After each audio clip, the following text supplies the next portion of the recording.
In Fallout New Vegas, when visiting the Strip, we can find the Ultralux Casino, considered one of the fanciest establishments in the entire wasteland. However, very few people notice the note camouflaged by the sidewalk texture just outside the venue. The letter, entitled Fine Dining, reads as follows. These past few years, the very idea of fine dining has seemed beyond our grasp. Indeed, where does one even begin to look for something artfully prepared and beautifully presented by a world-class chef? Well, fellow epicures, I have found the one place left on this godforsaken earth with real food. I present to you the Ultralux. Ignore the rabble on the street, the petty farmers and the everyman types rubbing their pitiful few caps together in an attempt to elevate themselves to some semblance of class. Ignore the filthy, disease-ridden prostitutes of the Gomorrah, whoring themselves to anyone with coin. Walk briskly to the fabulous Ultralux, the only building in New Vegas worth your attention. You'll know it when you see it. Enter the doors of their restaurant, the Gourmand, and speak with the lovely Marjorie. She'll arrange for your care. Dally not, for reservations must be made as early as possible. A sumptuous feast awaits you, dear friends. Knowing what we do about the White Glove Society, this note actually gives a great introduction to their faction before we even step through the door. The story of Fallout New Vegas follows the courier after they get shot in the head by Benny Gecko while en route to deliver the platinum chip to Mr. House. If the player chooses to be female and sleeps with Benny, they will be given a love note that may imply a hidden foot fetish that Benny has. The note, called Thanks Baby, reads as follows. Pussycat, thanks for showing this cat the best hey he's ever. Talk about platinum in the sack, toots. Where'd you learn that 18-karat trick with the heels of your feet? You didn't just make my toes curl, they popped off and rolled under the bed. I wish I could stay for another round, but this gent's got places to be, things to do. You showing up has forced my hand, baby. The time to act is now. I won't be around for a while, but if everything works out right, you and me are a date, got it? Wouldn't miss it for all the caps in Vegas. Now don't get clingy and try following me. Ciao, Benny. In Fallout New Vegas, inside Sloan, we can meet Snuffles, the mole rat with the busted leg. But we will be focusing on a fun fact about a different part of his body in this video. It has always been a fun little factoid that Snuffles actually has a higher intelligence stat than Caesar, with Snuffles the mole rat maintaining a solid 5 intelligence, and the infamous leader of Caesar's Legion holding firm at 4 for the stat. Some would argue this is because Caesar has a brain tumor. I think it's just because Snuffles is a genius. While playing Fallout Brotherhood of Steel, if you idle on the Pip-Boy menus for around 15 minutes, an animation of falling atom bombs will start to play. In Fallout Brotherhood of Steel, we can meet a familiar character.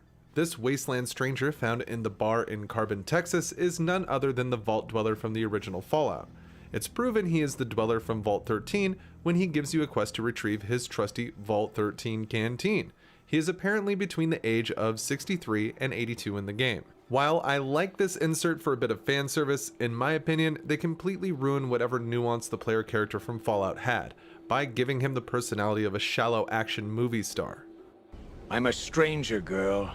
Didn't your folks teach you not to talk to strangers? No. You never knew your folks. You're a child of the bomb, raised by rats, adopted by the noble knights of the Brotherhood. If you said that to me 30 years ago, I'd have shot you and sold your gear for drinking money. But I'm too old for that stuff now. Let me buy you a drink. Just got into town myself. Haven't seen anyone from the Brotherhood. Except yourself. I used to be in the Brotherhood too. Well, that was a long time ago. Raiders. I've killed hundreds of them, and more keep popping up. As long as there are humans, there'll be raiders around to cause trouble. That hole? Don't know much about it, and I'm not interested in poking around down there. I've spent enough of my life underground. The mayor? Either he's as stupid as he looks or he's lying to you. There's no vaults around here, kid. Believe me, I'd know. In Fallout New Vegas, we meet Ringo. In one of the first quests that we receive in-game, we are tasked with helping either Goodsprings or the Powder Gangers in a dispute over Ringo.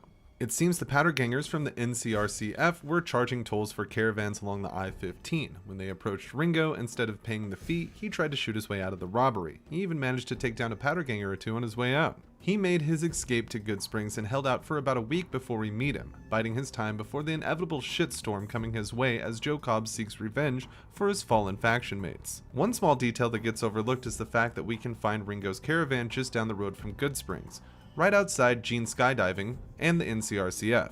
These Crimson Caravan remains are all that is left of Ringo's group after the attack. While the site is nearly picked clean, there is still some good stuff to find here. One of the first things people with even a passing knowledge of the Fallout series will pick up on is that bottle caps have become the main currency of the wasteland. But why is that? In the original Fallout game, bottle caps made much more sense. Also known as hub bucks due to the hub being their point of origin, the hub merchants picked these caps as a currency due to the overall scarcity and the lack of material required to counterfeit them believably. In this first Fallout game, these bottle caps are backed by water merchants in the hub, giving them a central value as everyone wants purified water. This means that everywhere you go, they will accept the caps for a reason. By the time we hit Fallout 2, the NCR has introduced minted coinage, making bottle caps utterly obsolete as a currency. You can find a bag of 10,000 caps in a well at Broken Hills as part of Typhon's treasure quest. These are worth nothing. In Fallout 3, we see a return to caps as a currency. Unlike the original Fallout, these caps seem to be backed by no one, and do not really make any sense as a form of money. Though overall, I understand and like this decision. It's nice to have a recognizable currency in the Fallout series, and bottle caps work well. Following the trend from Fallout 3, no doubt, New Vegas also has the return of bottle caps as a primary form of cash in the Mojave, but we also have NCR and Legion money being available too. This continues in Fallout 4 as there is no real explanation on what these caps are backed by, but at this point, the caps have ingrained themselves into the identity of the Fallout series. The same goes for the online prequel Fallout 76. At this point, you can just assume that the caps have just become the de facto currency of the Fallout series, and no explanation is needed or given. While there is some background lore that talks about the justification of these caps, I'm speaking in this video more on a broad spectrum, a rundown more or less.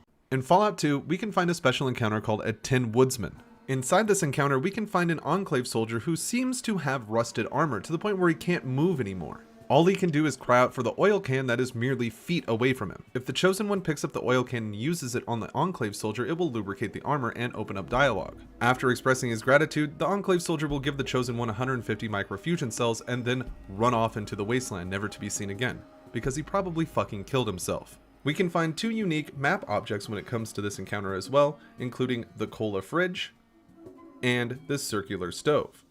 This special encounter as a whole, of course, is a reference to the Tin Woodman from The Wonderful Wizard of Oz, who had a similar problem with rust, where he would lock up and become immobile when exposed to moisture such as tears or rain. In Fallout 2, you can get the special encounter the Unwashed Villagers hunting a spammer. Upon first observation, it may just look like a big group of people shooting at one guy in the middle of a parking lot, all while shouting some pretty unique text about unwashed vengeance. This whole encounter is just one big reference to a real-life flame war that happened in the Fallout community back in the day.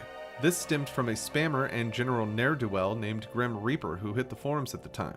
Grim is represented here by an NPC with the same name. The rest of the NPCs that are shooting at him, they represent the real-life members of the Unwashed Village, one of, if not the oldest Fallout community online. A Fallout community that is still online and active to this day. The developers of Fallout 2 put this special encounter in the game to show support for the members of the community as well as reference the Flame War. As if you let this fight play out, the Unwashed Villagers will destroy the spammer and then run off into the wasteland. It is possible to engage in combat and have Grim stay alive for the entire fight. If he lives through it and nobody else does, he'll just continue wandering around spamming his combat quotes. Inside of the warehouse, we can find 6 stimpaks and a fruit located in a locker. If you hold shift and click on the credits in the original Fallout game, you will be treated to some spicy quotes and memes from the dev team, which I'm showing to you sped up a bit here.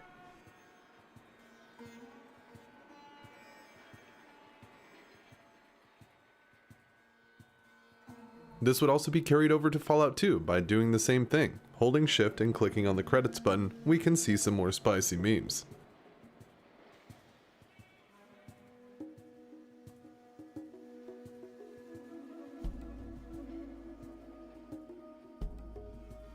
When testing Fallout New Vegas, Obsidian used a test cell NPC named Testicles the Debug Centurion. We can spawn him using console commands, and when speaking to him, we can change many things with the save file like quest outcomes, reputation levels, and even spawn Rex as a companion. Interestingly, the same model is used for Ron the Narrator, who can also be seen using console commands by spawning him in or turning on player controls during the ending slideshow. Ron the Narrator acts as an NPC in-game in place of Ron Perlman's VA lines. A lot of fans of Fallout, including myself at one point, may have believed the rumor that there is some bad blood between Obsidian and Bethesda. This stems from the time Obsidian was put to work on making Fallout New Vegas. This was done because of a lot of the original Fallout team was at Obsidian at the time, and I imagine people wanted to see what would come of it.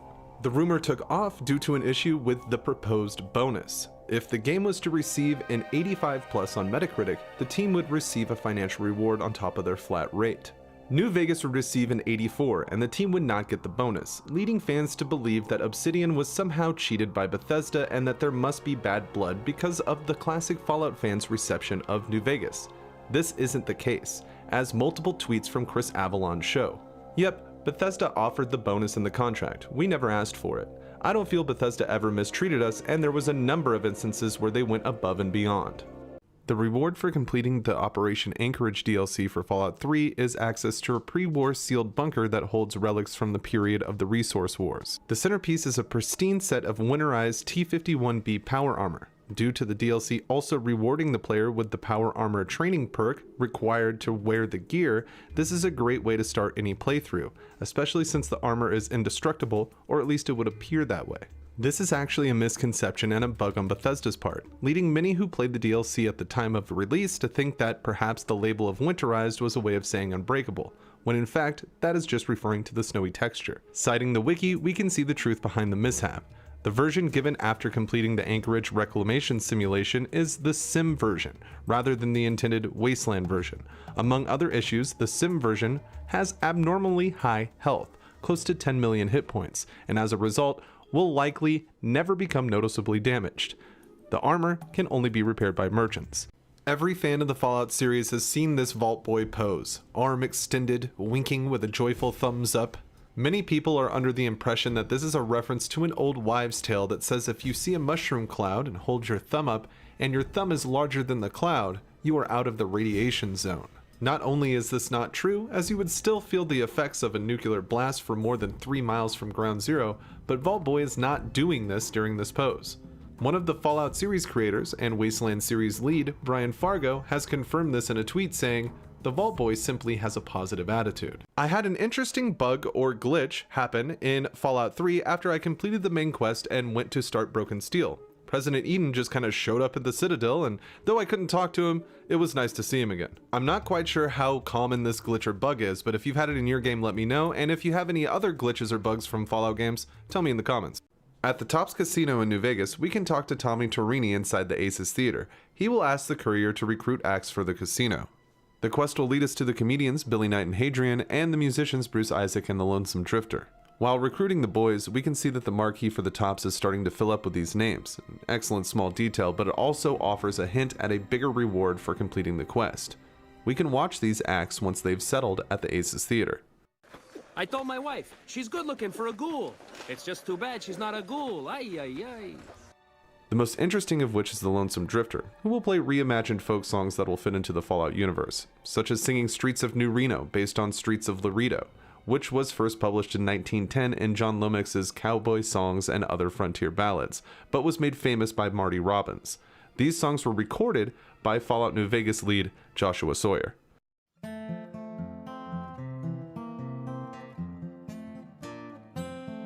As I walked out in the streets of New Reno, as I walked out in New Reno one day, I spied a young cowboy all wrapped in white linen and cold as the clay. In Fallout 4, we can find many birds throughout the Commonwealth. One fact to note is that some of them are synthetic, and they are watching. These watchers, as the Institute calls them, are synth animals, in this case primarily ravens, that act as security cameras throughout the Commonwealth, which the Railroad and Minutemen are well aware of. You can find display screens in the Institute that will eerily line up with some of the locations we can find birds in the wasteland. This allows the Synth Retention Bureau to monitor the outside, with most people being none the wiser. This is a tremendous small detail in Fallout 4, and it might make you do a double take the next time you see some birds out in your travels. In Fallout New Vegas, you will likely acquire the quest Come Fly With Me. In this side quest, we have to help Jason Bright and his followers get their rockets to working order to travel to the far beyond. They wish to leave the Mojave due to the ghoul bigotry in the area. Most ferals being shot on sight makes the group uneasy. Due to the use of rockets and the vague name of the far beyond location, many people just assumed that the Bright Brotherhood was headed to outer space in search of another planet altogether, but this is not true. This is proven by the fact that in some endings, parts of the religious group make their way back to the Mojave to rebuild and help settlers after the Second Battle of Hoover Dam, shown in slides walking across the wasteland. The more likely destination for Jason and his bunch is Dayglow, a town known for its large population and acceptance of ghouls, as well as its high residual radiation levels. The small flies that you can find swarming around various corpses in Fallout New Vegas are actually low-poly tiny bloat flies. This is just another small detail that I think makes the Fallout series even better when you look at it as a whole. Northwest of the 188 trading post lies the Followers Outpost, which, as the name would imply, is an outpost for the followers of the apocalypse in Fallout New Vegas. On the outside, this looks like any standard quaint railway tower, but on the inside we can see that the followers really made use of their space. The ceiling is much higher than the outside would lead you to believe. The overall room available is far more than what is represented by the tower itself. This is probably more common than we think, so if you know of any more buildings like this, hit the comments and let everyone know. Since Fallout 3, we have been hearing bits and pieces that would eventually lead us to Fallout 76, mainly in the mentioning of Vault 76. In the A-ring of the Citadel in Fallout 3, we can find this terminal entry about the vault. It covers the various equipment that was issued to the vault and gives this description. Vault 76 is one of our 17 control vaults. It will operate exactly according to the plan dictated in the marketing material produced by Vault-Tec and precisely to resident expectations. This vault will open automatically after a period of 20 years, and the residents will be pushed back into the open world for study in comparison to the other experiments. In the DLC for Fallout 3, Mothership Zeta, we can hear an audio log from an assistant CEO of Vault-Tec Corporation named Giles Wollstonecroft. He is abducted while inspecting the Vault 76 site. Hey now, no reason to get yourselves worked up. Whatever you need, I'm going to tell it to you. Well, I'm pretty sure you want me to talk into this thing, so here goes. My name is Giles Wollstonecroft. I'm the current Assistant Chief Executive Officer of the Vault-Tec Corporation. I was inspecting the construction site of Vault 76 when I was captured what I can only assume are alien beings from another world. I'm not sure what they want from me or what they will do to me, but whatever they need, I will readily provide. Perhaps if I can bridge our communication gap and establish a rapport with them, we can enter into an exclusive trade agreement. In fact, instead of talking to this damn machine, I'm going to attempt to address them directly. On behalf of the Vault-Tec Corporation, I'd like to extend a heartfelt welcome to you. Wait, you don't need that. Wait! In Fallout 4, the newscaster at the beginning of the game, who's voiced by Ron Perlman, will mention the opening of Vault 76 before the bombs drop. Vault-Tec stock continues to rise as tensions with China reach an all-time high. With the world poised on the brink of war, Vault-Tec is reporting a record number of reservations in vaults around the country. Vault-Tec announced a continuation of their popular Welcome Home promotion. They report openings are still available in area vaults 81, 111, and 114. Since debuting Vault 76 last year in honor of America's tercentenary, Vault-Tec continues to expand with plans for well over 100 vaults around the country. In Fallout 2, the Chosen One can get a quest to rescue Smiley, the Trapper, from the toxic caves. After finding him, one might notice the generator and elevator nearby. This is pretty much impossible to get into in the early game, as you need good repair or Vic as a companion to do the repairs for you, and you need to be skilled at lockpicking. Well, the skill won't get you far here, as you also need an electronic lockpick, which can be found in places like San Francisco and Navarro. A prepared Chosen One could manage to get through the elevator. Still, they will be met with a security bot, also known as a sentry bot, on the lower level, which will, of course, be hostile. This is not the only sentry bot in the game, but it comes out of nowhere to stop you from going any further. More of these guys can be found at the Sierra Army Depot or the oil rig, implying the Enclave likes to use them. If we manage to win this fight, the reward is arguably one of the best weapons in the game, the Bozar rifle, which can blow away Deathclaws in one burst. In Fallout 3, we can find the Anchorage War Memorial. This is a statue celebrating the US soldiers who fought in the Battle of Anchorage, Alaska. In the add-on Operation Anchorage, we can see a photographer line up a group of troopers and tell them to strike a heroic pose, and he will make them famous. This picture would be the inspiration behind the statue we see back in the Capital Wasteland. This is a great small detail that Bethesda added to the DLC. Anyone who has paid a visit to Freeside in New Vegas has noticed the various street criers advertising the local businesses. One crier that stands out quite a bit is the Atomic Wrangler crier, who has some very straightforward dialogue when promoting the bar. Hungry? Thirsty? Horny? The Atomic Wrangler has you covered. While not all that shocking by itself, it's when you learn that the voice actress Ashley McCollum was 13 at the time of the recording that it begins to seem a bit off. This means that in some capacity, an adult in an authoritative professional position directed this 13-year-old child to say these things, instead of opting for the many of numerous adult women extras that appear throughout the game. I asked Fallout New Vegas game director Joshua Sawyer about this choice on Twitter, and he offered this response. Alright, here you go. I don't know. I was only involved in the casting of a relatively small number of characters, mostly ones I wrote and a few others.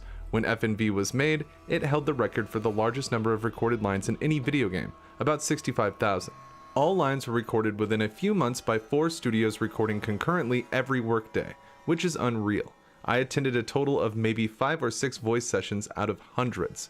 I can't speak for the casting director, the writer of those lines, or anyone else. I don't know. But if you're looking at a game that obviously had a bunch of errors in casting and recording, errors that are well documented within various wikis, characters changing ethnicity, lines being split between different actors, a great con inexplicably having a native Kiwi accent, you can either deduce that this minor character was cast this way due to the presumably extremely perverse and wild tastes of everyone involved, or that it was a screw-up/oversight like the dozens of other ones that players have noted in the last 10 years. In Fallout 2, you can come across my favorite encounter in the entire series, the Guardian of Forever. When first arriving at this special encounter, it may just look like some ruins, but if you're to walk through the Ark, you will take a trip through space and time.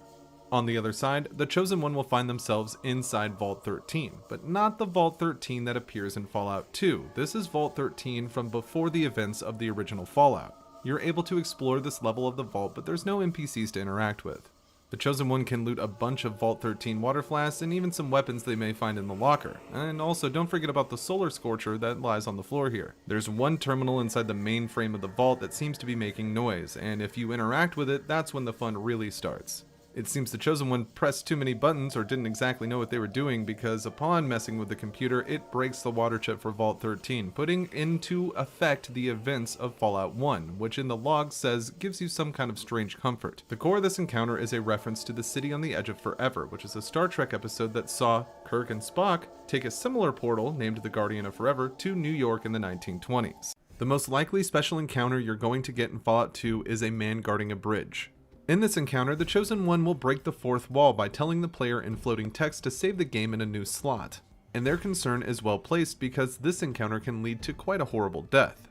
The exit grid and the highwayman, if you have it with you, are on the other side of the bridge. The only way you're going to get across it is if you talk to the bridge keeper. This NPC actually uses an unobtainable sprite with a brown robe, because if you are to receive the bridge keeper's robes, it will be a tone of purple, much like the children of the cathedral. The man will require you to answer the questions 3 in order to get across the bridge, and this is where things can go a few ways. The Chosen One can engage in combat with the bridge keeper, but it is a pretty hefty fight.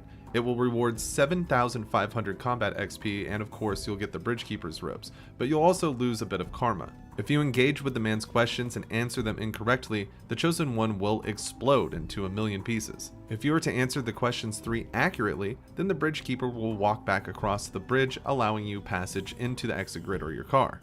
And finally, if you answered the last question with another question, like the strong back listing that is in the dialogue options, the bridge keeper will explode much like the Chosen One did before, with like a bloody mess incident. For those of you unfamiliar with the Fallout 2 armor system or the armors found inside the game, Bridgekeeper robes is some of the best armor you can get. I know it doesn't sound like it is, but it has very high resistance to things that you wouldn't expect it to. This special encounter is, of course, one of the many references to Monty Python inside Fallout 2, this one being from the Holy Grail, where an old man guarding the Bridge of Death will only allow passage if you answer his questions 3. Just outside the border of New Vegas and Freeside, in front of Camp McCarran, we can find the fabulous New Vegas sign. Adorned in lights, the sign welcomes or warns worried travelers that they are entering New Vegas proper. It would seem someone left a tiny bit of positivity in the message, as we can find a small smiley face drawn inside the O of welcome, a terrific greeting to a beautiful city. If you manage to get the Sheriff's Duster in Fallout New Vegas, you'll notice that it's the same Sheriff's Duster that Lucas Sims had in Fallout 3, down to the Sheriff's Star, which even says Megaton. Now, This could be a Fallout 3 reference, but that's highly unlikely. Odds are it's just an oversight and a reused asset.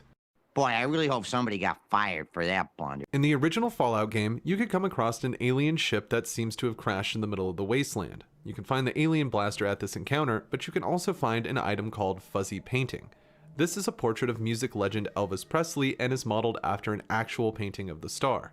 Likely, the picture can be found at an alien ship because of the various conspiracy theories that Elvis was alive. Some people even thought he could have been abducted and living with aliens. Many of these paintings can be found in Fallout 2, with the most interesting one coming from Dr. Jubilee in NCR. After helping Salt Beef Bob get a drink, the Chosen One has the opportunity to purchase a Velvet Elvis that just happens to have a map of Vault 13 on it. In the Fallout 3 add-on Broken Steel, we can find what I would call the worst hidden weapon, though this launcher was never supposed to be obtained anyways. After heading to the Rockland Tunnel and clashing with the Enclave, you can find this fence between two stone posts. This is where you can get this weapon legitimately by using 5mm ammo boxes to build a set of stairs. On PC, we can simply no-clip through and head to the location of the Tesla Cannon Beta. This Tesla Cannon uses the same model as the missile launcher and also takes missiles as ammo. This means it can be repaired with missile launchers. While it may look like a standard missile launcher, it will fire the standard Tesla Cannon shot. I call this the worst hidden weapon almost as a meme, as it does less damage than its in-game counterpart and uses more AP. In the Fallout 3 DLC, Operation Anchorage, you can hear Sibley haze Olin about the person that came before you. Knock, knock, Olin. Got a new best friend for you. What? Yep, let's hope you treat this one better than the last guy, huh? Go to hell, Sibley. You know that wasn't my fault. Sure, whatever. Just make some progress, okay? We're all looking to get out of here. And behind this locked door, we can find a Gary from Vault 108, Gary 23 to be precise. Looks like his arm is removed as well. So probably this clone of Gary couldn't comprehend what was going on and just kept saying his own name, so they removed his arm to try to get into the simulation, which didn't seem to work, or try to get into the armory, and that did not seem to unlock it the way they wanted it to, which is probably what Sibley is hazing Olin about. There is a hidden diner above Diamond City, just outside the stadium. While this room is hard to get to, it's not impossible, with the easiest way to get up to the diner being a jetpack. Once you are in the hidden room, you will see that it used to be occupied, but the settler is no longer with us. Along with a great view, you can find some minor loot up here as well as a mini nuke. I wouldn't mind camping here if I was in the Commonwealth. While in New Vegas, if you visit Vault 22 and you go inside Sarah's room, you will be able to see a portrait of James and Catherine from Fallout 3, the Lone Wanderer's parents. Now this is either a Fallout 3 Easter egg for some reason, because of the Vault-Tec connection, or this is just a photo reuse asset situation. Either way, it is an interesting discussion piece. In Fallout 2, you can come across a special encounter called a crash shuttle, with the world map circle calling it Federation Shuttle. And laying outside the craft, we can find a bunch of dead red shirts. Of course, this special encounter is a big reference to the Star Trek franchise, with the design of the shuttle being pretty much identical to those we see on the USS Enterprise from the original series. The red shirts that we see here are also modeled after the ones that we see in Star Trek. Of course, these are the people who have the most unfortunate luck in the entire series and always end up dying in some horrible way. This encounter also holds a reference that's more personal to the development of Fallout 2, with the name of the craft and the starship that it originated from being a reference to Adani Torres, who was an intern artist that worked on Fallout 2. We can find futuristic looking hypodermic needles on the red shirts. These in-game can heal 75 to 100 HP, they're pretty good. The Chosen One was supposed to be able to find a phaser here at this encounter, but that was unfortunately cut. It would have acted as a high power energy pistol. In Fallout New Vegas, just southeast of Horowitz Farm, lies a house that kind of breaks the norm. This house is open, meaning that there's no load screen required when going in and out. I have played a lot of Fallout New Vegas, and this is the only house fully built inside that seems to be this way. Of course, if you have found others, please let me know in the comments. Guarded by two fiends, the house is a nice resting area for anyone who can clear them out. While there are ruins throughout the Mojave that have a similar feel, I haven't found a complete house that is just open in the wasteland like this. In Fallout 3, you're supposed to assume that Colonel Autumn dies during the Project Purity incident when he confronts James. Of course, he shows that he has survived after the player finds the Gek. Many people have asked how Colonel Autumn could have survived such an event, and I myself didn't really know until a couple of years ago. Turns out that Colonel Autumn pulls out a syringe and injects himself with some kind of mystery agent. According to the wiki, it is probably a more effective version of Radaway or Rad-X. You're listening to Galaxy News Radio, and I'm your host, Three Dog, Lord and Master of all I survey. Most everyone familiar with the Fallout series knows of the iconic DJ from Galaxy News Radio, Three Dog, but many may not know why he is named that. Eric Todd Dellums, the incredible voice actor for Three Dog, actually had a bit of an influence over his character. He was even the one to add the signature howl to the golden voice of the Good Fight. Did you know that the character Three Dog is actually named in reference to a role that Dellums played back in 1986? The actor would briefly appear in the Spike Lee film She's Gotta Have It, where he would play dog number 3, joining a list of other men the female lead had less than favorable interactions with. So they decided to name the character Three Dog, after dog number 3. In my experiences, I found two types of men, the decent ones and the dogs. It seems that men are taught not to be in touch with themselves, with their true feelings, but the things that they do say, weak. You so fine, baby. I drank a tub of your bath water. Congress has just approved me to give you my heat and moisture-seeking MX missile. I just want to rock your world. In Fallout 2, you can encounter aliens out in the wasteland during your travels. They are intense and brutal, but they are not extraterrestrial. Outside of Redding, you will only see them as aliens. Still, when exploring the underground mines of the town, you will see they have changed to their proper name, Wanamingo. Fallout 2 does this because most everyone in the game world knows these creatures as aliens, so the Chosen One would only have that as a reference, making them appear as aliens in the logs. But in the mines of Redding, people know them for what they are, so it is changed to represent that. Wanamingos were made using FEV for fighting wars against other countries. I received a question from a viewer that I hadn't really thought about before, and that was, do the boomers at Nellis fire on every NPC that enters their territory, or is it just Janet and the courier that are victims to their artillery shots? Well, the answer is they absolutely do, but they seem to show mercy to NCR veteran rangers.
There's an unmarked quest in Fallout 2 called Become a Porn Star. In this quest, the Chosen One can approach the Golden Globes porn studio in New Reno and ask the Corsican brothers about starring in the film. Suppose your character has charisma set to at least 9, with agility and endurance at 8 or higher. In that case, you can pass the audition and become the biggest star in New Reno. Having things like the Kama Sutra Master perk or the trait Sex Appeal will help with this. After passing the audition, the Chosen One can pick through a plethora of porn names such as Arnold Swollenmember, Jenna Jamison, or Corvega Sally. It also comes with a pretty dicey Vault Boy representation in the Pip-Boy. This was considered a negative title in-game, with the prizefighter being the positive opposite, though having the prizefighter title does help with getting the job. Due to the trimetric viewpoint of Fallout 2, some people may have just assumed the caves found in the wasteland were just for decoration, and sometimes they are. Still, you can find some caves that have exit grids inside them and lead to interior cells. These caves are often packed with varying enemies and can hold some great treasure. In Fallout New Vegas, we can meet Daisy Whitman in Novak. She is an old pilot that isn't too open about her past, though we can get her to open up about a crash she had over Klamath. Vertibird pilot. 71 missions and only lost one chopper. Rotor malfunction over Klamath. Hard landing, but I walked away. You can find this crash in Fallout 2, as it features Klamath. If you can make it past the robot, we can see that Daisy is lucky to be alive, as a couple of her faction mates weren't so fortunate. Everyone who has played Fallout New Vegas knows that gambling is a fun feature to be found at the casinos on the Strip. In fact, there is even an achievement for reaching the max winnings at all 3 of the major casinos in New Vegas proper. From what I have seen, many people seem to be unaware that you can gamble and get banned from lesser venues. While most people know that the Atomic Wrangler hosts games, it's when we come to the Vicky and Vance Casino in Prim that most players seem to be in the dark. This is likely because of how long of a process it is for the Vicky and Vance to open this feature to the courier. First, one would have to clear Prim of the convicts. Then, finishing the quest My Kind of Town would be a great next step. After a few days in game, a gang of NCR deserters will show up as an encounter in the casino. After dispatching them, you would still have to pass another few days in game before Vicky and Vance start to take your business. Due to this long process of revisiting Prim, most players never see that you can gamble here, as usually people stop going back to Prim after My Kind of Town is complete. So get out there and make that bread. In the town of Modoc in Fallout 2, you can come across Grisham and his 2 adult offspring, Mira and Davin. Regardless of player gender, if the Chosen One sleeps with one of the NPCs through dialogue, it will lead to a cutscene of a shotgun wedding between that character and the Chosen One. This can happen regardless of your party limit and is permanent unless they die in some way, save for the obvious choices, as you can sell either character to slavery or request a divorce in New Reno for a bottle of liquor. Most people will be looking to do this because Mira and Davin are just about the worst companions you can get in Fallout 2. At least the pariah dog has the redeemable quality of being a dog. In Fallout 2, right outside the main gates of Vault City, you can find a bartender, John Cassidy, that can be recruited as a companion. This is the father of popular New Vegas companion Rose of Sharon Cassidy. He would meet a tribal woman after the events of Fallout 2 and conceive the foul-mouthed Caravaneer. John left the scene, and Cass grew up with his name and attributes, as well as a pendant that belonged to him. If your sneak skill in Fallout New Vegas is over 60, you will be able to sneak up on Ghost and get this unique bit of dialogue. Didn't even hear you come up the ramp. You don't broadcast your movements. I like that. You a courier? If so, this might be your lucky day. If you don't mind walking a bit. And your eyes are good. In Fallout 4, you can encounter a guy named Parker Quinn, and he is selling something called a charge card. Similar to a credit card in the pre-war, these cards would issue debts to the users with late fees if the cards were not paid off monthly. The charge card? That's what I said, charge card. It's super simple. You give me 110 caps right now, and I give you this charge card. Accepted at any store in the Commonwealth, up to 100 caps. The 10 extra caps is my service fee. So what do you say, want one? Sounds good. I'll take one. Awesome. I'll take your money, and you get the charge card. Great doing business with you. Tell your friends, Parker Quinn, same corner every day. Retard. This is not the only way to get one of these cards, though. One can be found in an open dumpster at Fort Strong, Deb at Bunker Hill has a chance to have one, and level 4 trading stands have a chance to sell them. Still, merchants in the Commonwealth want nothing to do with it. Do you take this charge card? A charge card? I'm sorry, but I'm programmed to only accept what you humans call caps. Can I use this charge card here? Is this something synths use to pay for things? We don't take filthy synth money here. You take this charge card? Trying to pull a fast one on me? No. Caps only. Can I pay with my charge card? You're kidding, right? Caps only, friend. Do you take this charge card? Caps only, I'm afraid. Can I put this on my charge card? Hey, I know money's kind of an imaginary thing anyway, but that card is like way more imaginary than I'm comfortable with. Can I pay with my charge card? Whatever that is, we don't take it. But on the island of Far Harbor, one merchant, Brooks, actually will accept the card. Hey, this is a long shot, but, do you accept this charge card? Huh? Oh yeah, that thing. Sure do. It'll be easier if I just cash you out. Looks like, what, 100 caps? Here you go.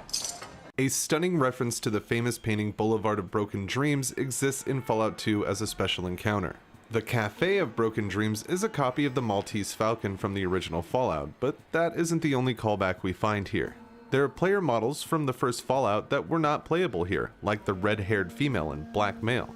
Set and Tandy, who appeared in the first game, are here as well. Young Tandy that is, as President Tandy resides at NCR and is much older by this time. And the main event of this encounter is the fact that we can find the original Dogmeat here. If the Chosen One is in the Vault 13 jumpsuit, Dogmeat can join the party. Through the beginning of Fallout 3, we are led to believe that we were born in Vault 101. Of course, this comes out pretty early that we weren't, but you can visit the place that you were born in Fallout 3. It is inside Project Purity, the Jefferson Memorial, and you can see here that it's changed just a little bit, but this is definitely the room that you were born in, because soon after you were born, James would leave Project Purity in search of Vault 101, after Catherine's demise.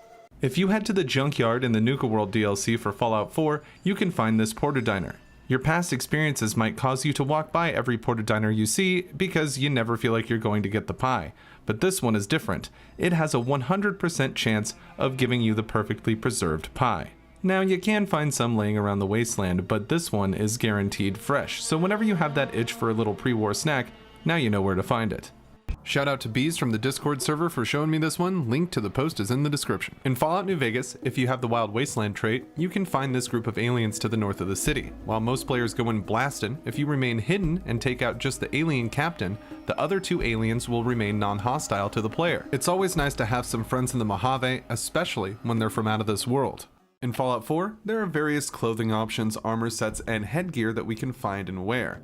One of the coolest things that we can find is the Assaultron helmets. Seemingly forged out of the hollow head of an actual Assaultron, these helmets provide good cover and look nice doing so. These helmets were introduced in the Automatron DLC, and they can usually be found on Rust Devils, which is a robot-obsessed raider gang that the DLC brought with it as well. Hands down, the most unique feature of these helmets is the fact that they change based on what is going on with the player. If you draw your weapon, as you would in combat, the face closes on the Assaultron helmet, providing you with a little more protection during battle. When you holster your weapon, the front opens, allowing the wearer to see and speak better. This is a tremendous small detail, and I would love to see more features like this with armor in the future. In Fallout 3, if you travel to Fordham Flash Memorial Field, you can find a raider that seems to be carrying on the Great American Pastime. If you remain undetected, you will see this raider running the bases. While the rest of their group is out on patrol, this baseball enthusiast has taken it to the next level and will continue this animation until they see you or they are killed. I like to think that all the Kims are finally starting to get to the raiders' heads when I see something like this.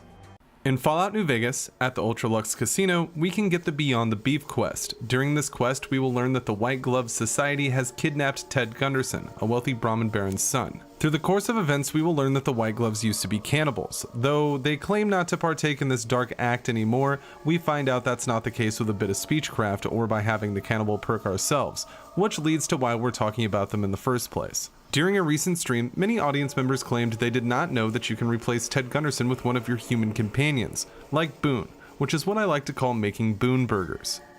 Ted Gunderson is his name. It would be simplest if we could convince him this was all an unfortunate misunderstanding. But if he won't listen, we can't very well let him go. He'll have to be slaughtered and served. Then we wouldn't need the replacement. But you would need to deal with his father, Heck. Perhaps if you could smear some of Ted's blood around his father's hotel room, you could frame him.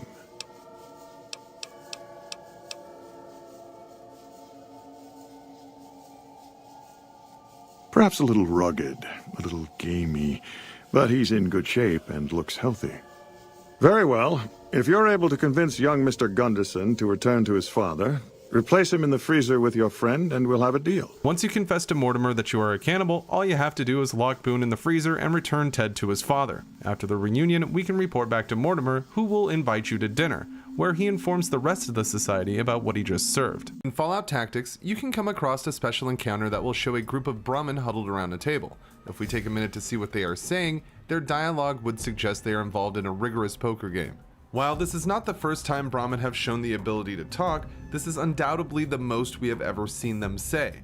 As the warrior and the squad get close to the group, they will break from the game and run off, yelling that the feds are here. If we take this opportunity to search the table that they were using, we can find quite a few pull tabs on it, the Fallout Tactics currency. This whole encounter is an excellent reference to the poker game painting by Cash Coolidge, and the series that followed that showcased dogs playing poker. This is a tremendous Fallout-inspired take on the timeless works of Coolidge. In the Fallout series, there's a lot of things to do. The game worlds are filled with side quests and interesting characters that can easily take hundreds of hours of your time. One of the often overlooked activities that players can do in most Fallout games is a pastime that goes back generations. I am of course talking about cow tipping, or Brahmin tipping for the post-war folks. In the original Fallout, this act was done by using beer on the Brahmin, getting them drunk, causing them to tip over. A lot of players miss this because very few would think to use beer on a Brahmin. In Fallout 2, this was simplified with the introduction of the push command. Usually this action would move human NPCs out of the player's way. Still, when used on a Brahmin, it tips them over, keeping the tradition alive. In Fallout Tactics, your squad can come across a special encounter that hosts a large area of fenced-in Brahmin. It even includes a sign that says, "Do not tip the Brahmin." If the warrior or any other squad members interact with the Brahmin, it will cause them to tip over. Plenty of cows for the tipping here. As the Fallout series entered the first-person era with Bethesda, this tradition came with it. If you are crouched next to a Brahmin in Fallout 3, you can tip them over with a great push animation, essentially making the cows go ragdoll, which can be great fun. This carries over to New Vegas as well, where the same tactics can be used on the Brahmin of the Mojave. This only works on normal Brahmin, so you won't be pushing any pack Brahmin down during caravan runs. This feature was mysteriously left out of Fallout 4, though there are mods that claim to add the cow tipping tradition into the game. Regardless, this has to be the most underrated pastime in the Fallout series. Every fan of the Fallout series is familiar with the Nuka-Cola bottles found all around the wasteland. Oftentimes, they are filled with refreshing Nuka-Cola, the biggest soft drink in the world pre-war in the Fallout universe. I've been asked many times if Nuka-Cola has a canned variant, and the answer is yes, we just don't get to interact with it the same way we get to with the bottles. We know these cans exist because we can see them as debris in Fallout New Vegas and Fallout 4. Whether or not these cans could last the passage of time is up for debate, but something must be up with them as we never find a drinkable canned Nuka-Cola. As people who enjoy the Fallout games, many of you have established which characters or environments you like the most. Right now, I want to talk about the NPC I hate the most out of the whole series. I'm curious about what NPCs you can't stand as well, so tell me in the comments. In the original Fallout, you can travel to the Boneyard, home to the Blades. Inside the Blades safe house, you can meet Christine. Christine is a relatively forgettable character, but something about her always grinds my gears, and it involves a bit of unique dialogue you get from asking her if there's anything else you should know. This will prompt Christine to say a string of letters, which I thought could be a code of some sort when I played Fallout as a youngin', until I started reading it. Christine will say C, D, E, D, B, D, ducks, and we can reply with M, R, not ducks. Christine will then follow with OSMR, C, D, E, D, B, D, wings. And we can reply with YIB, MR, ducks. Reading this out loud starts to show the meaning of what is going on here, a phonetic joke. Christine is saying, see the itty bitty ducks, and we are replying with, them are not ducks. Christine then replies with, oh yes them are, see the itty bitty wings. And then we say, why I'll be, them are ducks. She is referring to the bottles of Nuka-Cola laying on the floor next to Duggan and how the sprite slightly resembles a duck. I hate this NPC because she makes me say this line of nonsense in my head every time I speak to her. The vocabulary involved, mixed with the cutesy nature of the joke itself, brings me to a rage. Of course, it's not that bad, but I still take Christine out at every opportunity I get. In the classic Fallout games, you will come across NPCs that have talking heads. This term refers to NPCs you interact with that have a voice dialogue and a first-person conversation box. What some fans may not know is that these heads are made from clay, after which they are edited through various programs and saved in sync with the voice lines of each character. This practical effect is another great way the Fallout devs visually made the game stand out and add certain vibes to the classic NPCs that haven't been matched since. I would love to get my hands on one of these old sculptures for my Fallout collection. What a fantastic piece. One of the first NPCs you will meet in Fallout 4 is the lovable Mr. Handy, Codsworth. This helpful robot has quite the reputation for being able to say the players' names. It's not something we've seen in Bethesda games before, at least to my knowledge. While of course, many people use this feature to test the limits, see what silly or obscene phrases they can get Codsworth to say. Mr. Titties, Sean has been changed. Mr. Titties, I do so enjoy serving this family. Mr. Fucker, if I may, Sean requires your personal attention. Mr. Assface, Mr. Boobies. Still, it was impressive to see just how many names are recorded for this feature with Codsworth, but in this video, we are looking past the typical names and jokes implemented to the many pop culture references that we can get Codsworth to say. Here are a few that stand out to me. Mr. Bort, Mr. Freeman, Miss Katniss, Mr. McFly, Mr. Snake, Mr. Solo, Mr. Orgasmo, Mr. Pliskin, Mr. Riddick, Mr. Neo, Mr. Morpheus, Mr. Springsteen, Mr. Humongous, Mr. Bond, Mr. Fry. If you have played Fallout New Vegas, there's no doubt that you have come across the Fiends, a fierce raider group with a reputation that makes even the most weathered wasteland explorers think twice before approaching them. Initially, the courier was to have a lot more interaction with the group than we see in the final game. I want to look at the three most significant examples of this: Driver Neffy, Cook, and Violet. Each character has some now cut dialogue that gives a bit more insight into the lore of the trio, as well as the faction as a whole. With the help of mods, we can actually see these removed conversations for ourselves, and of course, the mods I use for this will be listed in the video's description below. First, let's look at Driver Neffy, and we can ask him all sorts of questions and really get a feel for the type of guy that he is. Who the fuck are you, and why are you bothering me? Name's Neffy, friend. Driver Neffy. Pleasure to meet you. Now you fucking dolt. Why the hell would it be a pleasure? Fucking ain't right it is. This baby's my life, my love, my strong right arm. Killed a lot of fuckers with this hunk of iron, yes sir. Huh? Oh, lots. More than any other fiend. Hundreds maybe. Wham, bam. Oh god, my brains. You hit me in my brains. Easy as that. I could. I'm not terribly inclined to, though. If you go talk to them, they might kill you and rob me of the fun. I've always been a fan of Neffy's cut content, which is why I use my favorite clip from him as the outro to most of these shorts. Get fucked. On to perhaps the most egregious fiend of the bunch, Cook, the group's chef, and we can discover just how much he cares for his Brahmin Queenie and his true feelings for the NCR. Something on your mind?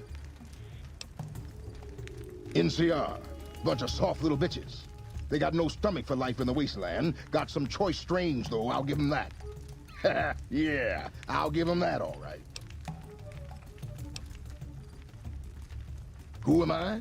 I'm the scariest motherfucker you ever gonna meet. I'm Cook, bitch. Better not forget it. If I had to guess, it's because I cook shit for the rest of the gang. I'm a good cook. Maybe I'll make you dinner sometime. That's right. Ramen, mole rats, lizards, the occasional traveler lost in the wrong part of town. Not Queenie, though. I'd never cook my Queenie. That's Queenie. She's the prettiest Brahmin in the wastelands. Aren't you, Queenie? Yes, you are. Who's a good girl? Yes, you are. Yes, that's right. If I had to guess, it's because I cook shit for the rest of the gang. I'm a good cook. Maybe I'll make you dinner sometime. Of course I do. You want to meet him, eh? Even money whether Violet's dogs rips you apart or Neffy caves in your skull with that iron of his. Yeah, whatever. Finally, we reach Violet and her dogs. Boy, does she love those dogs. What you want, freak show? Who wants to know? You here for my dogs? Can't have my dogs? Here for meat? You can't have my meat. Meat's for dogs. I'm Violet. Dogs are mine. Meat is mine. Don't fuck with fiends.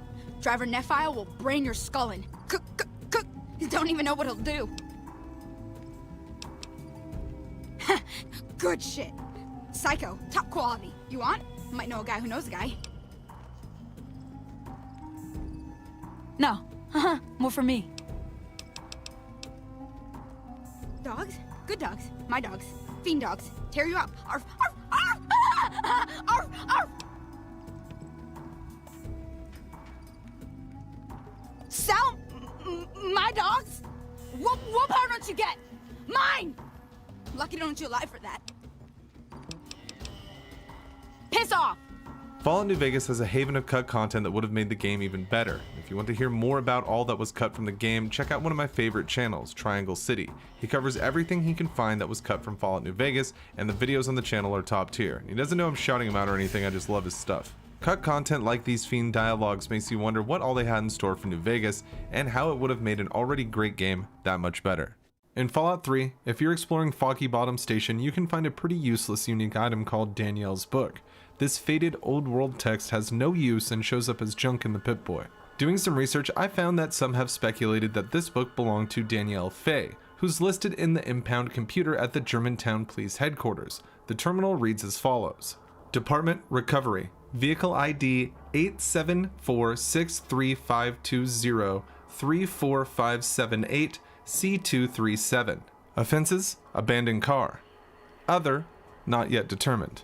Notes: car found along highway with burnt out engine. It appears to have been stolen and taken on a joyride, and matches descriptions of cars in a variety of recent out-of-state traffic offenses. When recovered, car's contents included 2 pairs of pliers, 1 Canadian flag, assorted theatrical costumes, 4 bottles of tequila, empty, 1 pool cue, broken, and 4 garden gnomes, strapped to front bumper. Owner reported car stolen 4 days prior, but her story has many inconsistencies. Bring Miss Fay in for further questioning. Miss Danielle Fay. I can't really find any connection between the Danielle Fay mentioned in this terminal and the Danielle who owned this book. Items in her stolen car were listed. If Bethesda wanted to make that connection, they could have recorded the book in the terminal entry. Perhaps people just assume this is the case because this is the only 2 times we see the name Danielle in Fallout 3. My personal take is that more than likely this book is left over from a cut quest. I can't find any information saying that this is the case. Still, I also can't find any data supporting the wiki's connection between the book and the terminal. As far as I can tell, this is just a unique junk item in the final game. So for those of you that like to have rare items lying around, make sure to stop by Foggy Bottom Station. In Fallout 4, the most notable settlement that can be found is Diamond City. Built out of the remains of Fenway Park, this site is called the Great Green Jewel of the Commonwealth for a reason. Still, today I want to talk about some of the more minor details that some players may have missed. First, I want to talk about the big security gate that we meet as soon as we show up. This is where we can find Piper going ham because she's been locked out of the city. Once we finish this bit of the quest, the entrance will remain open for the game's duration. Most people don't know that you can use a jetpack to get to the crane that controls the gate and lower it again. Just a little fun fact that most people tell me they don't know. I have already covered the hidden diner that sits above the stadium, so going inside we can find a terminal in the Boston Bugle building that will inform us that on the day the bombs dropped, October 23rd, 2077, Boston was to play Game 7 of the World Series, stating, "Tomorrow, my friends, the unthinkable will finally come to pass, and life in Boston will never be the same again." This is a reference to the Curse of the Bambino, a real-life superstition in the MLB that people believe kept the Boston Red Sox from winning a World Series game since the year 1918. People thought that the sale of Babe Ruth to the Yankees cursed the team to never win the championship again. The Red Sox would finally break the curse in 2004 with a victory over the St. Louis Cardinals, lifting Boston's spirits and seemingly the curse altogether as the team would win 3 times after this game. This is reflected in Diamond City, where we can see the World Series win flags up to 1918. I was curious about why the 2004 flag was left out, so I reached out to Nate Perkapile and Joel Burgess about this. Nate created most, if not all, of Diamond City, and Joel was the studio lead at Bethesda during Fallout 4. They had this to say: "Yeah, I forgot I even did that, but I think you're right, that I changed it because there's a timeline split in 76, so I don't want the history to play out the same way. Sorry, no, I said that wrong. I just meant a timeline split in Fallout, how it's not the same timeline as the normal world." Yeah, what he said. The real world timeline and the Fallout timeline diverge, I think in the late 40s, although I'm pretty sure nobody has ever publicly given a specific date. This is why some things, like the invention of transistors, did not happen in Fallout's history. No problem, I definitely recall an internal conversation about what the championship canon should be in the timeline of Fallout 4. There were some big Boston feelings involved. So it was a design choice to keep the Curse of the Bambino alive, but one other design choice is a bit more positive: the red chair seen in the stands. This is also inspired by a real-life moment when Ted Williams hit the ball for an astounding 502 feet, a record for Fenway Park. This isn't the only nod to real life that we can see in the park either, as the Nuka-Cola billboard is pretty much in the same spot as a Coca-Cola advertisement at Fenway Park. Small details like these really tie places together in games like Fallout. Bethesda has always added these kinds of things expertly in their games, and I always look forward to what I'm going to find next. While playing Fallout New Vegas, you may hear some crazy sounds that you can't quite place. These electronic, static-filled noises sometimes sound like a distorted scream. They often confused me through my playthroughs, but recently I've discovered the source of these noises. The first one is easy to identify, a glitchy sounding slide guitar track. We can track this down to the Hawaiian hula girl found in many places throughout the wasteland. It's a shame we can't collect these, as it'd be fun to hoard all the hula girls in the game.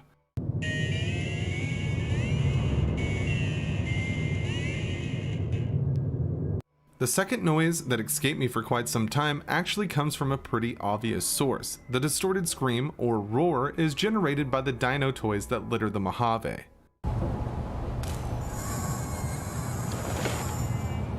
For years I thought my game was haunted when I would hear this dino noise until I finally figured out where it was coming from.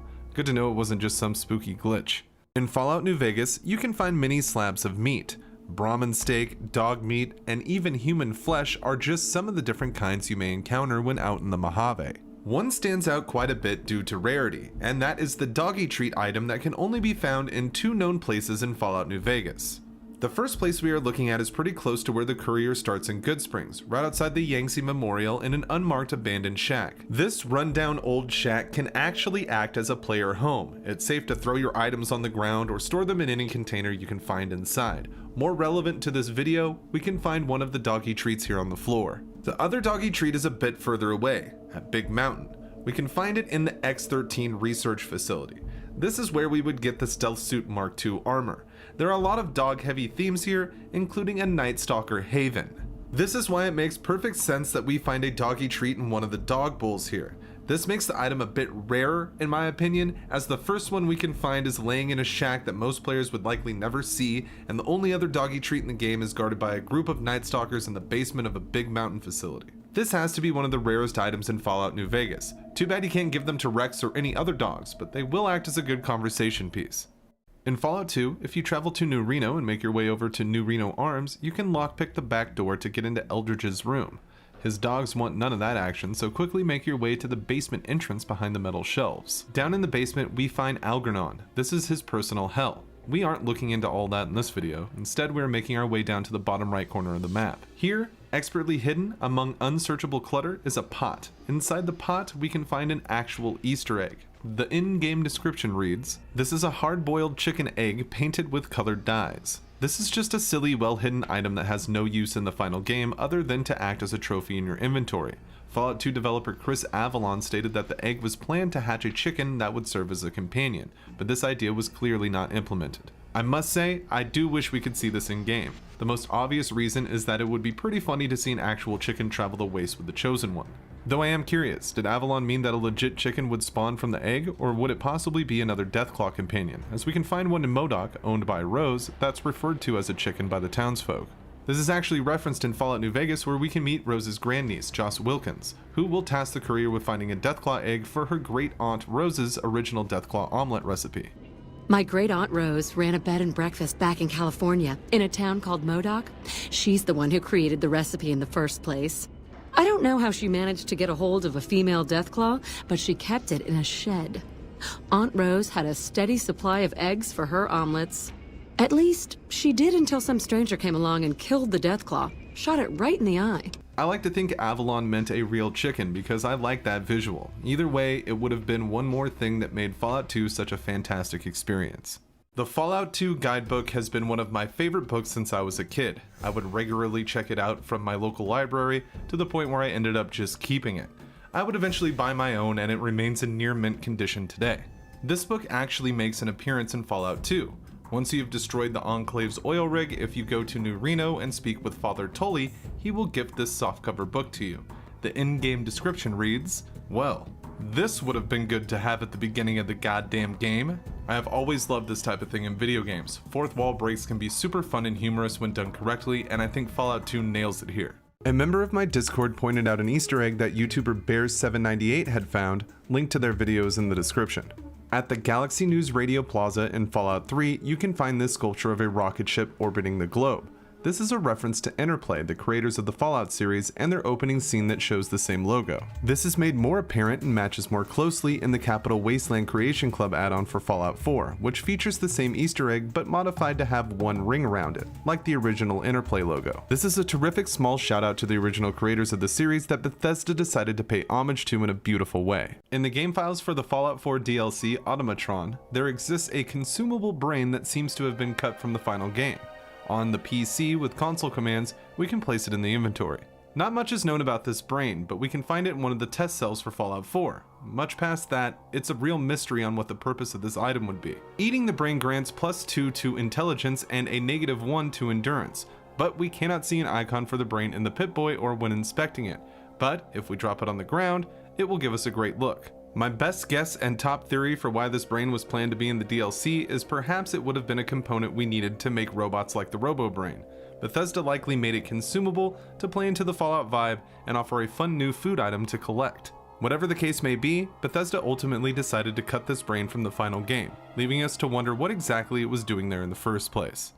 A member of my Discord server asked me to cover the cookies that appear in the Fallout series. Well, they only appear in 2 games, and they're one of the rarest items in the entire Fallout universe due to the scarcity, value, and how missable they are overall. In the Fallout world, these cookies have really stayed the test of time. The pre-war baked treats are still edible, and they will boost the player's action points by 1 for 15 minutes. In Fallout 2, 3 chocolate chip cookies can be found. The easiest to get is from Pharrell and MODOK. Suppose the Chosen One's intelligence is lower than 4. In that case, Pharrell will reward them with a cookie after they clear his garden of rodents.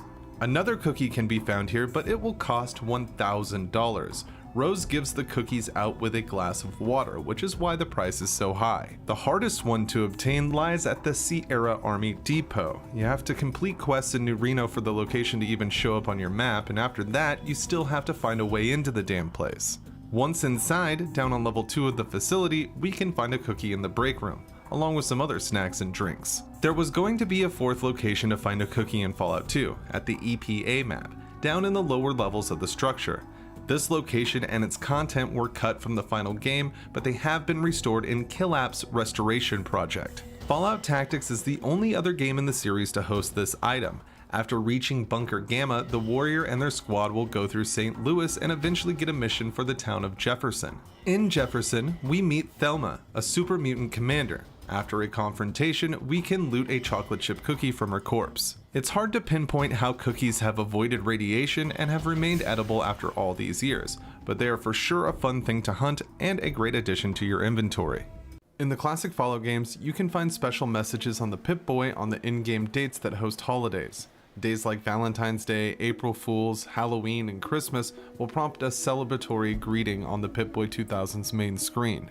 Similarly, in Fallout 4, we can see that Diamond City will decorate the market based on Halloween and Christmas, adding new lights and Christmas trees for the most wonderful time of the year, and cardboard cutouts of cats and pumpkins with Happy Halloween banners for the most spookiest time of the year. I like these small details being in the Fallout world. The classic Fallout Pip-Boy messages make sense, as the computer is likely programmed to these dates pre-war. Still, it's nice to have that festive feel for these days with the Diamond City decorations, a terrific little Easter egg that really adds personality to the settlement.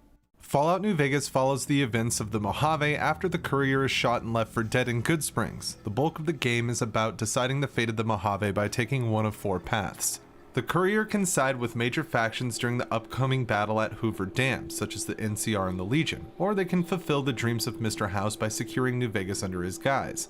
The possibility of taking matters into their own hands even exists through Yes Man. Some New Vegas players may not know that there is a hidden ending buried under a few requirements that sees the courier and Father Elijah take the Mojave. Before starting the Dead Money DLC, this can happen if the courier is vilified by the NCR and has recruited Veronica as a companion. Of course, making sure to ask her all about Father Elijah. I would say he was my tutor, but that doesn't cover it. After my parents passed, he looked after me. The whole Brotherhood brought me up, really, but he made sure of it. I never had a grandfather, not that I knew anyway, but Elijah was in some ways what I'd imagine a grandfather to be. Now, you would have to take on the task of going through the Dead Money DLC. It doesn't matter who lives or dies by the end. Once you're at the Sierra Madre Vault, talk to Elijah about Veronica. Veronica? She survived Helios? She would. Resourceful. Elijah will then express his desire for the Mojave, and since we're vilified by the NCR, we can agree with him. Now, we get the most hidden ending slide in New Vegas. Perhaps I was too quick to put a collar on a potential ally. Very well. I'll come down and show you what the Sierra Madre has in store. In the years that followed, the legend of the Sierra Madre faded, and there were no new visitors to the city. Years later, when a mysterious blood-red cloud began to roll across the Mojave, then west toward the Republic, no one knew where it had come from. Only that it brought death in its wake. Attempts to find the source of the toxic cloud failed. The Mojave was cut off. Through the cloud, lights were seen from Helios 1. There were stories of ghosts immune to gunfire who struck down anyone they saw with rays of light. The last chapter of the Mojave came when a modified Repcon rocket struck Hoover Dam, releasing a blood-red cloud, killing all stationed there. All attempts to penetrate the cloud and retake the dam failed, and both the NCR and Legion finally turned away from it, citing the place as cursed. Only 2 remained alive in the depths of the cloud at the Sierra Madre, waiting for their new world to begin again. In Fallout New Vegas, just west of Old Lady Gibson's scrapyard, we can find an unmarked location called Gibson's Shack. Typically, players would visit this shack during Veronica's quest due to the terminal that's inside. We are looking at a different item found in this shack today. As pinned to the wall with a machete is a severed finger, the only finger we can find in Fallout New Vegas to be precise. In Fallout 3, we could find these on evil characters with the Lawbringer perk, turning them into Sonora Crews at Regulator HQ for a few caps and a karma boost. New Vegas does not have this system, so this is the only place we can find this finger. I like to look at it as Obsidian hinting that an evil character was killed here. Still, more than likely it was whoever the skeleton belonged to on the bed, probably caught off guard by raiders who ransacked the place. Or maybe, just maybe, there's a little more to Old Lady Gibson than meets the eye. Still, this finger is one more unique item that you can add to your collection in Fallout New Vegas. In Fallout 3, Megaton will likely be the first settlement you come across after leaving Vault 101, a quaint, walled-in town made from old airplane scrap built around an active atom bomb. One of the critical stops while looking for your dad out in the Capital Wasteland is speaking to Colin Moriarty. He runs the aptly named Moriarty Saloon. Inside the saloon, we can meet one of the most likable characters in Fallout 3, Gob, a timid, frequently abused ghoul who works the bar and only wants to listen to Galaxy News Radio while he does it. If the Lone Wanderer somehow kills Moriarty, an interesting thing will happen with the saloon itself. Gob will take over the bar and even change the sign after a while to represent that he is calling the shots now. Nothing else really changes after this besides Nova giving up on the world's oldest profession to run the hotel. However, it is still a nice touch to showcase the player's decisions throughout the game. In Fallout 3, we can come across the Temple of the Union, a camp of escaped slaves that want to create a safe haven at the Lincoln Memorial. They will task the Lone Wanderer with helping them secure and restore the site, which includes putting the head back on the statue of Lincoln himself. Though, in Fallout New Vegas, we can find Lady Jane when gathering bounties for the Garretts. Jane will point us to the Brockflower Cave to recover her pack Brahmin. Once inside the cave, we can see a pretty surprising item tied to the Brahmin, Lincoln's head. There's no information at all on why this appears in New Vegas this way. Fallout New Vegas takes place 4 years after Fallout 3, so it's hard to think that this is the same head from the Capital Wasteland, primarily since the Temple of Union used it to repair the memorial. What do you think the reason for this Lincoln cameo is? Let me know in the comments below. In Fallout New Vegas, if you find yourself inside the Lucky 38 suite, you can grab one of the rarest drinks in the whole game. For those of us who leave the room the way it is and don't think twice about the various items strewn about, we likely miss this one-of-a-kind consumable altogether. Nestled next to a ham radio and its much more common and visibly identical counterpart, a bottle of scotch, we can find this Jake juice, the only item of its kind in Fallout New Vegas. According to the wiki, it's named this way to reflect a Jamaican ginger extract known as Jake.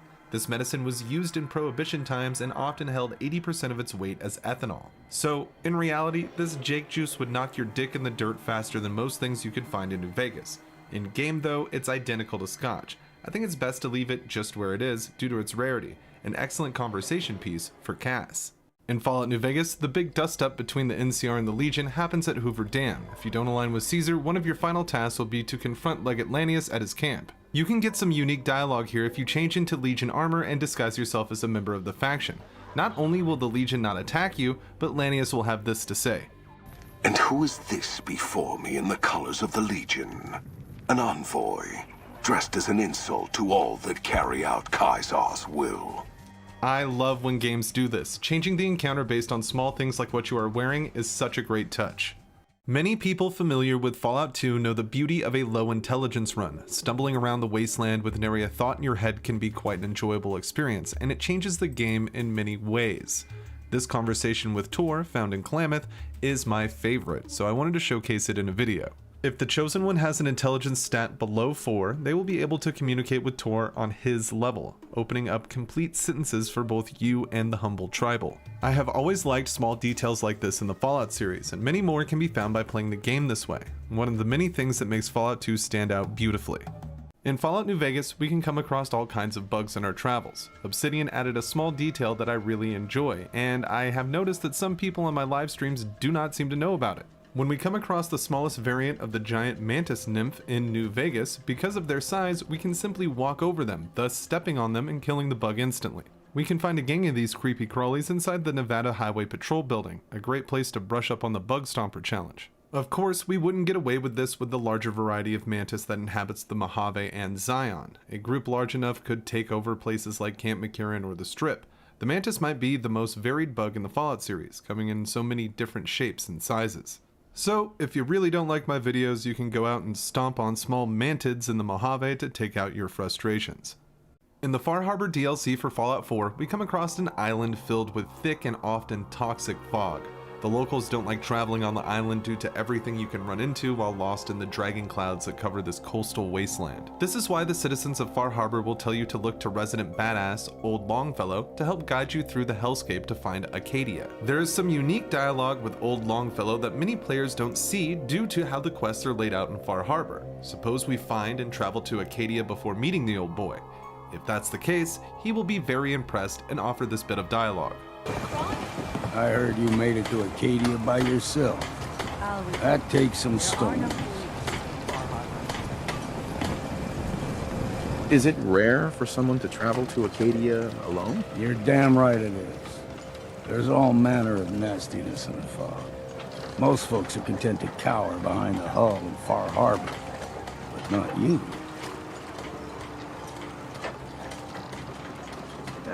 The trip wasn't that bad. Is that so?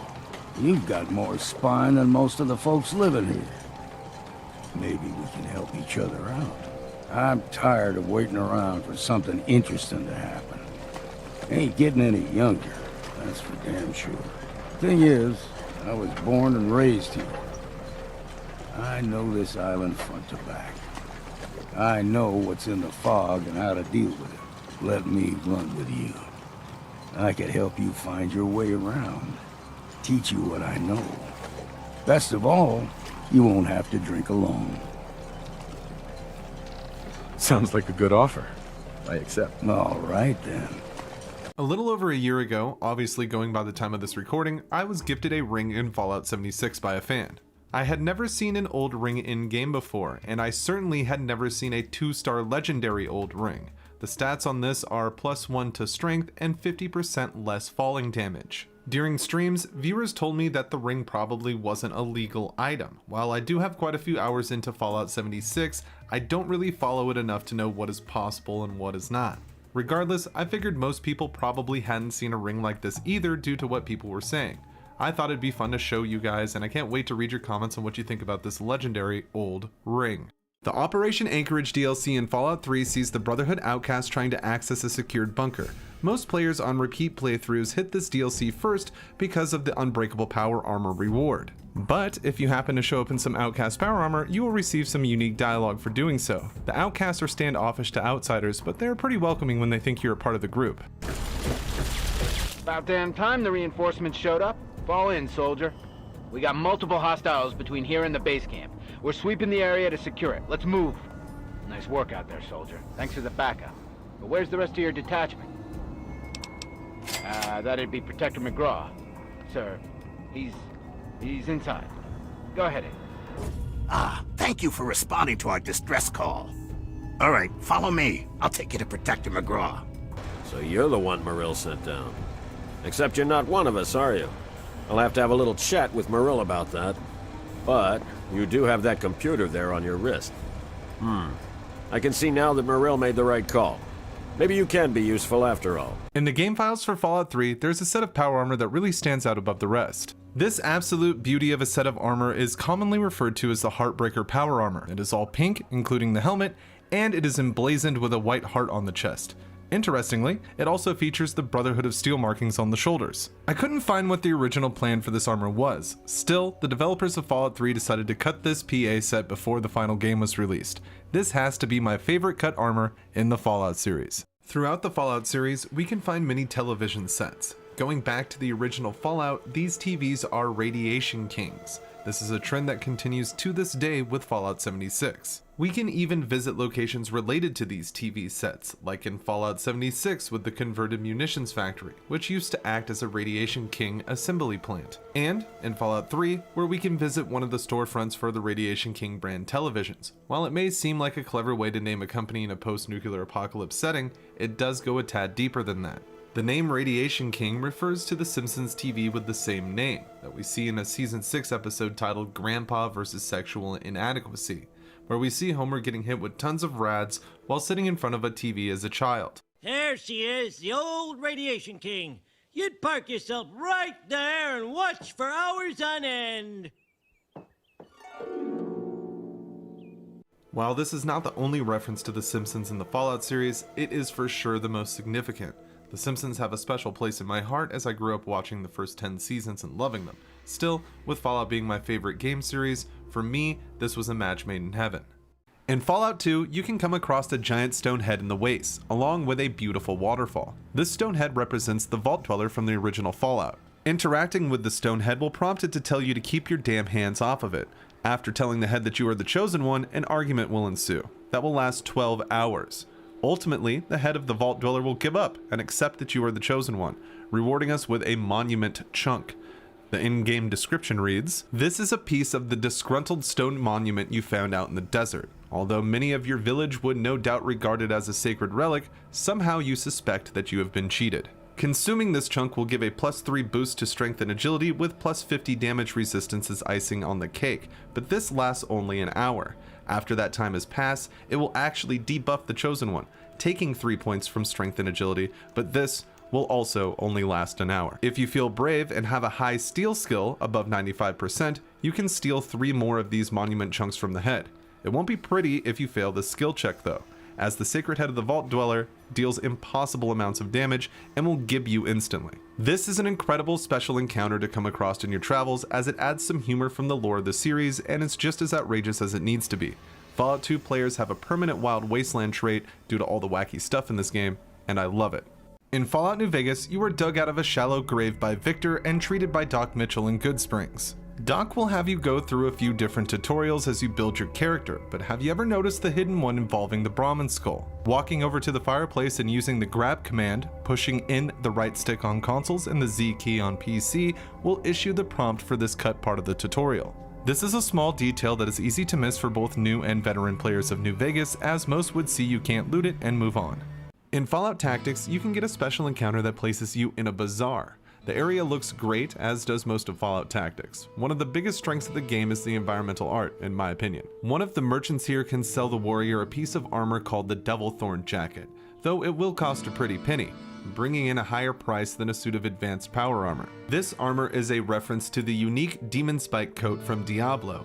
The stats reflect this as well, as both sets of armor have the exact same listing in each game's respected inventory. The Fallout Tactics Devil Thorn Jacket reads, Unique item, 100 AC, plus 10 strength, plus 50% resist fire, -6 damage from enemies, indestructible, minimum strength 75, it weighs 20 pounds.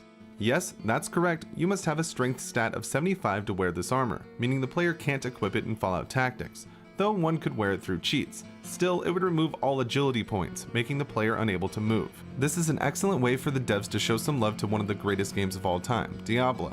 Now if we could only get our hands on a Fallout version of the Executioner's Blade, we'd all be set. In Fallout 3, there are various radio stations you can listen to on the Pip-Boy, like the Enclave Radio or GNR. There was going to be another broadcast you could tune into, but it was cut from the final game. Tenpenny Tower Radio would play various jazz and blues tracks. We can find remnants of the chatter that was to appear in the dialogue files for Alistair Tenpenny. It shows us a bit more what it would sound like. Thank you for listening to Tenpenny Tower Radio Service, brought to you by Alistair Tenpenny. This is Tenpenny Tower Radio. You're listening to Tenpenny Tower Radio, the sound of progress. This is Tenpenny Tower Radio, music and inspiring talk for forward-thinking people.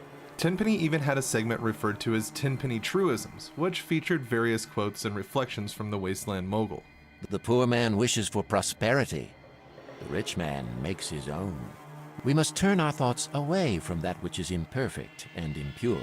On that vast plain of dust we will raise new cities, and like the phoenix, spread the wings of new life and take flight. Never wonder for a moment if you're worthy of the benefits you possess. Rather wonder always if you have utilized them to their fullest. All men were created equal. Not all men remain so. In the original Fallout, the Brotherhood of Steel would send the Vault Dweller to the West Tech research facility on a quest to retrieve a holodisk. This location, also known as the Glow due to the high amount of residual radiation that lingers here, holds a great throwback to Doom, a game many consider to be the father of modern-day first-person shooters. On different floors of the facility, we can find key cards. These cards are different colors and match the elevators located throughout the Glow. The yellow card opens the yellow door, the red one opens the red door, and unsurprisingly, the blue one opens the blue door. The color of these cards and the doors that they open is a reference to Doom. In the game, you would need to find yellow, red, or blue cards to open matching doors on most levels.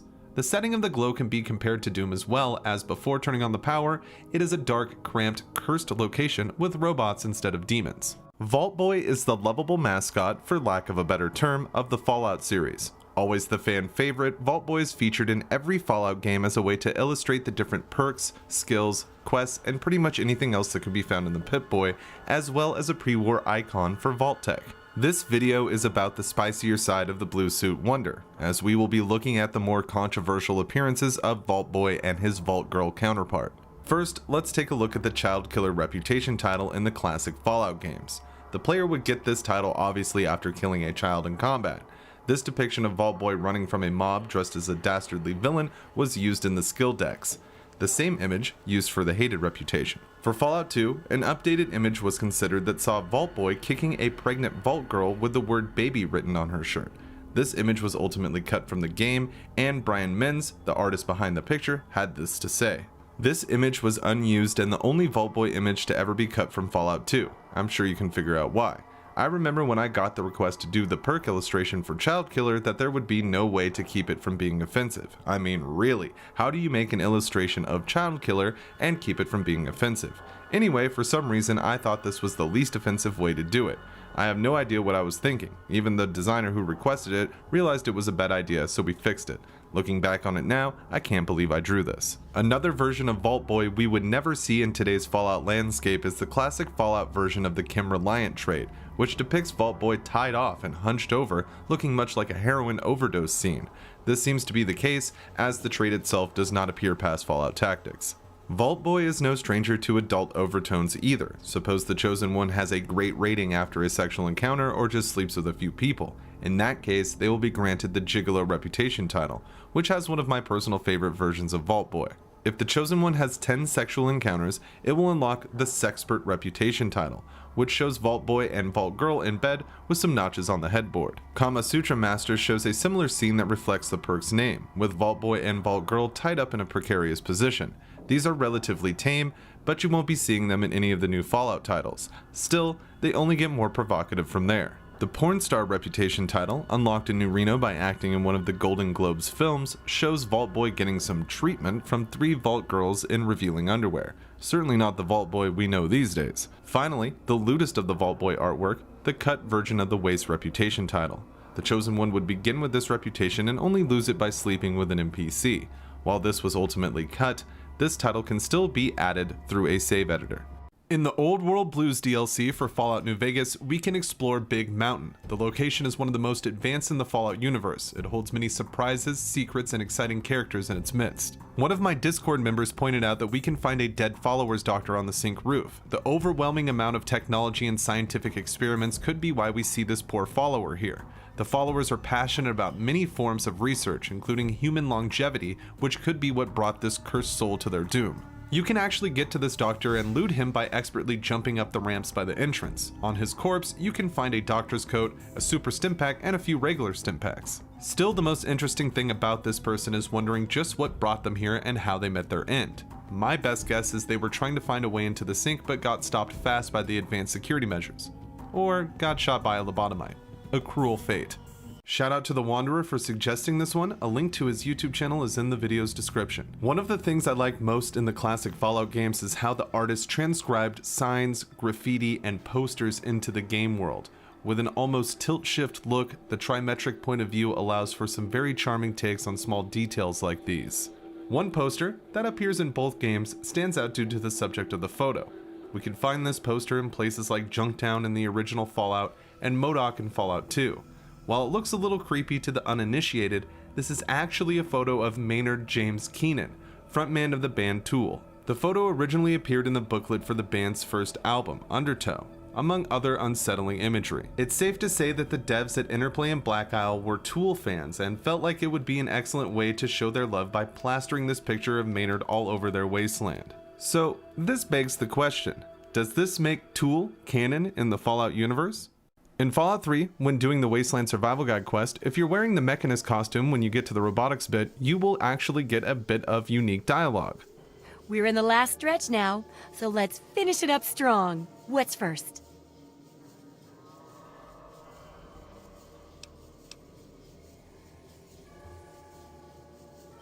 Oh, this is so exciting.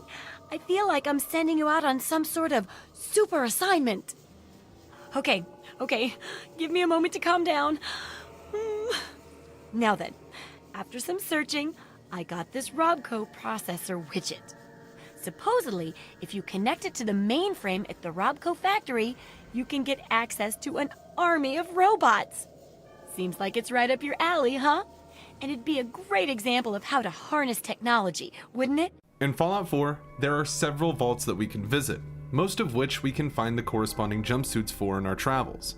I, myself, enjoy collecting vault jumpsuits in Fallout 4 and storing them in their own case, never to be seen or worn again. Two vaults in the Commonwealth area do not have jumpsuits that we can find, Vault 75 and Vault 95. While we can see these vaults in-game, there is no way to obtain their jumpsuits in the world. These jumpsuits are still in the game though, and on PC we can use console commands to get them into our inventory.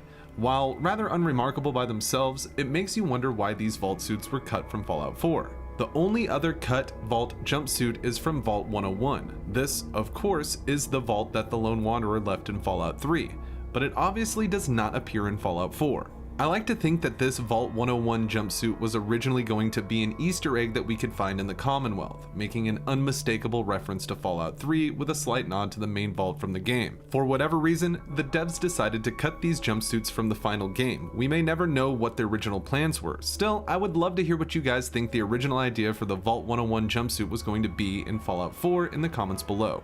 In Fallout 3, as you are leaving Vault 101, you will be ambushed by two guards. Bethesda added a great small detail with this encounter. These vault guards will pursue the Lone Wanderer all around the vault, but if we step outside the vault door at all, the dynamic duo will stop dead in their tracks. I like this attention to detail a lot. Though many people may know about this already, it still acts as a nice touch to players who flee the vault instead of fighting it out with the guards. While filming for videos in Fallout New Vegas, I came across a really interesting bug with Victor. After siding with the town in Ghost Town gunfight, I tried to recruit Victor and then talk to him after the fight, and this is what happened.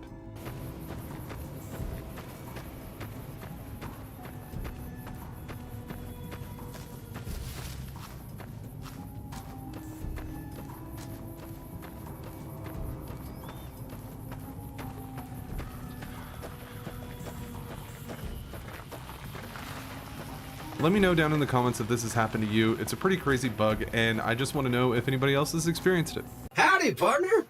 Might I say you're looking fit as a fiddle? In Fallout New Vegas, we meet Victor, the lovable cowboy-themed Securitron that resides in Good Springs. I want to talk about a couple of things that it seems some players miss due to the way the game is laid out. Victor digs the courier out of their shallow grave, and we wake up in Doc's bed. After leaving Doc Mitchell's house, he's the first NPC we come across, so naturally, he is usually the first person we talk to outside of the dock.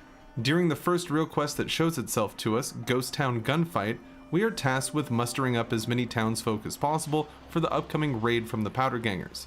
Everyone involved with the quest is marked except for Victor himself. The first bit of unique dialogue happens here, where we can recruit Victor for the battle. Trouble with rustlers, huh? Count me in, partner. Those varmints will be running home with their tails between their legs soon enough. Victor will no-show the fight, so catching up with him after, we can use a science skill check to reveal that an override was issued remotely in his programming. Howdy, partner. So when do the rustlers show up? Really? I must have dozed off. Although that's never happened before. All right, but put everything back the way you found it. Override? That can't be right. Probably just a malfunctioning tube somewhere. I truly am sorry I couldn't help you, partner. Was there something else you wanted to talk about? Now, the other bit of Victor's unique dialogue comes from not speaking to him until you hit New Vegas, where he will give you a fabulous introduction. Howdy, partner. You come for a piece, haven't you? Welcome to New Vegas.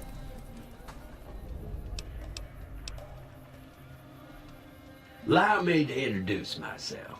I'm the Securitron that dug you up in the bone orchard outside Good Springs. I thought you'd gone up the flume, but that Doc Mitchell knows his trade. It's good to see you up and around, right as a trivet. Consider me your personal welcome wagon. Now hear this. The head honcho of New Vegas, Mr. House, is itching to make your acquaintance. Just head for the Lucky 38. It's the big old tower shaped like a roulette spinner. Yeah, partner. That's the spirit. He'll be waiting for you. I love the attention to things like this in New Vegas. It's quite the reward for players that don't really follow the beaten path. In Fallout 4, we can come across the Museum of Witchcraft. This spooky location houses a Deathclaw and mannequins galore. But looking deeper than that, we can see a small hole in the ceiling on the main floor. Usually, getting up into this space would be impossible. Still, if you have power armor equipped with a jetpack, you can reach this secret area. You can find a couple of random loot stashes, some mentats, and a revolutionary sword that is protruding from the chest of a skeleton. No doubt implying some type of weird ritual went down here at the museum. Fallout 4 is filled with hidden areas like this, some far more rewarding than this. It's just a cool little secret that most players miss. Most everyone who has played Fallout New Vegas is undoubtedly familiar with Yes Man, the agreeable AI that Benny planned to take over the Strip with. In-game, we see a smiling face on the monitor to represent this fan favorite, but there were more faces planned for Yes Man, and they don't seem nearly as cheery as his final form. These two faces can be found in the New Vegas game files, showing Yes Man with different expressions. I guess these would be used when saying something that Yes Man doesn't like, or attacking the Securitron he embodies.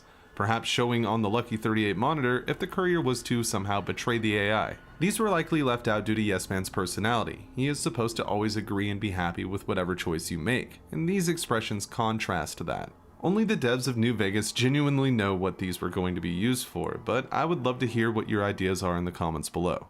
Fallout 4 is no stranger to cool Easter eggs and secrets. Bethesda even took the time to include a nod to a series the developers are likely pretty fond of. On the outskirts of Bradburton, in the Nuka World DLC, we can find an unlit bonfire with a sword sticking out of it. This, of course, is a reference to the bonfires of the Dark Souls series, complete with Sunshrine.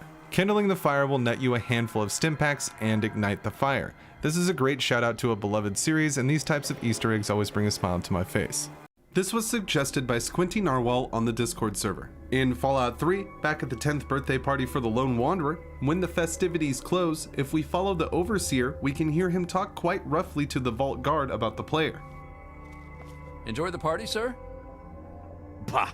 I only showed up because Amata's friends with the brat. Give them a few more minutes and then I want that place cleaned up and everybody back to work. Sure thing, sir. There is a bit more here that some people miss in this area though, like the loudspeakers. We can interact with any of the loudspeakers that we find, turning them on and off. It doesn't do much but stop the music or the Overseer's message from playing. Still, it's a fun small detail to play with when role-playing your disgust for the Overseer.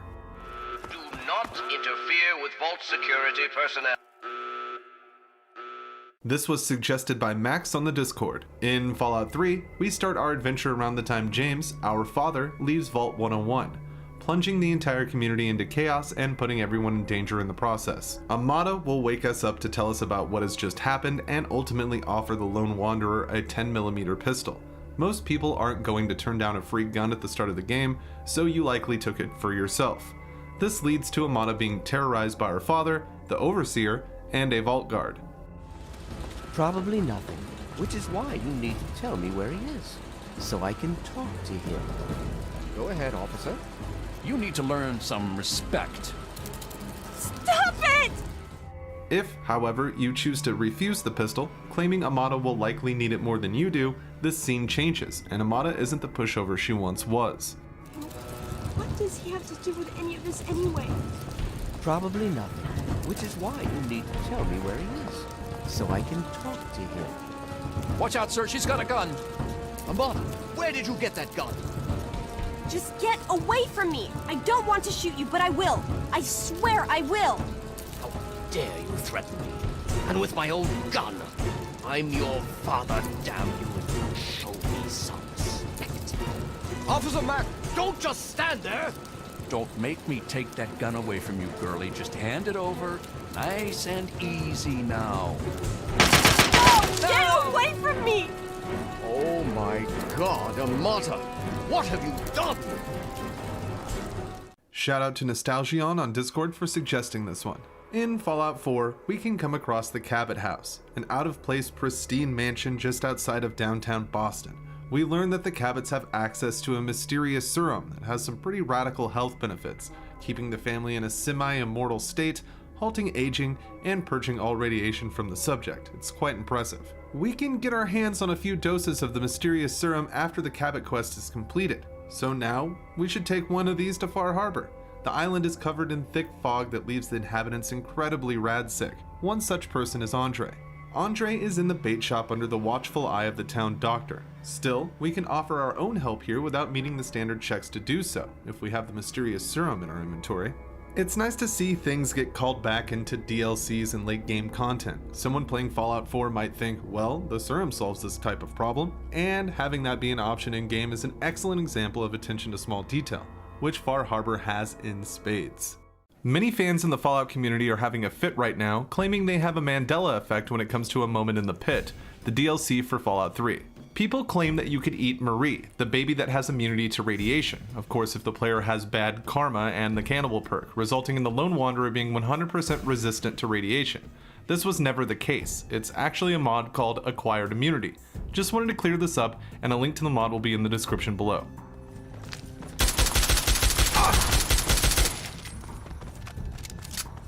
This one was suggested by Oblivion Walker on the Discord. In the Fallout New Vegas DLC Lonesome Road, there is an item that many people miss entirely, mainly because it looks like an object we usually wouldn't be able to loot. The Roughin' It bedroll is perhaps one of the best items in the game. They can also fetch a pretty penny when doing some merchant runs, as you only need one bedroll and there are 3 throughout the divide. The first one we can find is above the entrance to the Hopeville silo, nestled between a car and a hard place. The second one we can locate is at the Ruined Highway interchange, leaning against a median. Then, third and finally, we can find one in a makeshift stone hut around the Ashton Silo control station. These bedrolls will allow you to sleep pretty much anywhere you want, meaning you can heal yourself and get some rest around Lonesome Road, which helps out quite a bit. All you have to do is select it in your Pip-Boy and catch some Z's. Not something you want to leave behind the next time you visit the Divide.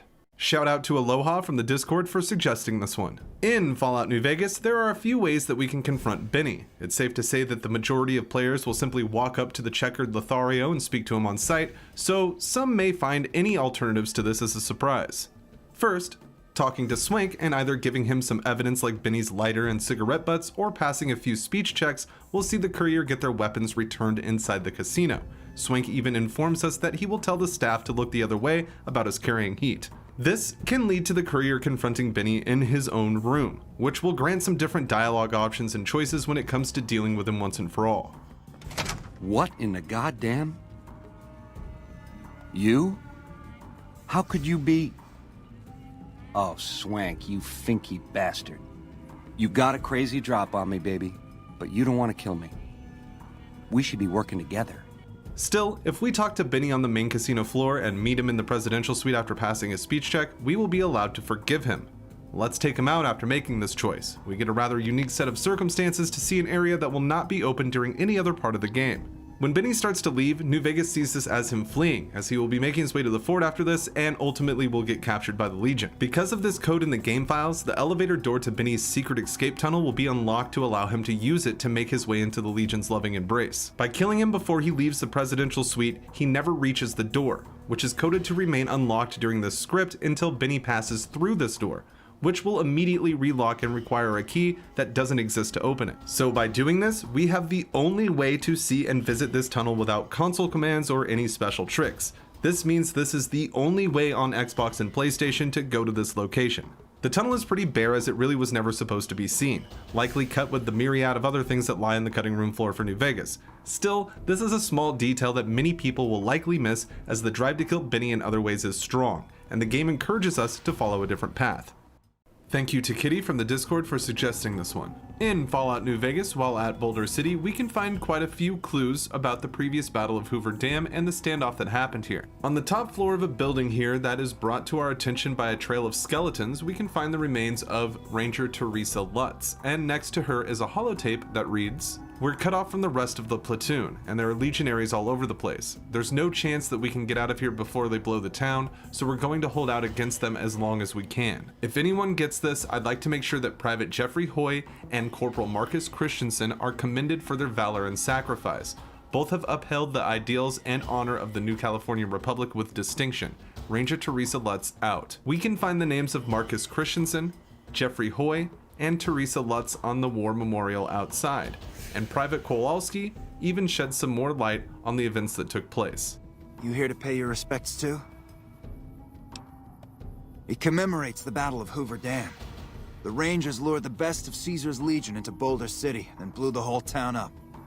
The NCR still lost a bunch of troops in the fighting though. My older brother sacrificed himself so they could evacuate some of the wounded. More remnants of the battle lie around the area, skeletons of the Legion group that came into Boulder City and the NCR soldiers that defended it. It is a charming yet solemn, small detail that tells a lot about the history of the area and the two most prominent factions that inhabit it. In Fallout New Vegas, the devs did a lot to ensure people were discouraged from mad dashing to the shiny beacon that is the Strip. This is why when heading through Sloan, Chomps will stop you and have this to say. Hold up. There are death claws all over the damn place north of here. I'd turn back if I were you. If you want to get to New Vegas, you're better off heading east from Prim and then looping north. It's a heck of a lot safer. If we come from the north, however, Chomps will have some unique dialogue and be impressed with the courier. Can't believe anyone actually made it through from the north, what with all the death claws at the quarry. You returning from New Vegas? They moved into the quarry after the powder gangers came through and made off with most of our dynamite. We shut the quarry down while we waited for the NCR to get us some more blasting sticks, but now the death claws have shown up.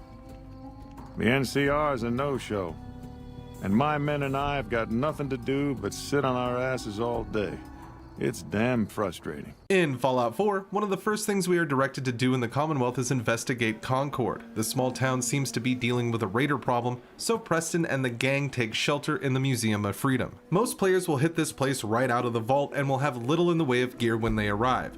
Preston and Sturgis will inform the sole survivor about their plan to get some power armor and a minigun off the roof of the building.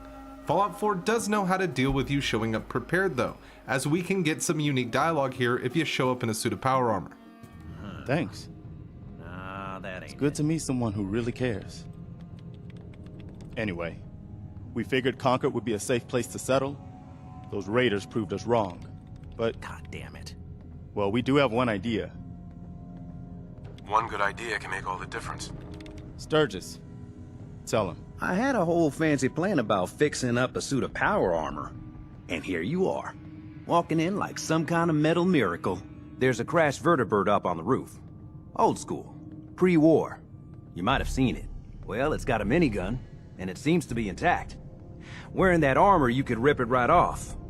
Then those raiders get an express ticket to hell. You dig?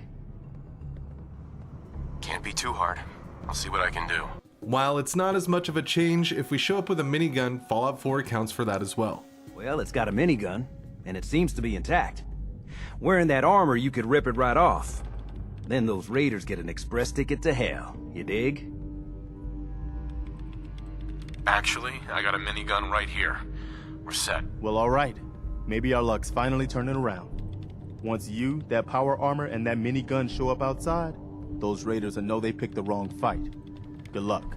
This one was suggested by multiple people on Discord and in the YouTube comments. In Fallout New Vegas, you can find Aster patrolling with a group of troopers at Camp Searchlight. If you have been to Cottonwood Cove, you can reveal this to him. He explains that the NCR is keeping an eye on that place. Still, he very clearly has his hands full with the Searchlight area, it having just been hit by a chemical attack from the Legion and all. Aster will tell the courier to get some intel from the camp and plant a bug on the Legion's radio. This can be quickly done with a bit of sneaking, and we can return to Aster with all the information we found out about Cottonwood. This is when Aster will say he wants someone to take out the camp for good. Killing every legionary in the area would be a good start, still it doesn't stop them from reforming later, which would indeed happen.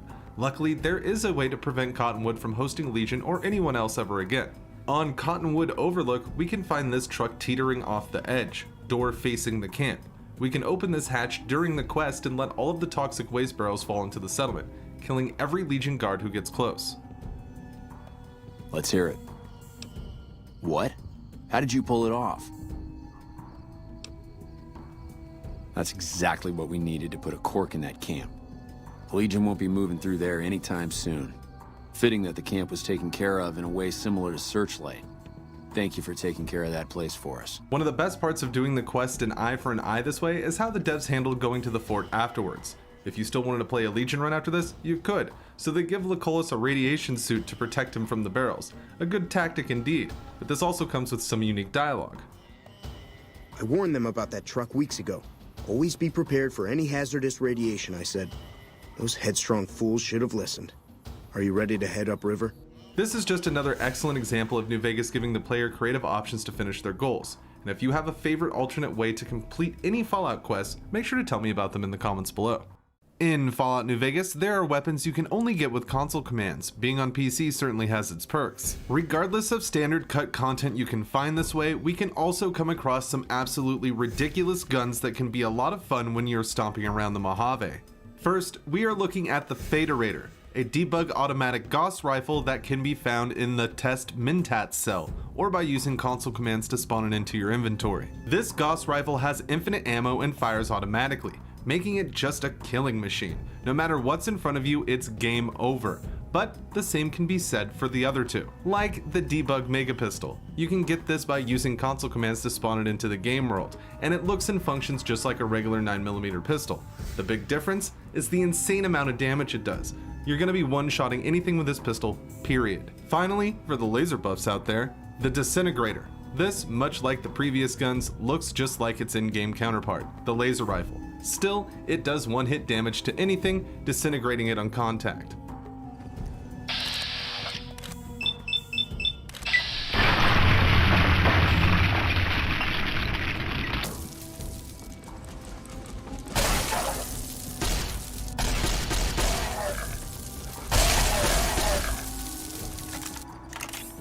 These guns are all just really fun to mess around with, and it's nice that we still have access to them in the final version of Fallout New Vegas. This has been suggested by many people on Discord and in the YouTube comments, but most recently by PZEasy23. In Fallout New Vegas, we can come across many small details and exciting discoveries that really tie the game world together. One such location is the unmarked Deathclaw Promontory on the east side of the river, across from a prospector's camp. Here, we can find all of the Deathclaws New Vegas has been hiding from us, and if you thought Quarry Junction was rough, this place is like the hard mode version of that area. No place to hide mixed with tight valleys make this peninsula a literal death trap.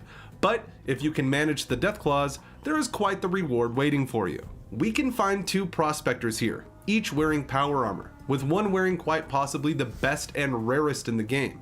The Enclave Remnant's power armor can be looted, and if you have the power armor training perk, it's yours to wear.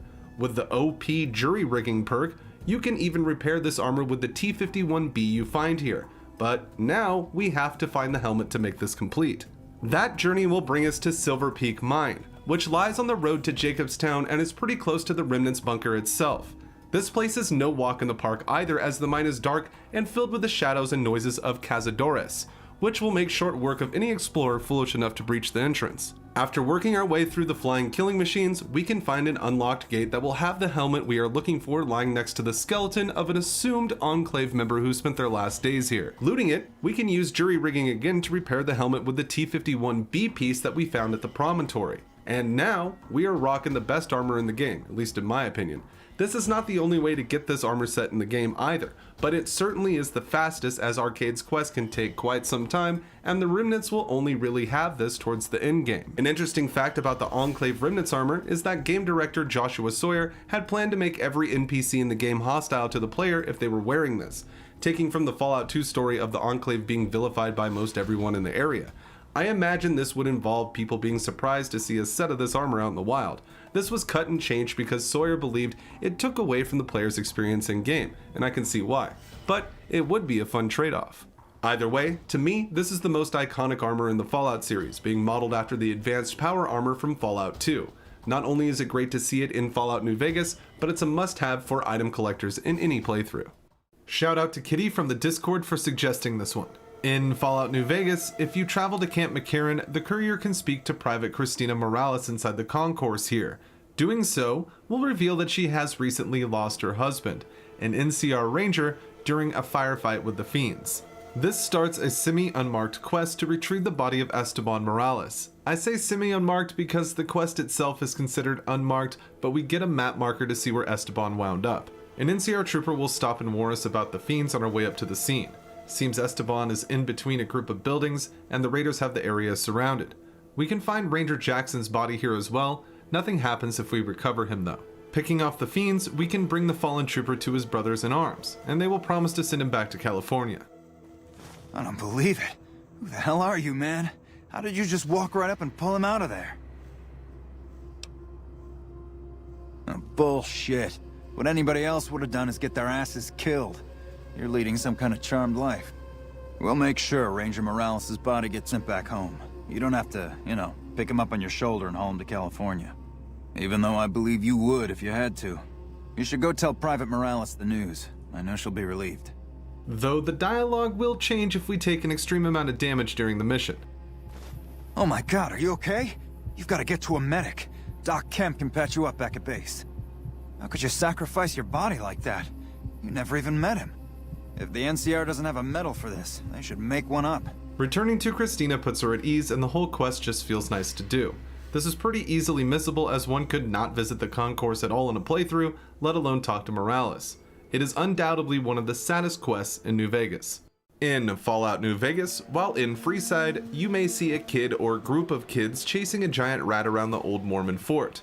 To some, it may just look like a fun game that the children do to stay busy, but the truth is a bit darker than that. These kids are chasing their dinner, and if they don't catch it, they likely won't eat. Freeside is a rough area with a lot of poor and downtrodden people. The good news is, we can kill the rat and secure dinner for the kids. After taking care of the rat, we can even see the kids eat it sometimes.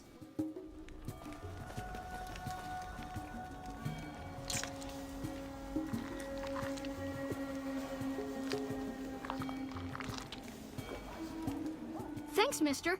Thank you to Golden Mail for suggesting this in the YouTube comments. In Fallout New Vegas, we can meet Old Lady Gibson. She is a scavenger of the Mojave and has been most of her life. She will mention that her favorite piece is the O she got from the RepCon sign, and we can actually see where she got it in game. Heading to the RepCon test site, if we look at the sign, we can see the O is missing, and this is the place Gibson got her seat from.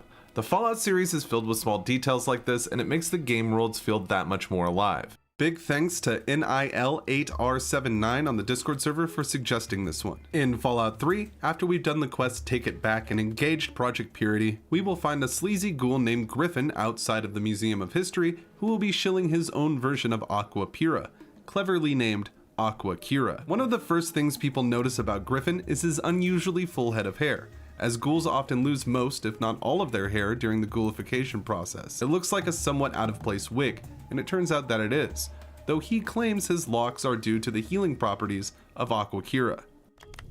Friends, have you stopped combing your hair? Afraid of pulling out the few remaining plugs? Well, fear no longer. cast your gaze upon my luxurious coiffure. And now, you too can get your hair back with the amazing Aquacura. Guaranteed, or your bottle cap's back. Wow! We can find a mess of these wigs in the Museum Authority building, inside a cabinet in one of the production rooms. And if we wear this fancy rug and talk to Griffin, we can get a bit of a unique dialogue with him. Welcome back. What can I do for you?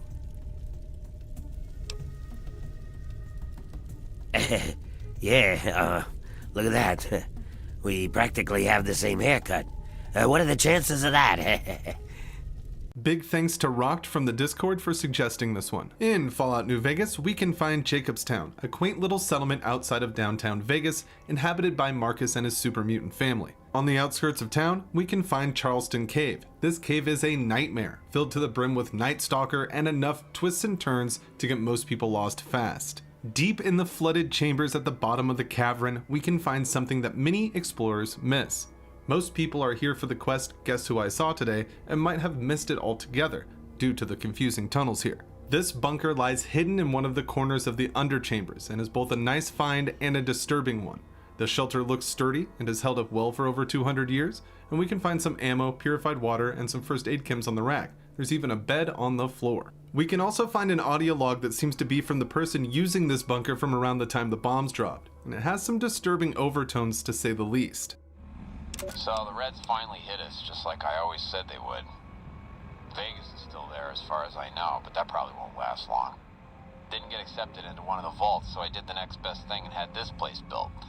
Got massive debts, but who cares now? That's every man for himself now.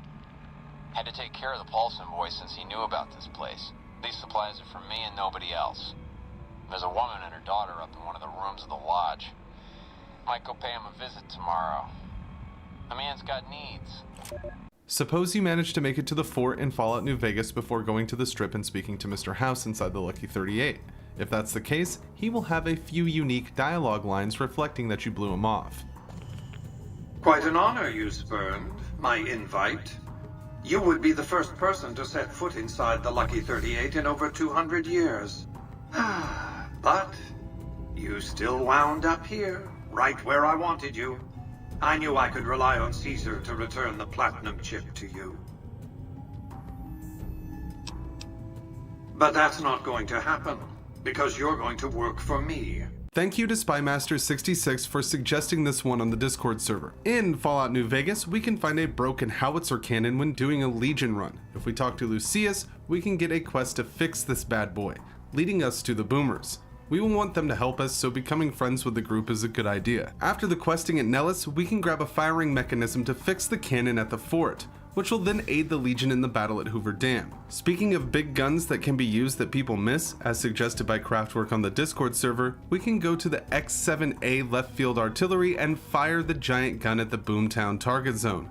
Just some fun small details that people can easily miss. Shout out to Scan from the Discord for suggesting this one. Also, check out Loner on YouTube, who has posted about this before. Link can be found in the description. In Fallout 3, we start our adventure literally at birth and go through our childhood in Vault 101.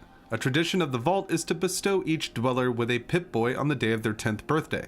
We see this in action in Fallout 3. After various shenanigans, the intercom will begin to ring, prompting James to walk over to it, engaging the rest of the quest. We can answer the intercom ourselves for a bit of dialogue with Jonas though, something that a whole lot of players probably didn't do. Oh hey, it's Jonas. Happy birthday. Sorry I couldn't be at your party. Listen, would you put your dad on? Can you put your dad on, please? Totally killer, though. Can you put your dad on, please? The Fallout series is filled with exciting locations. Pretty much every game in the lineup has at least one place that stands out for one reason or another, and I want to talk about two that are my favorite. A surprising amount of people seem to miss what's going on with the names of these places. First, Arafu in Fallout 3. This settlement is named this way because of the sign on the overpass. It read, "Careful, next exit, pre-war." And since then, the first and last letter rubbed off, leading to the locals calling it Arafu. A very similar thing is going on with Novak in Fallout New Vegas, though it is hinted at much stronger because we can still see the lettering from before. In front of the hotel, the no vacancy sign lost most of its letters, so the locals referred to the area as Novac. Do you have a favorite city name in the Fallout series? I would love to see more examples of this clever naming pattern, so let me know in the comments below. Big thanks to Nasser on the Discord for suggesting this one. In Fallout New Vegas, you will meet the boomers at Nellis Air Force Base. Their primary focus at the moment is raising the Lady in the Water, a crashed B-29 bomber that is on the surface of Lake Mead. Going through the quest Volare, we'll see the courier use inflation devices to raise it from the lake, and Loyal will state that the boomers are sending robots to clean up the parts. As we can see beforehand, the boomers already have a bomber in their hangar, but this one was found in the old museum and they can only use it for parts. The one in Lake Mead is pretty much entirely intact. After some time in game, we can see the boomers repairing the plane to complete working order, something a lot of people miss because very few come back to Nellis after helping the boomers. Another small detail that doesn't have to be in the game, but makes the world have that much more depth. You gotta love things like this. This was suggested by Nasser on the Discord. He had a message for his friend as well, which was, "Come to Brazil, Brett." In Fallout New Vegas, one of the factions we can interact with is the Great Khans. If you establish a good relationship with them and then travel to Nelson, you can kick off a line of events that can make you the absolute leader of the tribe. Speaking with Dead Sea, we can get a quest to attack Camp Forlorn Hope. All we have to do is take out all the officers at the camp and return to Dead Sea. Once that is completed, we have to head to Red Rock Canyon. Speaking with Papa Khan, he will be so impressed with what we did that he will name the courier his heir in the Khans, making you next in line for leadership. Now all we have to do is take out Papa Khan silently, and the tribe is ours. Speaking with Regis, we can even decide the future of the Great Khans. There is an option to fight everyone, sending them to fight it out against both factions at the dam if we so wish. This is another way to quickly get the Khans to side with the NCR as well. Well, that's the end of that. Thank you to Max from the Discord for suggesting this one. The Point Lookout DLC for Fallout 3 is a fantastic voyage into a murky swampland, filled with plenty of dangers to keep you busy for hours. One of the most significant landmarks most everyone will instantly see is the Point Lookout Lighthouse. Heading to the top of the lighthouse, we can see the bulb is broken. Still, we can find a holotape note that talks about a crashed truck carrying a solution to this problem, and we can find it in-game. In between the detention camp and the cathedral, we can find the truck wreckage and a brand new bulb inside. Taking this back to the top of the lighthouse, changing the bulb and flipping the switch will engage the light, and now we have a functioning lighthouse here in Point Lookout. This is an excellent small detail and really adds some personality to the area. To me, it's worth doing every playthrough. In Fallout New Vegas, if you use console commands to warp to the Lucky 38 penthouse before visiting New Vegas proper, you can come across a somewhat surprising sight. We will find an empty penthouse filled with liminality. The only person here is an eerie human NPC version of Mr. House. He looks nothing like he should. He uses a generic male voice and has pretty much no dialogue.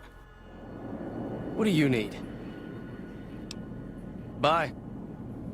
One could say this is just a placeholder for Mr. House, but even that doesn't really make sense to me. What would be the purpose? We would never see this in game, so unless New Vegas needs to mark Mr. House as being in the Lucky 38 indefinitely, the whole thing comes off as spooky at the very least.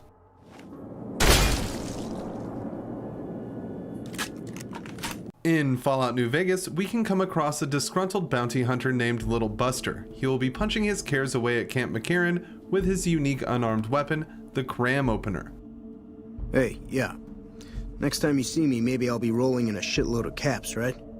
Nothing is stopping you from killing him and taking it now, but if we complete the quest 3-card bounty and take out the fiends listed, Little Buster will be gone from the area. Turns out, the next time we see him, he isn't rolling in caps, he's actually dead outside the old Mormon fort, laying on the train tracks. Of course, we can loot the Cram Opener from him here, but some may miss this opportunity because it's such a poorly trafficked area. Regardless, it's nice that Obsidian tied his little story together, even if it didn't turn out so well.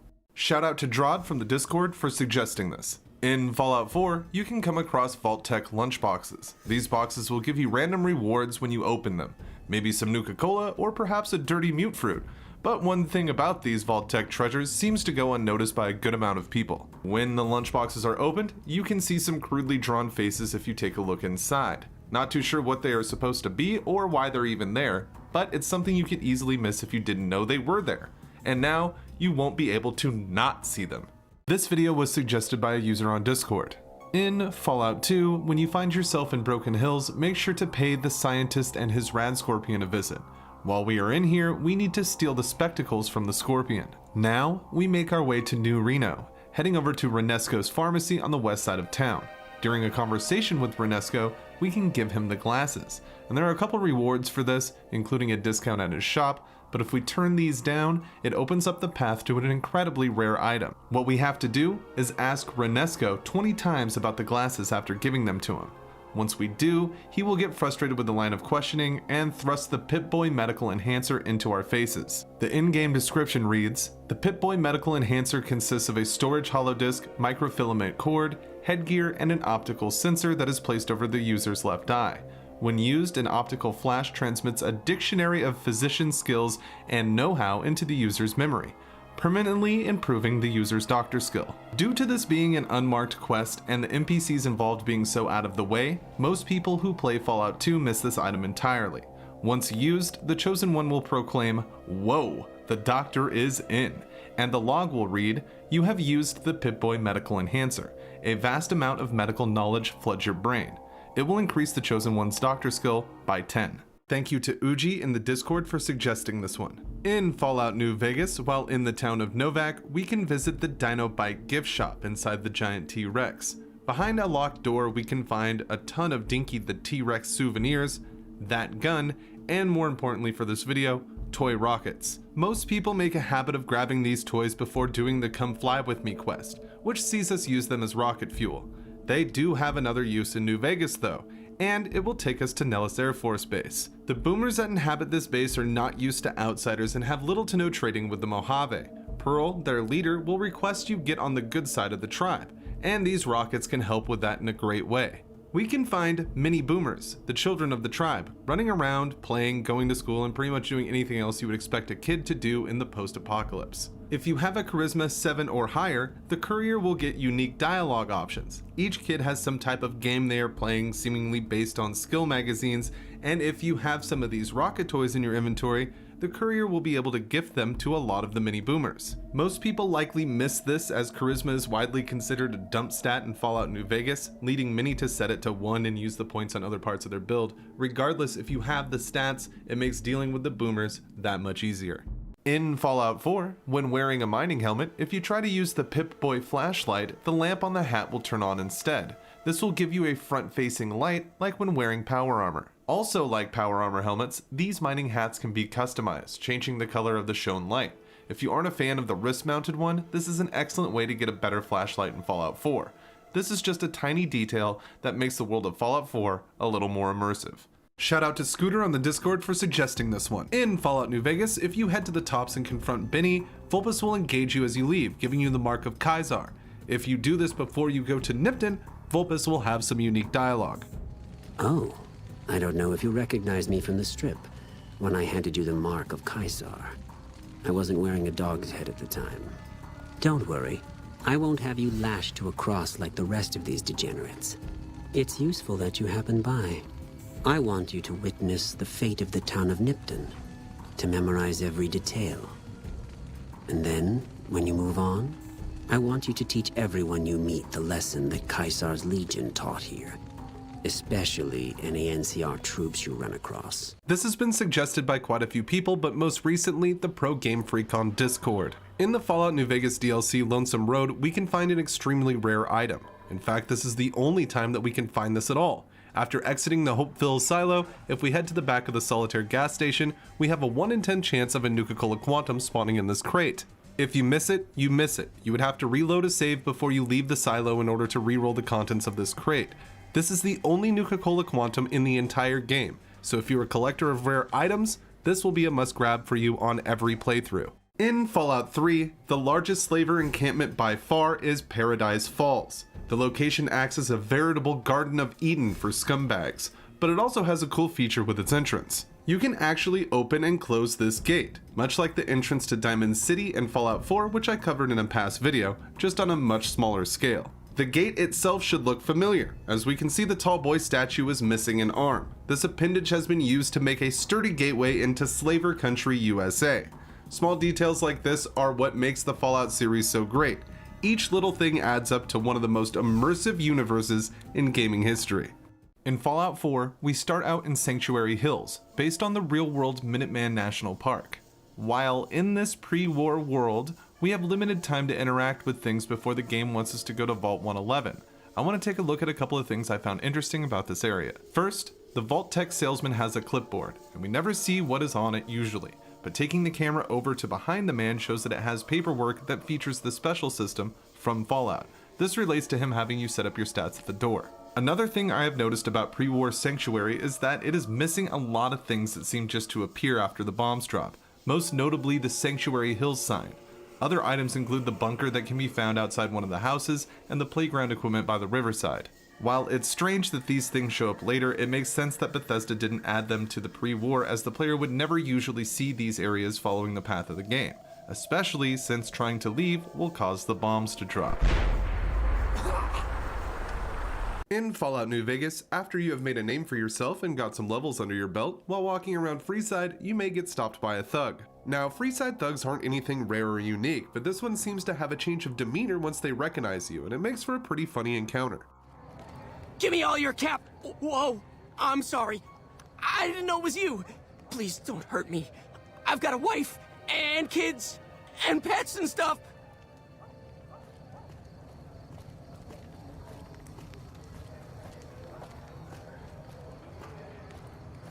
There is an astounding amount of Fallout-related things in the 2002 PlayStation 2 Interplay title, Run Like Hell. Starting with the voice actors, we can find Cree Summer, who voiced Tandy in Fallout and Lynette in Fallout 2. Hi, Nick. I left early to check on the organisms we found in the ocean yesterday. They're amazing. The things multiply so fast, we're not even sure how the ecosystem of the planet keeps them in check. Finally, someone else who sees. Of course, you've probably been everywhere, so this must be hell for you. We can find our boy Jason Martzin, who voices Myron in Boone. Oh, hello, sir. Hey, you're Niles' boy, aren't you? Yes, sir. Well, good morning. Tell your dad hi for me. And, stay out of trouble. Yes, sir. My wife's dead. I want the son of a bitch who sold her. The game is filled with actors that appeared in previous Fallout games. Clancy Brown, Kevin Michael Richardson, Pamela Adlon, Greg Griffin, BJ Ward, Tress McNeil, and Corey Burton all have roles in Run Like Hell. On top of all the familiar voice actors, Inan Zur composed the music for Run Like Hell. Zur would later go on to write most of the music we hear in the Fallout games today. If you are a fan of Fallout Brotherhood of Steel, have no fear. Your favorite drink has returned. Ball's vending machines litter this game and really make you think about how this drink has survived so many crazy scenarios. Finally, we come to the main event of the Fallout references in this game, the Pip-Boy Protein Bar. These are found in vending machines like the Ball's drinks and can be used to restore a small amount of health. I think it's cool Interplay added throwbacks to Fallout in this game, and had Bethesda not stepped in, this could have been the last time we saw Vault Boy in a video game. I want to send out a big thanks to everybody who's been leaving suggestions in the YouTube comments and on the Discord server. This is one of the most suggested, so thank you very much. In Fallout New Vegas, while in Freeside, we can come across Rotface, a panhandling ghoul outside of Mick and Rouse that will offer tips and info on the surrounding area for the price of 1 cap. After exhausting all of Rotface's dialogue, if we wait a few days and come back to Freeside, he will be wearing a fancy new hat, which interestingly belongs to Eulogy Jones from Paradise Falls in Fallout 3. This doesn't seem to be a coincidence either, as the hat does not appear in Fallout 3, just here in New Vegas, so who knows how it got here. Diving deeper, we can find that this was part of a larger quest involving Rotface that would see the ghoul raise his prices each time you tipped him enough, going from 1 cap to 10, and from 10 caps to 100. This could lead to Rotface wearing Eulogy's entire outfit. There is a mod that restores this content, but the clothes are renamed to reflect Rotface. If this was how it was supposed to appear, then perhaps it may not be the clothes of the Paradise Falls head honcho. Still, the hat is a new item. It wasn't in Fallout 3, and when we have no mods affecting it, the name shows as Eulogy Jones's hat. Either way, Rotface is a likable character that deserves a new hat, so make sure to pay him a visit on your next playthrough. Thanks to Garmfield in the Discord for suggesting this one. In the Fallout 3 DLC Point Lookout, many things are out to stop the Lone Wanderer, swamp folk, sea life, and even a pre-war ghoulified Russian circus bear. We can find posters all over town about Ruska the Wonder Bear, but just out of bounds to the north of the Sacred Bog entrance, we can meet her. Much like the rest of the Yao Guai in Fallout 3, Ruska will be hostile unless we have the Animal Friend perk. Ruska is pretty big. According to the wiki, she's about 20% larger than other Yao Guai. Still, we can find her here, playing with her big red ball, waiting for the next group of swamp folk to stumble into her alcove. This was suggested by Johnny Boy on the Discord. In the Fallout New Vegas DLC Dead Money, the courier heads to the Sierra Madre Casino after following a radio signal.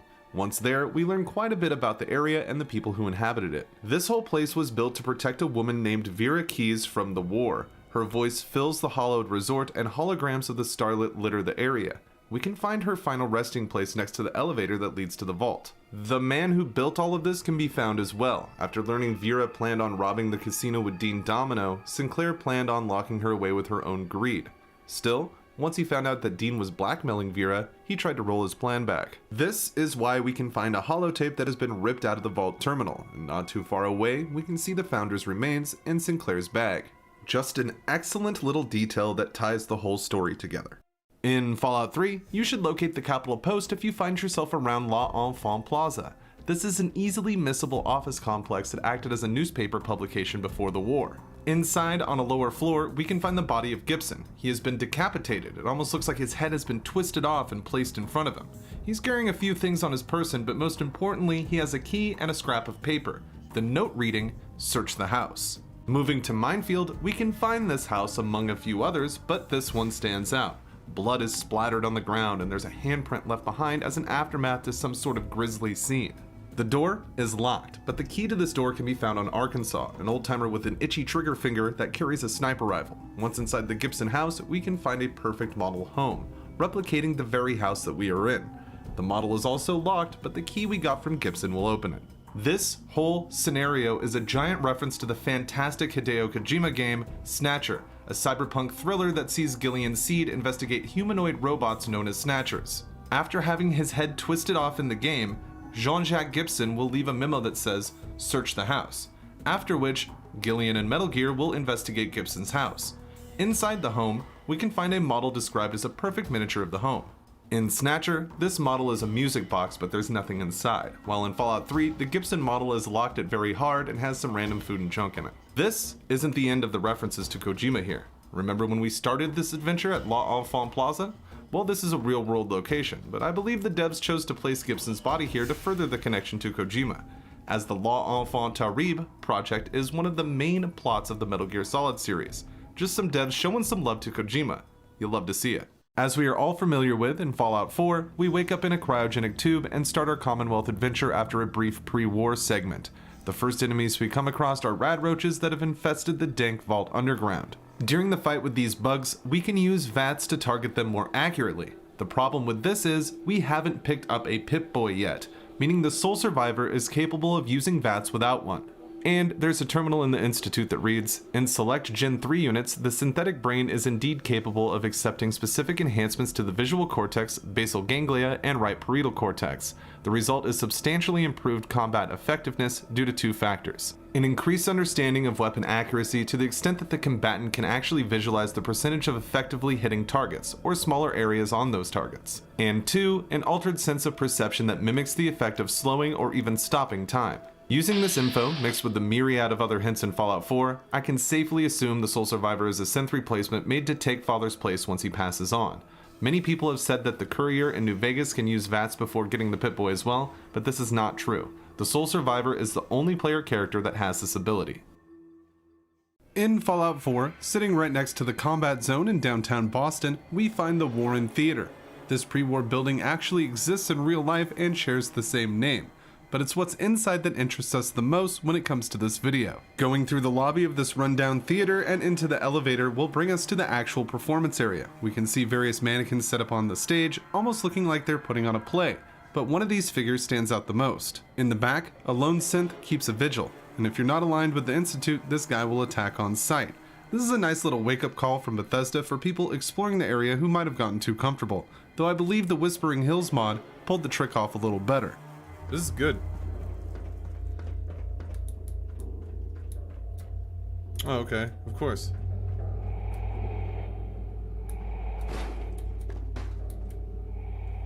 What's up with their faces?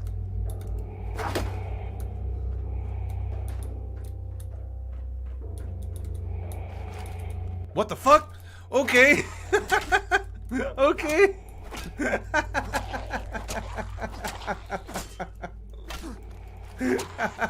That was good as fuck. That got me so good. A surprising amount of people have suggested this one over the past couple of months, most recently, Leetworm on the Discord. One of my childhood friends even went as far as to kill 3Dog over this when Fallout 3 came out because he thought he had tricked him.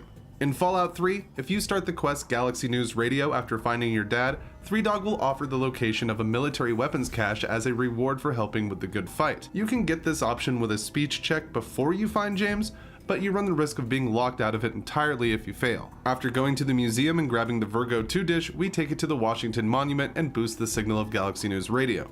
Returning to 3Dog, he will give us a holotape that points to Hamilton's hideaway as the location of the cache.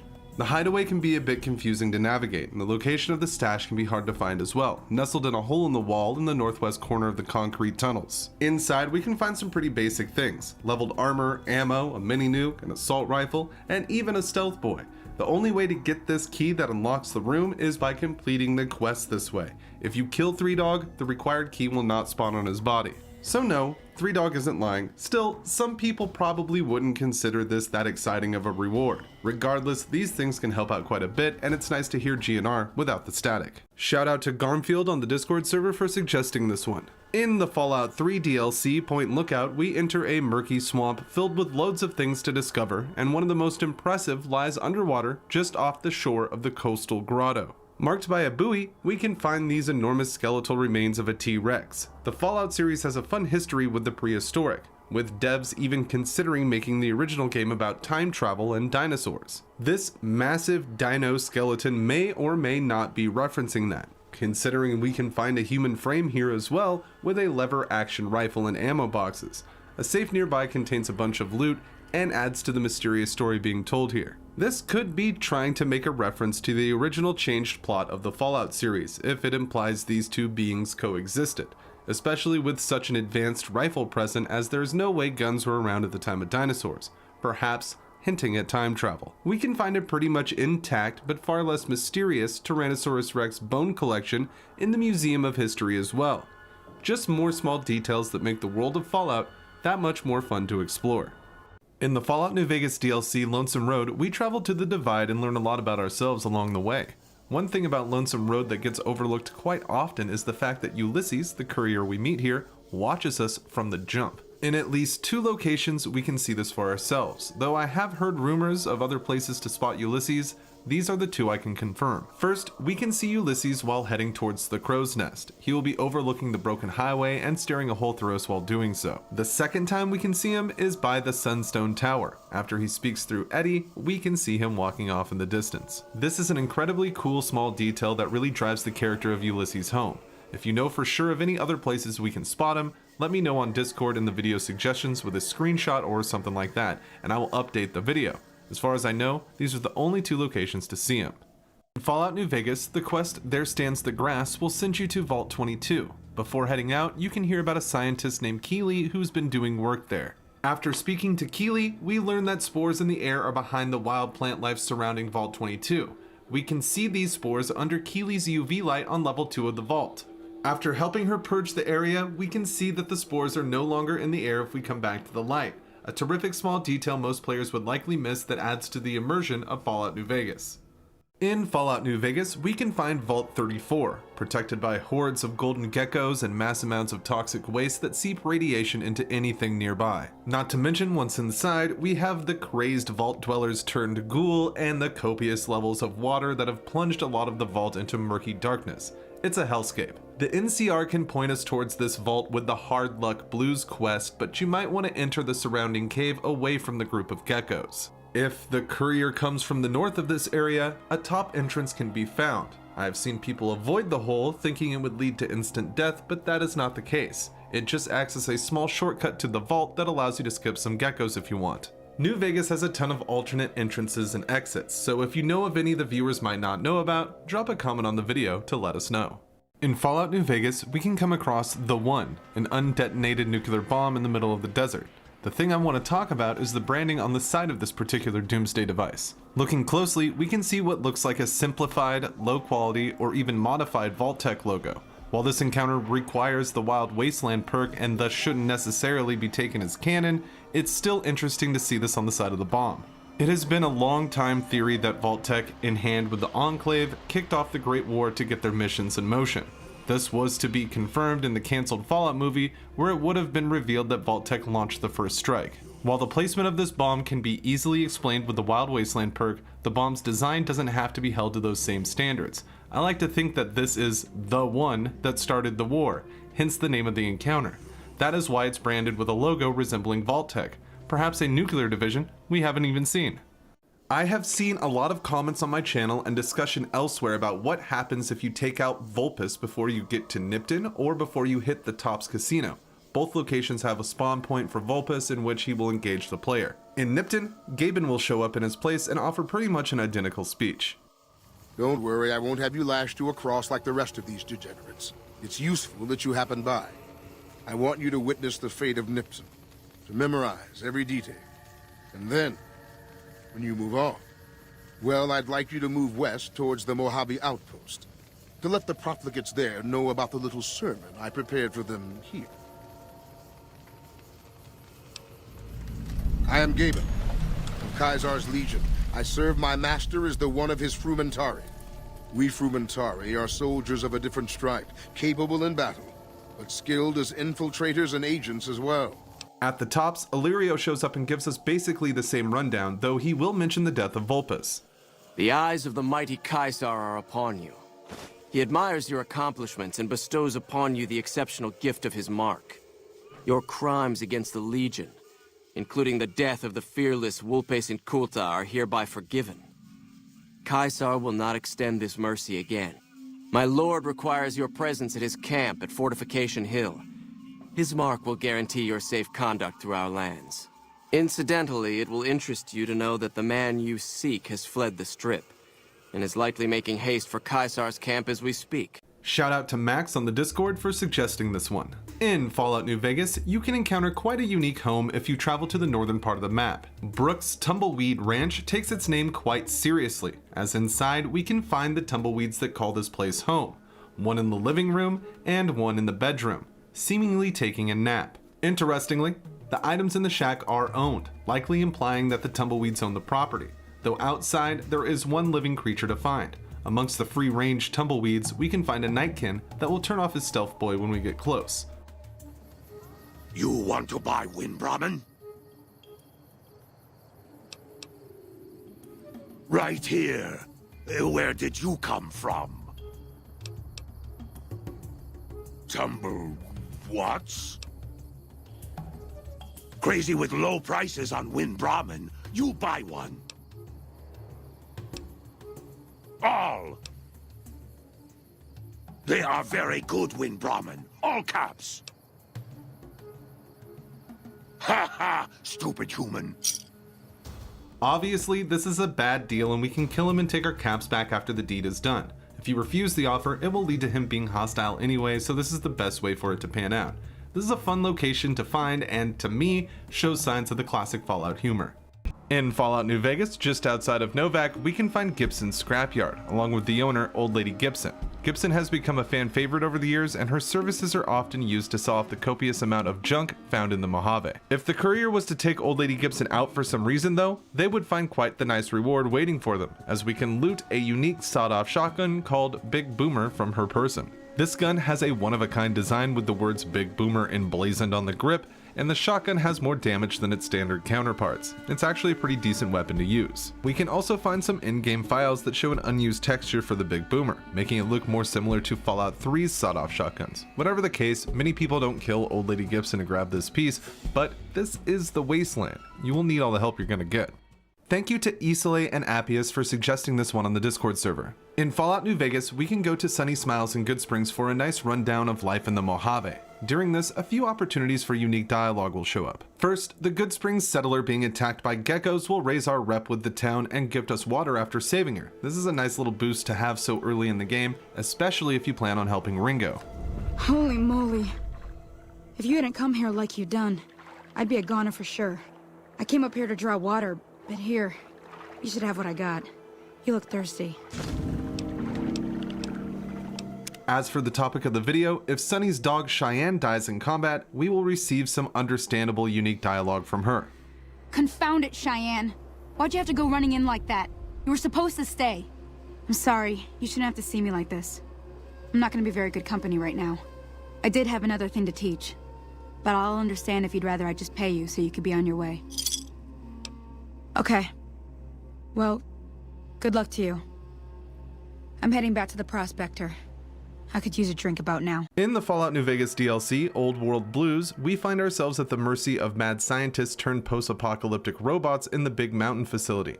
Dr. Klein and his group of wayward floating brethren have removed your spine, heart, and most importantly to this video, your brain. Because of this, we actually get some dialogue with what is essentially ourselves during the endgame of the DLC. One of the first things people notice about this brain is the voice. Many people relate it to the sound of Stewie Griffin from Family Guy. This is no coincidence, as the voice actor, Sunil Malhotra, confirmed he based the character on the Family Guy star. Well, well, look who finally dragged themselves in out of the wasteland. And where have we been, Crawling through pits of radioactive muck again? If you are playing a female character, the voice will remain the same, but our brain does have an explanation for this. Ah, well, as to that, you'd be surprised how hard a feminine-sounding voice modulator is to find in the Forbidden Zone. It's not as though brain-sustaining life support tanks grow on trees. I had to take what I could get. It also seems our brain has picked up some tunes on the various ventures around the wasteland, as we can hear it hum the Begin Again song from the Dead Money DLC, which regularly plays on mysterious broadcast around Big MT. Begin again in the night. Let's sway again tonight.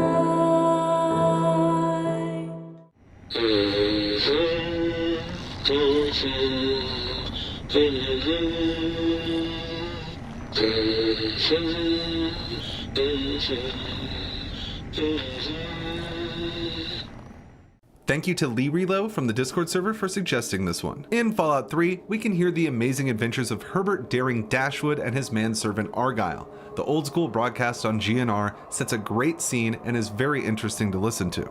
You're listening to the adventures of me, Herbert Daring Dashwood, and my stalwart ghoul manservant, Argyle. On our hunt for bobbleheads, we will be led to an unmarked location known as Rockopolis. The flags that hang above the hidden entrance are the only hint that there is something here. Once inside, next to the unarmed bobblehead, we can find the body of Argyle. And while there is some more here that we can find around, like a holotape, the more interesting thing that many people miss is that we can also meet Dashwood himself and tell him the fate of his longtime friend. In Tenpenny Tower, we can meet Herbert and chat him up about various things. But if we have already found Argyle, he will have this to say. Argyle was my manservant. Ah, but that's really just a fancy word for the guy who saves my sorry skin on a regular occasion. He was a ghoul, you see. Been around since before the war. We met when I stole his girlfriend back in '41. We'd been best friends ever since. We got separated a long time ago and never reunited. If you find Argyle out there somewhere, you be sure and tell me, okay? Dead. Argyle. You're sure? My God. I always thought he'd outlive me by at least 100 years. Poor bastard. But thank you. Thank you for telling me. At least now I know. At least now the poor guy can catch a breather. I'd like to return your kindness. Here, take this key. It unlocks my safe. Lots of stuff in there I'll never use again. My adventuring days are over. In Fallout 4, we can meet many wonderful characters and great companions. Boston is filled with exciting people post-war, but one of the most interesting is Deacon, a railroad member. He will even vouch for the sole survivor when they show up at the Old North Church. Who is this? Wow. Newsflash, boss. This guy is kind of a big deal out there. Do we know each other? I didn't need to meet you to hear about you. You have made waves. You've left a trail of destruction in your wake. Gone places no sane person would go alone. So you're vouching for him? Yes, trust me. He's someone we want on our side. Deacon seems to know a lot about us, and we can actually see him observing us throughout the game. Deacon will appear in some sort of disguise in various locations around the Commonwealth, and even have some bits to say to the sole survivor. After meeting McDonough, we can find him posing as a guard in Diamond City. Side. Hey. Hey there. What's up? What a day, huh? Welcome to the, Great Green Jewel. You'll totally love it here. Don't you have, like, important things to do? Hi. Nothing more to say. We can spot Deacon acting as a drifter in Good Neighbor and even see him using one of the pods in the memory den. Hi. Some fine-looking weapons. What's up? What a day, huh?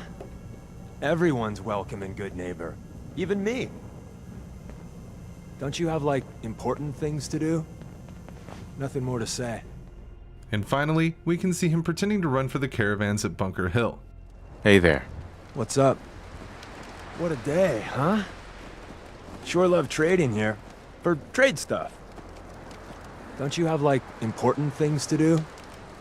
Nothing more to say. It certainly adds a lot of depth to the character of Deacon when we see him in different locations like this, and it makes meeting him later that much more rewarding once we do know about it. Just a small, nice little detail Bethesda added to Fallout 4. Thank you to Philip and Kitty from the Discord server for suggesting this one. In Fallout New Vegas, we can travel to Bitter Springs. This location saw quite the tragedy when the NCR flushed the cons out and executed the civilians that started to flee, including the sick, elderly, and children. The state of affairs when we arrive in Bitter Springs is terrible. As Gillies will explain, this is shown to us by the NCR flag flying upside down. It's a distress call. This camp is in bad shape, and if we don't get relief soon, I don't know what will happen. We can help turn the camp's fate quite a bit, and this becomes even easier with Arcade in the party, who can teach the doctor here at the base a thing or two. Hey, if you can help, I'll take whatever I can get. Doctor's bags would be a huge help, but what I really need are medical texts. I'm not trained to deal with major psychological trauma, and we've got a lot of kids in this camp.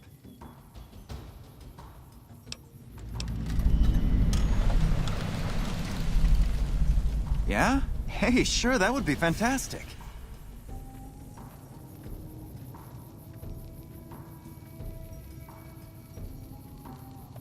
Thank you, that was very helpful. I don't think I'll need those books after all. After we have completed the quest, No Not Much, the flag will be fixed, flying right side up, showcasing that the hardship of the camp has been conquered. Small details like this really do it for me, and Obsidian didn't have to include this change. Still, it makes you feel like you really helped out the NCR and adds that much more immersion into Fallout New Vegas. In Fallout New Vegas, after being dug out of a shallow grave, we will meet Doc Mitchell, the Good Springstown doctor. Mitchell will guide us through character creation while offering some delightful banter along the way. When it comes time for the Vitomatic Vigor Tester, Doc Mitchell has a ton of dialogue that can be triggered by going extremely high or terrifyingly low on each special stat. That's some serious atrophy, even for someone who's been in bed a while. It's a wonder you can move at all. Surprised anybody'd want to tangle with you. Heck, you could go Deathclaw hunting with a switch. Now, I ain't no optometrist, but maybe we should fit you for some glasses while you're here. Nothing gets by you, huh? Could've used you when I lost my keys last month. I just don't get it.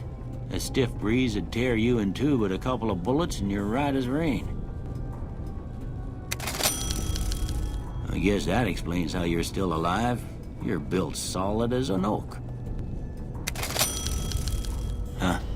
Must be some frontal lobe damage. Good to see them bullets didn't affect your charm none. Sorry, son. I fixed up your head as best I knew how. I guess I missed a spot. Look at that. Maybe them bullets done your brain some good. Don't have all your coordination back yet, looks like. You should think about doing some rehab. Most patients don't get out of bed after being shot and then move like they was in perfect control. You're unusual, I'll say that. Now that don't make a lick of sense. Seems to me you're the luckiest son of a gun in New Vegas. With luck like yours, I'm surprised them bullets didn't just turn right around and climb back into the gun. Yeah, that's a pretty standard score there, but after what you've been through, I'd say that's great news. Doc Mitchell will also have different items to give out depending on your build, like the boxing gloves for unarmed characters. Fallout New Vegas never ceases to impress me with how much detail it has packed into such a great game.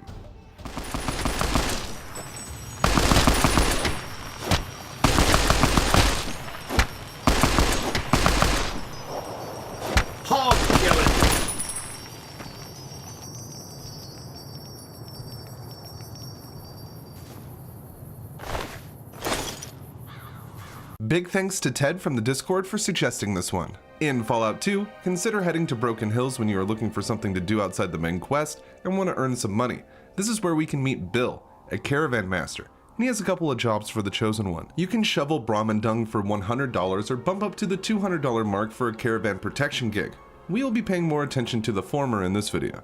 If the Chosen One has an intelligence of at least 4, they will be able to repeat this job, and after 5 times, a new special perk will show up on the character sheet. The Expert Excrement Expediter perk will grant the Chosen One plus 5% to speech at the cost of some reputation loss in Broken Hills, a more than fair trade. Small details like this really tie the worlds of the classic Fallout games together. Taking small jobs and having them affect the character directly is a nice touch. This perk in particular is a fun and humorous one to add to the collection. Thank you to Daddy Harambe from the Discord server for suggesting this one. In Fallout New Vegas, we are all familiar with Helios 1. The power plant is one of the most sought after landmarks in the Mojave. When doing the Lucky Old Sun quest, we have a few options that will change the future of fan favorite, Fantastic. Suppose we follow the NCR's plan, sending the power to the Strip in McCarran. In that case, Fantastic will get a promotion to Hoover Dam, claiming to be in charge of the whole shebang. Well, look who it is. Fantastic's little helper, all grown up, following in his master's footsteps. What's it look like, man? I'm fucking king of the NCR. Caesar's Legion has Caesar, the NCR's got Fantastic. It's Fantastic's NCR now. This whole war's about power, man. Caesar wants it, NCR wants it. Fantastic's got it. After I fixed Helios 1 and basically saved the NCR from the dumb shits who run it, I got myself a little promotion. Now I run the whole shebang. Still, if we arm Archimedes 1 and wipe out the NCR, returning a few days later, we will see the Legion has taken Helios. Due to this, Fantastic will be donned in Legion gear and spouting his pride for a job well done. Hey man, when in Rome. Man, I don't even know. It's crazy. Shh. You feel that? That's the winds of change, baby, and Fantastic's riding them with his magical angel wings. They saw the shit I did for the NCR, how I carried them on my back, brought the fire to the heathens. I wasn't gonna help them, but they begged. Well, somebody begged. Couldn't say who for sure. It's all a blur, you know? Chems, man. What a trip. I'm working on some top secret shit I can't even tell you about. It's so mind-blowing. But here's a little taste. You know how you can only collect sunlight during the day? Well, what if you could make it daytime all the time? Crazy, right? Or is it? I'm gonna find somebody smart and ask him that question, see what he says. It'll be fucking intense. Adios, amigo. In Fallout New Vegas, back at Jack and Diane's drug lab in Red Rock Canyon, we can find a few trailers that the two use for their daily activities. One of these mobile homes has a table that has an interesting rare item on it that we can only find here at the Khan's camp. This flower is highly suspect. Our first most significant and only indicator is the quotations around the item name when we see it in game. There are only 3 bags of this stuff in Fallout New Vegas, and all of them are right here. These sacks of powder are likely being implied to be narcotics of some kind. Most people can probably make their best guess as to what they think it would be exactly. This white stuff is one of the rarest items in the game though, so making sure to steal all 3 off the table is a must for item hoarders. In Fallout New Vegas, we meet Boone, a grizzled NCR vet who has seen his fair share of action. This, combined with the loss of his wife, Carla, has made him about as cold as you can be in the Mojave. The NCR has a policy that in the event their personnel die in action, they must have a letter to be passed on to their friends, family, or loved ones. Craig Boone is no different, and if he does die after being recruited as a companion, we can find the letter "For Carla" on his body. It reads, "Carla, if you're reading this, then you know. Sorry. Wanted to make it back home to you. The pension won't be much, but it should help you and the baby get by. Want you to remarry when you meet the right person. Don't want you to have to be on your own. Not sure the right way to say how I feel about you. Think you know already though. Always seemed like you knew what I meant, maybe better than I did. Wish I was there with you now. There are things I couldn't tell you. Tried. Whatever you learn over time about my service in the NCR, hope you can forgive me. Lastly, know you were against it, but if it's a girl, want her to be named after her mother. Know it's playing dirty to win the argument this way, but too bad. It's worth it. Craig." Big thanks to Citizen from the Discord server for suggesting this one. In Fallout 3, we will be called back to Vault 101 in the quest Trouble on the Homefront. During this time, we'll be able to explore the vault a bit more than we could before and under less demanding circumstances. If we happen to go back to the clinic and former office of the Lone Wanderer's dad, James, we'll be able to get what I consider to be his final parting gift. The framed quote that hangs in the office that James has told us since childhood holds a few items for those with a lockpick at 50 or higher. Inside we can find some caps, a copy of the rocket launcher schematics, and a holotape that gives us a bit more insight to James's thoughts during the earlier points of the game. Well, here we are, nestled all safe and snug inside Vault 101. It's so cold down here. Colder still with Catherine gone. Oh, Catherine, I so wish you were here with me. How the hell am I supposed to do this by myself? Live down in this hole. Take care of our child. But this is our life now. So I guess I'd better get used to it. The overseer who runs the place is an overbearing bully, but I've dealt with worse. In Fallout New Vegas, we can find many different nuclear-powered bugs and creatures. One of the best among them are the mantis that we can find in various spots around the Mojave. If you happen to find some mantis, make sure to look for their eggs. If we shoot them, it will break the clutch and release the baby mantids into the world. If you aren't doing this in every playthrough, you are doing mankind a great disservice.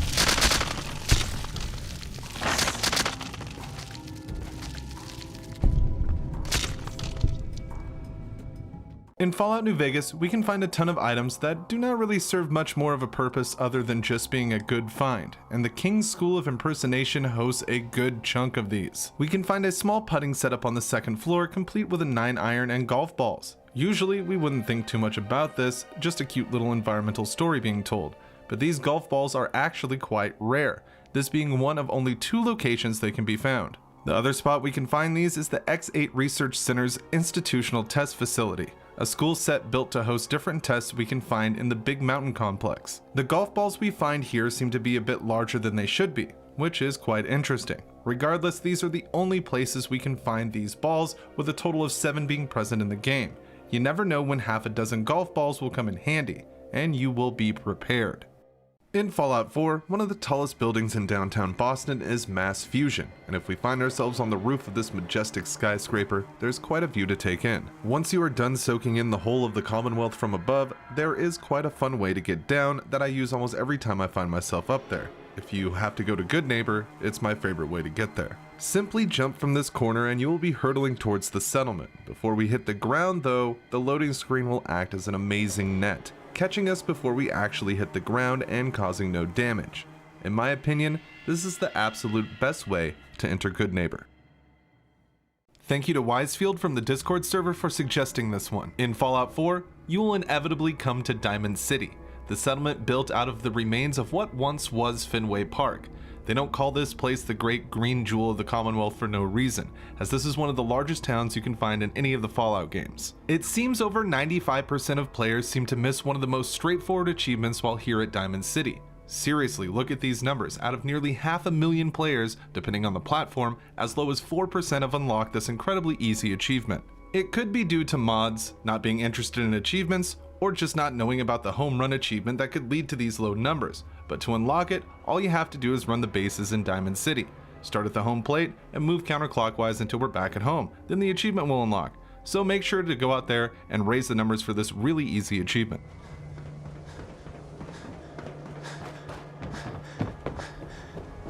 Sometimes you gotta wonder, does anyone fight back?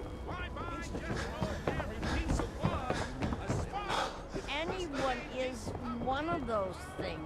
It's that secretary of his. Keep looking at me Her like that. and her I'm gonna start thinking yours. hair.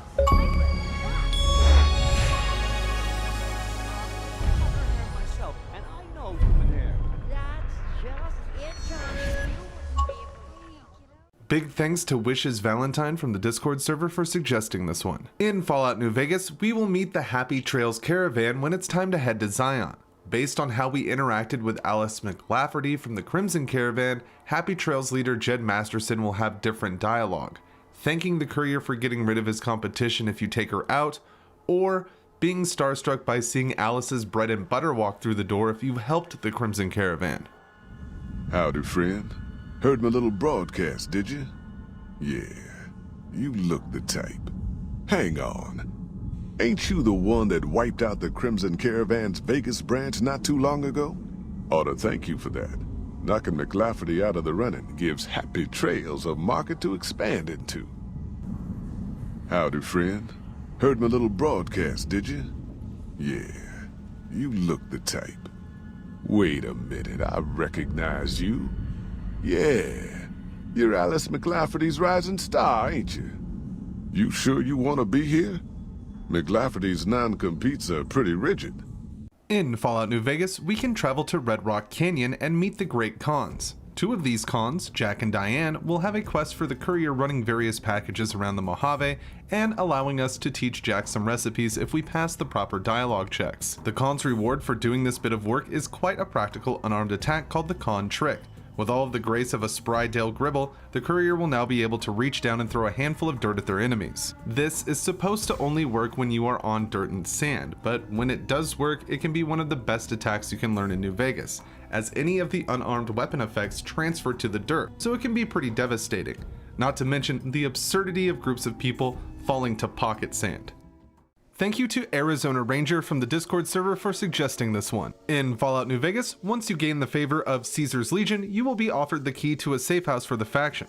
This humble abode has a nice Legion flag on the wall, an entertainment area, and a few beds to choose from, with various gear on each of them. One of these beds holds a unique item that any courier will want to grab for their journey, the Lucky Shades. These sunglasses will grant the player +1 luck and look pretty good while doing it.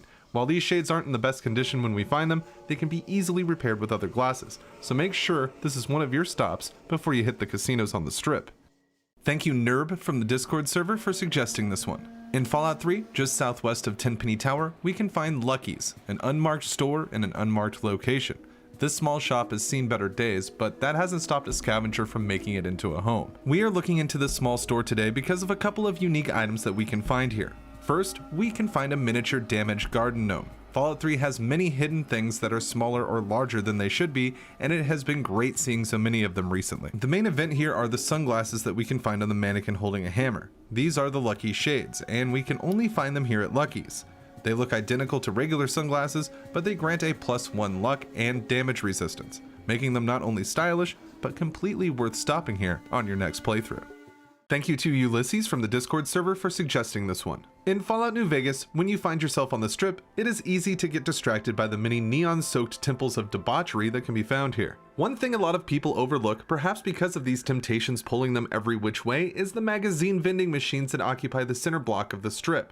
Understandably, a courier walking through the hustle and bustle of New Vegas could be forgiven for thinking that these were merely static set pieces, But that isn't the case. Suppose we approach a set of vending machines. In that case, we can get a random skill magazine from each one by activating it, totaling 9 in the entire game, all entirely located on the New Vegas Strip. These machines are a one-time use thing though, so we won't be spamming it to get a vast collection of skill magazines. Still, it is nice to get what you can in the Fallout series, and you can always find a use for these magazines, even if it's just making a few caps off of them.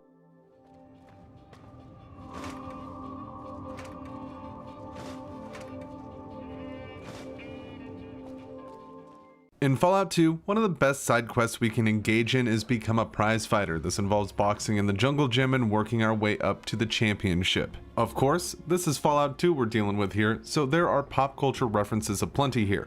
Two of the biggest being Evan Holyfield and the Masticator. Both represent real boxers, with Evan Holyfield being a play on the real deal Evander Holyfield, and the latter being a reference to none other than Mike Tyson, who had fought Holyfield in a real-life bout that had some controversial moments to say the least. The fight would go down in infamy as the fight that Tyson bit a good chunk of Holyfield's ear off. Fallout 2 pays homage to this in a fun way, as if you get KO'd by the Masticator, we can sometimes find the player's ear item in the inventory, and the description reads, "This is your ear. The Masticator bit it off during the fight and spit it onto your unconscious body." If you're reading this, it probably means you will be reloading soon. Of course, it is possible this item has some special value. Despite the cheeky rundown of the item, it in fact does not have any special value. Still, there is a chance that we beat the Masticator, and if the Chosen One manages to knock him out, his ear can appear in the inventory with a description reading, "This is the Masticator's ear. You bit it off after pummeling him senseless. Congratulations on beating him. He is one of the toughest NPCs in the game, especially when you don't have any weapons or armor." Unlike the Chosen One's ear, the Masticator's is actually worth something, as it can be sold at Renesco's or down at New Reno Arms for a cool $750. Fallout and Fallout 2 hold an incredible amount of small details for people willing to look for them, and New Reno hosts enough to keep you busy for hours. In Fallout 4, one of the landmark locations our adventures will take us is the Memory Den in Goodneighbor. This lounge hosts pods that allow customers to relive some of their favorite memories of the past. Typically, the sole survivor would head to the Memory Den at the request of Nick Valentine to further the main quest. Still, suppose we travel to the lounge before meeting the detective and pass a charisma check with Irma. In that case, we can jump into the pod and relive Sean's kidnapping from a unique perspective. I think you've stepped into the wrong place, sweetheart. You don't look like you need the Memory Den. Do you even know what we do here? Something about memories? Glad to meet someone who pays attention to the name. That's right. We let you relive the past. Now, I hate to turn such a clever boy away, but we aren't accepting new clients right now. You're cautious. I respect that. But I think I can handle it. If you'll just give me a chance. Well, I suppose there's no harm in giving you a trial run. Now, memories involving other people are easiest. Recent events involving loved ones. Does anything come to mind? My wife died recently. If I could see her just one last time. Oh, honey, I'm so sorry. It's never easy losing someone that close to you. But I think we can help. All right, sit down in the lounger. Let's see what memory we can find. That's the one. Lift the curtain, honey. It's showtime.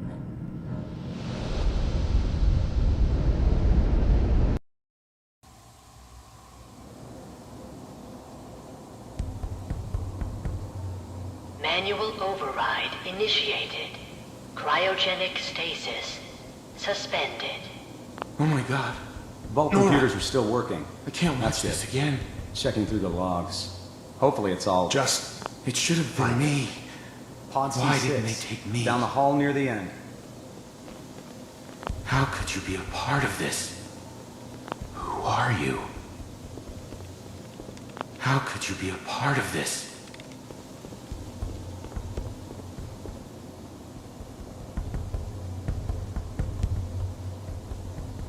This is the one.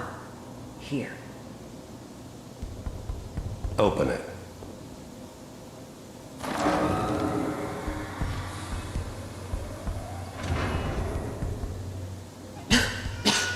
Is it over? Are we No, okay? almost. No, please, no. Everything's going to be fine. Come here. Come here, baby. No, I've got him. Let the boy go. I'm only going to tell you once. Why are you doing this? I'm not giving you Sean! God damn it. God. Get the kid out of here and let's go. At least we still have the backup. God damn it. Cryogenic sequence. I'm gonna kill you. Reinitialized. We are reaching the end of the memory. Hold on. Try to calm down. Your blood pressure is spiking. I'll have you out of there in 3, 2, 1.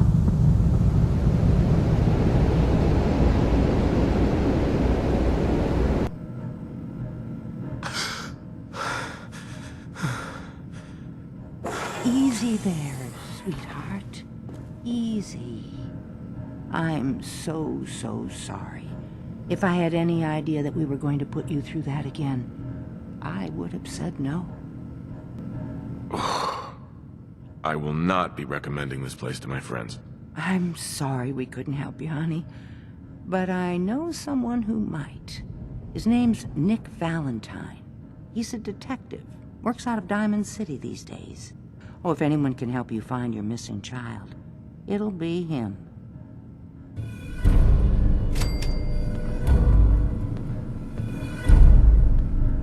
Thank you to Soviet from the Discord server for suggesting this one. In Fallout New Vegas, one of the most popular drinks around the Mojave is Sunset Sarsaparilla. Of course, we can find the headquarters for this tasty creation just outside of Vegas, but many people may miss a small but rare object while we're here. We can find a very hard locked door on the first floor. This was the office of Sunset Sarsaparilla VP of Tech, Marcus Brody, and inside we can find what we are looking for, a miniature empty Sunset bottle. This is just a nice little find that may be worth picking up to decorate your room later if you find yourself in the area.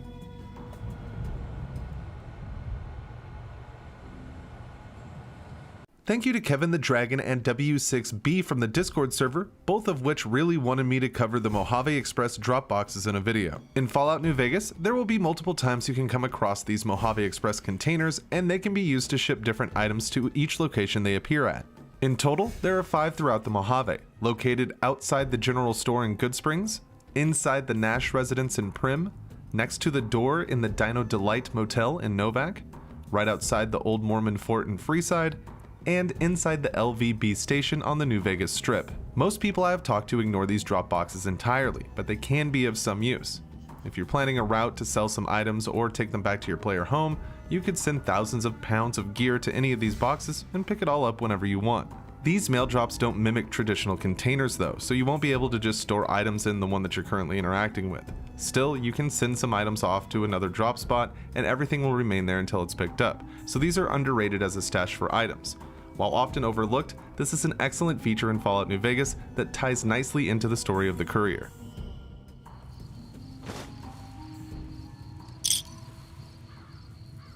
Shout out to Kyrosian Crane on the Discord server for suggesting this one. In Fallout 3, traveling through the Jury Street Metro, we can find the Jury Street tunnels. This acts as the operating station for Ryan Brigg, a scientist acting as a raider who has been making jerky from mole rat meat and wonder glue. According to his terminal here, it makes the meat far more desirable. He has big plans to sell it around the Capital Wasteland too. Unfortunately, Ryan is hostile to the Lone Wanderer, and we don't get to see his mission realized. But we can still use his meat box to craft our own mole rat wonder meat if we have the ingredients needed. Strangely, we can find one singular piece of mole rat wonder meat in Fallout New Vegas. The journey will take us to Cannibal Johnson's cave. Inside, next to a knife by the fire, we can find the ultra rare slab of meat. Pun very much intended. Who knows how it found its way inside Johnson's Haven? Perhaps the old timer figured out the recipe for himself. Regardless of how it got here, rare item hunters should be making this a required stop in any of their playthroughs. Thank you to Ted from the Discord server for suggesting this one. In Fallout 2, you may notice some fashionable Nuka-Cola vending machines and pass by them thinking they were merely set pieces. Still, if you have some money in your inventory and can pass the luck or agility check, you can buy 10 to 20 bottles from each machine. These machines will restock every 2 to 3 weeks, so this gives you a steady source of the pre-war soft drink for things like Super Stim Packs from Myron. Shout out to Janichi from the Discord for suggesting this one. In Fallout 3, we can find many small details and great examples of environmental storytelling. One such instance shows up between Vault 106 and the VAPL-58 power station. We can see a motorcycle leaning against a rocky cliffside. Before the drop-off, we can find a metal box containing Patrick's farewell, a holotape left by a former US Armed Forces member, and the letter reads, "Hey there, Tabby Cat. I know this wasn't fair to you. I'm sorry. Everything you've done for me since Anchorage, you were the best chance I had at making a normal life again. But I just don't think it's possible for me. You deserve a life of your own. Tell Mikey the bike is his when he gets his license next summer. She'll need a new toroidal coil soon. I'm also leaving the commie pistol. Please take it to Dad. He'll want that. Everything else I leave to you. I know it isn't much. I love you, Cat. Please, forgive me one more time. Patrick." The note explains quite a bit of what we have already seen with the motorcycle and the pistol. Still, we can find Patrick's remains at the bottom of the cliff, with a noticeable dent in the ground where he likely landed. This is just a brutal small detail that makes the world of Fallout 3 that much more wonderful. Thank you to Soviet on the Discord for suggesting this one. In Fallout New Vegas, if we go to the King's School of Impersonation, we can find a few rare items we can't find anywhere else. Inside one of the rooms in the school, we can find a beer pong table. Seems some traditions never die. We can also see 3 ping pong balls, an item that is located entirely in this room. Not much about these balls is interesting, but much like Soviet said on the Discord, these are a must-have display item for any rare item collector.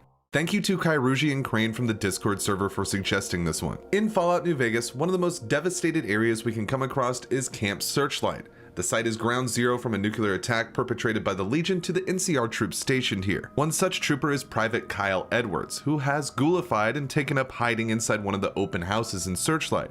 Speaking with him, we can find out why he is scared to leave. Rad scorpions. Fuckers creep the hell out of me.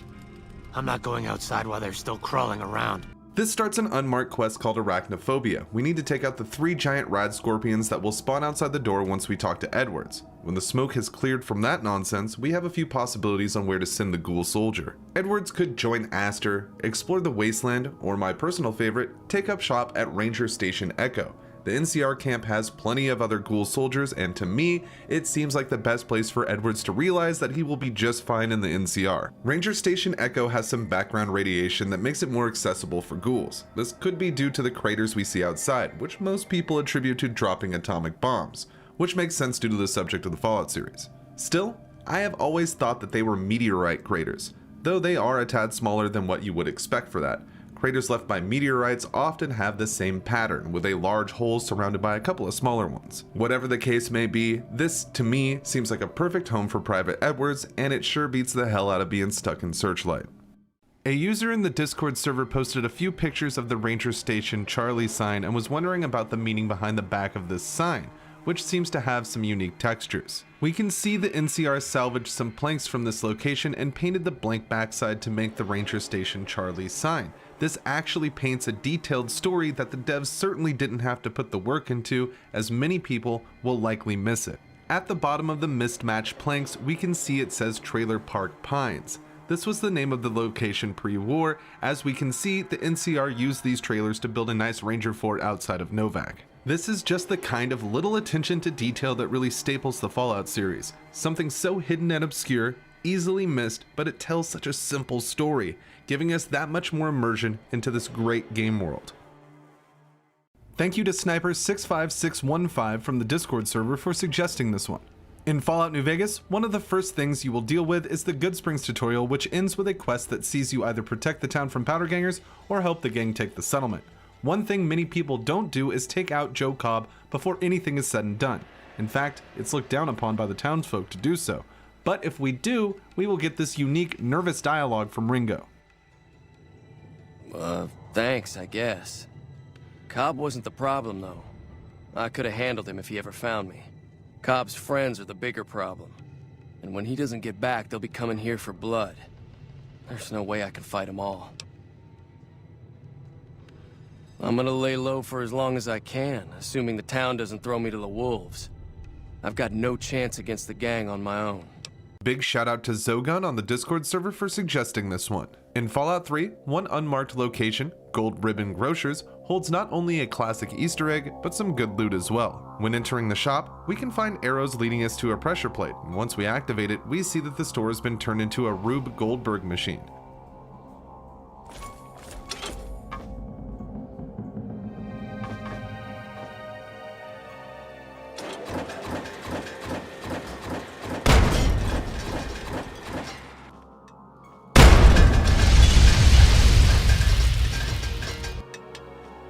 These displays are chain reaction performances that were designed to complete a simple task most of the time. Named after American cartoonist Rube Goldberg. This site pays homage to its namesake well and even rewards us with a couple of missiles and a mini nuke. When Fallout 3 was released, this whole setup was considered pretty impressive, not to say it isn't now, but it was a great way to show off the game's physics. Thank you to Crimson Fox 36 from the Discord server for suggesting this one. In Fallout 3, one of the most packed locations with neat finds and small Easter eggs is Satcom Array NN-03D. The 3 satellite towers that have become overrun by raiders are a fantastic place to explore for those looking for some unique finds. One of the first things I want to talk about are the raiders that patrol around the outside upper levels of the towers. For some reason, they are much smaller than the NPCs you usually find, barely coming up to the shoulder of the lone wanderer. Nothing wrong with being short, it's just a curious find. Just to the northeast, we can find a door that looks like it may be an alternate entrance into the towers. Still, when we open it, we are greeted with one of the best Easter eggs in the Fallout series. It's also worth noting that on top of this entrance are 3 missiles, with 2 of them bouncing on their tips for some reason. Upon entering the B tower, we can find a chest set complete with miniature items as pieces, with gnomes acting as pawns, various bottles for other pieces, and even some electron charge packs. There's a row of sporks balancing on the handrail just past the chess game, and these are pretty delicate too. You don't want to get too close to them if you respect the scene's integrity. We can find a giant teddy bear behind the chemistry set here just past the boarded up entrance. This fella's pretty much the same size as the lone wanderer, and if you shoot it before taking it, it should hold its dimensions after being dropped from your inventory. We can find this domino beer setup on the staircase connecting towers C and B. The idea is that the toy car will knock down the first beer, the rest should follow, but it's easier said than done.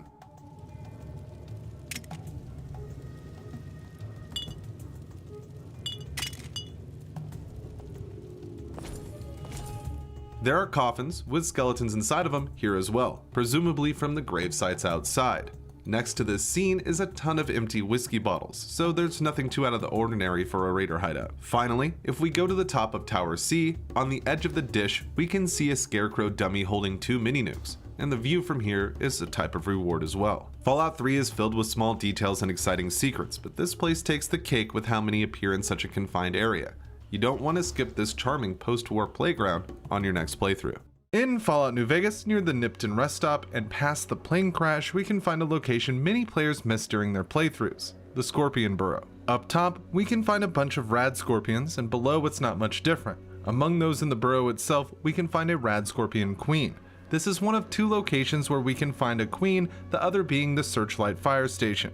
After dealing with the queen, we can find a few poor souls that couldn't stand the scorpions down here. Some, like a prospector with good loot, and others with strange loot like a wastelander with some Sierra Madre chips. The Fallout series is filled with hidden locations that lie just off the beaten path. This easily missable nest of hellbugs is an excellent example of how some of them can be hiding in plain sight.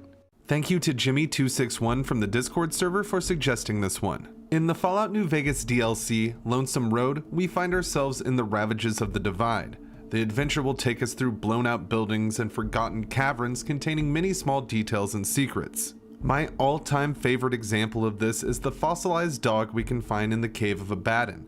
Marked with Ulysses' old world symbol, we can find a small opening in the cave wall. Seymour will be waiting for you on a file cabinet in the back if you happen to have the Wild Wasteland perk. The dog acts as a miscellaneous item and has no weight or value, unless you're a Futurama fan. Seymour is a direct reference to the saddest episode, at least in my opinion, of Futurama, the 7th episode of the 4th season, Jurassic Bark. In this episode, we meet Fry's long-lost dog, which Fry assumed had just died of old age after moving on when he had been frozen for 1,000 years. It turns out, Seymour never moved on and just waited for Fry until his eventual death. Seymour is a must-grab for me in all of my playthroughs, and I like to think about his various adventures before showing up in New York by the year 3000. Clearly this episode has touched a lot of people, and it's always great to see a Futurama reference. In Fallout 3, we can find a variety of weapons and armor to aid us in our capital journey. One of the more unique tools we can see is the shish kebab, a sword and flamethrower hybrid that can cause quite a wallop when used. Considering it's constantly on fire, such a weapon would likely be pretty hot to the touch. The developers thought of this when designing the shish kebab. As we can see, the Lone Wanderer throws on an oven mitt when wielding this flame stick. This carries over to New Vegas, of course, and we can see that when changing weapons, the oven mitt appears on the hand of the player character and others using the shish kebab. This, however, sadly does not carry over to Fallout 4, where the design of the weapon was changed just a bit as well. Still, you have to love the Fallout series' small attention to detail, and these oven mitts are a great touch at that. Thank you to Billy Wayne Sully from the YouTube comments for suggesting this one. In Fallout 3, Megaton will likely be one of the first locations you stumble across. Town Mayor Lucas Sims will be waiting there to greet you, but we will be focused more on his house in this video. We can find an easily missable hatch inside the mayoral home leading to the roof. If we enter this portal, we will see quite the scenic overlook, and a good vantage point for the no-nonsense lawman. While up here though, don't miss your chance to visit Stockholm. No matter how difficult it might be, we can get to him from here. It involves some fancy parkour, but we can take the roof to the town fence and then perform a balancing act on that until we can jump towards the sniper.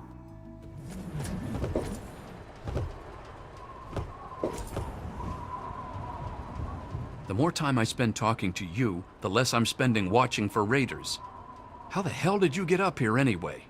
In the classic Sims game, you can download various skins for your characters. One such pack was related to Command & Conquer, adding NOD soldier textures to the game.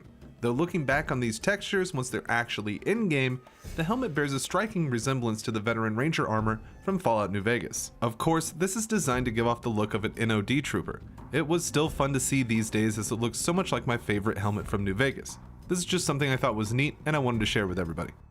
Thank you to Arctic Penguin from the Discord server for suggesting this one. In Fallout 3's Point Lookout, we find many dark secrets and shady characters. Shacks among the swamps and the hill folk in the area can keep an explorer busy for hours, but the Trapper Shack holds quite a pleasant surprise for those looking. Inside the basement hatch, we can find a few cells holding ghouls and one holding a swamp lurk. We need to get into that area, so dealing with the creatures is a must. Once inside, on top of a couple of safes, we can find the smallest Nuka-Cola Quantum in Fallout 3. As if we compare it to the standard variant, it is dwarfed immensely. This is a great item to decorate your player home with, and is also a nice find for a bit of a pick-me-up when stomping through the swamps. In Fallout New Vegas, deep in the belly of Hoover Dam, we can find the offices. Various staff mill about the area, looking for something to do. But behind the door marked with a radiation warning, we can find a nice treat in this otherwise dull workplace. Upon first inspection, nothing seems special about this room. Just some toxic waste barrels and large storage crates. Still, to the left of the entrance, if we search the wooden boxes, we can find the only two sets of Chinese stealth armor that exists in the game, besides the decommissioned one in Old World Blues, likely used to create the American Stealth Suit Mark II. These suits are an older model than the ones found in Fallout 3 and around the Anchorage simulation, and they do not produce an invisibility cloak, which could hint that they are tied to the cancelled Fallout 3 project known as Van Buren, which would have seen Chinese infiltrators sealed inside a sublevel of the dam. These suits could have belonged to them, but Van Buren is non-canon, so we can only assume. Still, these suits are a perfect find for rare item collectors, and they will likely be missed entirely by most people due to how tucked away they are.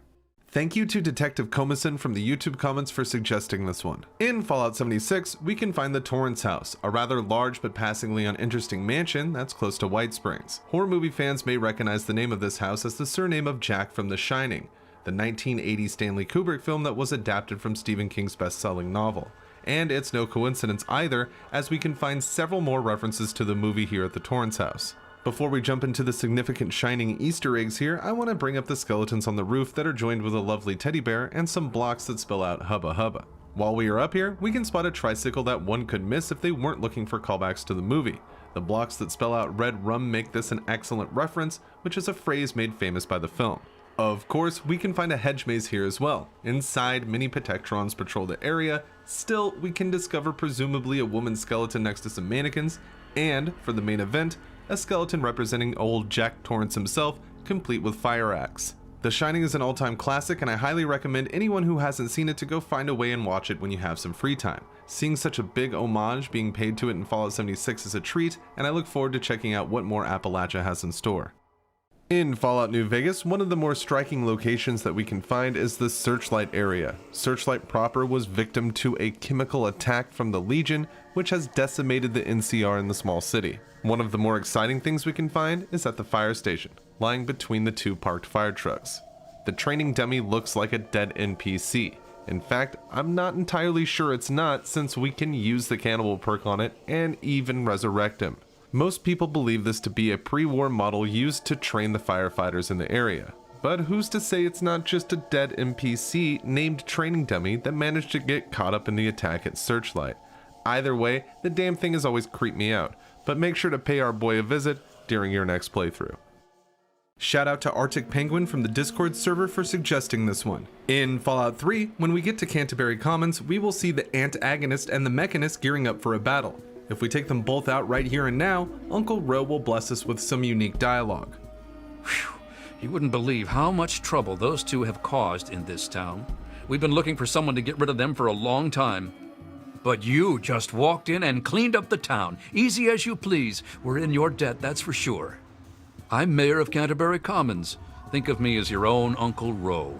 And take this as our thanks for cleaning up the town. Thank you to House from the Discord server for suggesting this one. Fallout New Vegas held the record for most dialogue recorded in a video game at the time of release. That's quite the feat. Judging how much unique dialogue we find in the game, it's not hard to believe. Some of these interactions can be found by pointing your gun at various companions that you can recruit in your adventures around the Mojave. How about I aim my gun at you for a while, see how you like it? Why do we always hurt the ones we care about the most? I assure you, you look extremely virile. Now, would you mind pointing that somewhere else? Thanks. Don't like no one drawing a bead on me. Leo doesn't like that theory. You should stop. You want to point that someplace else, boss? I got enough holes in me. Thank you to Volga from the Discord server for suggesting this first location that spawned this video. In Fallout 4, we can find many small details and exciting locations tucked away in the Commonwealth, and these are a few unmarked locations that I've always been really fond of. First, from Volga, we have the rocket shed or the gas canister launcher, just to the northeast of Relay Tower 0BB-915. This shack has a stockpile of canisters and some slots angled to fire into the air. It's a nice little minigame to find in Fallout 4, and it's a fun secret to discover.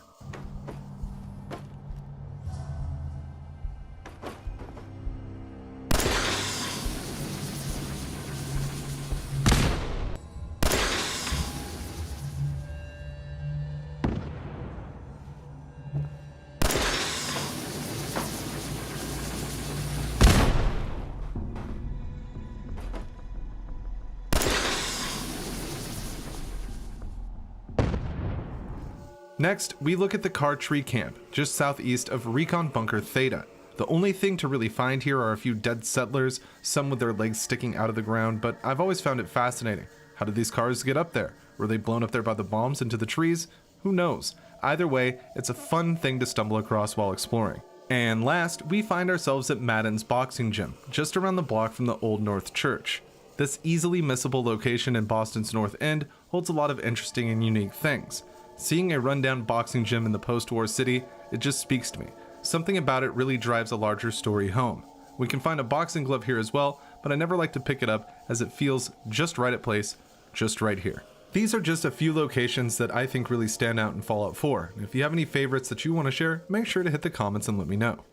This has been suggested by a few people, but most recently by Doom from Shroom on the Discord server. In Fallout New Vegas, if you decide to go with the Legion, after a few quests, Caesar will need to lie down after his head starts to hurt. This will prompt him to retire to his bed, but you can still talk to him during this state. God damn it, go away! Come back when I've had some sleep. Disturb me again, and I'll have you killed. This threat is not an empty one, as if we wake Caesar up one more time, he will turn the entire Legion army against us, no matter how good of a reputation we've built up. I'm sure we have all felt like doing something like this once in our life after being woken up, but Caesar just has the resources to make it happen. I warned you not to bother me! Praetorians, kill this asshole! Another kill to my name! You like that? Fine.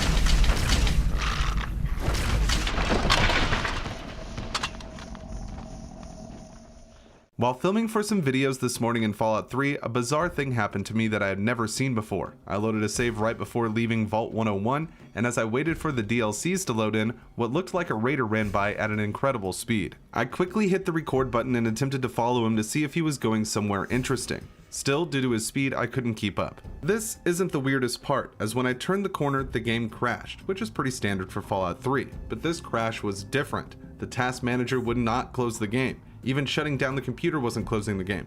So I did a hard shutdown, and when I rebooted, Fallout 3, New Vegas, Fallout 4, and Fallout 76 were all uninstalled from my Steam. Fallout 1, 2, and Tactics remained.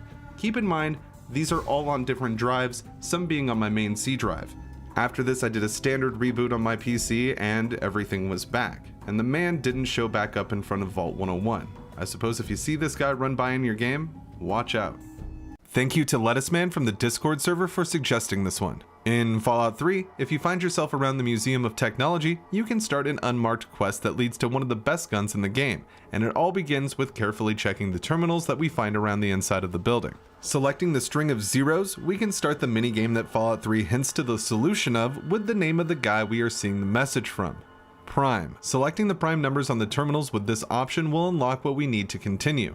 The numbers we are looking to plug into the terminals are 19, 53, and 113. Once the third and final number is selected, we will get a password that unlocks the terminal to the security office that will grant access to the safe, filled with great loot.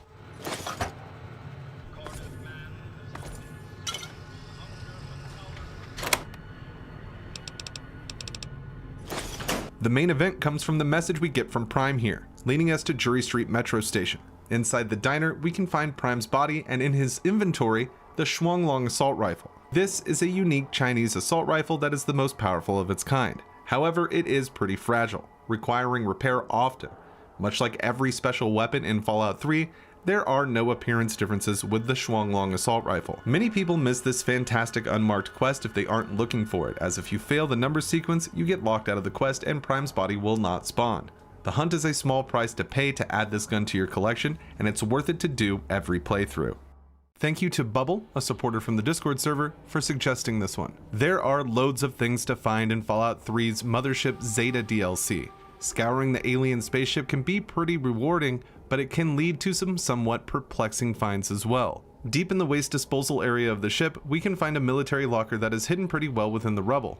When searching this, we can discover probably one of the most important discoveries relating to the resource wars, General Chase's overcoat. The footlocker also contains a shipping holotape from Anchorage. This is an excellent tie-in to the Operation Anchorage DLC and adds some fun lore to the conflict. The only problem is that both of these items are bugged. When dropped, the overcoat will resemble similar combat armor from that setting. It also shows that way when worn. Equipping the armor also gave me the long finger glitch with no mods installed. When it comes to the holotape, the damn thing won't even play, instead showing a blink time on the player. This is somewhat disappointing, as it would be great to collect these items for players who like to have unique things from around the wasteland. We can also find one of the best melee weapons in Fallout 3 here, the Samurai's Sword. This also has its own host of bugs, where it might not even appear at all, and if the lone wanderer brings it home, it could not show up when dropped to decorate your house. It's hard to say why so many of these particular items have such confusing bugs around them. However, it's still good to see so much detail put into this already expansive game world. In Fallout 3, we can find a plethora of references to the 16th President of the United States, Abraham Lincoln, most of which can be found at the Museum of History. The site has seen better days for sure, as deep within the museum's halls, we mainly find destruction patrolled by ghouls. Still, within the offices, behind this very hard locked door, we can find my favorite of the Lincoln treasures. We can find the Action Abe action figure inside this room, complete with a samurai sword.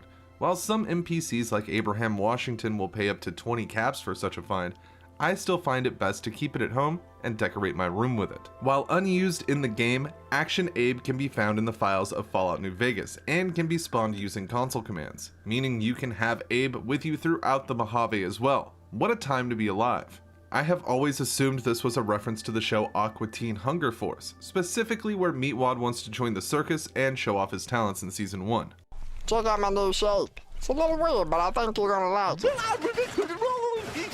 Samurai Lincoln, what are you smoking? Ah, that's a fine Wayne Gretzky. Whatever the case may be, Action Abe, or Samurai Lincoln, is a must-have for rare item hunters, as I am quite positive it is the rarest toy in Fallout 3.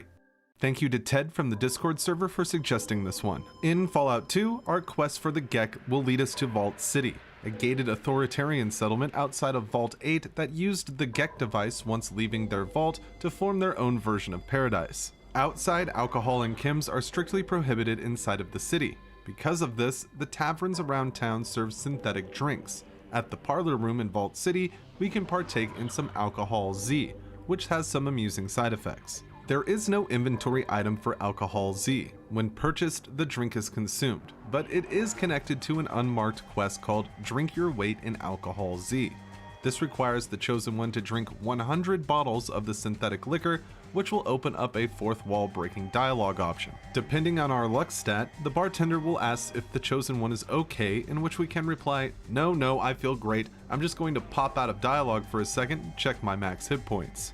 This is how Fallout 2 directs us to check our character sheet after doing this, with the higher luck builds getting a boost to their max HP, and lower luck characters getting a debuff.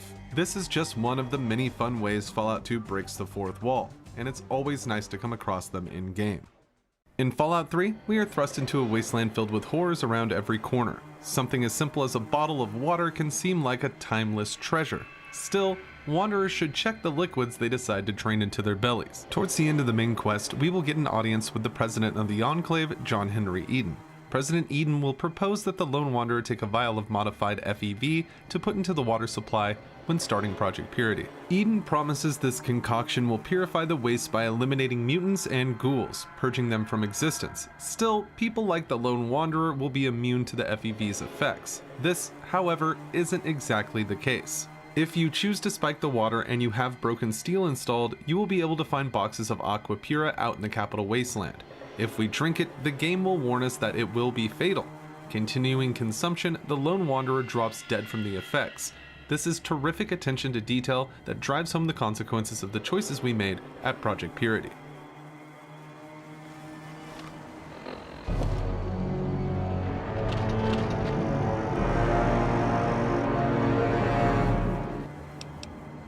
You mean you don't want anything for it? I don't have any caps or anything. I can just have it? For free? Really? Thank you. You're the first person willing to actually give me any of that. Thank you to Baba Ganoush from the Discord server for pointing this one out. In Fallout 4, we travel to Far Harbor, an island with heavy fog and even heavier stories. The small port town is in constant fear of the local creatures that call the Foggy Bog home, and the other inhabitants of the island, the Children of Adam. Far Harbor is based on the real-world location of Bar Harbor in the state of Maine, and while the luxury and pristine beauty may be all but gone from the area by the events of Fallout 4, that doesn't mean we can't find remnants of its past littering the area. The shops around town still have pre-war trinkets for travelers that come through the port. These items feature the original name of the city, Bar Harbor, though strangely, these items misspell the state of Maine, leaving the E off for whatever reason. Perhaps in the Fallout universe, Maine was spelled this way, though it is more likely it was a flub from one of the game devs. I do think it would be pretty hard not to notice such a glaring error though. The Fallout world has many towns that simply change their name based on damaged signs, but we rarely find evidence of their past. These items are perfect for nostalgic wasteland wanderers who may just have a case of the old world blues.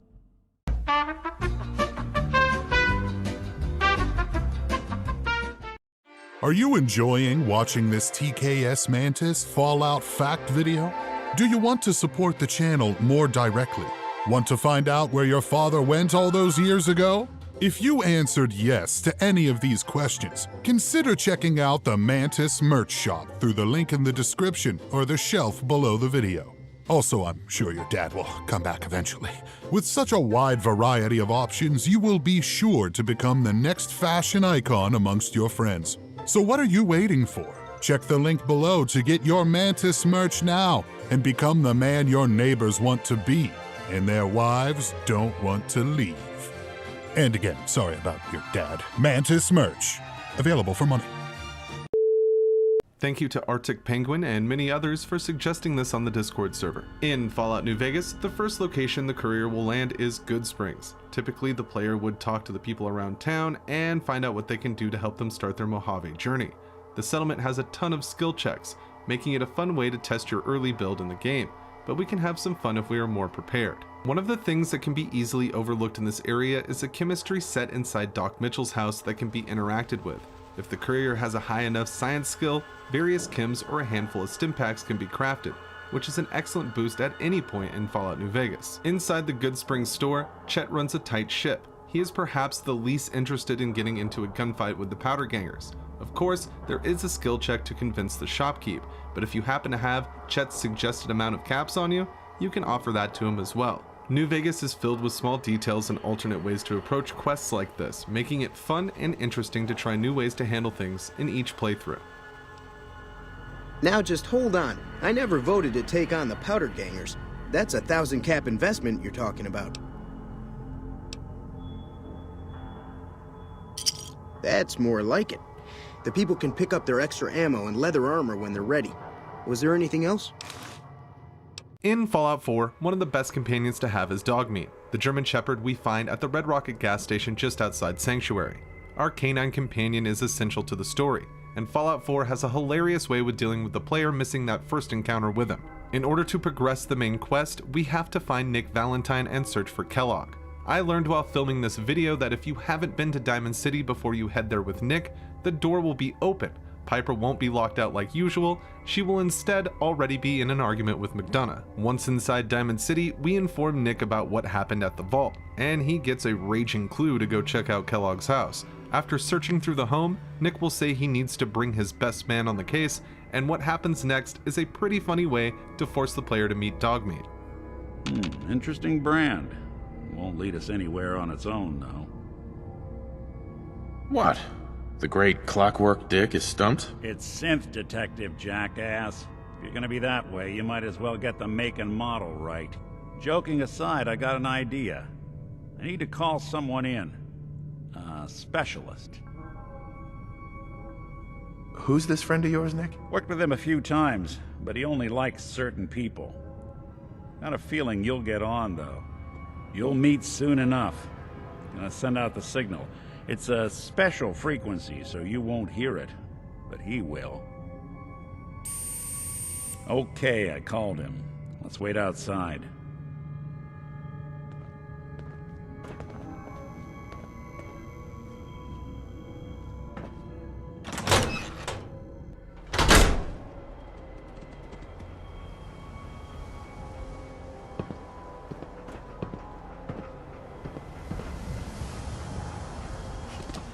Get to work, Dogmeat?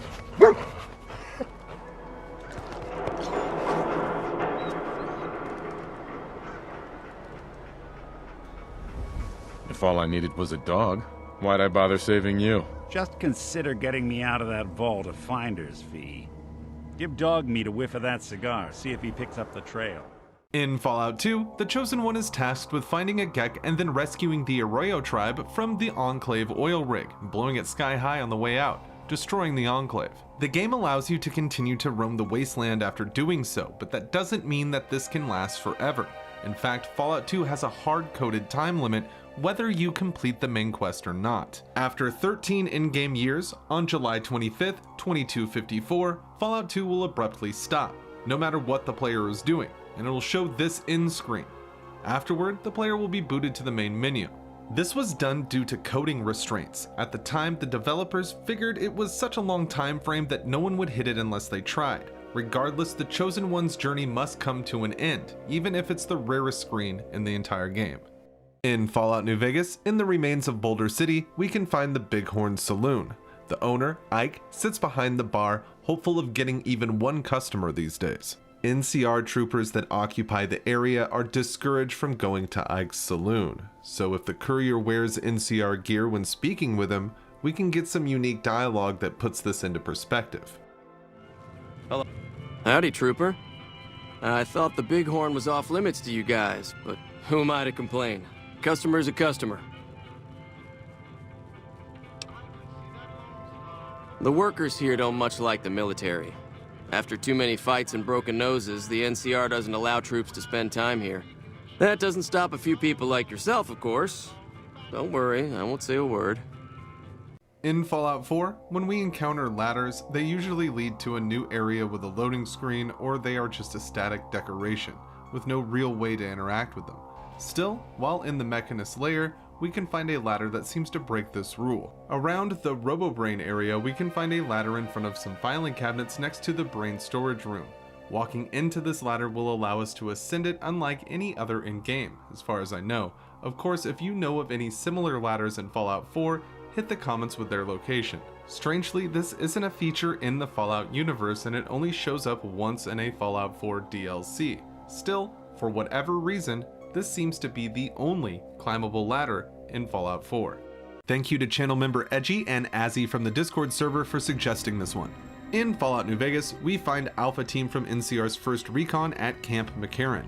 One of the more memorable group members is Corporal Betsy, a tough-talking sniper who has this to say if a male courier asks for a date. Never seen you around before. What do you want?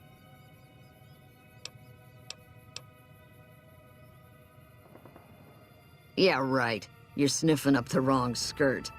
Try me again when you're tall, blonde, and female. However, if we approach Betsy as a female, she has some somewhat spicy dialogue to share with us. Girl, you are some grade A poon. Anybody ever tell you that? Trust me, the alpha males are overrated. Plenty of them in the army. All they're good for is killing each other and taking smelly shits. Yeah? So what? I could take a bullet in the skull tomorrow. I haven't got time to take it slow and subtle. I see somebody I like, I go ahead and tell her. That's about the only thing that the horn dog males get right. In Fallout New Vegas at Black Mountain, we find the prison building, which holds Raoul, a possible companion for the courier. Just outside his room, we can see this toy car, which at first glance doesn't seem like anything special. If we look through the terminal on the same table, we can see some logs from the ghoul prisoner that shed some light on this car. It belonged to a night kid named Cuddles, who was very persistent to Raoul about getting it fixed, going as far as to bring gas to help with the project, a significant feat in the Fallout universe. Raoul was either not interested in the project or couldn't fix the toy, which led to Cuddles attacking the ghoul and Tabitha killing the Nightkin to save the only mechanic she had access to. After reading through these entries, the toy car will now be renamed Cuddles Toy Car, making it quite the unique item for hunters like myself. But that isn't the only one we can find. At the Long 15, we can find another Cuddles toy car, next to a standard variant. These are out of reach by normal means and would require no clipping to collect them, so we can count the one found at Black Mountain as a unique item. One man's failed project is another man's treasure. In Fallout New Vegas, we can find many great armor sets. However, one set to be used in Fallout 3 still exists in the game files, and it is a shame we aren't able to properly obtain it in New Vegas. The Enclave Shock Trooper armor looks identical to the Enclave Power armor that we see in Fallout 3, but can take more hits before it breaks, and the helmet has lower DR than its in-game counterpart. This would have been cool to find in New Vegas as a callback to Fallout 3. With the Enclave remnant still around, it could have been in the bunker, perhaps being studied by the West Coast chapter of this faction. I believe the advanced power armor, known as the Remnant's armor in New Vegas, is far superior, and I'm glad that we have it in a more modern Fallout game, but this would have been an excellent addition to the power armor sets that we can find in the Mojave. Big thanks to Badaz Sasha from the Discord server for suggesting this one. In Fallout New Vegas, just on the cusp of the radiated Mesquite Mountains crater, we can find an overlooked, interesting two-story shack simply called Hell's Motel. One of the most noticeable things about this house on the edge of the crater is that we don't experience any radiation exposure on the inside, which is in contrast to the high amounts we receive just on the outside of the shack. Oh, and there's a dead ghoul on the ground. This is Dr. Rotson, and I assume he was killed by the crazed Mr. Handy here, which is a shame. We can see that Rotson was quite set up in his tiny home. Being a ghoul, the radiation and ferals outside would not pose a problem. He has a personal fungus farm outside and a distillery in the kitchen. This guy was set up for wasteland living. Around the house, we can find a few things like a star bottle cap, a weapon repair kit, and even a copy of the DC Journal of Internal Medicine. Inside the fridge, we can find some random irradiated food or drink, which is cool because this can create some ultra rare items that you won't find anywhere else, except for like maybe Searchlight. Still, looting the doctor himself has a strange occurrence. When picking up the Wasteland Surgeon outfit and equipping it, and then moving to the effects tab, we can see it lists as Dr. Barrow's lab coat, who only appears in Fallout 3. This is likely because New Vegas was essentially built using a lot of assets from Fallout 3, per Bethesda, which would then be edited or changed to fit the Mojave, as we can still find a ton of unused items from Fallout 3 in the game files for New Vegas. Hell's Motel may be a bit off the beaten path, but it's a fun stop during your journeys through the Mojave.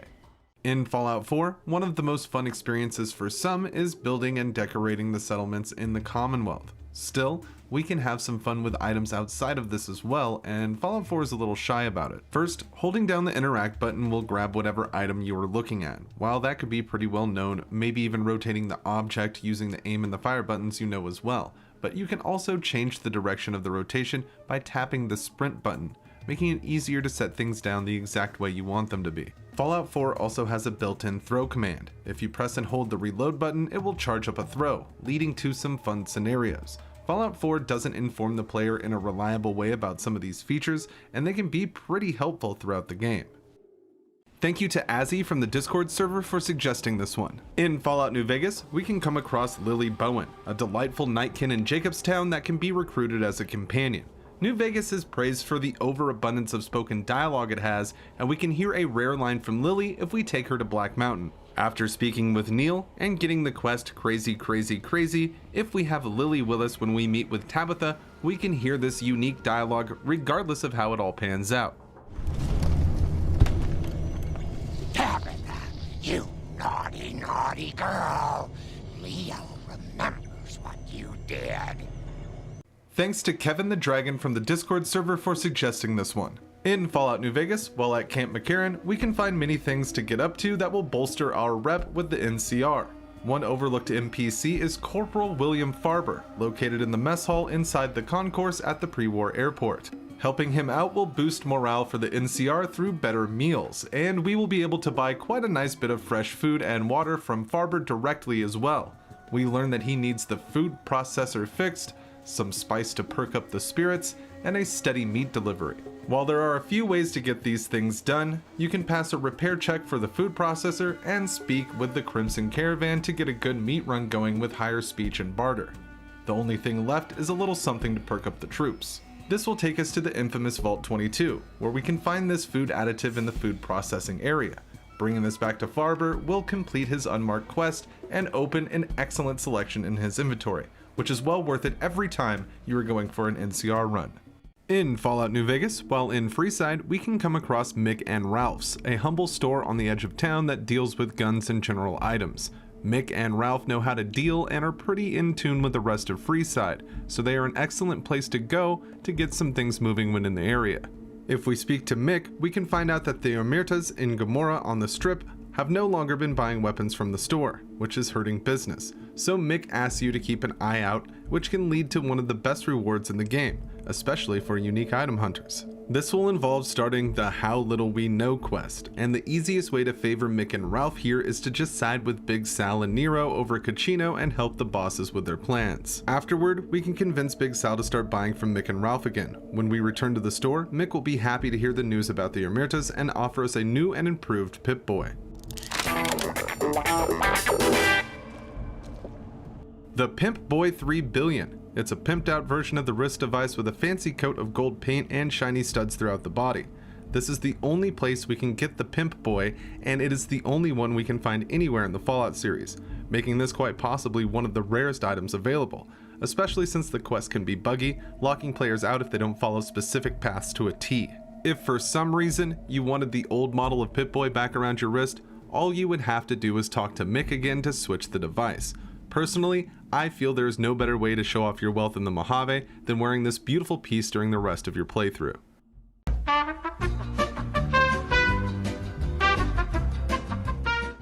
Hello, Mantis viewers. It's me again, your silver-voiced reminder to check out TKs-Mantis on Instagram and Twitter for dank memes and big dreams. If you want to stay up to date with everything planned for the channel, such as future videos and projects, following Mantis on the social accounts listed in the description will fulfill your fantasies. You can now also listen to Mantis Sings Fallout on Spotify, Apple Music, and Amazon now. Support the channel and enjoy the rest of the video. In Fallout 4, while in Diamond City, one of the places we can visit is the All Faiths Chapel. This is a small gathering place for people of all faiths to relax and spend some time with whatever religion they subscribe to, hence the name. After entering the building and speaking with the pastor, if we sit down on the pew, we will receive the Quiet Reflection perk, which will boost earned experience points by 5% for 8 in-game hours. The perk doesn't stack with Well Rested or Lover's Embrace. Still, it is a nice XP boost for just sitting down in the chapel, and it's always nice to have some quiet reflection. In Fallout 3, one of the rundown buildings we can come across is the Nuka-Cola plant. Filled with Protectrons and nasty Nuka-Lurks, it's no surprise that we can find the remains of Winger Mercier here, with a note on him that explains that he is looking for the Nuka-Clear formula. Locating Milo helps here, as we can convince the robot that we are Brad Burton himself with a bit of speechcraft, allowing us administrative access and a copy of the research safe key. This key will open a safe in the research office that holds the coveted Nuka-Clear formula. While this can be used in the Nuka-Cola Challenge quest, we are looking at what happens when we go to the Red Racer factory after obtaining it. Mercier's friends will accost the Lone Wanderer and introduce themselves as Sudden Death Overtime, a remnant of what they believe pre-war hockey players represent, with their names even referencing famous real-world athletes. Hold it right there. What are you doing here? Mercier didn't make it? Damn. How do they expect us to play when we don't even have enough people on our team? Well, as long as you brought the formula, I guess we're still in the game. The name's Goli Ledoux, and I'm captain of Sudden Death Overtime, the last of the ice gangs. There was a time where every city had their own ice gangs, and thousands would show up to watch them all duke it out in giant arenas. We aim to bring those days back.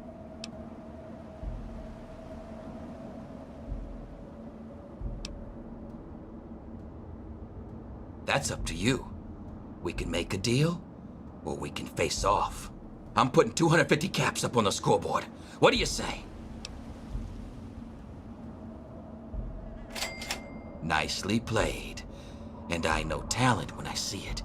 Here you go. Okay, team. Let's get out of here. Stuff like this is what gives Fallout so much charm. The people of this world find things from the past and interpret them the only way they know how. This raider gang thinking that all hockey teams used to meet in arenas and fight it out inspired their lifestyle. It's just a shame we couldn't get a unique hockey stick weapon out of this. In Fallout 4, one of the locations we can find is Thicket Excavations, a flooded quarry with one lone person trying to drain it, Sully Mathis. Approaching Sully, we can get the quest Pull the Plug, which has the sole survivor turn 3 valves underwater to fix the drainage pipes. Sully is hiding a little secret from the player though, one we can find hints to along the way. No, what are you really up to here? Maybe I got some friends who like to go spelunking. Maybe I need a new hole to throw smart guys like you into. Are you gonna help or what? This isn't all though, as we can find a terminal inside this trailer with Sully's holotape journal inside, which also gives us some hints to his true nature. It isn't until after we drain the quarry and come back a few in-game days later that we get the whole picture. Sully leads a raider gang and they have made Thicket their new home. This is one of my favorite things to see in video games, the effects of your actions on locations and people like this, as it opens up an entirely new area to explore. An interesting thing about this quarry after the draining, this is one of the locations that has an instant respawn on items, so after looting and fast traveling home to store what you have, the items in the area will have already respawned by the time you fast travel back. This is an excellent location for ammo and chems and a really cool way to show the player how they affect the world in Fallout 4. In Fallout New Vegas, when we reach the fort, the base of the Legion, we can meet many interesting characters. One of the more easily missed NPCs is Melody, an enslaved child inside the Brahmin Pen. Understandably, Melody isn't too open to talking to the courier at first. Still, if we pass some checks in the conversation, she will confide in us that she is missing one of her only comforts, Sergeant Teddy. Talking to Anthony, we can fight a few of his dogs in the arena for the bear, or we could simply pass a 50 barter check. The animal friend perk works here as well, though Anthony will be disappointed. Now that we have Sergeant Teddy, we have a couple of choices. We can either give the bear to Melody, passing the quest and gaining karma, or, as is the topic of the video, do the meanest thing possible in Fallout New Vegas. In somewhat of a callback to Fallout 2, where the Chosen One could destroy a Mr. Nixon doll found outside Vault City, the courier can tear apart the stuffed bear in front of Melody. This, of course, will result in negative karma, but a boost in Legion reputation. 100% worth it every playthrough. I don't want to talk to you. I hate you. Thank you to Azzy and Nokov from the Discord server for suggesting this one. In the Fallout 4 DLC, Nuka World, the sole survivor finds themselves in a brutal obstacle course thought up by the raiders that now call the theme park home. Various pitfalls await in the gauntlet, testing multiple skills that we have learned along the way. But one could make a dash through the course with a high lockpick skill. After the course, we will be greeted by Overboss Coulter, who is sporting a powered suit of power armor, which has electricity coursing through it from the old bumper car ride that has now become a Thunderdome. Porter Gage, a man that has been talking to the player every now and then through this whole ordeal, will hit the intercom to inform the sole survivor of his plan, using a Nuka-Cola Thirst Zapper squirt gun against the electrified boss. Before we head into battle though, there is a door to the right that can't be accessed at this time. But we can enter through a hole in the back of the room and see a fusion core that's ready to be taken. Doing this will prompt Gage to inform us that it will help in the battle ahead. It's just a small detail that allows players to turn the tide a little more in their favor, and it could be easily missed. Power to the arena is down by 30%. You do that? Not bad.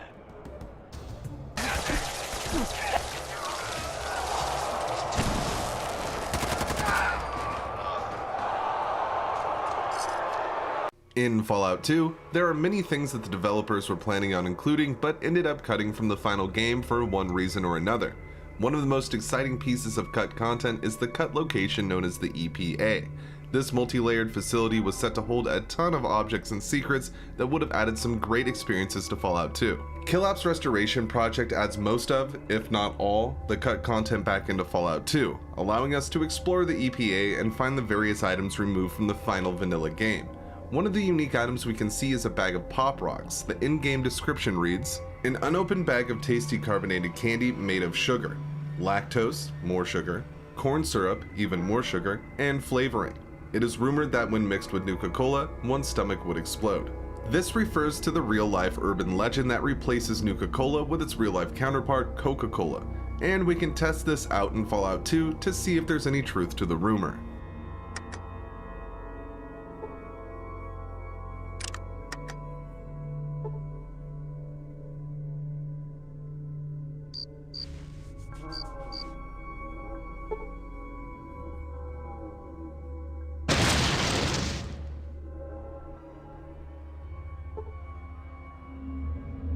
Your life ends in the wasteland.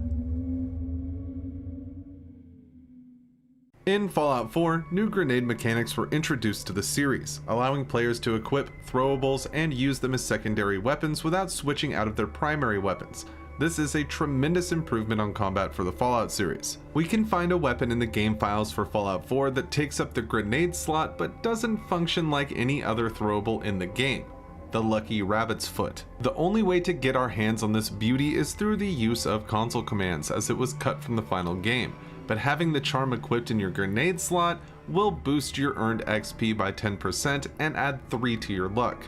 The Rabbit's Foot unsurprisingly does no damage when thrown at an enemy and is really best used as a charm. It's fun to think about what the purpose of this foot really was, as it was to be added to Fallout 4 through the Nuka World DLC.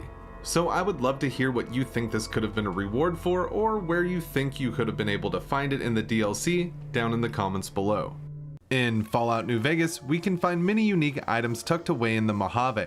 Some have a practical use, and others you might just pick up because you feel it fits your personality. Even in terrible hellscapes like Black Mountain, filled with aggressive super mutants, large amounts of radiation, and Tabitha, the voice of Black Mountain Radio, even here we can find a unique item that rare item collectors will want for their home display. Inside the broadcast building, set up by a stand by some equipment, is the sheet music book.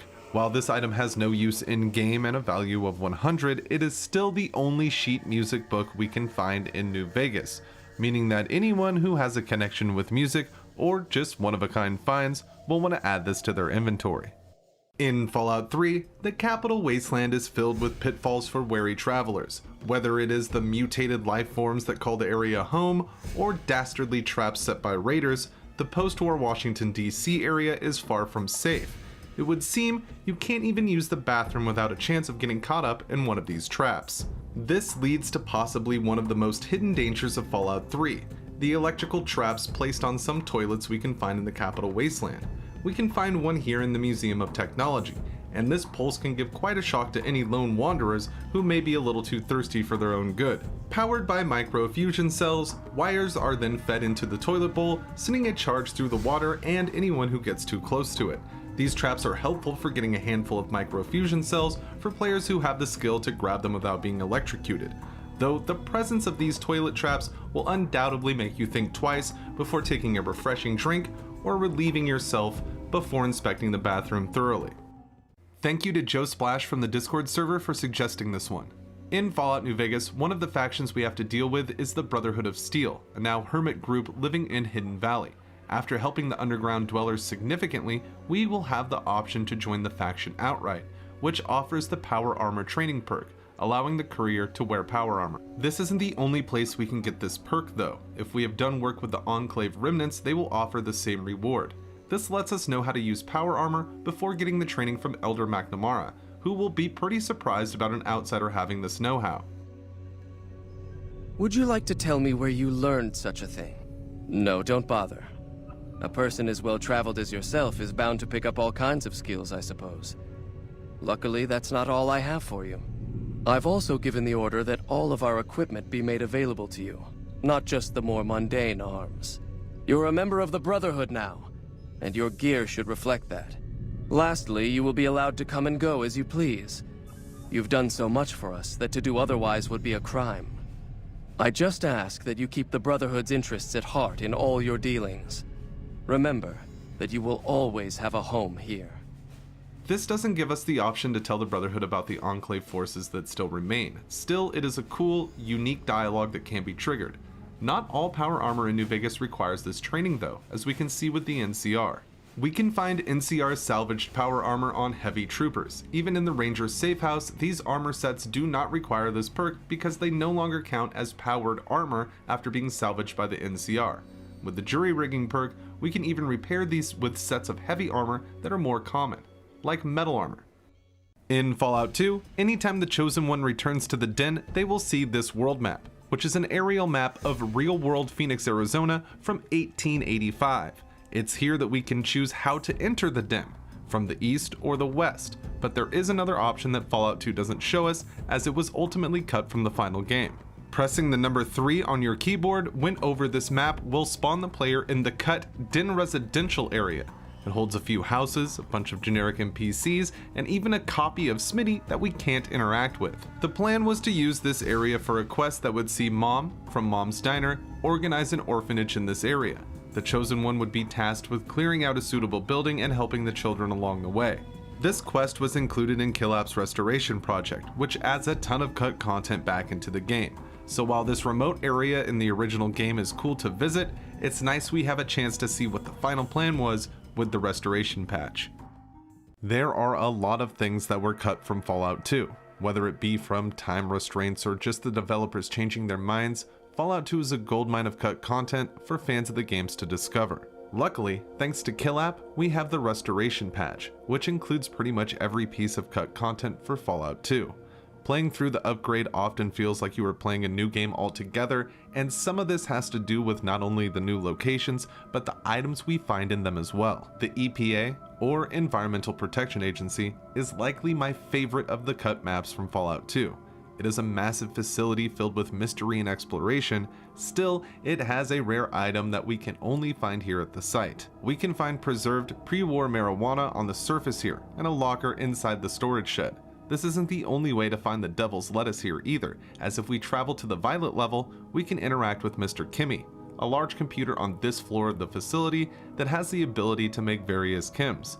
And if we have a science skill above 100%, then we can request something special. Selecting marijuana, Mr. Kimmy will say he has all the ingredients to make it, allowing the chosen one to pick up some from the machine. An actual post-nuclear dispensary. Marijuana grants +1 luck and +2 charisma while debuffing perception by 1 per use. This lasts for 11 days, but you will lose an additional perception point after a week. The EPA would be ultimately cut from the final version of Fallout 2 due to time restraints. The team just didn't have the time to finish the area to their liking. Thus, the unique items only found here went with it, meaning the chosen one wouldn't be passing any grass to Goris anytime soon. In Fallout New Vegas, one of the most ignored areas in the Mojave are the sewers that run underground across the Vegas area. Home to giant rats, ghouls, and aggressive humans, it makes sense so many people avoid the dank underbelly of the city. This doesn't mean that good things can't be found in the sewers, as if we locate Luke here in the central area, we can find a key known as Luke's Find. This key can also be found here in the east central sewers on Jill. The key will open the door to the sealed sewers, which leads to a chamber guarded by a large group of ghouls, but lying amongst them is a prospector that has exactly what we are looking for. The Humble Cudgel is a unique lead pipe with a decent damage boost. The pipe is in much better condition than its standard counterpart, and it features a T-split that almost mimics a hammer. The best part of this unique pipe is the special attack that comes with it, called Lights Out. You can perform this move by moving forward and doing a power attack, or by choosing it in VATS. This will do 125% damage and has amazing results, so the Cudgel is a must-have for any melee builds. In Fallout New Vegas, we can come across the Sunset Sarsaparilla headquarters. Guarded by Ol Festus and a few Protectrons, this location acted as a bottling plant and operating facility for the pre-war drink. Still, after all these years, a beloved employee remains. Inside the maintenance closet, we can find Mr. Janitor. This Mr. Handy model was used to clean the building before the Great War, and he is still in remarkable condition. Hacking the average locked terminal on the other side of the room will allow us to start Mr. Janitor's routine. This can be quite rewarding for people who have the patience to let him finish his job. The robot will begin making rounds through the Sunset Sarsaparilla HQ, visiting rooms and cleaning up all that he can find. After his route is finished, he will stop at a garbage can and empty all he collected, wishing farewell to the rubbish. This being a bottling plant, most of what Mr. Janitor has picked up consists of caps, the currency of the wasteland.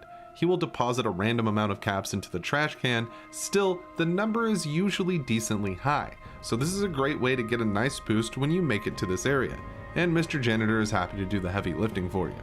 In Fallout New Vegas, the area around Vegas proper can be quite dangerous. Raiders, fiends, and various traps await any courier venturing off the beaten path. Just outside the Monte Carlo Suites, we can find one of the rarest explosive traps in New Vegas. On the road next to the suites, this house has a mailbox unlike any other we can find in the Mojave. Notice the telltale spinning antenna protruding from the back. This, to my knowledge, is the only mailbox trap in New Vegas. If the courier gets too close, it will explode unless the proper skills are applied to disarm it. These types of mailbox traps were found in a few places in Fallout 3, but it is not something we see in New Vegas outside of this location. But if you have found any others, let me know in the comments below. In Fallout New Vegas, you may stumble across a pretty curious sight when north of Good Springs. Chance's map, a crude depiction of the Mojave carved into the ground itself, could be something you have passed by. Sure, it's a marked location and the game will tell you that it's there, but after investigating it and taking the items you might want, the map doesn't seem to really hold much more of a purpose. To me, Chance's map is a memory, a celebration of one of the most disturbed Great Khans and his madness that led to his demise. We learn a bit more about Chance and the map in the All Roads graphic novel, which documents the lead up to Benny ambushing the courier. We see that Chance carved this map with his knife, which he later used to slaughter a whole gang of fiends at the nearby tribal village. After the battle, Chance would lose his life and the Khans would carry on with Benny without him. All of these things are hinted at in-game, as the tribal village, now infested with Cazadores, sits at the bottom of an overlook that holds Chance's grave. Plundering the site will lead to finding Chance's knife, the blood of fiends still stained on the blade. So while some locations may just seem like a quirky post-apocalyptic set piece, remember that even the smallest places can have some of the biggest stories. In Fallout 4, the most significant settlement we can find is in the remnants of Fenway Park, Diamond City. Among the multitude of side quests we can find here, one can change 200 years of tradition if done improperly. Speaking with Abbott at the wall, we can start the quest Painting the Town. This involves heading to the old hardware store down the road and finding some paint for the wall. Once we get to Hardware Town, some raiders will launch a clever scheme to ambush the sole survivor, but after the attack, we can find some paint and a mixer in the rear of the room. Here, we can mix yellow and blue paint to make green, but we can also take these base colors back to Diamond City. Once we are back at the wall, use one of these colors to paint the wall with, and we will be confronted by Abbott.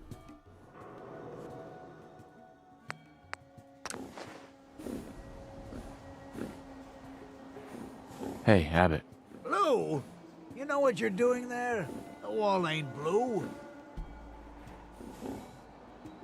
I think it'll look good. Well, let's hope so. I guess it's better than her going into disrepair, but... Damn. That's over 200 years of tradition we're moving away from. There's your payment. Now get going. I got work to do.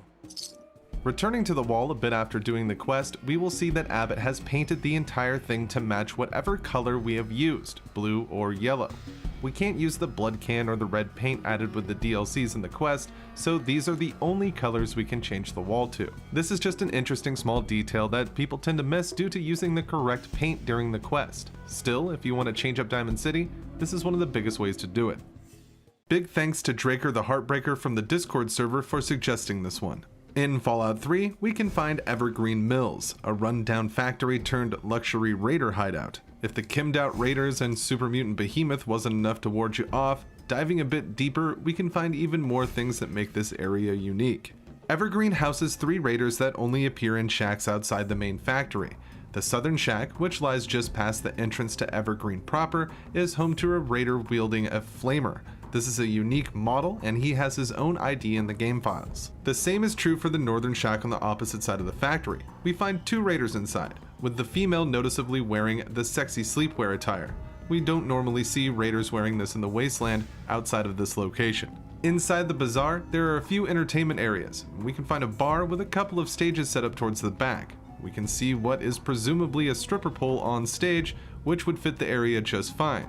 The scene gets darker when we notice the teddy bears and children's toys that litter the area. In the best case scenario, this is a scene of a weird act performed to entertain the raiders. Or worst case scenario, this would be the darkest area in a modern Fallout game just by the implication. But since no children can be found in the area and several underwear-clad raiders seem to be taking care of business in the back rooms behind the site, I assume things just got weird with the raiders. So there's no better reason to send the whole place to hell each time you play Fallout 3.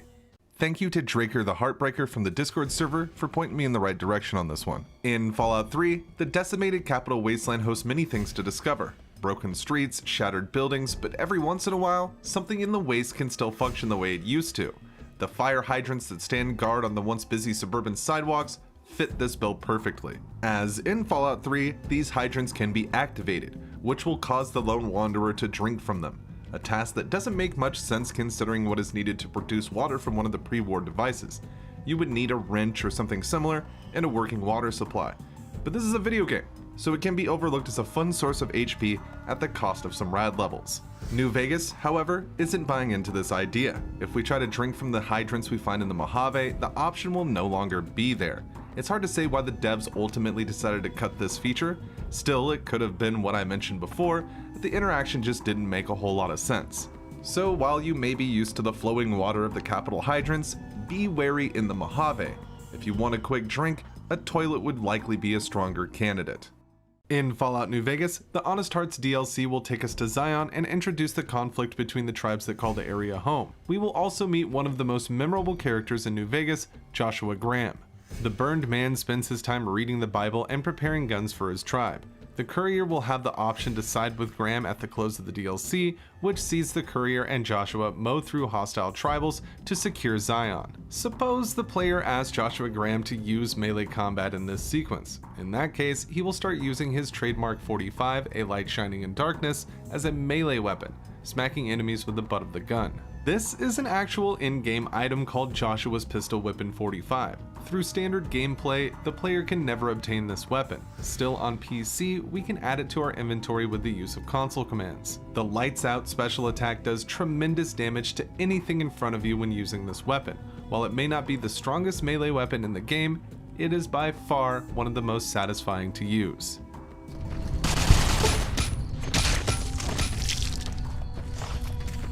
In the Fallout 3 DLC Mothership Zeta, the Lone Wanderer is abducted by aliens and brought to their mothership. Friendships are formed, and with the help of other captives aboard the ship, we fight our way through the Zetan crew and uncover great stories along the way. Once all the generators are destroyed, we'll be tasked with using the spacesuit to do a spacewalk to get to the ship's upper deck. While we can have some fun with unique deaths here by not wearing the spacesuit in decompressed areas, there is another fantastic animation that only plays here. If the Lone Wanderer strays too close to the ship's edge, we will see them float away in probably the most unique death animation in Fallout 3. Environmental experiences like this are always fun to see, and it would be great to have more things like this moving forward in the Fallout series.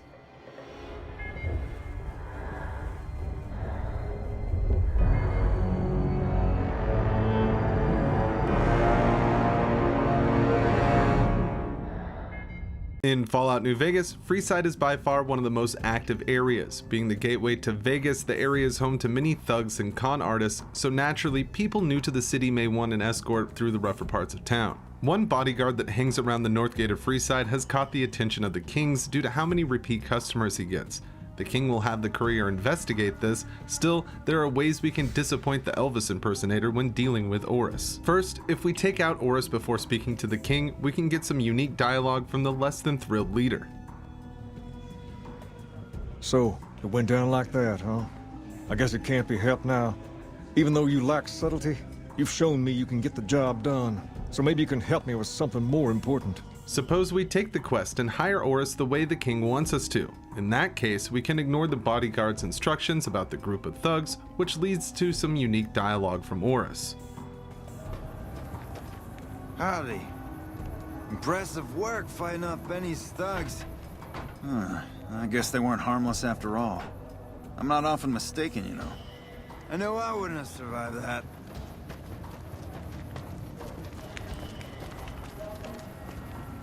Well, here we are. No worse for wear, are you? I trust that if you need to cross Freeside again, you'll know who to hire. Afterward, the King will be upset that we didn't find anything wrong with Oris and send us back out to hire him again, this time without covering the charge. What do you have for me?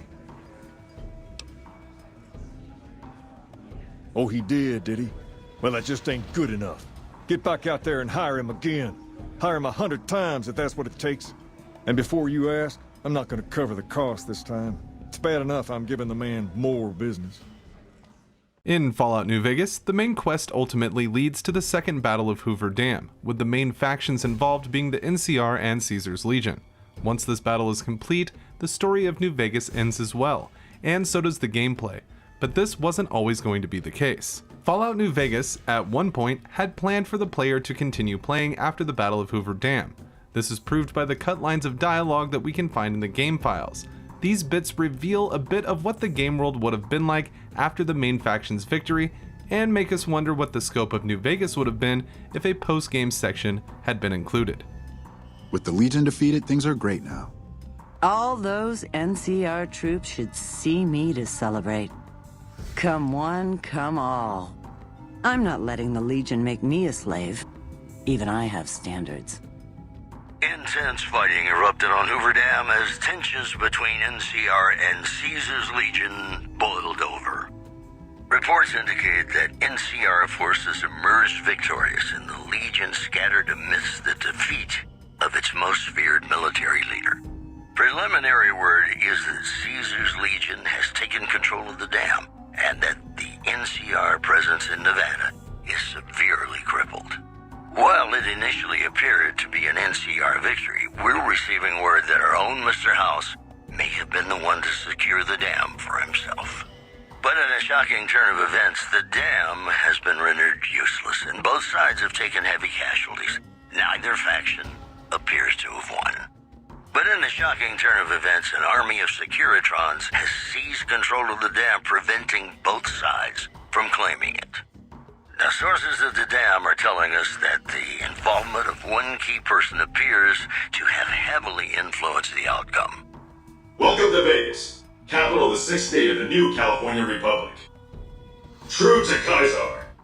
Thank you to Honda from the Discord server for suggesting this one. In Fallout 3, we can find a rather inconspicuous building housing a factory that produces the lovely Red Racer tricycles. The area is heavy with raiders, but those that push through will see that this factory is anything but dull. The best thing we can find here in the form of rarities is the giant teddy bear riding the massive trike hanging above the factory floor. This can be looted and, much like the other big bears in the game, will resort to a standard size if stacked. Going further into the offices, we can hear the same demonic whispers that can be heard at the Dunwich building, and any of the super mutants killed here will suddenly have their head explode upon death. This is the result of the Surgeon, a mad scientist type at the end of this dungeon. We aren't focusing on his mission statement today, we are looking at the one-of-a-kind lab coat he is wearing that can be looted off of his corpse. It boasts a +10 to medicine and a +5 to science. Interestingly enough, if you wear the ghoul mask, the Surgeon won't be hostile to you, and you can interact with him and use the armor pickpocket trick to secure the lab coat in a different way. So many locations in Fallout seem normal at first and then get more cursed as you explore, and the Red Racer factory is a prime example of this. In Fallout New Vegas, one of the most happening spots is the Strip, which houses the major casinos we can visit and gamble at. One thing some players miss is the delightful audio Easter egg that plays from the slot machines. When you increase your bet at one of the machines, the bass notes to a familiar tune will play. The melody is from the main menu music of Fallout 3 and has been used in most Fallout games since.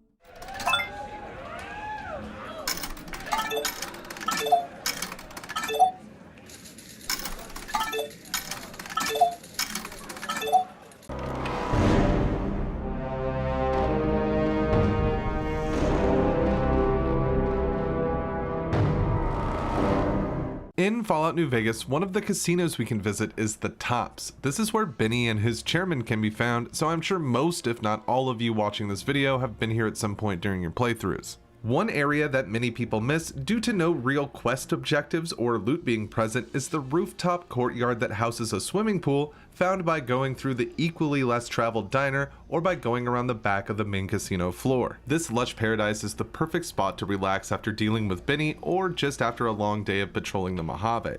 Still, many people miss this location entirely, and being tucked away out of the main loop doesn't help this much either. Make sure to get some sun and take a dip the next time you find yourself at the Tops. Even a post-apocalyptic courier needs their break too. In Fallout 4, you have the choice to pick between Nate and Nora, a married couple living in Sanctuary that we joined right before the bombs drop. Of course, you can change the appearance and names of these people, but that won't change the established backstory of both. And we are going to take a quick look at Nate's past through things we can find in the game. During the Resource Wars, Nate served in the military and even saw action at Anchorage. We can see him walking with the 108th Infantry Regiment, 2nd Battalion in the intro for Fallout 4. Scanning. Accessing pre-war records. Record found. 108th Infantry Regiment, 2nd Battalion. Ahoy there. 'Tis Providence, a member of the Congressional Army, is delivered to us in our hour of need. Many people believe that this is a callback to Fallout 3's Mothership Zeta DLC, where we can meet Elliot Turkorian, who was abducted while serving in Anchorage with the 108th Infantry Battalion. While the names are similar, this is no indication that Nate served with Elliot, as these are two different military groups. A regiment is an armed unit of troops under the command of an officer that hosts smaller units, while a battalion is a unit with 2 or more companies which reports to the HQ that forms the part of the regiment. This does mean that Nate and Elliot likely served simultaneously, which makes sense because of the Sino-American War. Still, it does not mean that they have met or spent any actual amount of time together. Before we can start customizing Nate, we can hear him and Nora talk about a speech that he's giving at the Veterans Hall tonight.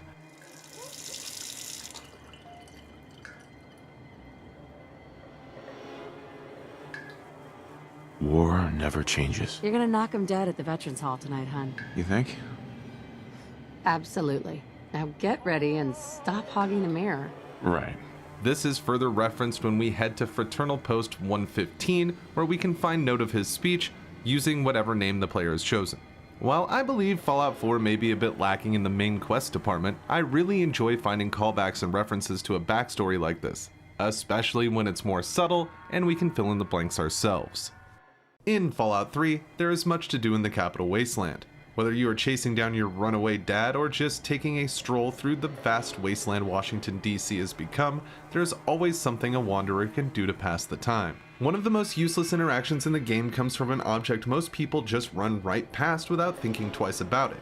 We can find a good number of parking meters in Fallout 3, with the most residing at Drury Street Metro, and we can interact with all of them. Usually, these meters show an expired time tag, which all adds up since these haven't been appropriately used since before the war.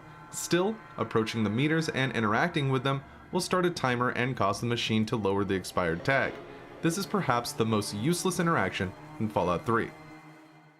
Thank you to Avery from the Discord server for suggesting this one. In the Fallout New Vegas DLC, Dead Money, we end up at the Sierra Madre Casino and Resort, a place both filled with treasures and death. Still, it's home to a few rare items that can only be found within its resort walls. The Casa Madrid kitchen area holds one of these items, the pre-war steak, a cut of beef that has been preserved since before the Great War. A random amount of steaks will show up in the meat lockers in this area. Taking a look at them in our inventory, they don't quite live up to a good old Brahmin steak and even cause a -1 endurance debuff. Regardless, rare item collectors like myself, pun very much intended, will want to grab this meat anytime they play through Dead Money, only to leave it in the fridge of our player home, never to be seen again. Big thanks to Dr. Doctor from the Discord server for suggesting this one. In Fallout 3, we find the marvelous Tenpenny Tower, named after Alistair Tenpenny. He found the building in the wasteland and hired enough people to turn it into a community. One person not allowed in Tenpenny Tower is Roy Phillips, a ghoul. He wants entry into the elitist settlement but is repeatedly denied. Tenpenny's guards wish the ghoul and his friends dealt with, but we can talk to Roy to get his side of the story. We can get rather unique dialogue through Roy that most players miss due to how the game is presented. Suppose we side with Roy and allow him to release feral ghouls into Tenpenny Tower before dealing with the bomb and megaton. In that case, we can also side with Burke and rig the nuke to blow. When we return to Tenpenny Tower, we will see Roy and Burke form an unlikely friendship due to our choices. Look, Burke, I don't care how you got past the others. I could have you torn apart in an instant with a snap of my fingers. Is that so? Do it then, Phillips. Set your feral pets upon me. I could use a bit of sport. After I've dealt with them, I'll turn my attention to you. After all, you've destroyed my home, murdered my employer. I've got something of a score to settle, wouldn't you say? Hey, now come on. The old man got what he had coming. Look, maybe we can work something out. You said you just have some business to conclude? Correct. You and your friends may have killed Tenpenny, but the man gave me a task, and I intend to complete it.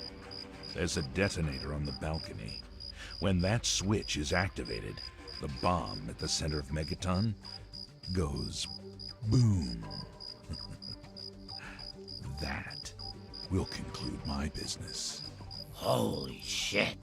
You're gonna blow up Megaton? No lie. Look, Burke, if you're about to burn down that smooth-skinned shithole, I ain't gonna stop you. In fact, I think it's fair to say you'd be quite welcome around here. So what do you say? You do your thing and we let bygones be bygones. All right. Water under the bridge, then. Truth be told, I'm a firm believer in natural selection. What you people did here was inspired. All right then, Burke, Mr. Burke. I'll let you get to it. And, thanks for your understanding.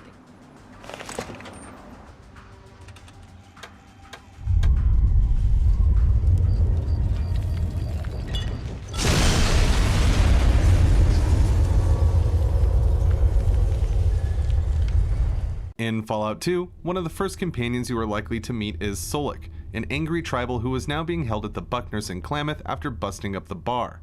Solik came to town to find Vic the traitor to get information on his missing sister, but when Vic wasn't around, Solik lost his temper. Doing quests for the Buckners or outright paying for the damages will allow Solik to join your party. The two of you set off into the wasteland for the adventure ahead, but no matter how long you look, you will never find Solik's sister. The quest, along with the 2 locations that were related to the Umbra tribe, were cut from the final game. Growing up, I always thought there would be a way to rescue the tribal sibling, with the Slavers Guild in the Den being my prime suspect, and it turns out I wasn't so wrong after all. As with Kilap's restoration patch, we can not only visit the tribe, but we can also complete their quests. When speaking to Metzger, if the Chosen One has speech above 51%, we can find out that the slaver has a camp outside of town where all of the new captives are taken. If we promise him a premium price, Metzger will give us directions. Once at the camp, we can handle things peacefully or we can have some fun. There is also a way to storm the place with NCR Rangers. After the smoke is cleared, we can find Karisu, Solik's sister, inside of a shelter in the north area of the map. Speaking with Karisu will reunite the siblings and eventually lead to the cell door being unlocked, freeing all the captured souls that have found themselves here. Once back at the Umbra tribe, Karisu makes herself at home and Solik is silently grateful. It's a shame we didn't get all this in the final game. Still, the restoration patch turns our dreams into a reality and allows us to help Solik, one of the best companions in the Fallout universe. Thank you to Daddy Harambe and Euro from the Discord server for suggesting this one. Also, make sure to check the links in the description to join the server yourself or to follow me on apps like Twitter and Instagram. Fallout New Vegas is renowned for player choice and spoken dialogue, with many lines hidden behind certain stat and skill checks. We can find one in Freeside that some players may miss due to the low intelligence required and because it's interlaced with Veronica's companion quest. We will need to speak to this vagrant to find the rangefinder Veronica is looking for. Typically, the NPC will mutter incoherently and not make much sense, even when you open his dialogue.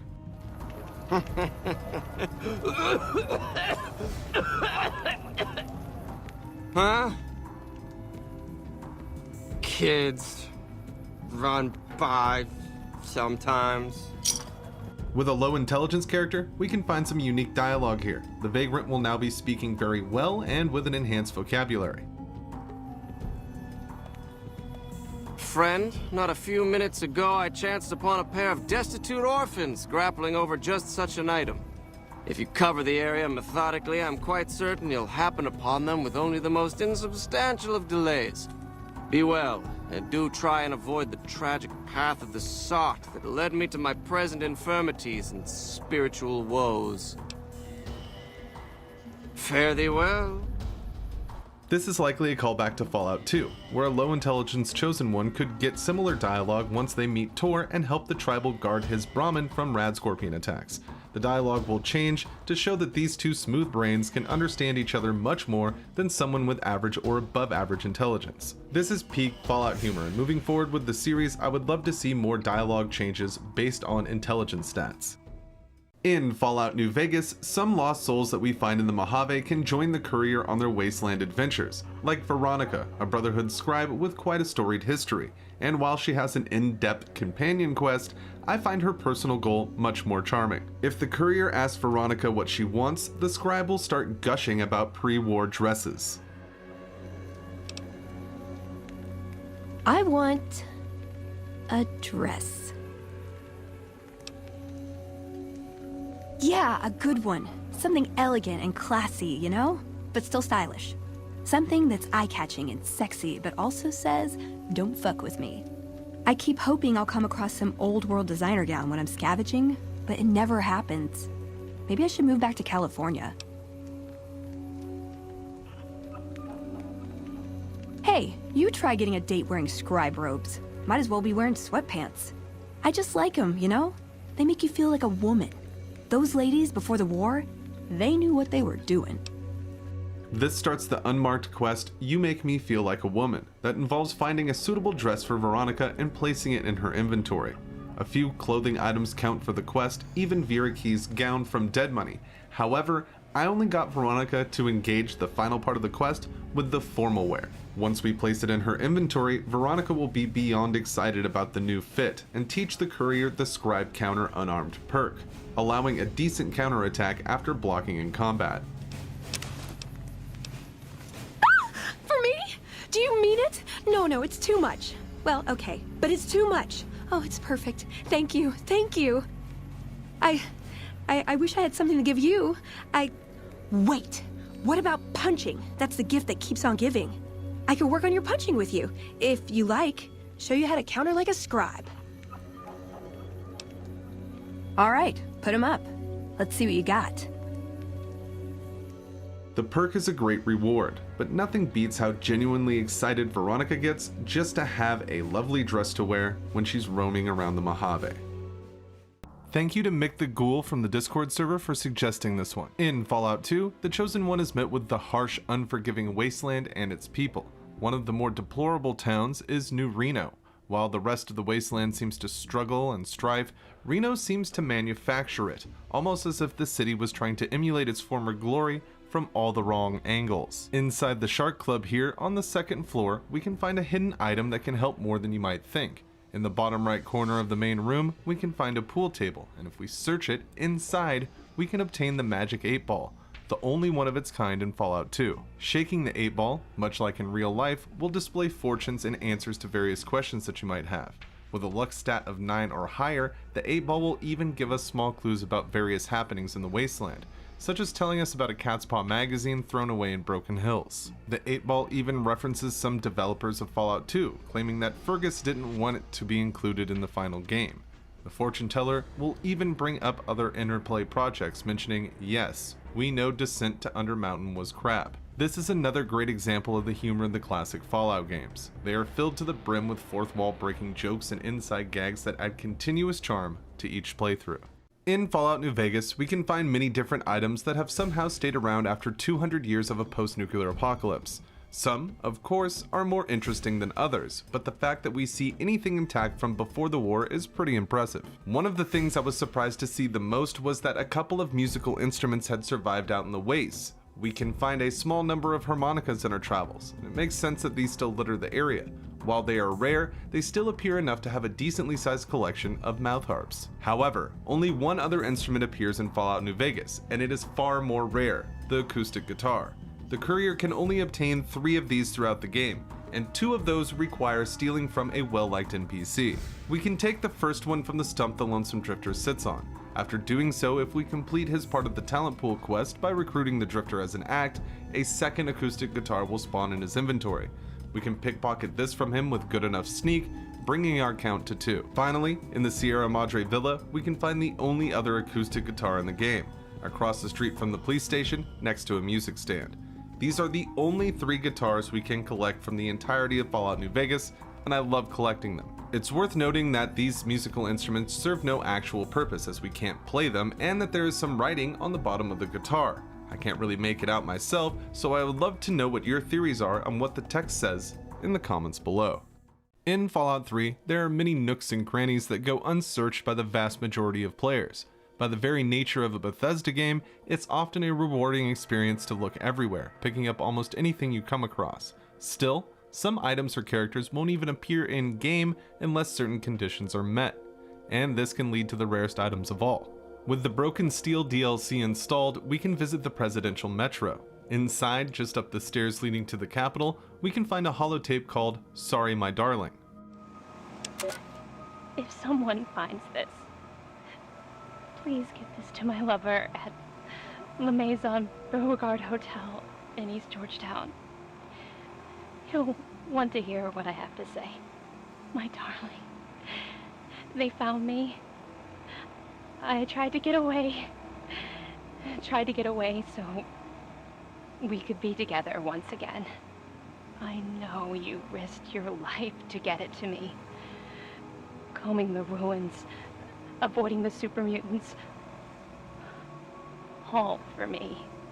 It seems I shall never lay my eyes upon your gift. You'll have to keep it and remember me every time you see it. I'm so sorry, my darling. So sorry I've let you down. So many have died for this thing. So many hearts have been broken. Please remember, I'll always love you.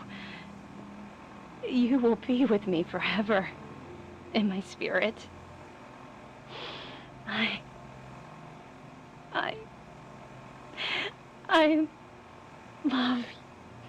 love you. Playing this tape starts the unmarked quest, The Sorrowful Suitor. Heading to La Maison Beauregard, we can now find a raider named Lagbolt who will only spawn after listening to the note. After dealing with him, we find our first set of unique gear, his armor and his shades. Checking out the note in his inventory, we can see he is actually the brother of Lugnut, who confronts us when we try to take the naughty nightwear. This is relevant because inside the suitcase that Lagbolt's key unlocks is the all-nighter nightwear, a unique variation of the previously mentioned pajamas. This clothing set will add 1 point to both charisma and endurance, but looks the same as the naughty nightwear when worn. Oddly enough, when placed in the game world, it maintains the leopard pattern, while its more common counterpart changes to red.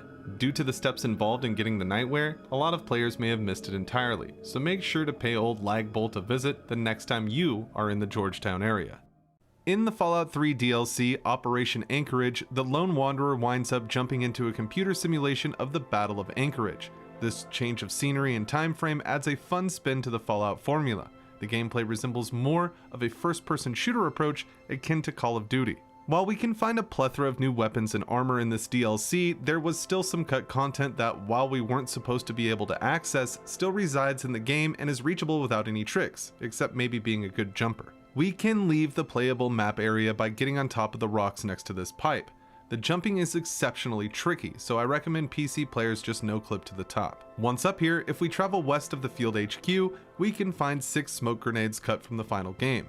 Picking them up, we can see they do an okay amount of damage, but using them will show they pretty much just act like frag grenades, with no real smoke effect when deployed. These grenades are certainly some of the most hidden weapons in Fallout 3, and getting your hands on them can be tricky. Still, rare item hunters will want to add them to their collection for their day in the snow.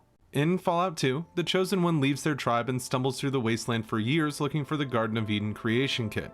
While the Gek is a rare item, we can find an even more unique piece in the caves under Modoc. During the quest to find the Gold Watch, we can search the outhouse to see a giant rat guarding various items, including the watch. Using something like plastic explosives, we can breach the wall and defeat the rat to claim our prizes. One of the easier to miss items down here is one of the rarest in the game, a bag.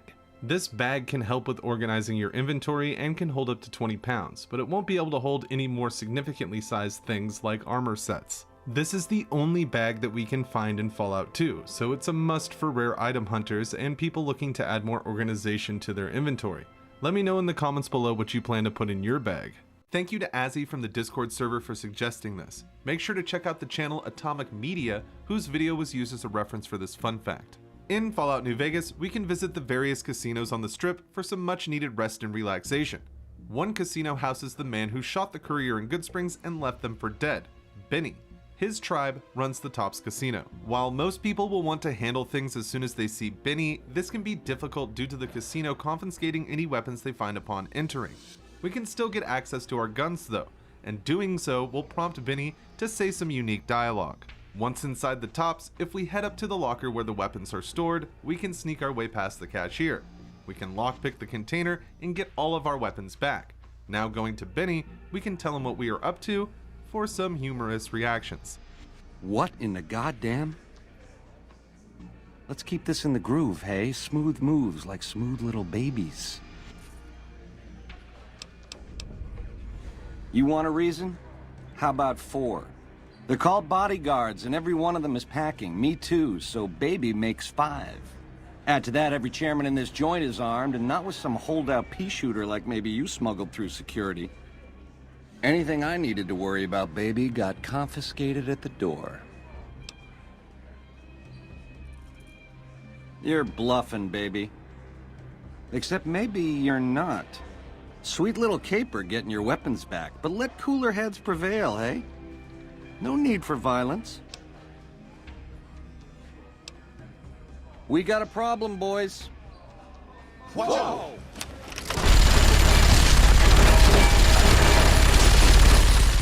Thank you to Cosmo the Wolf from the Discord server for suggesting this one. In Fallout New Vegas, we assume the role of the courier and go out to look for the man who wronged us in Good Springs. Before we get to that task, we have to build our character, and we can get quite the boost if we play our cards right. When selecting perks, you should pick Skilled and Wild Wasteland. Skilled because we need it for the boost, and in my opinion it's the best perk, and Wild Wasteland because you should always use Wild Wasteland.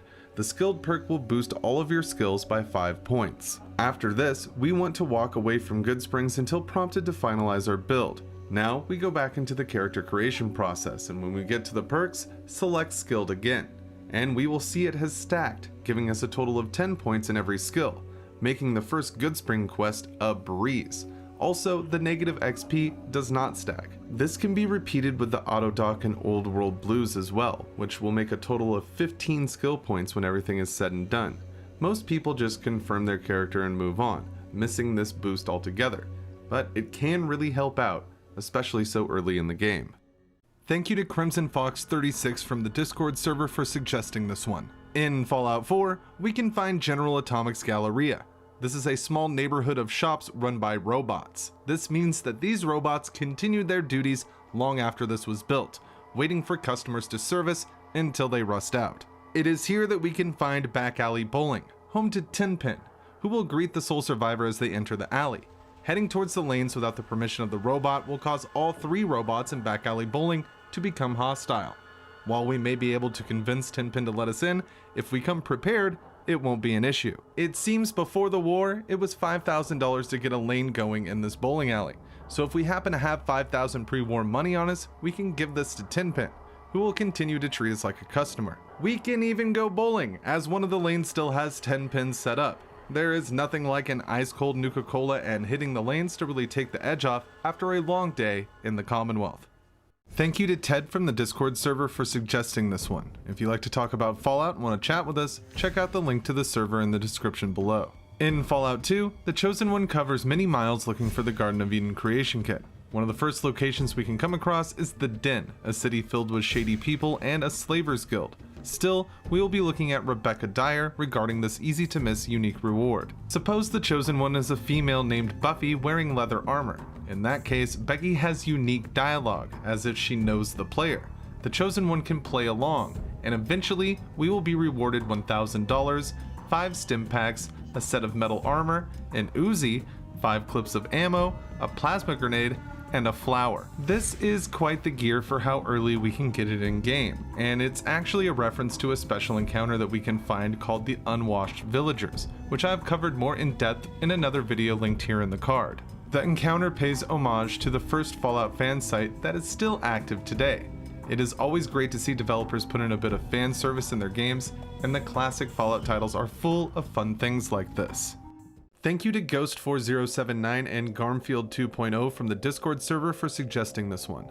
In the Fallout 3 DLC Mothership Zeta, the Lone Wanderer finds themselves aboard a stunning extraterrestrial spaceship filled to the brim with secrets and goodies that are truly out of this world. One of the more peculiar places we can visit aboard the mothership is the research lab. The Zetans seem to be real fond of the giddy-up Buttercup toys that we can find littered across the wasteland. Not only that, but they also appear to be crafting the toys themselves and have hundreds of the horses in strange scenarios throughout this room.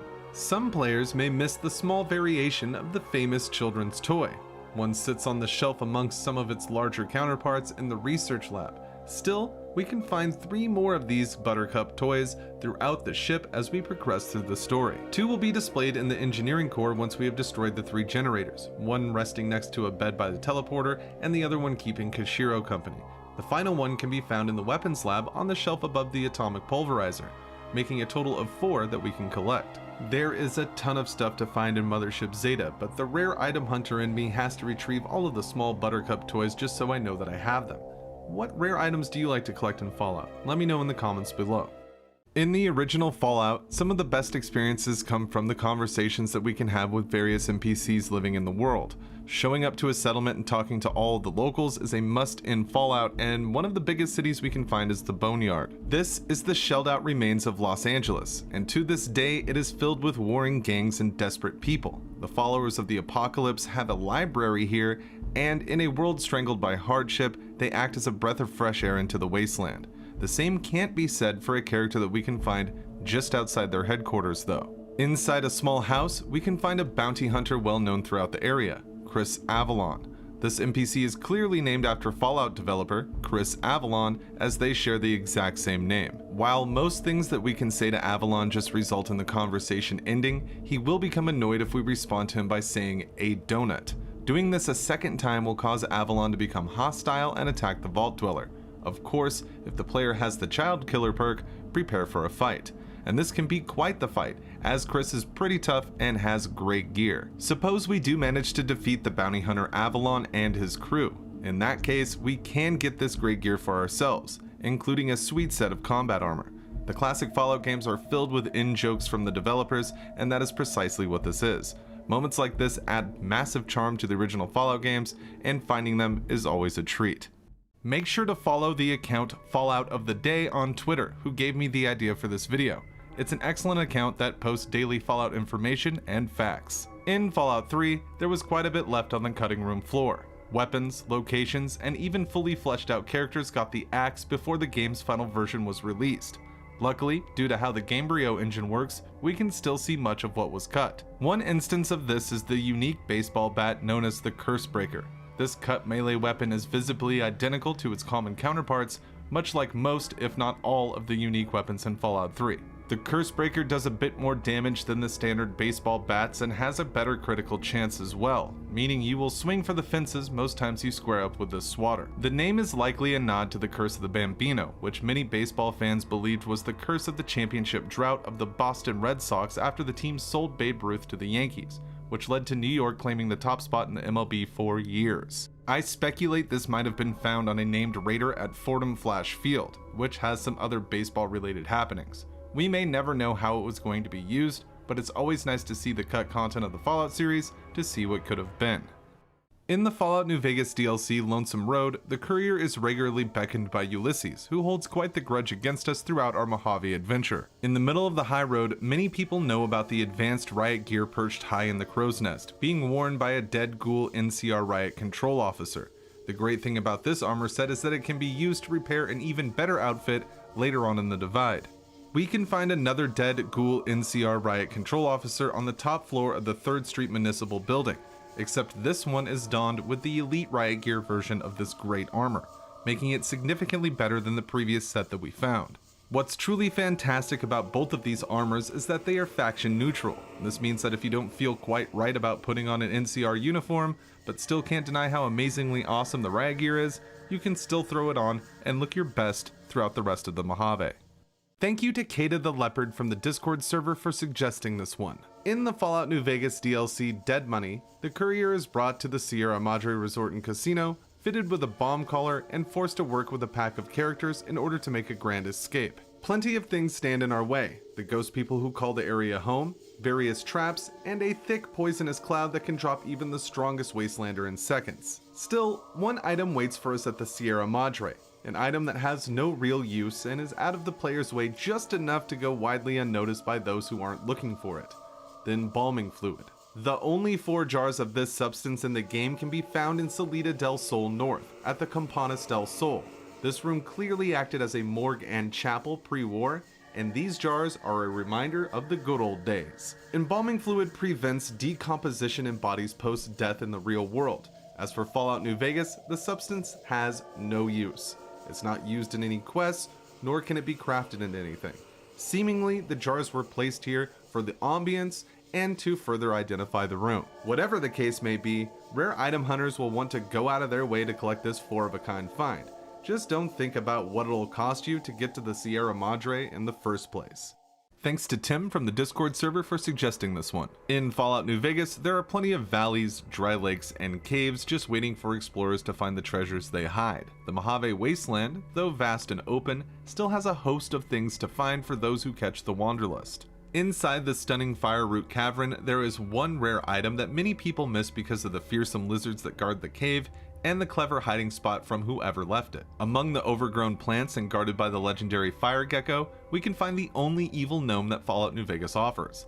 While the standard gnomes look how we would expect, this figure is wearing black-rimmed glasses and has a more elaborate beard with darker hair. This is a reference to Scott Everts, the lead world builder of New Vegas, as in the game files, the gnome is referred to as Scott E. Gnome and bears a resemblance to the man himself. Fallout as a series has never been shy about self-referencing and having fun with the developers, and this gnome is a great way to show love for one of the leads of New Vegas, so make sure to give Scott a good home the next time you are scavenging around Fire Root Cavern.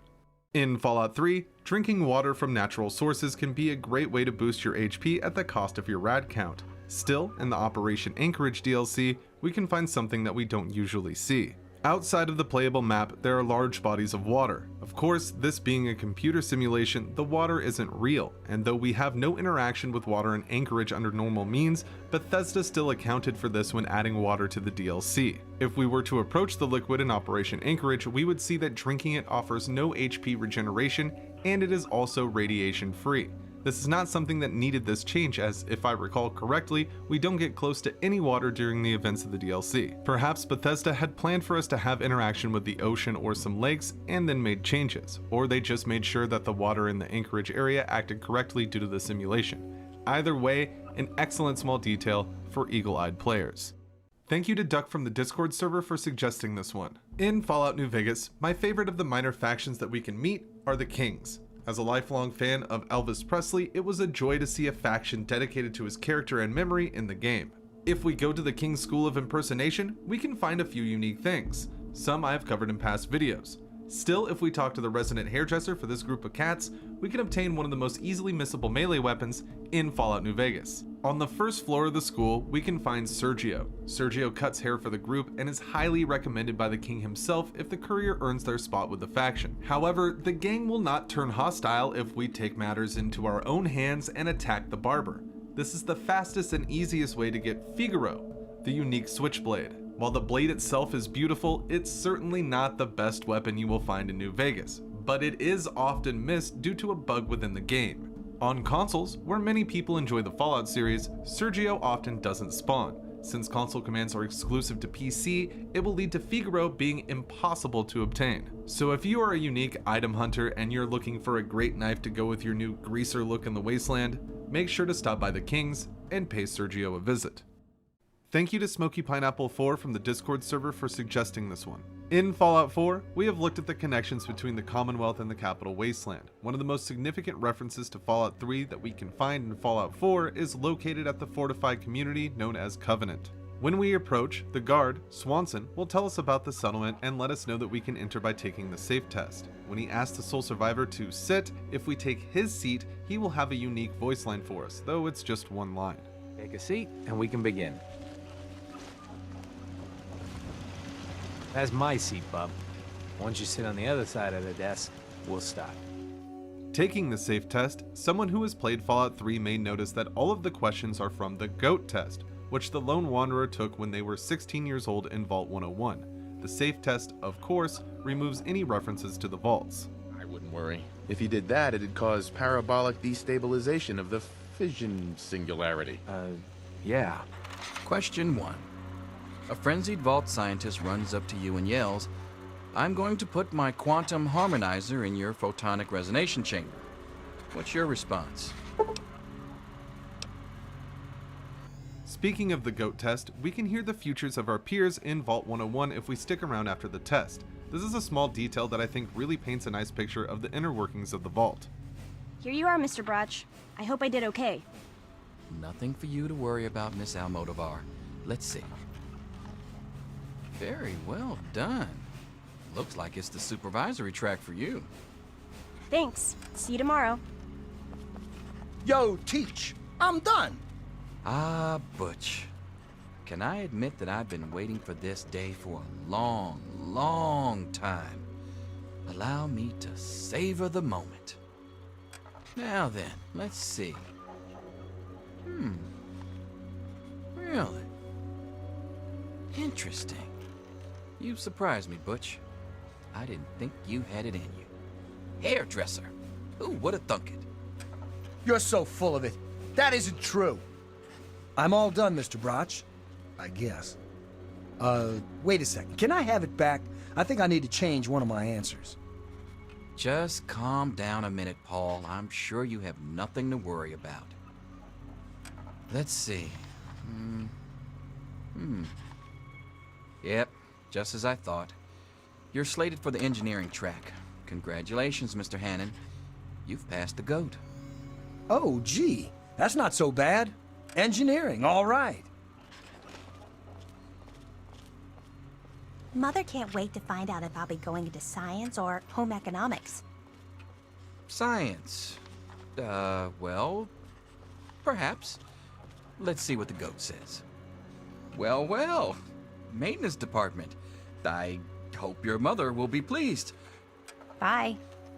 Across from Covenant, at the compound, if we are looking for Fallout 3 references, some of the most apparent are hanging all over the walls. We can find GOAT test posters, including Vault Boy sporting a 101 on his Vault suit, which is likely just an oversight, but could be a way the devs continued the Easter egg with the safe test. Small details like this genuinely make the Fallout series fun to replay over and over again. Thank you to Voina from the Discord server for suggesting this one. In Fallout 4, when we are at the Nuka World theme park, we will meet the three factions that call the area home: the Pack, the Operators, and the Disciples.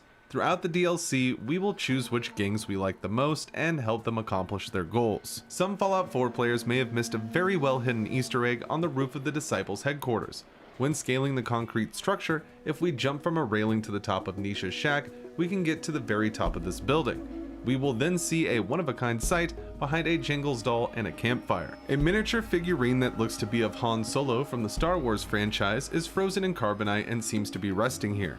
The most peculiar part of this whole encounter is that if the sole survivor shoots the figure, it will bleed as if it were a living enemy. I imagine this is just a fan of the movie showing their love with a bit of a tongue-in-cheek reference, and it's fun to find this kind of stuff in open world games. The blood coming from the object is a really nice touch, and I believe it drives home the Easter egg even more. In Fallout 3, the Lone Wanderer has a plethora of different clothing options. From the absurd to the incredibly protective, armor and clothes are some of the most fun things to collect. Deep in the depths of Uptown and the Pit, while it may seem desolate and cleaned out, one should still keep their eyes peeled for the next fashion piece to add to their collection. In the old abandoned apartments near the Raiders' primary hub, we can find a unique hat that is pretty easy to miss. In the first apartment on the second floor, after lockpicking the easy door, we can find an average locked safe. Inside will be some clearly Chinese-related gear, including the one-of-a-kind Hat of the People. The hat looks the same as its Chinese commando hat counterparts, but will boost your small guns by 5 instead of adding a point to perception. This fur-lined cap is not something you would expect to find in the Pit, so it's a welcome surprise for people who are brave enough to search the blown-out buildings in the hellscape that was once Pittsburgh. As always, I would say rare item hunters will want to make these apartments a permanent part of their journey each playthrough of the DLC, as long as you don't mind fighting your way through hordes of trogs just to get a pre-war Chinese hat. In Fallout New Vegas, the courier can encounter a variety of different things, from roving gangs to giant sinkholes and everything in between. One of the more disgusting encounters is the wrecked highwayman just outside of Novak. The subject of many a rumor, this car crash site clearly pays homage to Fallout 2 somehow, but how deep does the reference go? Is this the car of the fabled Chosen One? Does it imply that someone like Nobark could be that very tribal? Well, not quite. This encounter references one that we could have found in Van Buren, where we would see the Chosen One's car filled with microfusion cells and a tanker fob, the latter used to drive the PMV Valdez to the oil rig to confront the Enclave. So here we are in New Vegas, where we can find the trunk sticking out of a sinkhole. The reason we see the highwayman in this state and hear the familiar gold slouch track when approaching it is because it's referencing a glitch that would happen in Fallout 2 where the trunk would just disappear. I asked Fallout New Vegas developer Chris Avalon directly about this encounter, and he had this to say: "It's just for fun. But that would have been a good idea. We did have a plan for a special encounter in Van Buren where you could find the Corvega's trunk, since it could, go missing. But alas, When asked if it was implied that Nobark was the chosen one, he replied, nah, as amusing as it is to consider, Nobark wasn't the chosen one. While this does put some rumors to rest about the location, it's still great to see any type of throwback to the classic Fallout games, and the Wrecked Highwayman is one of the best. Thank you to Anchorage and Gray Gray is Cool from the Discord server for suggesting this one. In Fallout 3, we can find various items and weapons in nooks and crannies across the Capital Wasteland. One method Wastelanders have taken up is using hollowed out rocks as storage devices. The one we are looking at today is resting right behind Megaton. Inside we can find a rifle and some helpful items and a note called As Requested, which reads, S, here's that stuff you wanted. If anyone asks where you got it, say it was a gift from your grandma. Happy hunting, E. It seems we beat S to the rock, but who knows how long it's been there. This gets more interesting in Fallout 4, where we see a call back to this rock with another message from E. Behind the Museum of Witchcraft, we can find a similar hollowed out rock. This one also containing a rifle and a note, with this one saying, S. Been too long. Sorry I missed you at Megaton. Looks like history repeats itself. But, as promised, here's the gear I scrounged up. All the best and stay safe. The Commonwealth is its own kind of hell. E. This is an excellent throwback to Fallout 3 and Megaton. I love seeing this type of thing in video games. Referencing back to the previous titles in a series always gives me a sense of nostalgia, and I'm glad we have so many in Fallout 4. Thank you to Azzy from the Discord server for suggesting this one. In the Fallout New Vegas DLC, Old World Blues, the courier is thrust into a sci-fi fever dream and dropped into the Big Empty. There are plenty of dangers to find and treasures to uncover on Big Mountain, but today we will be looking at the indoor ghost town that is Higgs Village. These houses were the homes of the think tank, but now act as shells of the past, giving us glimpses into each of the executives' personalities. Outside, the centerpiece of this cul-de-sac stands tall. This large fountain ties the whole neighborhood together, but there is a way to make it run again. Heading to the X-17 meteorological station, we can find this scale model of Higgs Village, complete with fountain. Jumping onto the terminal in the same room as the snow globe will allow us to start the weather test. This will cause rain to fall on the model houses and reveal a soggy duffel bag with some random loot. If we return to Higgs Village, we can see that the fountain is back in working order after doing this, even forming a pool at the base. Many may have overlooked this tremendous small detail by not revisiting Higgs Village. Still, the fountain ties the scene together perfectly, and it makes for a nice stop during your wasteland travels. My good friend Frobro covered this as well as many other New Vegas factoids on his channel, so if you want even more Fallout facts, check out his channel linked in the description and make sure to let him know that you came from here. He's an awesome dude with great content. In Fallout 2, we can get up to some sleazy deeds, especially when visiting New Reno. When exploring such a city, protection is a must, and I'm not just talking about some armor and a good weapon. While these will protect you from the apparent dangers, it's essential in this post-war wasteland to bundle up when getting intimate, and Fallout 2 has us covered. We can find various condoms, known as Jimmy hats in-game, scattered around the world. Jenna in the Tankers sells a ton of them, pimps on the streets of New Reno carry them, and a lot of mobsters keep them around just in case. Still, nearly all the condoms we can find are in the blue or green packaging. There is another color though, and the only two that we can find for sure are being carried by the Jetmaster, Myron. For rare item hunters, these red Jimmy hats are precisely what we are looking to add to our collection, so it would be best for Myron to hand them over. These can be used before interacting with some of the more friendly residents of New Reno, but who needs that drama when you have a collection to maintain? In Fallout 3, our search for unique and bizarre items continues. One of the best things about the Fallout series is how often you can play the games and still find things you may have missed. Inside the Tacoma Park area, we can find a hat that can go unnoticed pretty easily. On the corner of Carroll Street, we can find the Nifty Thrifty's pawn shop. Inside, on a coat rack just past the entrance, is the Tacoma Park Little Leaguer cap, the only one of its kind in Fallout 3. Of course, this cap looks no different than the other hats that we can find in the Capital Wasteland. Still, it will increase the Lone Wanderer's melee weapons and explosive skills by 5, much like the Little Leaguer perk. The Tacoma area of the Capital Wasteland is by far one of the most underrated locations in Fallout 3. There's a ton of things to find for the brave vault dwellers that think they have what it takes to confront the locals. Regardless, it is always nice to add another unique item to the collection. Thank you to Azzy from the Discord server for suggesting this one. In Fallout 4, we rescue Nick Valentine from Vault 114 and end up in Diamond City. The great green jewel of the Commonwealth lives up to its name for sure. This is by far the grandest settlement in the area, hosting great shops interesting people, and the home of Kellogg. Before we chat with Nick in his office, we should head over to Kellogg's house, and with a master lockpick skill, we can unlock the door, allowing us to search the home's central area, as the button to open the wall only spawns when the Nick quest is activated. When returning to the spot with Valentine, he will be surprised that the door isn't locked, and we are free to enter the house with him. This is just a nice small detail for players with the forethought and lockpick skill to think ahead.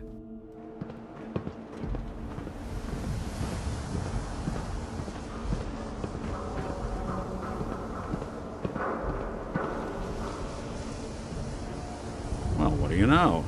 The door's not even locked. Let's head inside. Thank you to Petrified Napkin from the Discord server for suggesting this one. In Fallout New Vegas, we can explore the Mojave Wasteland to our heart's content.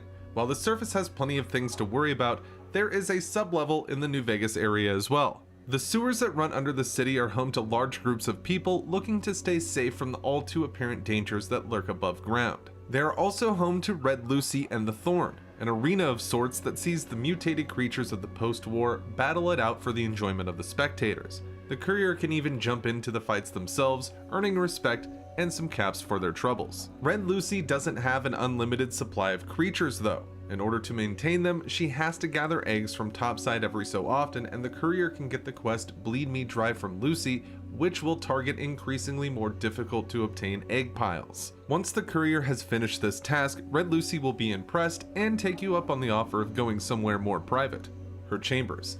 Now that we are inside, we can see this light switch, the same one Lucy turns on before she gets more comfortable. This is a mood light switch. When turning it on, red light will coat the bed, and soft music starts playing through the speakers in the room. This is a great attention to detail that really builds on Lucy's character, as she has a very strong sexual and physical energy. So seeing that she has such a smooth setup for when things get intimate makes complete sense. Now, if only we could set something like this up in the Lucky 38 suite. Thank you to Mr. Crinkle from the Discord server for suggesting this one. In Fallout 3, there are plenty of radio stations and messages floating in the air that we can pick up on with the help of our Pip-Boy 3000. Some produce rock and oldies that lift our spirits, others are used for propaganda, sending their message out to anyone who will listen. We can discover one such airwave near Mama Dulce's, the People's Republic of America broadcast. This serves as a pro-China message to the American people, but it gets a bit more interesting when we find the source. No clipping through the building itself will reveal a ham radio named after the broadcast. The lone wanderer can even communicate with it, causing some creepy dialogue. What do you need? Whatever. What do you need? Yeah, see you. What do you need? Bye. Hey there. Whatever. Of course, this just acts as a placeholder for the radio signals. Still, the fact that we can interact with it and the creepy female voice it possesses is quite interesting to say the least. Perhaps it would be best to just stick to Galaxy News Radio from now on. Thank you to Kitten Dispenser from the Discord server for suggesting this one. In Fallout New Vegas, one of the biggest rivalries is between the New California Republic and the Great Khans. This isn't the first time the two groups have had troubles, as their origins even go back to the same vault, at least with the standard Khans from the area around the hub. This beef has carried on for over 120 years and likely will never stop. We can see a skirmish between the two groups in Boulder City. The battle seems to be at a standstill, but the courier can offer to negotiate to end things peacefully. Once inside, we can find Jessup, one of the Khans Benny hired for his ambush of the courier. But we can also find McMurphy, who was along for the ride as well, but he has seen better days. We can see McMurphy is in the introduction cutscene that shows Benny shooting the courier, and is featured in the All Roads graphic novel during his time with Benny and the group. While this is an excellent piece of lore and further drives home the animosity between the NCR and the Khans, that isn't the most interesting bit about this encounter. If you're running Fallout New Vegas on PC, you can enter the console and resurrect McMurphy. The Great Khan will have 0 hit points, so using the console again to make sure no one is hostile is a great idea. We can see what McMurphy's plan is once he is back among the living. He will return to the Good Spring Cemetery, standing ominously at the courier's shallow grave. This is just an intriguing thing to trigger in the game and is likely left over from the in-game cut intro that would have had this NPC standing in this exact spot. Whatever the case is, this is far better than lying dead on a moldy mattress, so I am sure McMurphy appreciates it.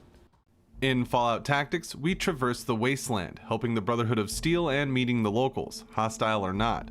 Occasionally, we will hit on some special encounters in our travels, and Fallout Tactics has some of the strangest of the series. We can find a visitor from another world in the form of a flying skull, who seems to be floating around through the muck and spouting off about various things that really drives home the point that he isn't from around here in a big way. This is Mort, and he is actually from the Black Isle Studios game Planescape Torment. It seems Mort was a bit careless at the brothel and flew through a window that took him through a portal into the Fallout world. The classic Fallout games are no strangers to breaking the fourth wall and making references to the other projects that the studios may have been working on, and this is one of the best the series has to offer. So make sure to say hi to Mort the next time you are playing Fallout Tactics. In Fallout 2, there are plenty of places to explore and plunder, but the Chosen One still has a lot to look out for. Whether it's the people of the post-war wasteland, the various genetically twisted creatures, or just a puddle of goo, one should be careful where they trek when out in the wastes. In some areas, like the toxic caves, we can see presumably radioactive waste covering the site. Sometimes we have to walk through it to get to where we are going. Rubber boots can offer a bit of protection from this goo. Still, eventually they will melt away, and Fallout 2 has a fun way of dealing with the Chosen One walking through too much toxic material. The game log will inform us that bunions have begun growing on our feet, and eventually these growths will lead to a whole new sixth toe. This will surely keep us out of any high society settlements, so getting rid of it is a great choice. Going to a clinic that has an auto dock, we can pay to have the toe removed, which will then add it to our inventory. The in-game description reads, "You see your sixth toe. It is a small mutated part of yourself. For some reason, you feel a terrible sense of loss as you look at the tiny amputated toe." While some NPCs may claim that this toe can be used on Frank Horrigan to instantly kill him, that is not the case, and it's just likely the devs having some fun at the player's expense. The toe will give Frank a debuff on maximum HP of -3 though. However, the Chosen One can consume the toe and receive a +2 poison level and a week-long period of -3 max HP. Still, it is quite the souvenir to carry around on your adventures, and you wouldn't want to be separated from such a special part of you. Thank you to Red Baron PH from the Discord server for suggesting this one. In Fallout New Vegas, one of the main factors of the game is how you interact with the various factions that call the Mojave home. When it comes to the two most influential groups, Caesar's Legion and the New California Republic, or NCR, the courier's relationship with them can impact their adventure through New Vegas quite a bit. A positive rep with the NCR can be more rewarding as the group controls large portions of the main map and we run into them more often through a typical playthrough. One thing that changes based on faction rep is the dialogue options we have with major players of the group, many of which could be easily missed in the early game places like the Mojave Outpost. Going there idolized by the NCR will net quite a few unique responses, but this carries through to the other NCR locations around the map as well. Maybe Jackson got some additional soldiers after all. Didn't take you for a trooper at first. You seem a little livelier than most. All right, if you're here to assist, good. That's what I want to hear. Caravan, citizen, pilgrim, or... Reinforcements? About time we got some more hands around here. Just need something for the logbook, keeping tabs on traffic throughout the outpost. Although mostly just in, not out these days. Well, about time we got a soldier, and not a recruit. You look like you've seen some action. I need to get the caravans moving again. That means clearing a path north. There's too much crawling the asphalt up the road to allow it. I didn't expect someone as famous as you to be here. Please tell me you're here to help. In Fallout 3, we find ourselves in the depths of Vault 101, growing up and learning the ways of the vault. The introduction to Fallout 3 can be pretty straightforward, guiding the player through various events, which can lead to some things being missed. One of the best examples of this is when we are given the BB gun from James and tasked with hitting the targets. Most players just follow the directions, either getting through this bit as quickly as possible or outright following the game's path. If we run out of BBs during this bit, we can get some unique dialogue from James and some more insight into the Radroach.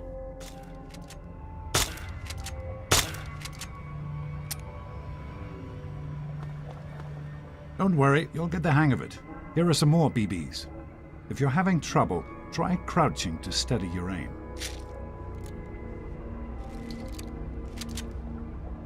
Hey, shoot at the targets, okay? That's not a toy. Having trouble with that radroach? Nasty little things. They pretty much keep to dark places, though. That's why there are always lights on in the vault. I know you can, and that's good. I'm not always going to be here to take care of you. You've got to learn to fend for yourself. Now, take your time, breathe slowly, sight down the barrel, and squeeze the trigger. Something wrong? That radroach is still over there. Out already? Something wrong with the sights on that thing. Here you go, son. Thank you to Cran Mythos 57 from the Discord server for suggesting this one. In the Fallout New Vegas DLC, Old World Blues, we can find one of the best Fallout experiences to date. The level of science fiction and mystery in the Big Empty provides for an excellent adventure that is sure to surprise and delight any couriers who find themselves in the area. On the western outskirts of the map, amongst the Hexcrete Archipelago, we can find the Z-38 Lightwave Dynamics Research Building. Inside, we see that this facility was used by scientists taking orders from Fred Sinclair, who was responsible for building the Sierra Madre.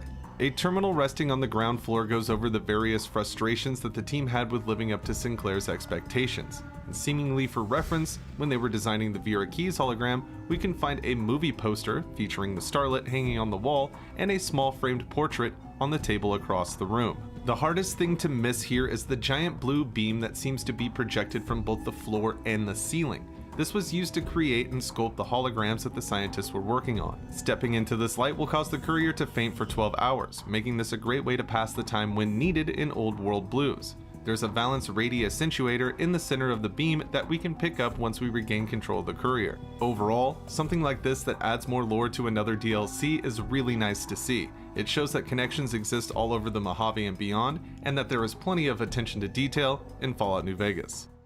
Thank you to Genial Dragon from the Discord server for suggesting this one. In Fallout 4, we can come across Nuka World. This theme park is in surprisingly good condition due to the circumstances and has become overrun by raiders. While dangers loom around the park's outskirts, one creature was cut from the game.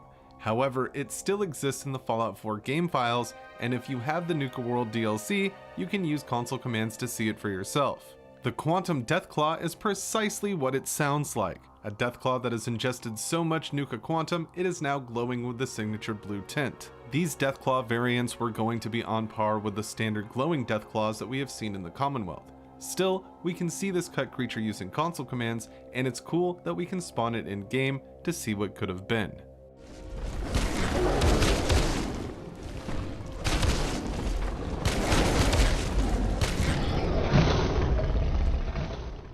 Thank you to Azzy from the Discord server for suggesting this one. In Fallout New Vegas, we see firsthand the battle between the Legion and the NCR. Many different towns and locations are affected by this, and one of the most notable is Nelson. The town of Nelson has been overrun by the Legion, who have NCR troopers displayed on crosses in the center of the settlement. Ranger Milo is one of the NPCs that we can meet just outside on the road leading to the site. Milo has a few unique interactions that are worth mentioning. For example, Ranger Milo is one of the only NPCs that the courier tells their name to, which will prompt an NCR reputation check, changing Milo's dialogue depending on the relationship with the faction. My apologies, but that name and face ain't ringing the old school bell upstairs. Afraid I can't let you through until the situation is resolved. Fair enough. It's not like any of the troopers around here are jumping up to volunteer. Oh heck, I've heard of you. Supposed to be a regular hero or something, ain't that right?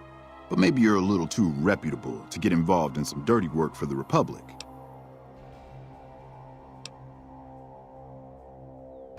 Well, I'll be damned. Looks like you've got some dirt in you after all.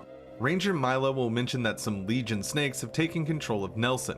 A courier with intelligence under 4 will not understand his metaphoric speaking, leading to some humorous, unique dialogue. Hold up there. This area is locked down by the NCR military until we can dislodge some Legion snakes from Nelson.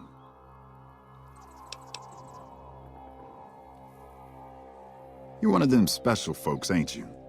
They ain't real snakes, see? They're Legion soldiers.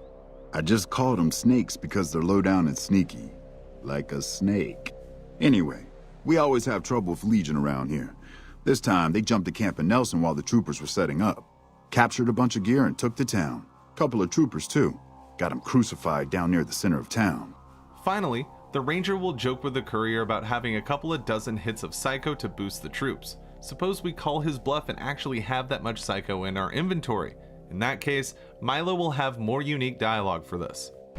Well, I'll be damned. Looks like you've got some dirt in you after all. If you had a few dozen doses of psycho on you, maybe we could pep those weepy troopers into charging down into Nelson and taking back the camp.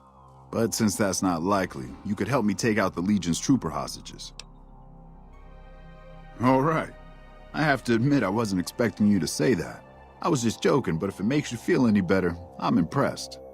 So anyway, how about those hostages? Ranger Milo has a lot of character-specific dialogues and interactions. It really shows the amount of care and attention to detail that was applied when Fallout New Vegas was in development. Thank you to Anthony from the Discord server for suggesting this one. In Fallout 3, we start our journey as a child growing up in Vault 101, going through major life events like our 10th birthday party, which is the time that young dwellers get issued their Pip-Boy, an exciting time indeed. After the party winds down a bit, Dad will get a call from Jonas. This prompts the adventure to the lower floors, where Dad gives us our first BB gun and a rad roach appears. One of the most easily missed voice lines in Fallout 3 happens right here, and believe it or not, it's from the Lone Wanderer themselves. Injuring the rad roach and walking away from it will trigger the player character to comment on losing the enemy. This is confirmed to be the Lone Wanderer by trying both the male and female characters, in which the voice actor will change to match. This is the only spoken voice line from the player character with actual words, not just grunts and moans. I guess it was nothing. I guess it was nothing. Thank you to Tommy Huang from the Discord server for suggesting this one. In the Fallout New Vegas DLC, Lonesome Road, we come to the Divide, a war-torn hellscape, ground zero to multiple nuclear strikes. Crumbling highways and destroyed buildings litter the area, but so do marked men and Deathclaws, one of the roughest spots in the game. We can find caves and valleys hiding even more dangers through the rubble, one of which hides quite possibly one of the strongest Deathclaws in Fallout New Vegas. Entering the cave will trigger a collapse in the entrance, trapping you with the beast, with a pretty likely outcome for those who are not prepared.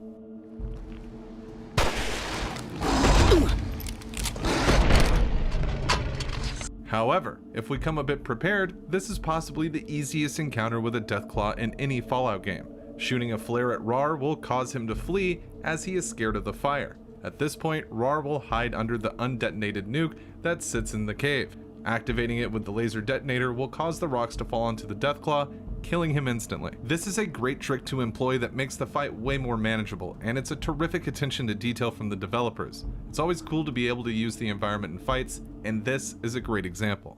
Thank you to Kenichi from the Discord server for suggesting this one. In Fallout 4, we can meet many residents of the Commonwealth, all dealing with their own trials and tribulations. One such person is Barney Rook, who occupies the Rook family house just north of Salem. When we find Barney, he is fighting off Mirelurks from a perch on top of his home. Once they are dealt with, he will confront the sole survivor and allow us entry into his house. Once inside, we can speak to Barney, who will tell us about his rifle Reba, and her sister Reba 2. Completing this quest for Rook will reward us with a key to his storage and access to Reba 2. Still, we can also obtain the original Reba from Barney himself, by more nefarious means. The interesting thing about these guns is that Reba 2, the quest reward, is a legendary variant that does boosted damage to Mirelurks. At the same time, the original Reba that Barney is holding is not legendary but still renamed, which makes it a pretty rare find in the Commonwealth. More modifications will be added to Reba and her sister depending on your level. If your level is high enough, Reba will be one of the best rifles you can find in Fallout 4. This gun adds some fun lore to Rook in his home. Reba could be easily missed by players who just complete the quest and move on about their day. Still, this is one rifle rare item collectors won't want to miss. In Fallout 3, there's a tremendously big wasteland to explore in the former capital of the old US of A. Still, likely the first place we all encountered after leaving the vault was Megaton, a settlement built out of the shells of old airplanes that hosts an undetonated atomic bomb as a city center. Lucas Sims is the acting sheriff of the town, spending his free time taking care of the mayoral duties, so it is safe to say Sims is a capable man, and it would seem the people of Megaton, for the most part, love and respect him. And if we chat with him after entering Megaton, we can start to see why. Sheriff Sims is an excellent judge of character and will have different unique dialogue depending on the player's karma level. Each karma level is paired, meaning very good and good get the same reaction, as do the evil ranks. Though strangely, Sims will salute a very evil or evil character at the beginning of the conversation. This does not happen with neutral or above. Name's Lucas Sims, town sheriff, and mayor too, when the need arises. You've got a weird look about you, boy. The kind that means trouble. I give everyone a fair shake, but if you do anything remotely stupid, you're dead. Name's Lucas Sims, town sheriff, and mayor too, when the need arises. Name's Lucas Sims, town sheriff, and mayor too, when the need arises. I don't know why, but I like you, boy. Something tells me you're all right. So welcome to Megaton. Just holler if you need something. In Fallout 2, we are at New Reno again. The bright lights and bustling citizens of this condemned hellhole are sure to feed into any vice that the Chosen One may have. While the main bits of Reno are filled with sin, this isn't the same for every spot in the area. In fact, the Wrights have a tremendous setup to the east. This is where we can chat it up with the mini Wright children, who have some unique humorous dialogue if we visit them after completing the main quest. Still, if we barter with them, 2 of the children will have a rare object we can only find here. We can get the small figurines from the kids for just about $200 or a good pickpocket skill. The in-game description reads, "You think this might be a carving of the Pip-Boy, but you can't be sure." While this model looks slightly different from what we know Vault Boy to look like, it's still a nice rare find to add to our collection. Many players may not even come this way in New Reno, and the children themselves are hard to spot, making these statues pretty easy to miss. Thank you to GHG from the Discord server for suggesting this one. If you have Discord and want to chat about Fallout and other games, consider checking out the community Discord link in the description. In Fallout New Vegas, one of the most underutilized areas is the underwater landscape around the Mojave. While we see fish and nice looking aquatic plants, we can't find a whole lot in the form of treasures while in the depths of the water. Around the area next to the scavenger platform, we can find something interesting and a little reward for diving couriers. We see a crashed Sunset Sarsaparilla truck. Inside, we see it was carrying a sizable load of the drinks. While we can find 3-star bottle caps down here, the more interesting fact to me is that the Sunset bottles are unique to this area.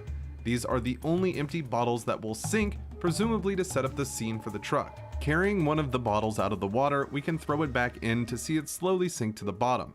In contrast, it will float on the surface if we do the same with a typical empty Sunset Sarsaparilla bottle. This is just a tiny detail that I find very interesting, and for people looking for special items in the game, this sunken truck has quite a bit to offer.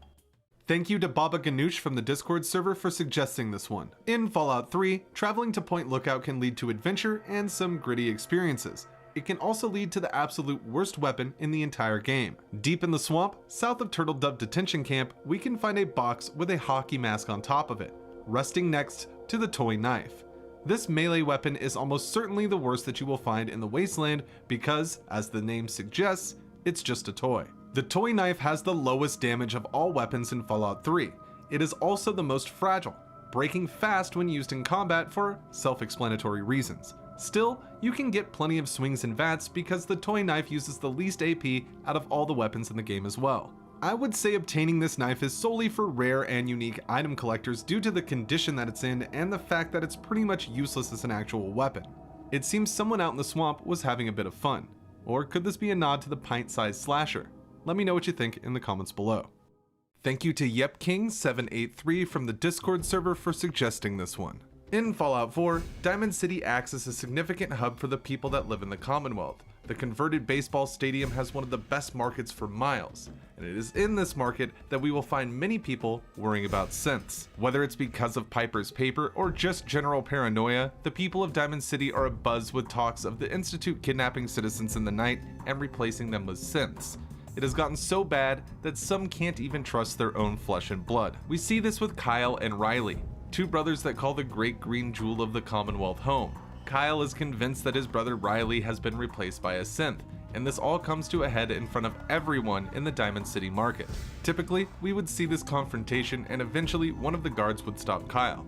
However, suppose we do the heavy lifting and drop Kyle ourselves. In that case, the guard will have some unique dialogue for the sole survivor. Okay, show's over. There are no synths in Diamond City, hear me? Just you folks and your damn paranoia.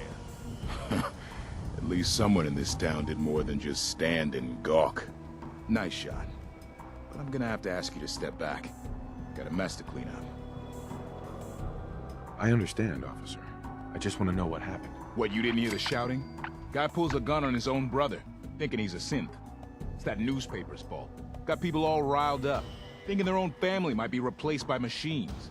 Look, I'm sorry you got caught up in all this, but it's over, okay? Just go about your business like nothing happened. Better that way.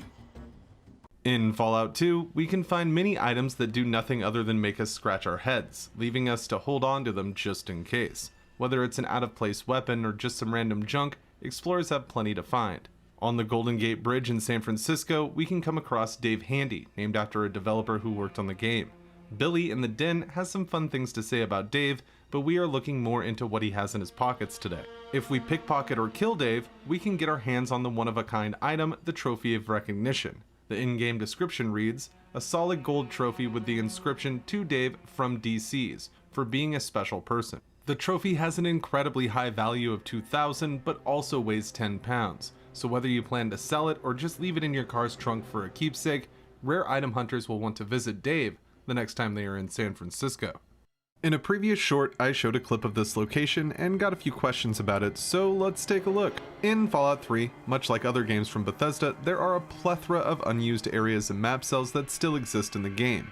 One of the most exciting locations you can't get to in Fallout 3 is the Test QA world, Rock Creek Estates. We enter this cell by using the console command COC QA world origin. This map is so interesting to me because we never see such a dense burnt forest in the game, and the vibe is perfect for the Fallout universe. Taking inspiration from the real-world Rock Creek Park, this is a sprawling demo cell with a few mirelurks and hunters roaming the area. In fact, it's believed that Grandma Sparkle's boys could have been placed here. While we can't enter any of the doors here, there is a cave entrance next to the mirelurks and a house perched perfectly to watch over the canyon. Winding roads spread from the creek base and presumably would have led to the other areas around DC. The dense trees and shallow creek bed offer an excellent looking Fallout location, and it's great that we can see what the devs were thinking by visiting places like this. In Fallout 3, one of the best parts of exploring the Capital Wasteland is the various Vault-Tec vaults that we can find littered around the area. The Lone Wanderer being from Vault 101 adds a bit of mystique to the other bunkers in the area. What could they be hiding? How are they different from our home vault? While there are a few that we can explore, there are some that we only hear about, and at Paradise Falls, we can find a relic from a vault that we never get to visit. Inside the barracks at the slaver camp, we can find a Vault 77 jumpsuit, and next to it, a holotape simply called, "Burn This Goddamn Jumpsuit." Like I told you, man, I don't fucking know where it came from, but it freaks the boys out. Some story from a while back about a stranger with no name. Just get rid of the damn thing. Ain't no good gonna come from keeping it around. Besides, if it is his, maybe he'll come back for it. Comprende? The Vault 77 jumpsuit will boost our unarmed and melee weapon skills by 5, but where did it come from? And why are the raiders spooked by its very presence? This is actually one big reference to the webcomic One Man and a Crate of Puppets by Jerry Holkins with art by Mike Krahulik, creators of the Penny Arcade comics. It was commissioned by Bethesda and launched on the Fallout 3 website in July 2008. The comic itself is about a lonely man who has a crate of puppets to keep him company while inside Vault 77. Eventually he would lose his mind, and the comic follows his descent into madness. While it's silly and a bit on the comical side, it's really cool to see a tie-in like this into the Fallout universe. The fact that it leads to a unique Vault jumpsuit is just the icing on the cake for rare item hunters, so make sure to stop by Paradise Falls to add this to your collection the next time you're in the Capital Wasteland. Fallout Tactics is filled with great experiences and fun content for those willing to take the time to give it a good shot. While it departs from some major staples present in the first 2 Fallout games, Fallout Tactics is still well worth your time. The warrior will travel the waste from bunker to bunker with their misfit squad of riffraff, stumbling upon many incredible locations and exciting people. But there's one person we can find in the wasteland that stands out above all the rest, and we can recruit him as a companion if the squad isn't full. We can discover the Pip-Boy wandering around waiting to be saved by the Brotherhood. Interestingly, Fallout Tactics does not refer to him as the Vault Boy, either because the name wasn't as prominent or even coined yet, or because they wanted to separate the two individuals. Whatever the case, the Pip-Boy is slower than most people you find and can take much less damage, so if you want to keep him around, parking him at a bunker would be the way to go. Still, there's nothing like trekking the wasteland with the Vault-Tec mascot. In Fallout 3, we can find a variety of one-of-a-kind weapons, armors, and small trinkets littered across the capital wasteland. These rare items can fuel adventures for the lone wanderer as we explore what Fallout 3 has to offer us. When we cross paths with another wanderer, there is an opportunity to get our hands on one such armor set. Just east of Roosevelt Academy, we can find a makeshift raider base with a unique NPC patrolling it called a Wanderer. The NPC is completely random when it comes to appearance and gender, but one thing we will always find on them is the Wanderer's leather armor. Like most unique items in Fallout 3, the Wanderer's leather armor is identical to its more common counterpart. Still, it boasts a +10 to the small gun skill. I have always liked the design of the leather jacket armor in the Fallout series, starting with the original. It's clearly based on the look of the original Mad Max, and it fits perfectly into a post-nuclear world. Rare item hunters will want to add this to their collection if you find yourself out and about in the Roosevelt Academy area. Thank you to Genial Dragon from the Discord server for suggesting this one. In Fallout 4, each location we find has small details and sometimes great stories. The Commonwealth is a pretty big area, and I'm always impressed with how much can be packed into a Fallout map when hanging out in the game world. One of the more humorous finds in the Fallout series comes from Fallout 3 at Satcom Array NN03D, a location I have covered before on the channel. Opening this door will give us a delightfully crass message written in green on a wall. This has always been one of my favorite gags, and in Fallout 4, we can see a bit of a throwback to it. We can find these concrete installations just southwest of Suffolk County Charter School. Approaching the one in the center and opening the door, we can see a far more polite message, which many have used as evidence that Fallout has become more bubblegum under Bethesda. Once the door is opened, a leveled, sometimes legendary, sentry bot will spawn directly behind the pillar. I believe they're trying to imply that the bot is coming out of the door in the back, but he simply just spawns behind the concrete structure. I have always viewed this as a funny reference to an even more amusing encounter. Regardless of its purpose, callbacks to previous titles are always welcome to me, and this is one of the best. In Fallout New Vegas, one of the factions we can meet is the Boomers. The group originated from Vault 34 and now roams the site of Nellis Air Force Base. With giant howitzers and impressive weaponry, the Boomers live in relative safety inside their gated community. After speaking to Pearl, the de facto leader of the faction, the courier will be tasked with helping the other group members around Nellis. Depending on your build, some quests may be easier than others. The base needs help clearing out some ants, fixing solar arrays, and you can even earn brownie points by listening to the history of the tribe. One of the Boomers we can meet is Dr. Argyle, who has a few patients in his clinic that desperately need medical attention, which the good doctor doesn't seem to be able to provide. Typically, with the right skills, the courier could perform the operations and help the Boomers. Still, if we attempt this with low intelligence, we will get a unique option, and Argyle will comment on the courier's dumb luck. I have 3 patients here who were gravely injured fighting those giant ants in the generator building a few days ago. I've stabilized their wounds, but they're in bad shape. Do you have medical training? Well, I don't know, actually. I suppose it's possible. You should take a look.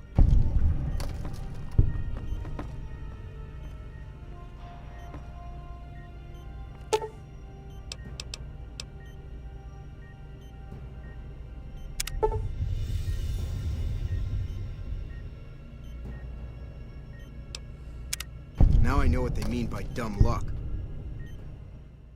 Thank you to Bones from the Discord server for suggesting this one. In Fallout 3, we grow up fast in Vault 101, complete with 10th birthday party, where we receive the responsibilities of an adult along with a Pip-Boy.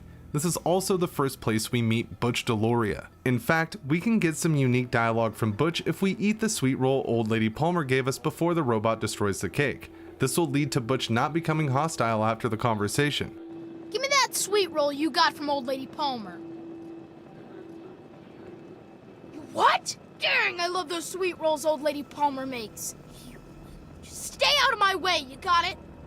Further down the line in Vault 101, Butch will come ask us to help his mother, who is being eaten by radroaches. This leads to a second unique instance with Butch, where if we picked up the BB gun before heading into the vault, we can gift him the weapon, encouraging him to solve the problem himself. You gotta help me! My mom's trapped in there with the radroaches!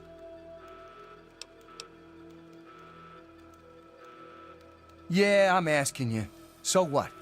Look, I'm sorry for the way I've always treated you. You know I never meant any of it, right? But it's my mom. You can't leave her in there with the radroaches.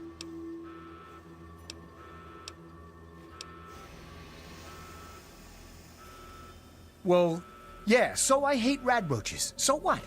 I tried to go back in to help her, I swear I did. But I just can't do it. So I'm begging you, please help her. I don't know what I'd do without my mom.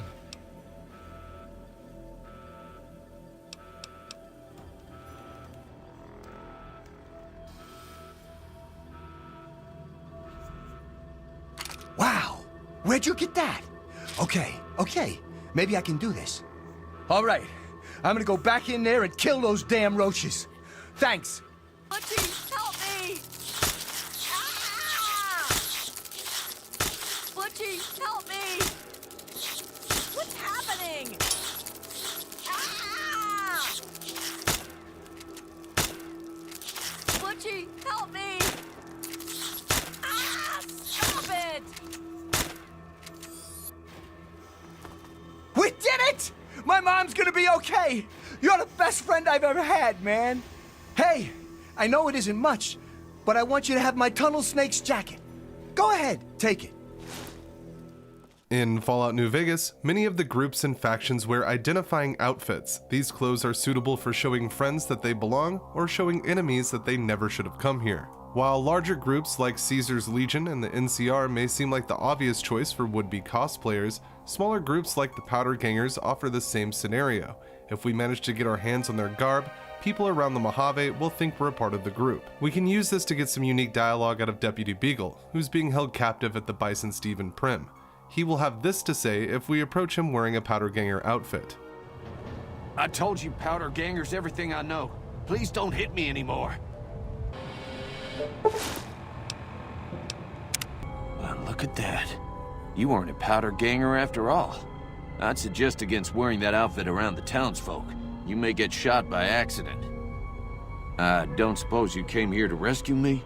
In Fallout 3, with the Broken Steel DLC installed, we can meet Scribe Bigsley. The Brotherhood water distributor spends all of his time at his desk, dealing with the other scribes stationed at Jefferson Memorial, or pulling his hair out over the problems that come with handing out clean water in a post-apocalyptic wasteland. Inside Bigsley's Project Purity office is a radio marked as owned in-game. If the Lone Wanderer activates it, Scribe Bigsley and the rest of the Brotherhood in the area will immediately turn hostile and start attacking the player.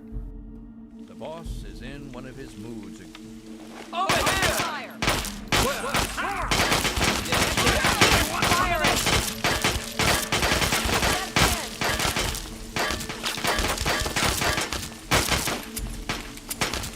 Thank you to Arctic Penguin from the Discord server for suggesting this one. In Fallout Brotherhood of Steel, we find ourselves in an enormous crater after helping the town of Carbon, Texas.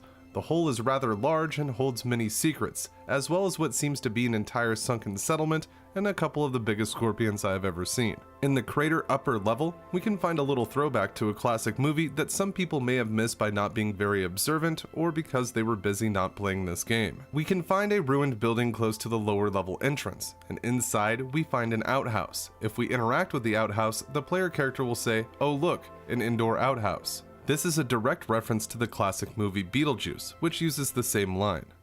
Oh, look, an indoor outhouse. Thank you to Steven, the 429th from the Discord server, for suggesting this one. In Fallout 4, the various cities, settlements, and open wasteland are not the only places that hold interesting and unique things. The beautiful coasts of the greater Massachusetts area hold their own secrets, and eagle-eyed explorers may just come across them in their travels. Along the beaches of Boston, we can find quite a few messages from who knows where stuffed in bottles. Each one of these bottle messages starts a miscellaneous quest that leads to a steamer trunk filled with leveled loot. The first letter, titled Trapped for Days, can be found close to the Children of Adam hangout spot, the Crater House. and the message reads, "I've been trapped in this boat for days. There was some kind of tidal wave that came from the west. It flipped us over. Looks like I'm the only one that made it. If you can consider my current situation making it. I still somehow have air to breathe. I guess that means the boat must still be on the surface. Please, if you get this note, I need help." Bottle message number 2, Predator Becomes Prey, is located near the castle, and the letter reads, "John was pulled out to sea. The fish was huge. I told him not to tether the pole to himself, but he wouldn't listen. If only he hadn't put the keys in his pocket." The third letter that we can find is near the wreck of the FMS Northern Star. Titled Not Going Well, the message simply reads, "I'm screwed." Bottle message 4, called Need a Hand, is found near the Boston airport, and the letter reads, "I thought I ate a fish today. It didn't taste right. Then I realized while writing this that I ate my own hand. I think I'm losing it." The fifth bottle message is a reference to the movie Die Hard. The title of the letter is Difficult to Kill, and the writing is a quote from the film. "Come out to the coast, we'll get together, have a few laughs." Come out to the coast, we'll get together, have a few laughs. The sixth and final bottle message can be found near Nahant Oceanological Society. The letter is called X Marks the Spot, and the statement reads, "I swear that the treasure is real.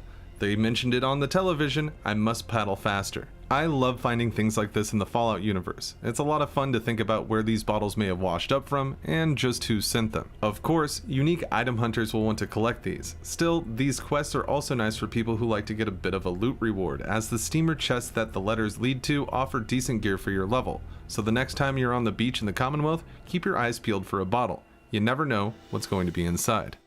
In Fallout 4, we can find plenty of places to explore while out and about in the Commonwealth.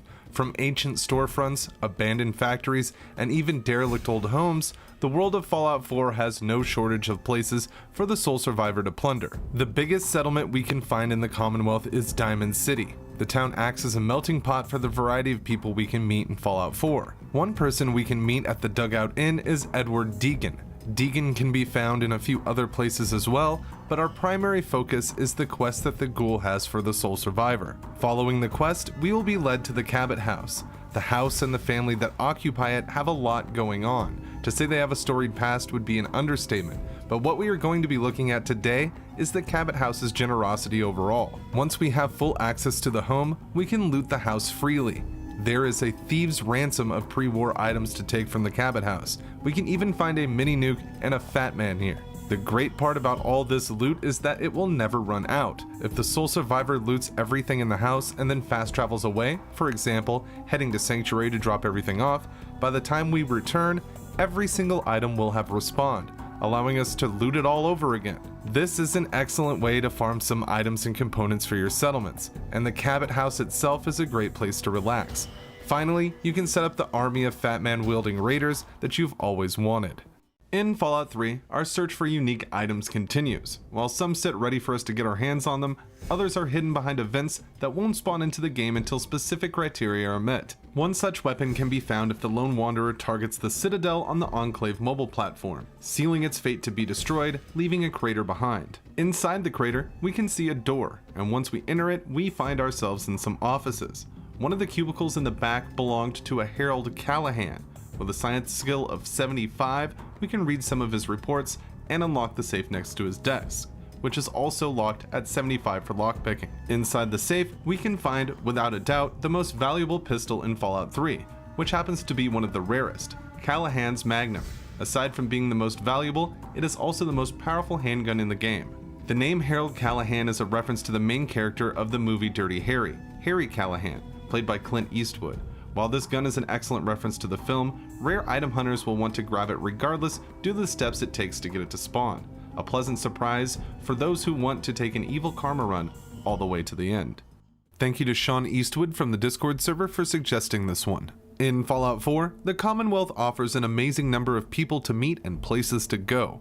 One of the best features of Fallout 4 is the world map. From Sanctuary to the Glowing Sea, there's no shortage of adventure in the Commonwealth. If we head to Green Tech Genetics, we can find one of the more peculiar residents of the Boston area. At the nearby unmarked location known as Kendall Parking, we can see this garage holds much more than just wrecked pre-war cars. Inside, we can find one of the many scoundrels of the wasteland, the Suicide Mole Rat. These little guys seem to have fragmentation mines strapped to their backs, and the woman who calls the Kindle parking garage home is the one responsible for this. Simply known as Drifter in-game, this woman wanders the garage talking to her mole rat pets with insane ramblings. However, suppose the sole survivor takes out the mole rats without being seen, or uses the animal friend perk to pacify them. In that case, this Drifter will remain non-hostile, and we will get a chance to speak with her. This leads to a few unique dialogue lines that we wouldn't have access to had the Drifter attacked and we had to fight her. While she will say "this for you" in her speech, she doesn't give any items, so she could just be referring to the garage as a living space, as referenced by her other dialogue. Excuse me. You friend, us the rats. This for you then. You in trouble? You can sleep here with the ratties. Warm, fleshy ratties. Hey there. Yeah. Ratties know who's a friend and who's a foe. In Fallout New Vegas, one of the locations we can visit is the Old Mormon Fort in Freeside. This is home to the followers of the Apocalypse and their regional administrator, Julie Farkas. Julie helps the area of Freeside the best she can, and this includes the courier, as she will treat our wounds and sell what medical supplies she has. If the courier asks for help with very low health, we will get some unique dialogue from the doctor. Okay, what level of care do you require?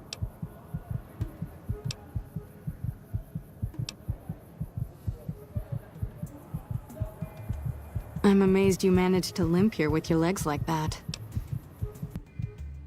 I didn't think red, purple, and swollen was your natural eye color. I can fix that right up.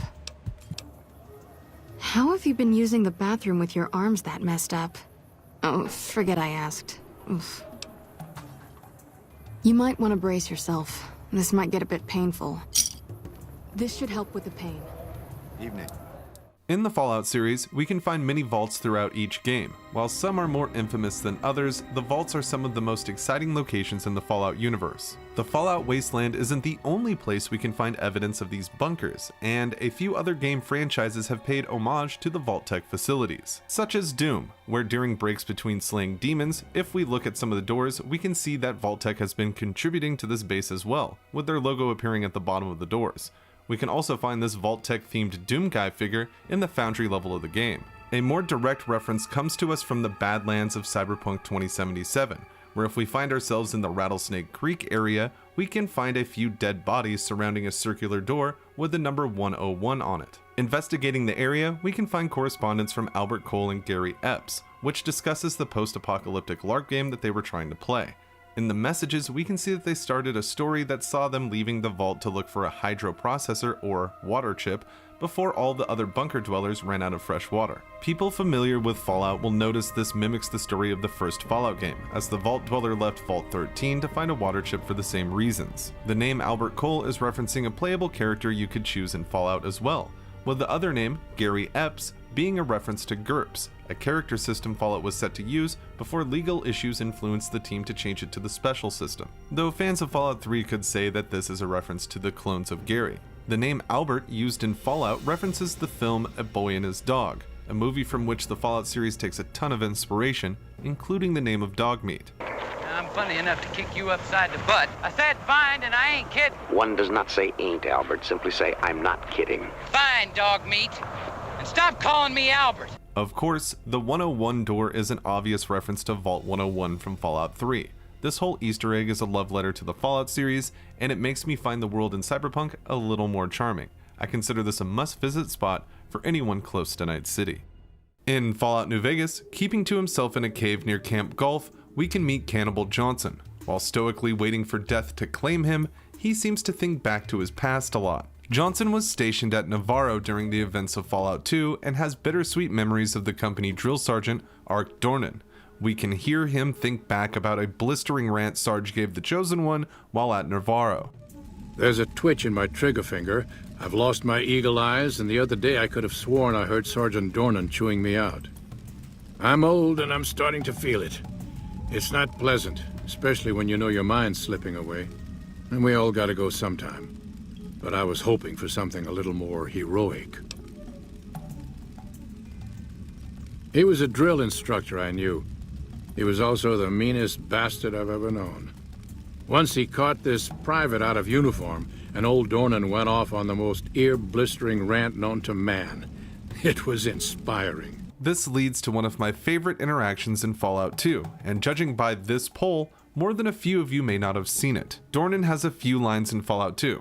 First, he can order the Chosen One to guard duty. Welcome to Camp Navarro. So you're the replacement. What's your name, Private? What was that? Did you forget something, maggot? I am not his sir! I work for a living, you moron! You will call me Sergeant or Sergeant Dornan. Do you understand me? Outstanding. Proceed on the double to the hangar, where you will stand guard duty. You will do a fine job. Do you understand? You moron! You are not to question my orders. When I say jump, you jump. When I say fight, you fight. When I tell you to die for your country, then you will certainly die. Have I made myself clear? He can also spot the Chosen One as a civilian and remove them from the base. If he sees us again, Dornan will assume that we are a spy and alert the base.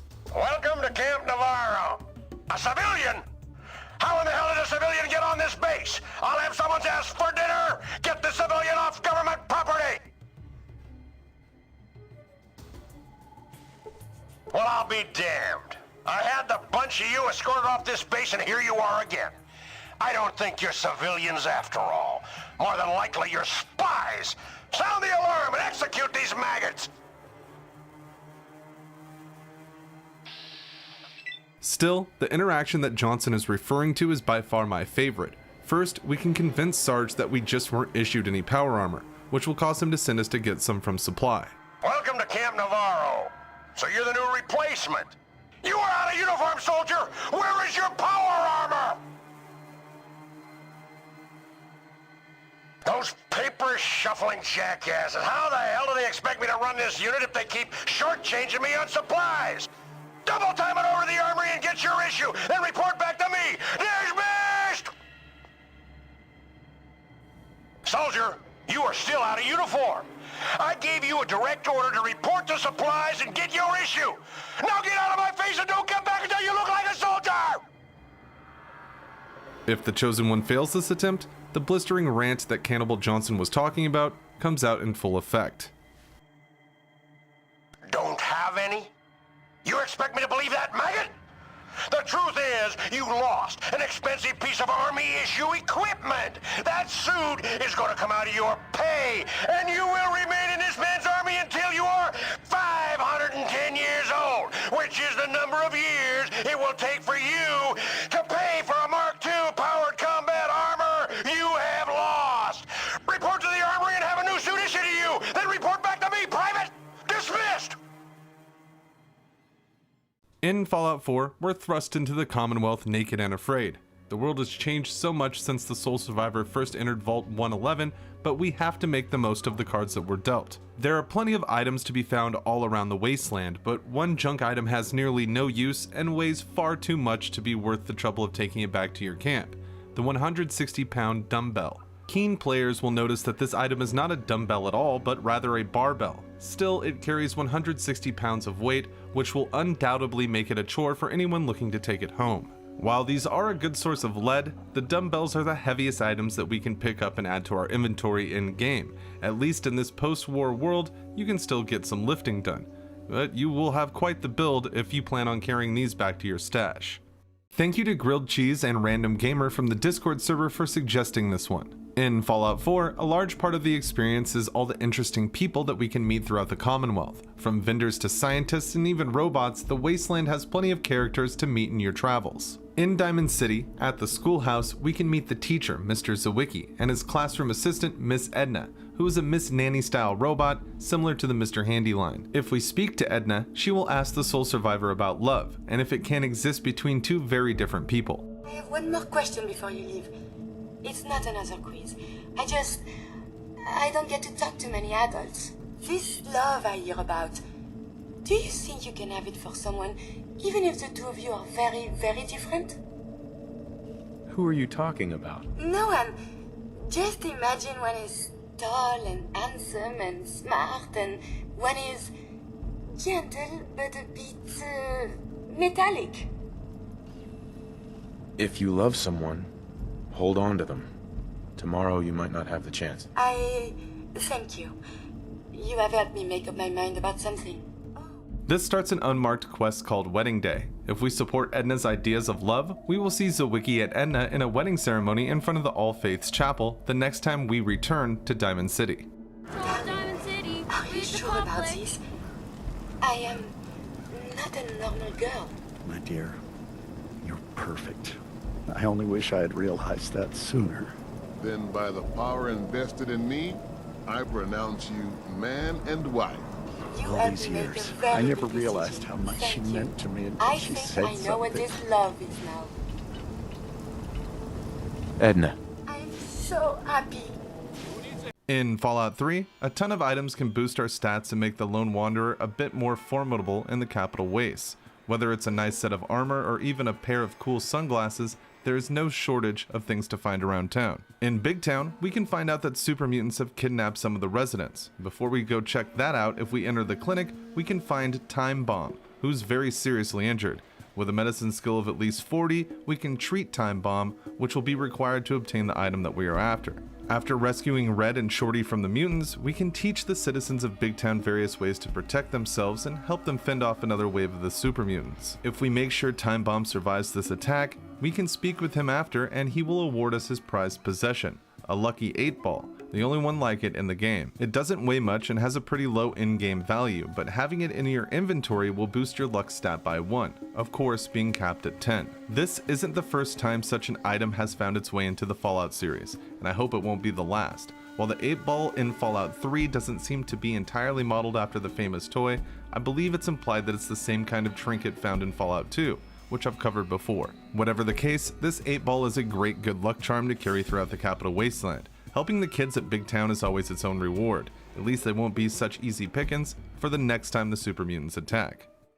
In Fallout New Vegas, there are rare items scattered throughout the Mojave just waiting for a courier to get their hands on them. The desert wasteland is deceptively sneaky when it comes to its treasures. Still, those with an eagle eye can spot the diamonds in the rough. One of the biggest treasure coves is the Devil's Throat, a dark nickname for a radiated hole in the ground crawling with centaurs. Inside the radioactive pit, we can find a truck, and inside the trailer, we can find a dead prospector with one of the rarest hats in the game, the party hat. We can also find the unique minigun, the CZ-57 Avenger, one of the best weapons in New Vegas, lying next to the unlucky explorer. While the party hat doesn't offer much in the way of boosts or armor, the rarity of the item itself could drive a person to collect it, as this is the only party hat that can be found in the game. We can find around 10 similar hats at the RepCon test site. Still, these are the destroyed variant of the object and are not the same and cannot even be repaired with the intact party hat. Hiding something as silly as a party hat in one of the most dangerous areas of the game, right next to one of the best weapons that can be found, is the type of thing that makes me love Fallout. The hat acts as a reward itself due to its rarity, so you get a fun trinket for exploring along with finding the Avenger. Make sure to stop by the Devil's Throat to get this hat so you can properly celebrate your new minigun.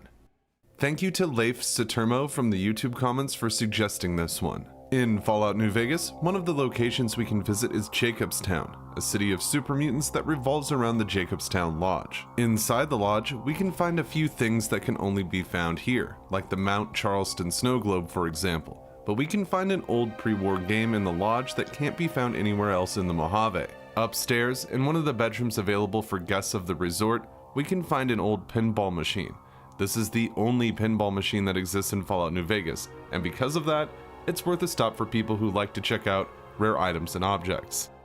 A lot of people have suggested this for a video on Discord and in the YouTube comments. In Fallout New Vegas, we can meet a variety of creatures that call the Mojave home. From fierce cazadores to lowly radroaches, the wasteland has no shortage of hostile monsters for the courier to find. One of the most common Mojave animals is the gecko. While it comes in many colors and sizes, these monster lizards should not be taken lightly if discovered in your adventures. One thing that some players miss, due to the geckos being hostile and the scarcity of water in the desert, is the fact that these mutated reptiles actually have a unique swimming animation. Like most creatures in Fallout New Vegas, the gecko will float in water when found in wet areas, but if the liquid is deep enough, we can see the geckos use this animation to become more hydrodynamic. This is not only a cute animation, but it is pretty accurate to how lizards swim in the real world, adding a bit of fun realism to the otherwise larger-than-life specimen. While rare, it is possible to catch geckos in Fallout New Vegas going for a swim, but keep your distance,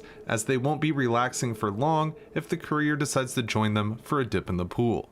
Thank you to Azzy and Adam77 from the Discord server for suggesting this one. In Fallout 3, with the Broken Steel DLC, we can meet Brother Gerard at the Holy Light Monastery after dealing with Project Purity. Gerard is the first officer of the Apostles of the Eternal Light, which is a small group with more extreme views from the Children of Adam. If the Lone Wanderer waits to deal with the bomb in Megaton, we can inform Gerard of our plan to blow it up.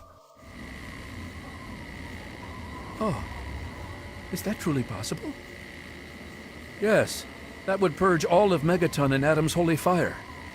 I shall pray for your success. Once we set off the bomb, if we return to Megaton, we can see the Holy Light Monastery leader, Mother Curry III, has turned into a feral ghoul reaver. Once she is dealt with, we can find a now ghoulified Brother Gerard, who will pray at the town's ruins, basking in the light of Adam.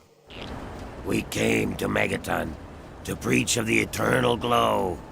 I saw Adam's holy light. I touched Adam himself. I felt his warm embrace. Mother Curie, she changed. I changed too, but I'm still myself. Poor Mother Curie.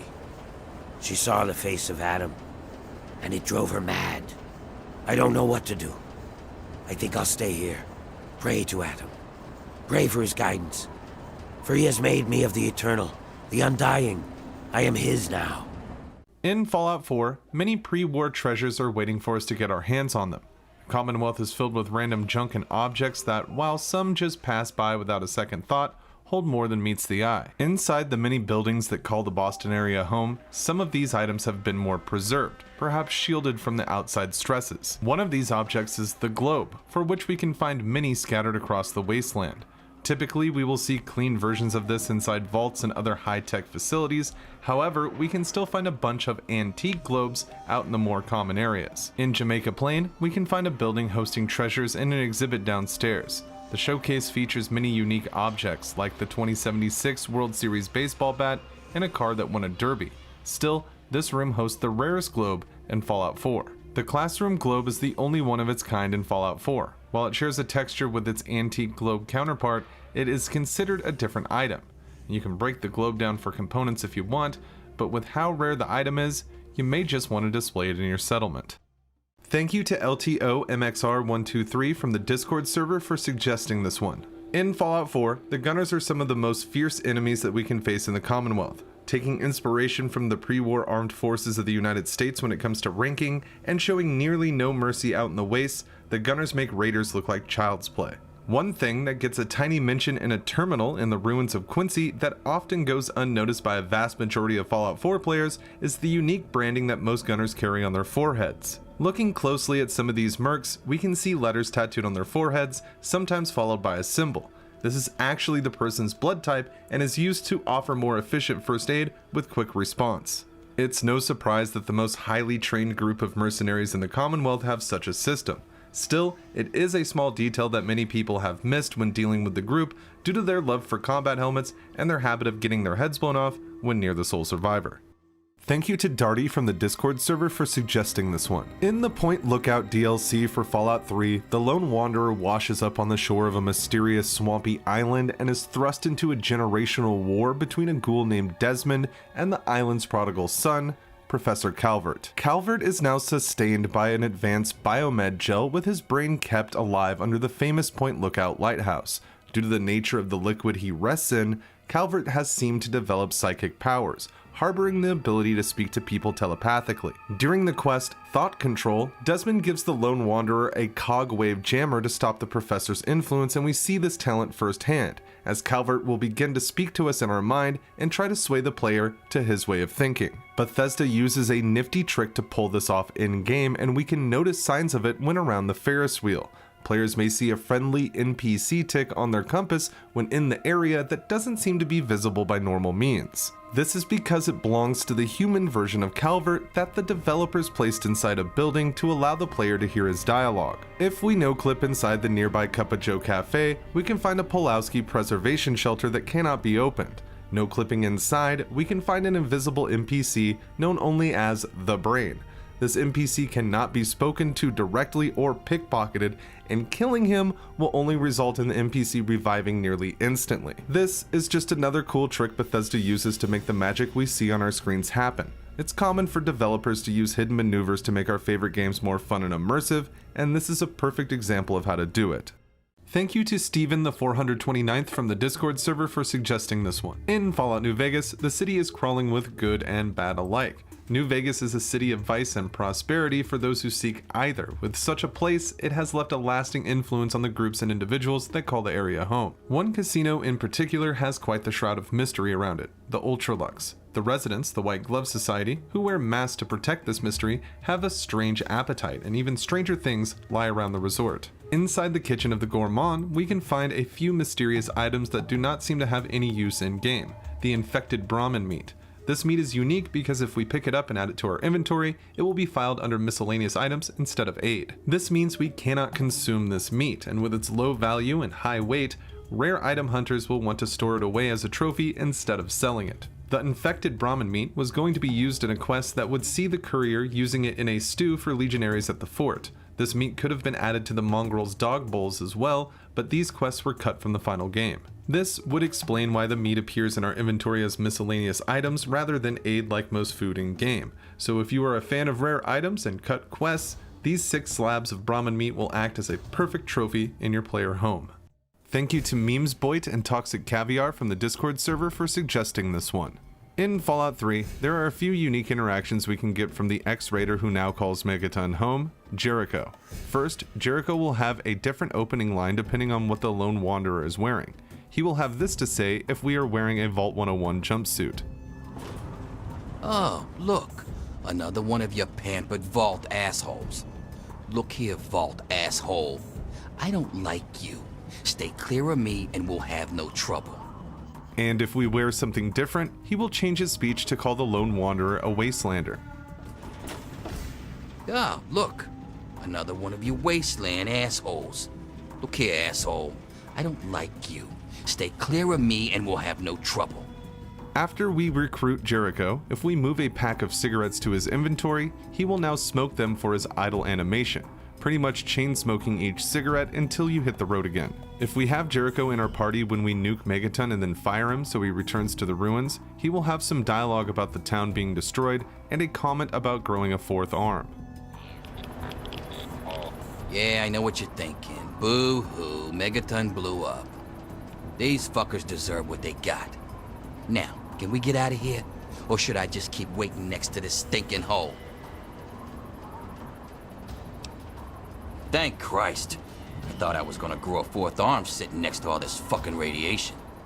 Thank you to Bayoyo from the Discord server for suggesting this one. In Fallout New Vegas, one of the companions we can recruit is Lily Bowen, a grandma turned nightkin who spends her time at Jacobstown. While Lily always seems to have something to say about the NPCs we meet and the scenarios that we are in, we can get some unique dialogue by bringing her to a few places. We get these voice lines by taking Lily to a vault, the Strip, Novak, Black Mountain, and the bombed out town outside Nellis, which seems to trigger quite a different response from the Nightkin. My, this reminds me of when I was a girl. Right over there would have been where your grandpa and I had our first kiss. All these lights fancy. Ooh, look, Pumpkin, a dinosaur. Do you want to ride the dinosaur? I wonder if Marcus knows about this place. Loud! 1, 2, 3, 4, 5, 6, 7, 8, 9, 10. 1. Time for medicine. Thank you to Bov98 from the Discord server for suggesting this one. In Fallout 3, the Lone Wanderer stumbles from Vault 101 with hope in their heart and a gleam in their eye. While the Capital Wasteland may dash that hope after a bit of time on the surface, it doesn't stop us from meeting all kinds of interesting people. The Fallout series has a fun history of allowing a lot of player freedom. The classic games are renowned for the options they give players when it comes to different approaches to character building and quest solving. One of the most entertaining routes a player could take is lowering the intelligence stat to under 3 or 4. This changes the way dialogue plays out in both Fallout and Fallout 2. Still, this is something that carried on in the series in more minor ways. For example, possibly the only low intelligence dialogue that appears in Fallout 3 can be found by talking to a robot at Roosevelt Academy.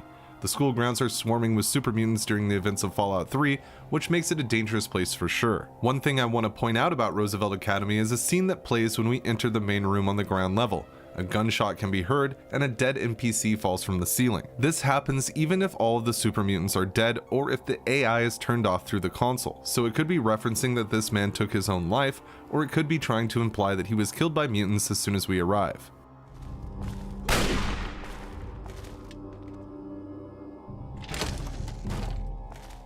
We can find the headmaster's terminal in one of the rooms here. Hacking it will allow us to activate Dean Dewey, a Protectron who is now programmed to act as the principal of Roosevelt Academy. Many players do not interact much with Dewey as he is easily destroyed by the super mutants in the school, so if we make sure to clear out the group before activating the robot, we can have some more time with him. If the Lone Wanderer has an intelligence stat set to 3 or lower, we get a unique dialogue option for Dean Dewey, who will then refer to the player as a special student and insist on walking them back to class.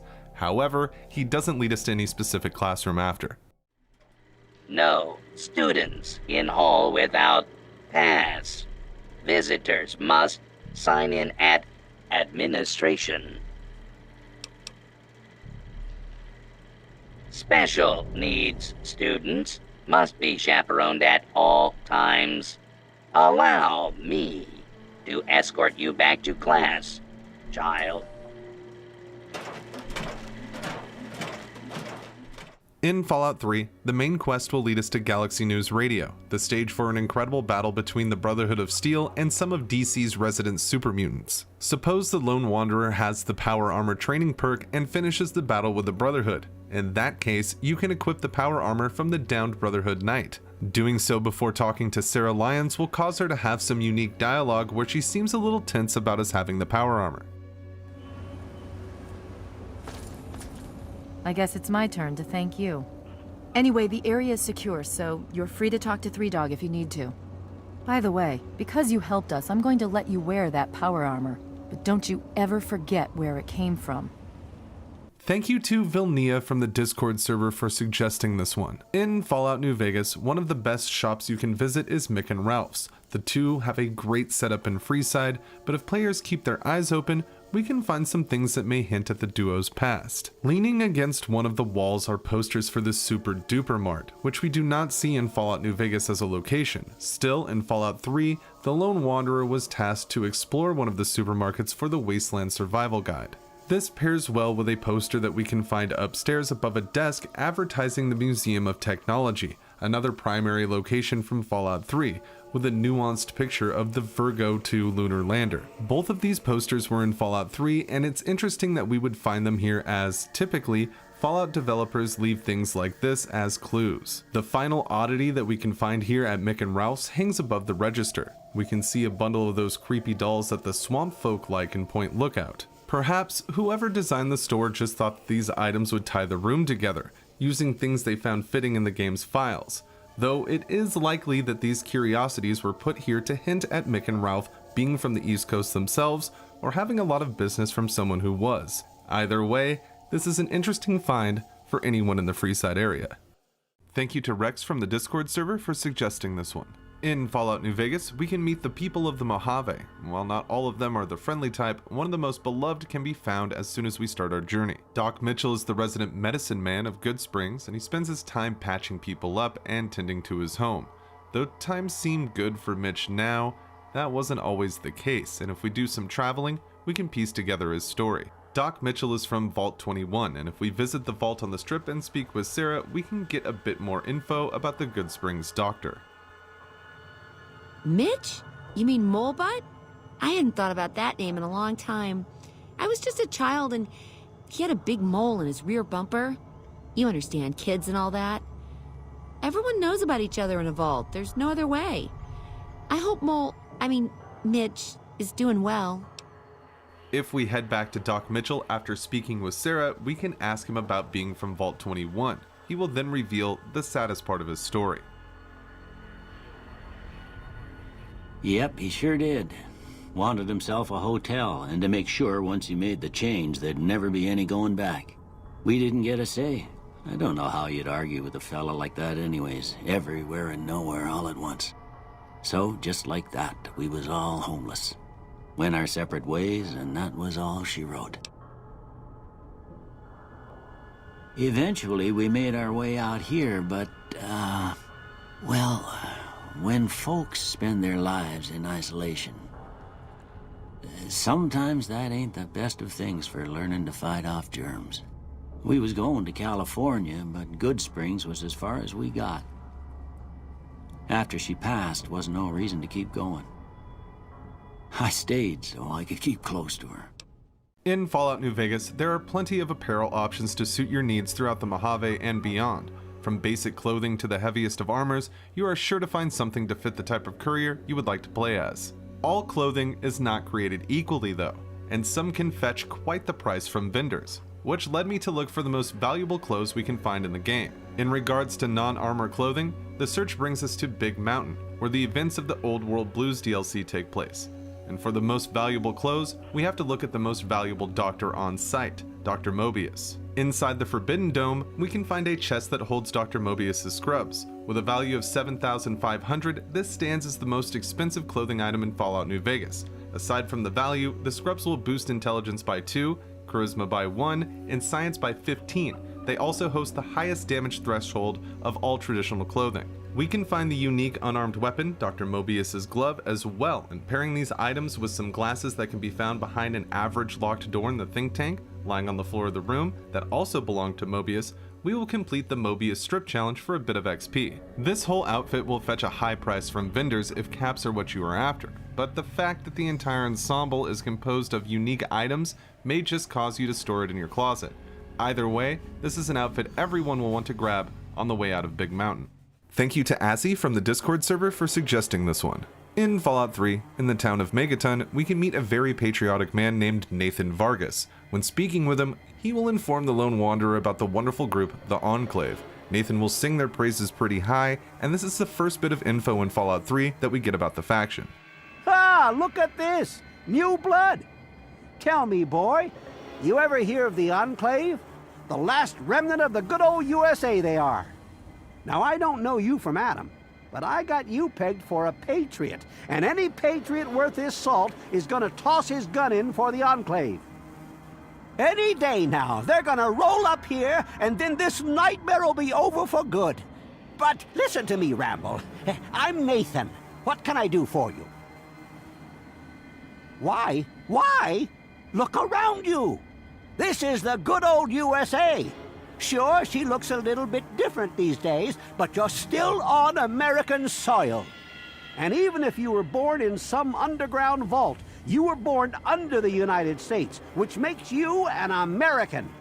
And it's your duty and my duty to support our country and our president, no matter what. Understand? Now, there's a proud patriot.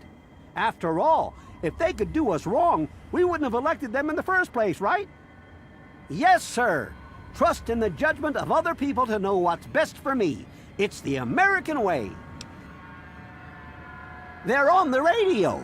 They have been for years. President Eden talks about everything they're doing.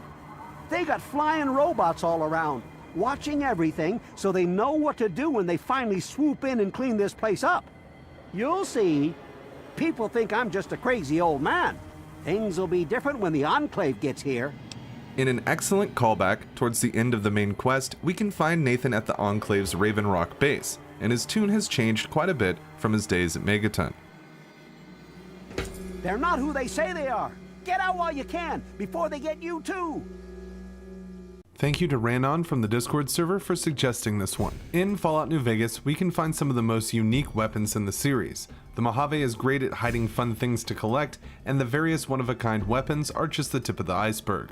At Mick and Ralph's, we can find a few of these, but one has a bit more going on than meets the eye. When speaking to Mick, we can buy the Nuka Breaker, a unique melee weapon made from an old Nuka-Cola sign. This is a nod to the fan-created web series Nuka Break. Ironically enough, the creators of the series saw an early screenshot of the sign from an advertisement for the GRA DLC and put it in their show. This means that the devs of New Vegas, some of which appeared in Nuka Break, liked the show so much they paid homage to it with this weapon.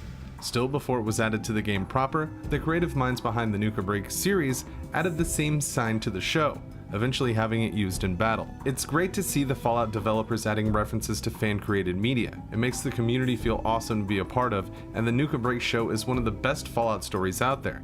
I highly recommend watching it if you haven't already. Thank you to Local from the Discord server for suggesting this one. In Fallout 4, we can find a ton of ads and posters that litter the Commonwealth.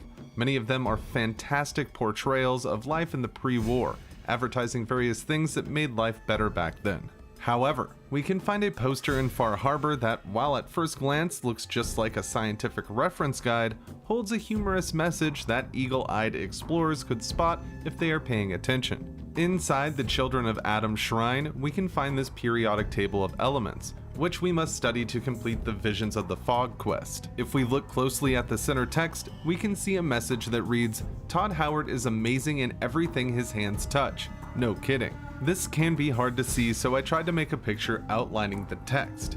We can see it a little clearer in Fallout 76, where the poster appears in a few locations. This is, of course, a reference to Bethesda Game Studios director Todd Howard and is a quip about his skill as a developer, or a meme about his presence in internet pop culture. Whatever the case, it's a funny message that shows the classic Fallout humor that longtime fans of the series are accustomed to.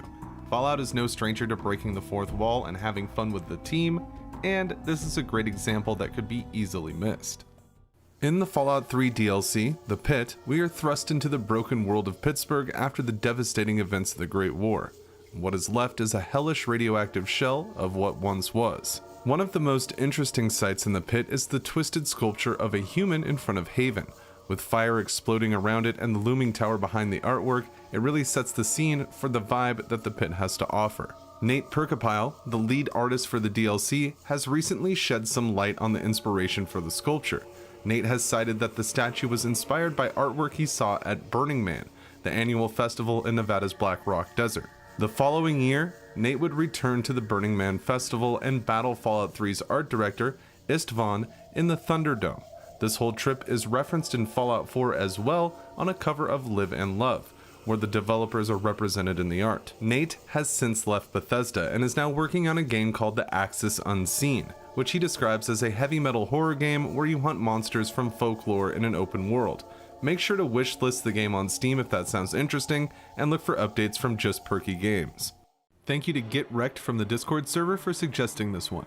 In Fallout 4, we can visit plenty of locations that still hold moments from the pre-war, flash frozen sometimes due to the Great War itself, and others just seemingly untouched for over 200 years. In the Boston Commons, we can find a lot of these places, old buildings sticking out like relics, but still, for whatever reason, undisturbed by everything that calls the Commonwealth home these days. One of the most significant spots in this area before the war was the Bolston Club. The most influential people in the world would meet here for social events.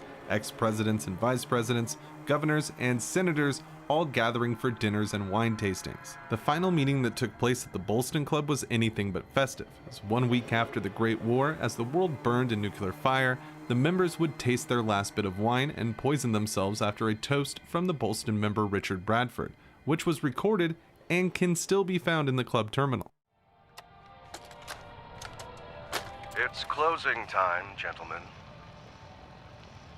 If any of you have changed your mind, it's time to go. James will see you out. No one? Very well.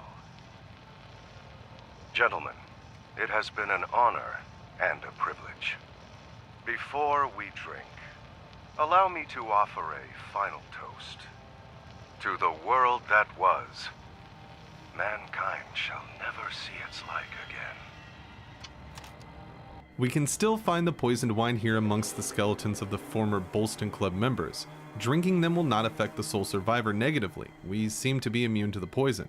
Other NPCs, however, are not so lucky and will get poisoned by the wine. This is one of the rarest beverages in Fallout 4 and can only be found here in this building. This sets it far higher on the value scale than its standard counterpart, with a value of 50. So even if you are not a rare item hunter, making a trip is well worth the caps, and since the poison doesn't affect us, feel free to down a bottle for all your hard work. In Fallout Brotherhood of Steel, we play as a Brotherhood initiate that winds up in the town of Carbon, Texas. What follows is an adventure for sure, a journey filled with raiders, giant scorpions, and well-endowed supervillains. One thing to take note of while playing through Fallout Brotherhood of Steel is the various posters and adverts that we can find littered throughout the game. The most egregious of the ads comes from the many billboards and posters for Ball's energy drink. The signature blue bottle even appears in the game, and the devs went as far as to change the bottle cap currency from Nuka-Cola caps to Ball's energy caps. This was a part of an advertising deal that really showed the financial state of Interplay at the time. Another jarring poster showing up as early as Carbon in Fallout Brotherhood of Steel is the Fallout ad plastered all over the sides of the buildings. While it's a friendly reminder that we are playing a Fallout game, it's for that very reason it's so out of place. The poster of the Vault Dwellers with the Fallout logo emblazoned on it is the art that was used to promote the original Fallout, and, in my opinion, some of the best concept art for the series that exists. While Fallout Brotherhood of Steel is certainly not the pinnacle of Fallout lore, it's odd to see a poster advertising the game series that you are currently playing. It makes the world feel off, but that's kind of how the entire game feels, so maybe it's right at home. Thank you to Red Zeo Power Ranger from the Discord server for suggesting this one. In Fallout 4, we can find many locations filled with stories from the past. Whether it's an old highway, a rundown house, or even ancient businesses, the Fallout universe showcases the pre-war well, almost flash frozen at the moment the bombs dropped. Downtown Boston hosts a ton of these types of locations, and one unmarked bar may look familiar to some people, and there is a good reason for that. The Prost Bar in the Boston Commons area is a near exact replica of the bar from the hit 80s show, Cheers. The layout of the pub is spot on, and the skeletons littered around the inside represent characters from the show, including Fraser Crane, who would go on to have a successful spin-off show of his own. Prost translates to cheers from German, so this is no coincidence. Fallout 4 is filled with great Easter eggs like this, but this bar has to be one of the most blatant and one of my favorites. So make sure to stop by and grab a drink where everybody knows your name, even if it's been 200 plus years since they were alive. Thank you to Glowing Mushroom Snorter from the Discord server for suggesting this one. In Fallout 4, the Commonwealth crawls with robotic friends and enemies alike. Post-war Boston seems to have no shortage of Mr. Handy robots and assaultrons that would love nothing more than to ruin the Soul Survivor's day. One of the most common robots found in Fallout 4 is the Protectron. These mechanical marvels come in various personality types. While some are friendly, stumbling upon a hostile Protectron can quickly turn ugly for wasteland wanderers. There is some easy to miss dialogue involved with these robots, and it comes from the utility variation of the Protectron. Suppose the Soul Survivor wears a mining helmet or a hard hat. In that case, the robot will complement them on following safety regulations. Your compliance with hard hat regulations has been noted. Thank you for your cooperation. When dealing with far less friendly Protectrons, we can do a trick that helps us dispatch them more easily.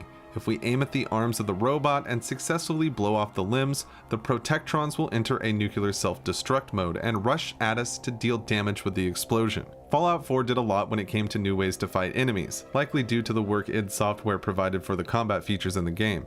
Fallout 4 stands out to me as having some of the best feeling combat in the series regarding gunplay. So remember to shoot for the arms if you want a big send-off for any Protectron that may cross your path. Not only is it a fast way of taking care of the robots, but who doesn't like a fireworks show?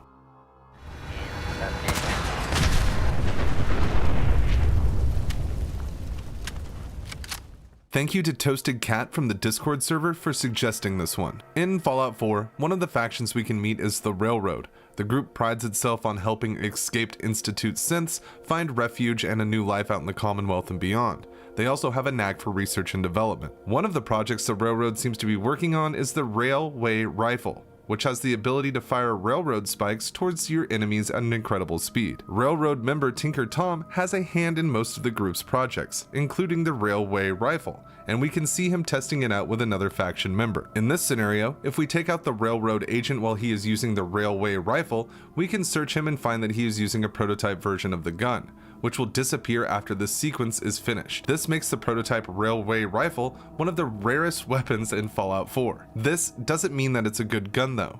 This weapon was likely used so the scene could play out the way Bethesda wanted it to, as the prototype railway rifle has a base damage of 1, which is about 100 times less than the standard version, and even more terrible if you consider the perks that can boost damage for your player. Rare item collectors may want to grab this gun to store at their settlement. Still, I wouldn't try to take it to any gunfights, as the prototype railway rifle will barely make a dent in your enemies. Thank you to Draker the Heartbreaker and Not a Hacksaw from the Discord server for suggesting this one. In Fallout 3, the Enclave is one of the most fascinating factions we can meet. While we do not get much interaction with them beyond fighting them, there are still some cool things to find inside the main HQ for the group, known as Raven Rock. One of the first interesting things about the base is that it's located in Pennsylvania. While most assume the entire map of Fallout 3 takes place in Maryland, with DC being the highlight, we can find a terminal in the Boston Bugle building in Fallout 4 that reveals the location. Inside the base, we can find out who sold out Project Purity to the Enclave when we meet Rivet City scientist Anna Holt in the barracks. You? What are you doing here? They captured me. Brought me here from Project Purity. I didn't want to help them at first, but the technology they have here, it's so far advanced from anything I've worked with. They wanted information. About Dr. Lee, about Project Purity. They want to know how to start it up, and why it wouldn't work. I told them everything I could. About the Gek, about the damage caused by the explosions, all of it. I'm sorry you see it that way. What are you going to do? Kill me over it? You should go. It sounds like you're in enough trouble as it is. And honestly, I don't want anyone to see me talking to you.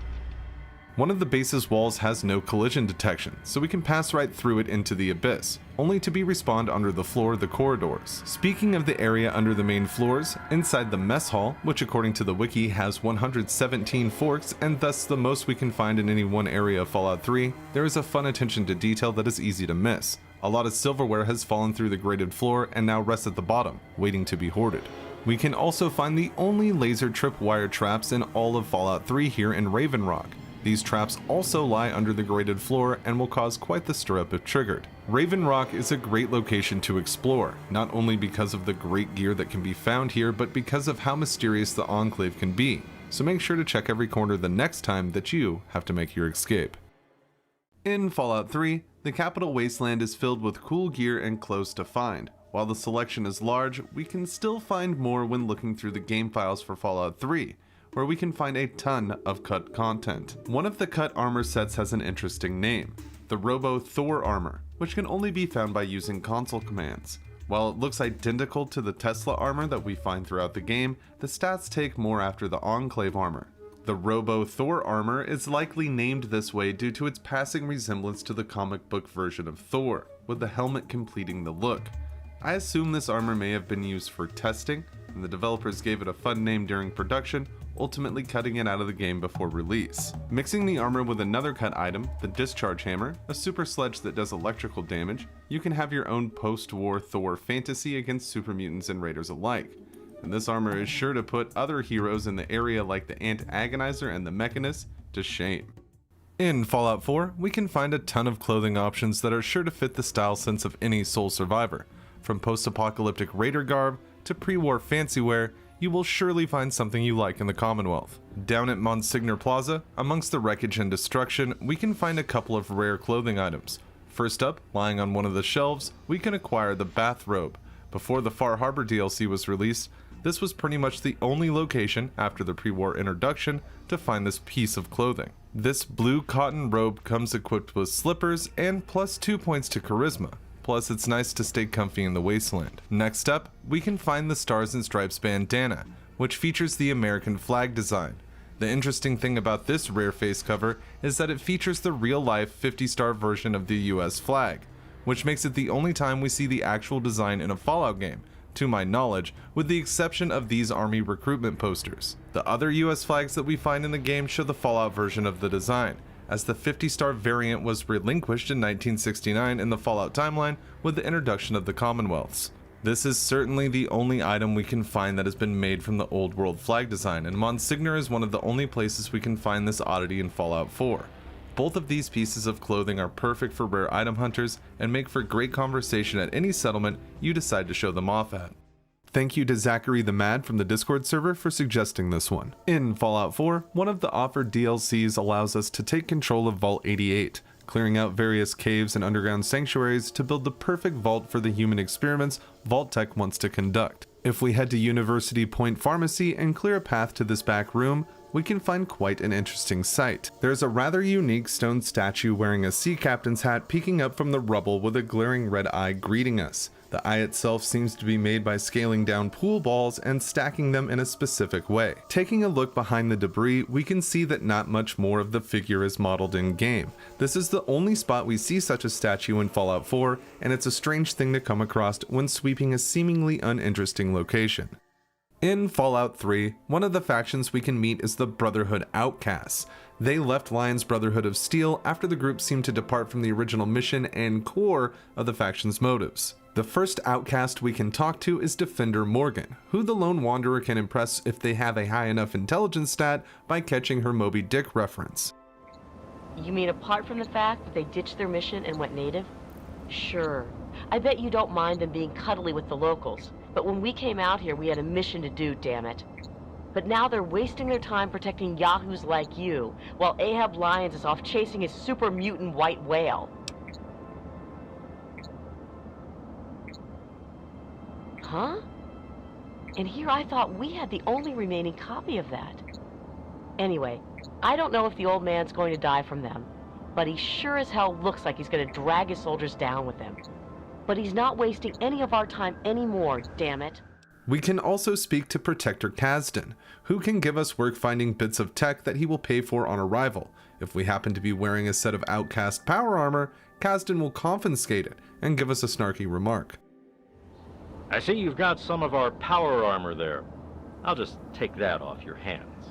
I'm sure you just found it in the wastes and you're returning it to us, right? Because you'd have to be a real moron to try to turn it in for pay. Now, let's see what else you've got. Okay, then. In Fallout 3, one of the most fascinating creatures is the Mirelurks that call the Capital Wasteland home. These mutated crabs can be quite the foes, still, they also possess intelligence levels that surpass even some humans living in the post-war world. A large group of the sea bugs have taken up shop at the old Anchorage War Memorial, and it's here that we can find a unique weapon that many players miss entirely. Just inside the service entrance, we can find a locked door that seems to have been modified to stay that way.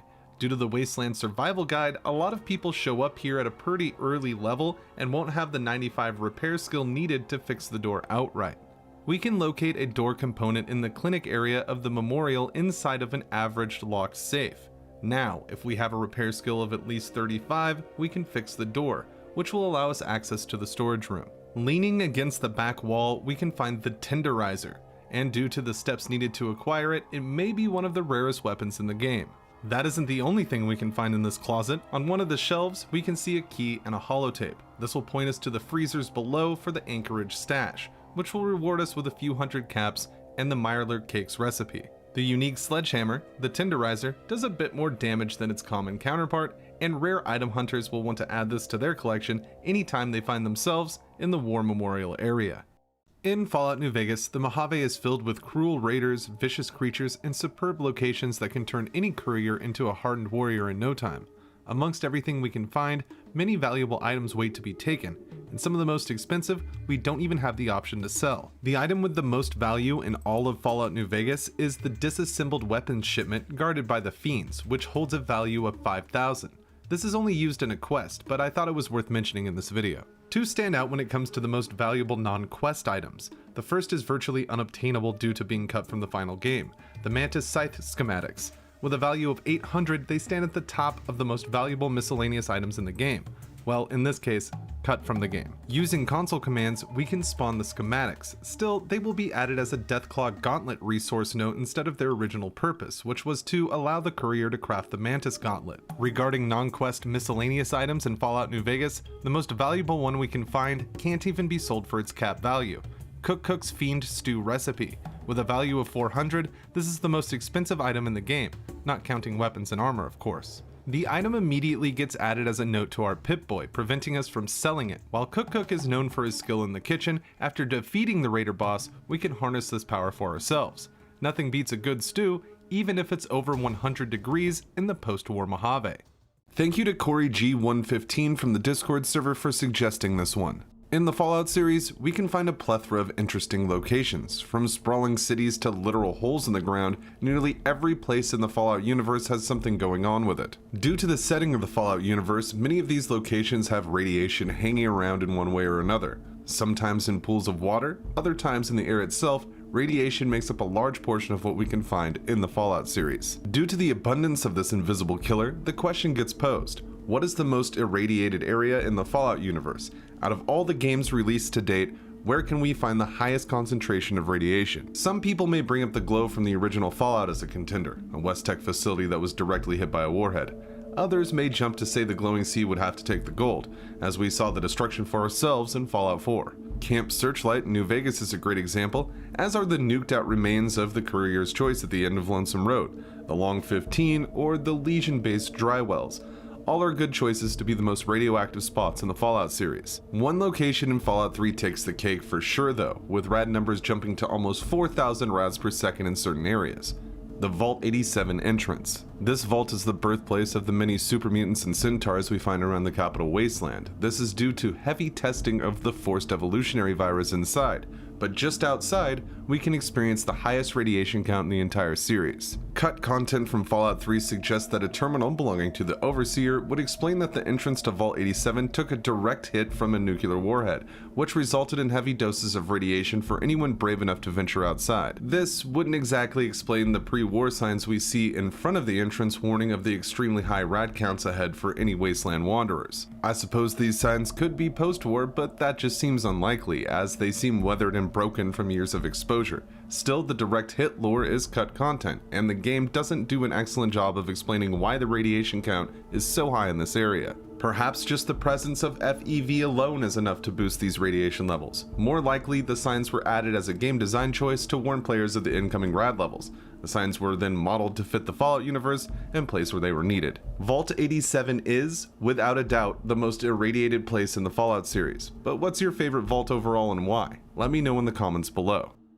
Thank you to LTOMXR123 from the Discord server for suggesting this one. In Fallout 4, each location we discover seems to have some kind of story to tell. From rundown buildings to long-forgotten valleys, the Commonwealth is filled with interesting tales to uncover for those who take the time to look for them. While old vaults and ancient structures are exciting, many great finds are hidden in plain sight.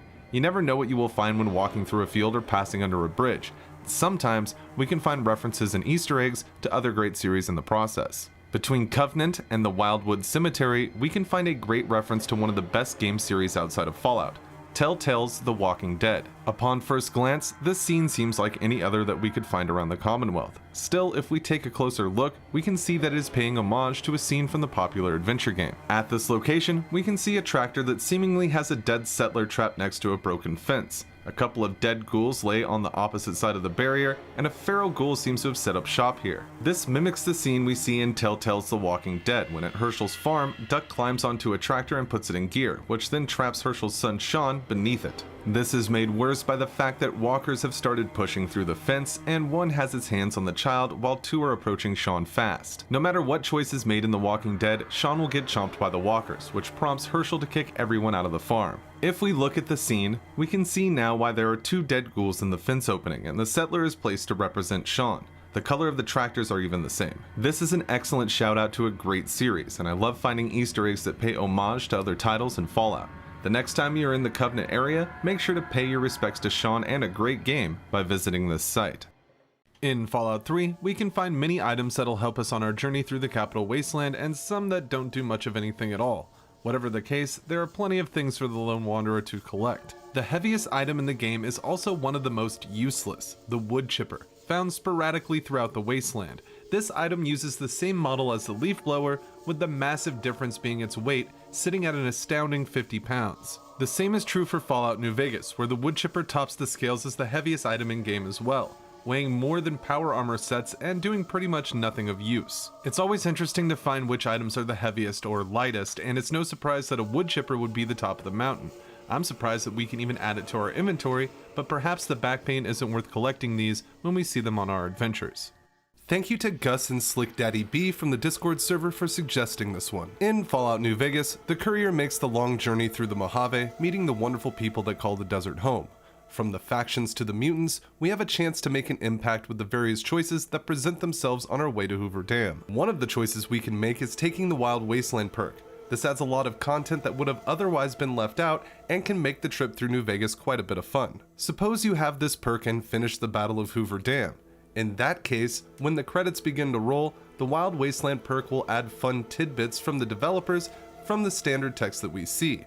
Things like nicknames and funny quotes will start to appear, and it gives us a bit of insight into the humor of the team that made New Vegas. Another interesting note about the credits is that the Dead Money DLC is listed as Dead Monkey, which isn't just for the Wild Wasteland credits. This appears normally as well. While some would write this off as a typo, the DLC is listed often and each time this error occurs. I genuinely believe that you do not get the real New Vegas experience without the Wild Wasteland perk. The wacky encounters and Easter eggs that show up with the perk are worth far more than some of the items that become unobtainable when the perk is active. The Mojave is just a more exciting place with the Wild Wasteland. In Fallout 3, we can come across many different types of settlements. The human spirit remains in the wasteland and we can interact with the people who call the waste home. One of the most welcoming towns in the capital wasteland is Andale. The people here seem to have open arms for the lone wanderer, and that is what makes the location so unnerving on first arrival. Why is there such an idyllic suburb in the middle of the wasteland? The people of Andale have a secret, which explains why no visitors stay for very long. They are a community of cannibals, which we can discover by searching the shed in town. Once we leave the shed though, a hostile Jack Smith will accost the lone wanderer, and if we have the cannibal perk, we can instantly pass a speech check with Jack, avoiding combat. Hey there, stranger. I got something I want to talk to you about. I couldn't help but notice that you were poking around in Bill's shed. So, did you find what you were looking for in there?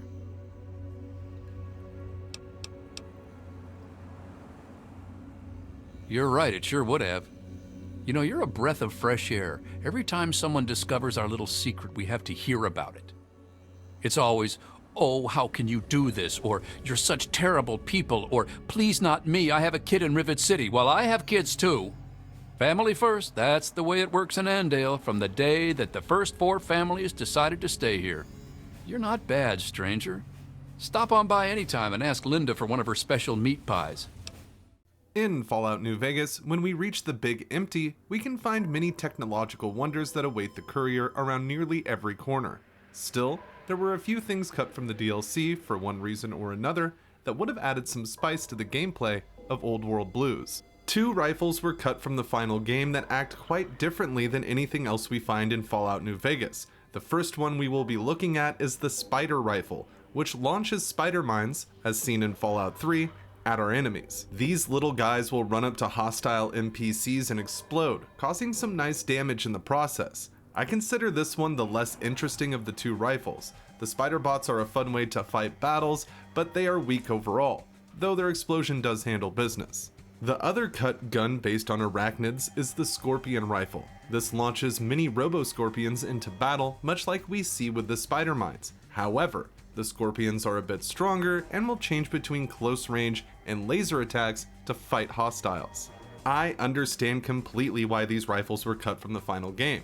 Still, it's always fun to see what could have been and take a look at the cutting room floor to see what the devs left behind.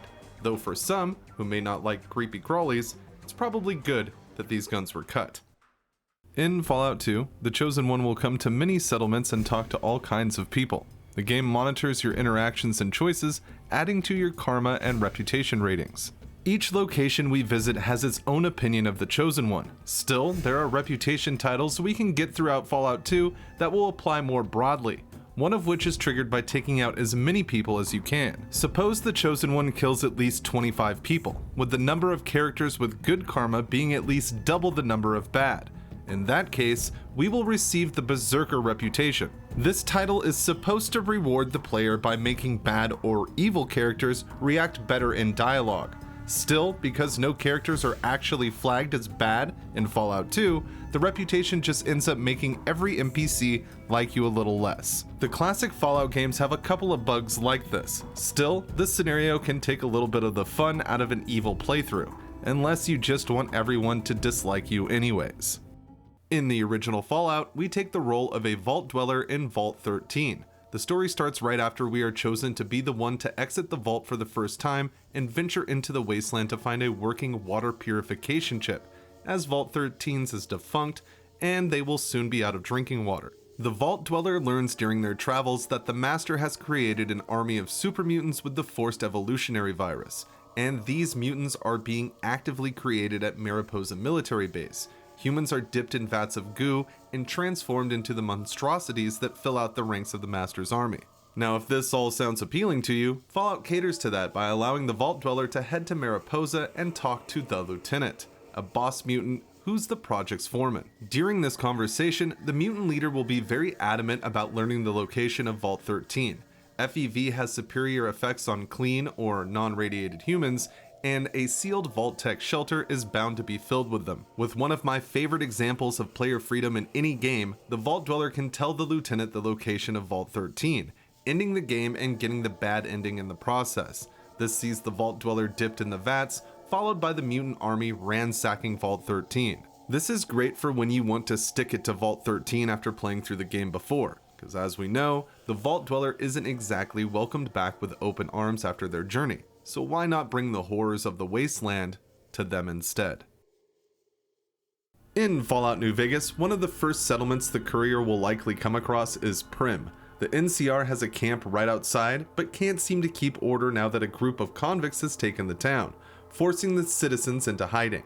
The convicts have mostly taken control of the Bison Steve, a multi-story casino with a decrepit roller coaster surrounding it. Still, inside, we can find something the developers left behind that might leave you scratching your head. One way to visit each casino floor is by fixing the elevator, so couriers with high enough repair skills can use this shortcut when dealing with the convicts. This isn't the only button we can find, as if we no-clip through the ceiling, we can see another elevator switch suspended in the void. Interacting with it will prompt us to repair it, but it never fixes the button. This is likely just a leftover placeholder for the original prompt of the elevator, or perhaps even a reference to the top floor, which can be visited through the elevator. Whatever the case, this is still a cool find for people who like to look outside of the playable map for hidden gems, something that the Fallout games are no stranger to.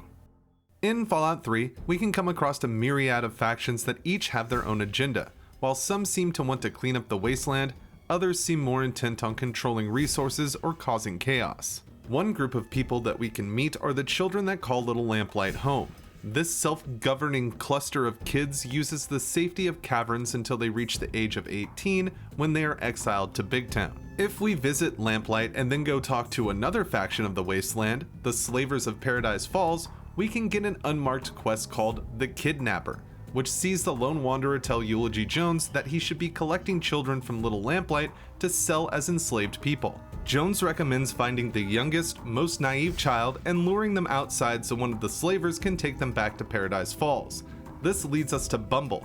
If we pass a speech check with the girl, we can convince her to go on an adventure, which leads to her being captured. Why, hello, little girl.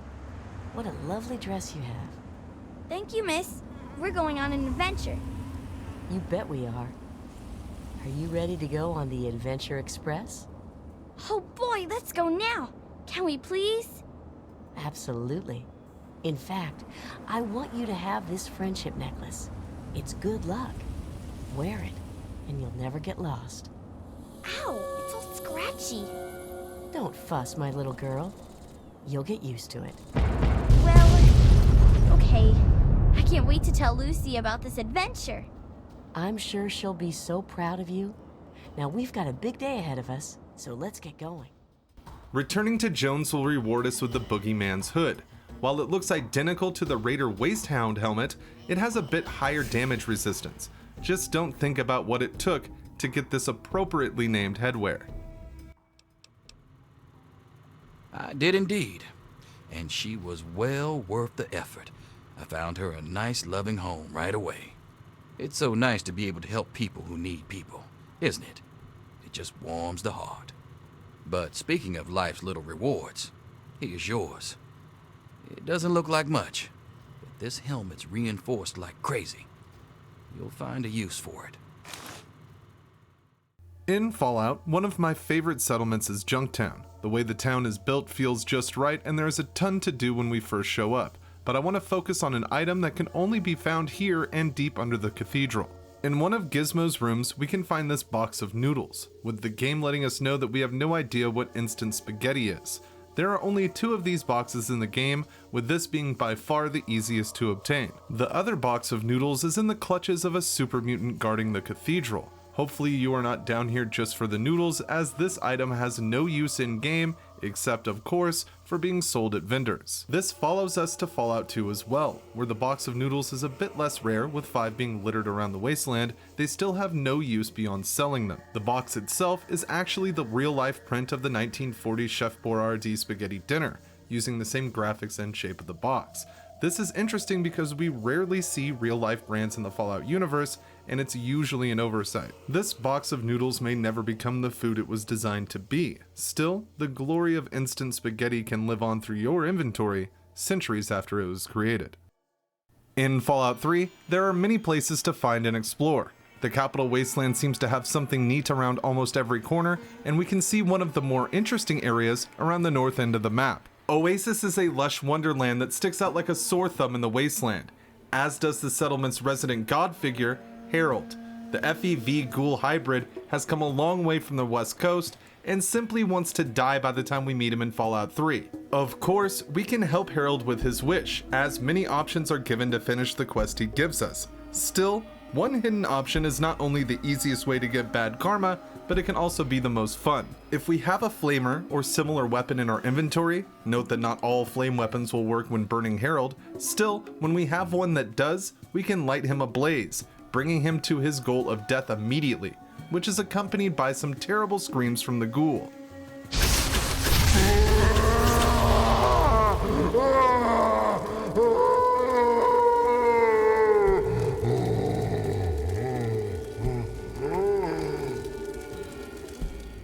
What some players may have missed is that when we come back to Harold after doing this, his character model will have changed to a charred, burnt, and twisted version of his former self. Just some more great attention to detail that Bethesda added to Fallout 3. In Fallout, one of the most unusual items that you can find in the game is also one of the most rare.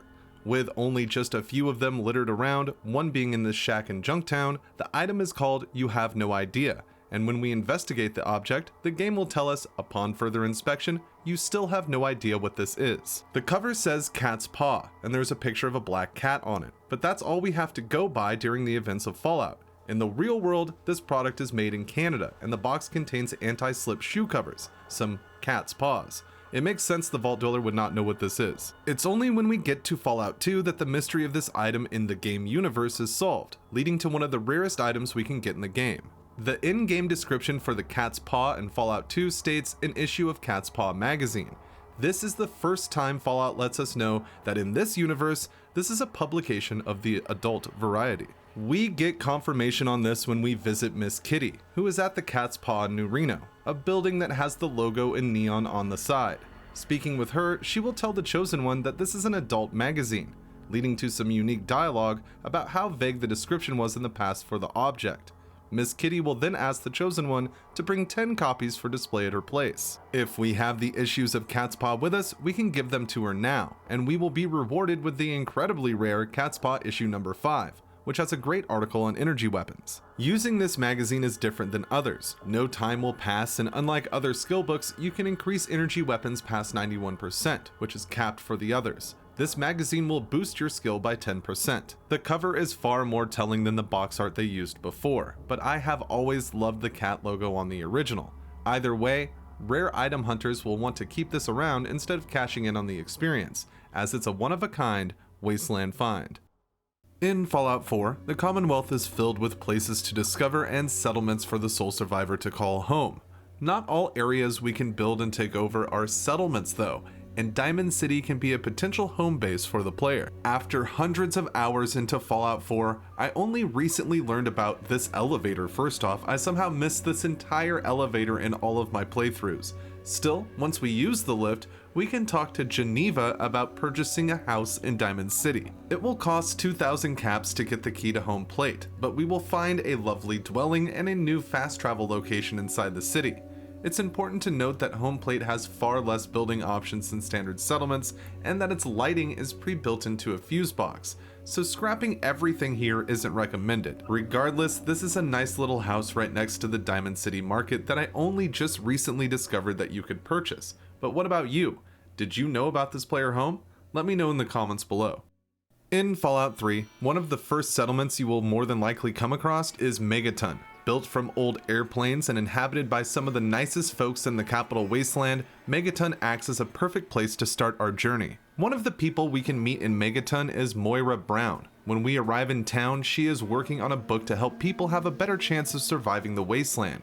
We can help her write this Wasteland Survival Guide, and we are rewarded throughout the quest pretty well by Moira. Still, Fallout 3 will also reward players who can't be bothered with this task, as if we convince Moira that she shouldn't continue her work on the Wasteland Survival Guide, we will be rewarded with the Dream Crusher perk. This perk will reduce the chance of an enemy critically hitting the Lone Wanderer by 50%, which can make it kind of useful as we travel later into Fallout 3, though doing this will result in negative karma. However, most players do not see this perk, as many will take the quest from Moira and complete the book, or simply ignore her while doing other things in the capital wasteland. Going this route will see Moira's repair skill rise, and we still get a discounted Craterside supply, but her dream of writing a book that could save hundreds of lives will be crushed. In Fallout 4, the sole survivor can find a ton of consumables on their journey through the Commonwealth. From helpful chems to wasteland delicacies, there is plenty to see in the Boston area. When speaking to the fine citizens of the wasteland, we can skip through the dialogue, which will cause the sole survivor to periodically interrupt the conversation. That's what my... So what'll... So what kind of... Anything that can... Sure. No. However, suppose we drink some alcohol before we speak to the people. In that case, this will be changed to a more disoriented speech pattern with some funny lines replacing the typical ones, showing that the sole survivor is drunk. Runtime conclusion. Robot enough for you, Smooth? Yep. Not looking to buy right now. Disappointing. Did you say something about... That's right. So you need... Ghoul? You're looking at... Sing it, done brother. wonders. Wait, you're 200? Okay, I agree. Do you know? In Fallout New Vegas, one of the most interesting characters, who is often overlooked, is Emily Ortal. She's from Arroyo, the starting location of Fallout 2, which raises its own questions. Still, she also has quite the story if the courier has the stats to get her to open up. We meet Emily outside the Lucky 38. She wants us to bug Mr. House's network to get a glimpse at the tech that has kept him alive for centuries. It's here that we get one of the best ways to ask for caps with a barter check. Right. We just want to find out what sort of technology Mr. House has used to stay alive for all these years. It could be of great benefit to the people we try to help, many of whom suffer from hard-to-diagnose illnesses. Ah, I see. I suppose I can give you some medical supplies for your efforts. I assure you they will be worth plenty of caps. That is not the end of the unique dialogue though, as we can get more information from Emily with an intelligence check or a speech check, respectively. This is important enough to the followers that we scrape together the caps required for the credit check. And I'm staying at Vault 21, which is pretty cheap, for the strip anyway. After 2 tries, I think I've learned enough. I'm sure there's something more promising I could be helping the other followers with. Oh yeah, I didn't tell you about the first time. I'd rather not talk about it if you don't mind.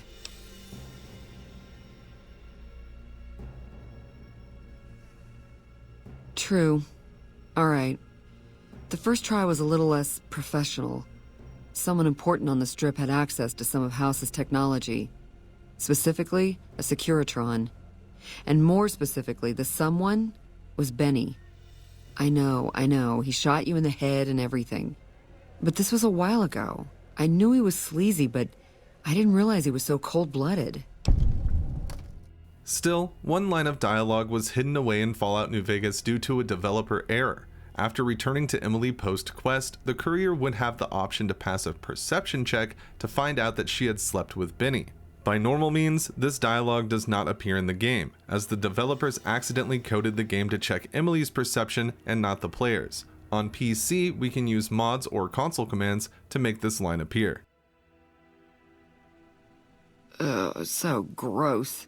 It was bad enough that I didn't get any data out of the Securitron. This is why I didn't want to talk about it. It only happened once. I chalk it up to sleep deprivation and one atomic cocktail too many. I take it you're speaking from experience. You're right, though. He's gone now, so I'm not gonna let it bother me anymore. Thanks. In Fallout New Vegas, during the quest Oh My Papa, which will see the courier deciding the fate of the Great Khans, we can talk to Julie Farkas and hear her suggestions about the group. Julie will point us in the direction of Ezekiel, a member of the Followers of the Apocalypse who has studied the subject more than others. Only by doing this quest and speaking with Farkas can we unlock some unique dialogue that calls back to the first two Fallout games. When speaking to Ezekiel, he will tell us about how the Vault Dweller destroyed the Khans and that years later, they were wiped out again, which follows the quest we can do in Fallout and Fallout 2, as the Chosen One would wipe out the Khans in Vault 15. Oh my, yes, they're a fascinating tribe with a long and unfortunately tragic history. The original incarnation, much farther out west, was almost completely wiped out by one of those itinerant heroes so common in the post-war years. Then, of course, the new Khans suffered a similar fate, some say at the hands of the same hero, though of course the dates are all wrong for that. In Goat Simulator 3, we can find a ton of Easter eggs and pop culture references. The game even starts with a terrific take on the Skyrim introduction.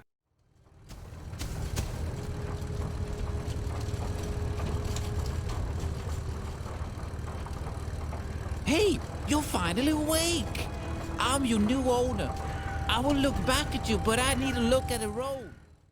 This is not the only reference to a Bethesda series that we can find either, as we can find an incredible Fallout Easter egg among the suburban homes outside of Gothenburg. Coming to this area on the map, we can find a water tower that has scientists nesting at the top, with a quest called the Big Red Button becoming active. Going into the tower, if we start pressing buttons, we will see a cutscene showing a familiar looking bomb heading our way, which lands in the center of a cul-de-sac, and then we can finally check it out for ourselves. Running up to the bomb, we can headbutt it, which will cause it to detonate, leaving a crater in this once beautiful neighborhood. This rewards us with the Fallout Boy gear, a vault jumpsuit with the number 55 on it. Oddly enough, and perhaps unbeknownst to the dev team at Coffee Stain North, Vault 55 has been mentioned in the Fallout lore before, but only in the now non-canon Fallout Bible. The vault would remove all entertainment media from the dwellers in an experiment to see how that would affect the population.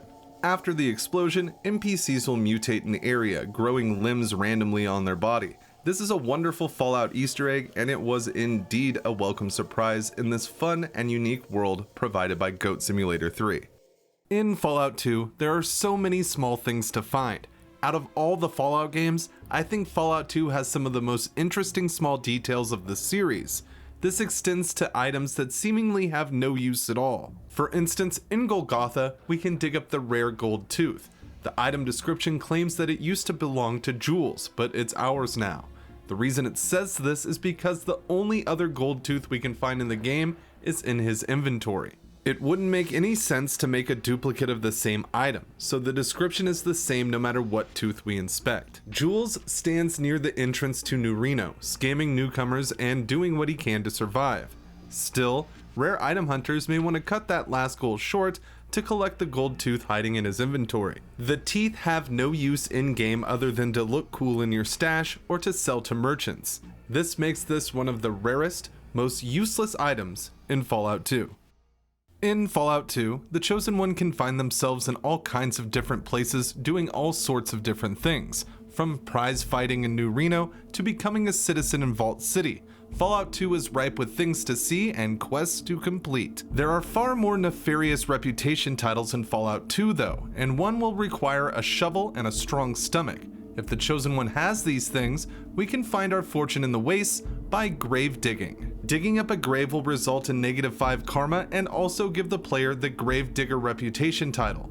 This isn't the end though, as each grave we dig after this will hit the karma by another 5 points, making this a perfect career for someone who wants to do a low karma playthrough. However, a few graves will not give us this reputation, most of which involve quests like Anna Winslow's grave in the Den, Coffin Willie's grave in Golgotha, and the fallout shelter that can be found in the Gangster Cemetery as well. While taking up this practice can result in getting some good gear, the people of the wasteland will start to dislike you the more you dig. Still, to some, the loot is worth it.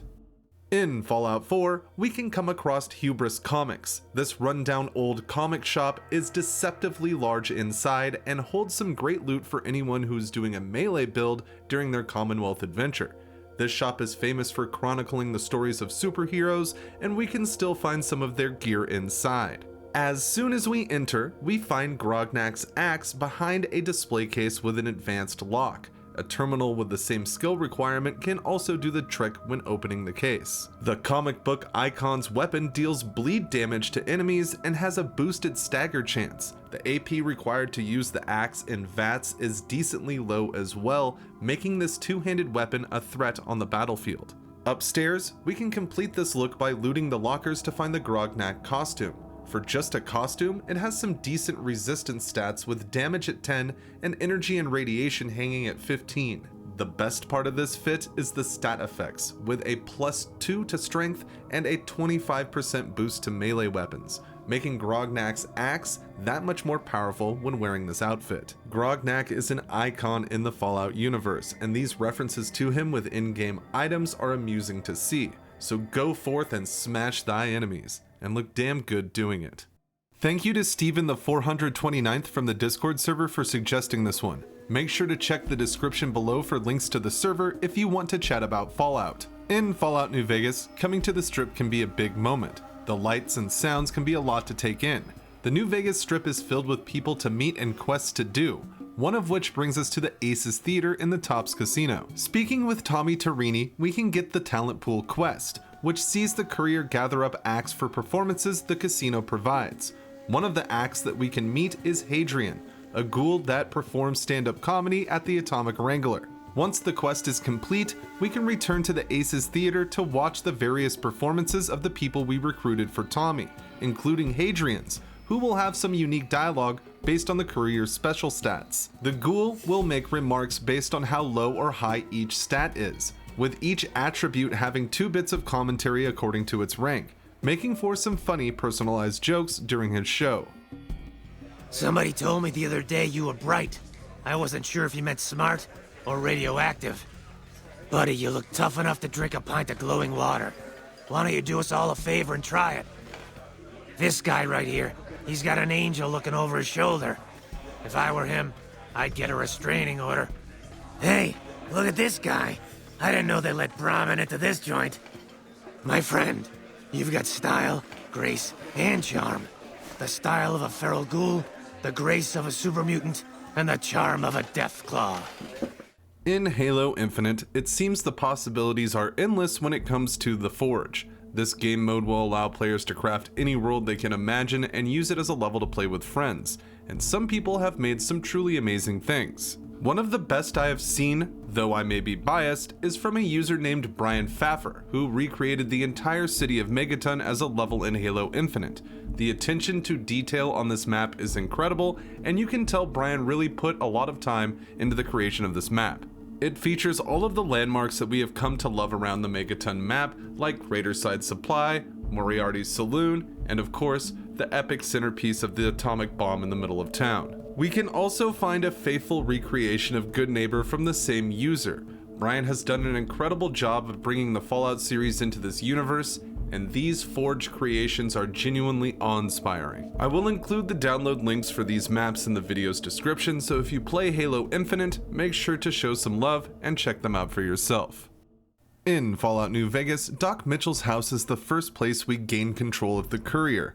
The good doctor has spent the last couple of days nursing us back to health, and he will get players ready for the upcoming adventure in the Mojave. One of the most noticeable things about Bethesda games is the Gamebryo engine, now known as the Creation Engine. Fallout New Vegas was developed by Obsidian using this game engine. Because of this, we can find a lot of dev tricks that we see in other Bethesda games. We can find one here in Doc Mitchell's house. If we no-clip through the roof and locate this note, we can see that it's a placeholder for the hardcore mode explanation. This typically pops up as we leave the house while talking to Mitchell on the way out, but we can also trigger it this way. This is placed here because the Gamebryo engine needs a reference point for the dialogue on screen, so the developers hide it outside of the map to keep everything tidy. In High on Life, we take the role of a human warped into an alien world and thrust into a role as a bounty hunter, shooting our way through hordes of funky spacemen and exploring the world offered in High on Life is a real treat. But so is the trademark humor of developer Squanch Games. While a lot of the funny bits come from the hilarious voice acting and visual gags in the game, we can unlock an achievement that pays homage to the Fallout series in one of the darkest yet funniest ways possible. After heading towards the slums, we can come across a kid that likes to run his mouth. I'm Slumsley. Hey, fresh meat! Fresh meat, guess what? I got my GED while you were gone. I'm going to community college! When we try to shoot at him, our gun, Kenny, will stop us with some moral objections. Whoa, whoa, whoa, what are you doing? Come on, he's just a kid. Don't shoot him. Oh, you don't want to shoot. I am not shooting a kid. If we try enough times though, we will successfully shoot the kid, leading to some funny dialogue and an achievement called Fallout Doesn't Let You Do This. You... Shoot me. You shot me, I'm dead. All right there, are you happy now? Well, I didn't think we'd be allowed to kill him. Normally, killing children in games isn't allowed, but he's dead. We killed this kid. Are you happy now? We killed a kid. A kid is dead now. There goes our E for everybody rating.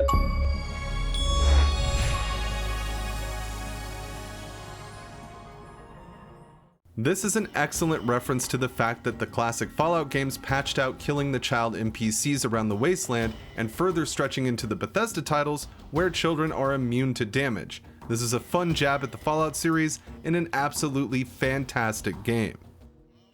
In Fallout New Vegas, if we head to Camp Searchlight, we can find a church to the southeast. The area is heavily radiated due to the Legion attack, and most of the living beings that we see here are ghouls. Though if we have the Wild Wasteland trait, we can get our hands on some of the best explosives in the game. We can enter the basement of this church, where some golden geckos will be waiting for us. Still, after dealing with them, we will see the Wild Wasteland notification when coming to the table at the center of the room. Sitting on the table, we can see a box with 3 grenades inside, all with white crosses on them, and a message painted on another box that says, Holy Hand Grenades, pull pin and count to 5, with the number 5 crossed out and a 3 written next to it.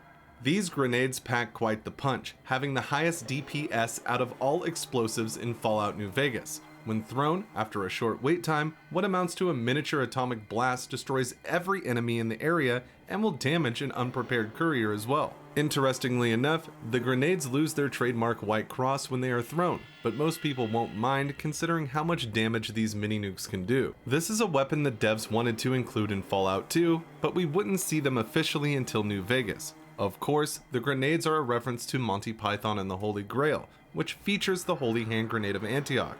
Fallout is filled with Monty Python Easter eggs, and this is one of the best. In Fallout New Vegas, choosing a perk when leveling up can be a tough decision. Sometimes people may want to check out something new or find the best boost for their current build. One perk everyone will want to avoid is added with the Dead Money DLC. At first glance, it doesn't seem that bad. Still, due to an error in coding, it should be skipped by every player of New Vegas, the In Shining Armor perk, promising to give the player a +5 damage threshold against energy weapons while wearing any metal armor and an additional +2 DT when wearing reflective eyewear. This may seem great for fans of metal armor, but in reality, this perk does nothing at all. When the game checks to see what weapon type should be boosted, it gets the term energy as a reply. The problem is, Fallout New Vegas uses the phrase energy weapons instead, meaning that the game has no way to add the damage threshold correctly, completely breaking the perk. So while you may be struggling with what perk to pick the next time you level up in New Vegas, skipping this one is not only recommended, it's required. Thank you to Kevin the Dragon from the Discord server for suggesting this one.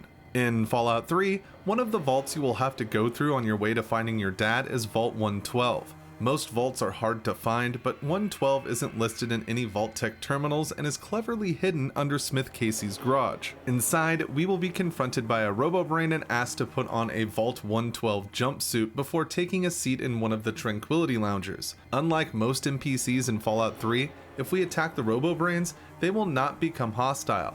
The robots here in the vault are marked as essential, so they will only be knocked unconscious in battle. While speaking with the robot is the easiest way to obtain a Vault 112 jumpsuit, it's not the only place we can find them, as if we head to the clinic that overlooks the loungers, we can discover 2 more resting on a table. Obviously, we don't see anything stacked up on this table save for a globe and a few clipboards. Still, if the lone wanderer approaches the area, we will see that 2 vault jumpsuits are resting here. For some reason, they do not visibly appear for the player, but we can see the item description as we highlight them. Strangely enough, if we add these suits to our inventory and then drop them, they will now be visible to the player in the game world. It's hard to say what causes this to happen, but I cannot think of a better example of a hidden item in a Fallout game than objects we literally can't see. In Fallout 2, we can find a bunch of things when looting around and searching the environment. Still, there is one item we can get our hands on that is only found on 4 NPCs across the wasteland, and it is completely useless. People like Josh, the bartending undertaker in Reading, or Bill at Salvatore's bar in New Reno, have pocket lint in their inventory. While most random miscellaneous items in the classic Fallout games can at least be sold for caps, the lint has no value. Due to its rarity, including one being on a scientist in the end-game area of the oil rig, this is truly a collectible for rare item hunters who like to show off the most hard-to-find things in the wasteland in their highwayman's trunk. In Fallout New Vegas, one of the locations we can visit is Cerulean Robotics. The old shop is hidden away in a corner of Freeside and is home to everyone's favorite robot, Fisto. However, suppose you have the Wild Wasteland trait. In that case, this location becomes the scene of a pretty humorous encounter and a great reference.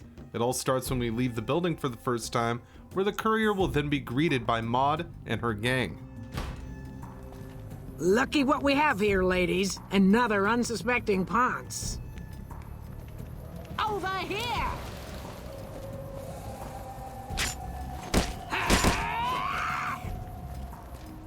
These 3 old ladies make up the Freeside gang, Maud's Muggers, and they are looking to make us the next victim in their crime spree.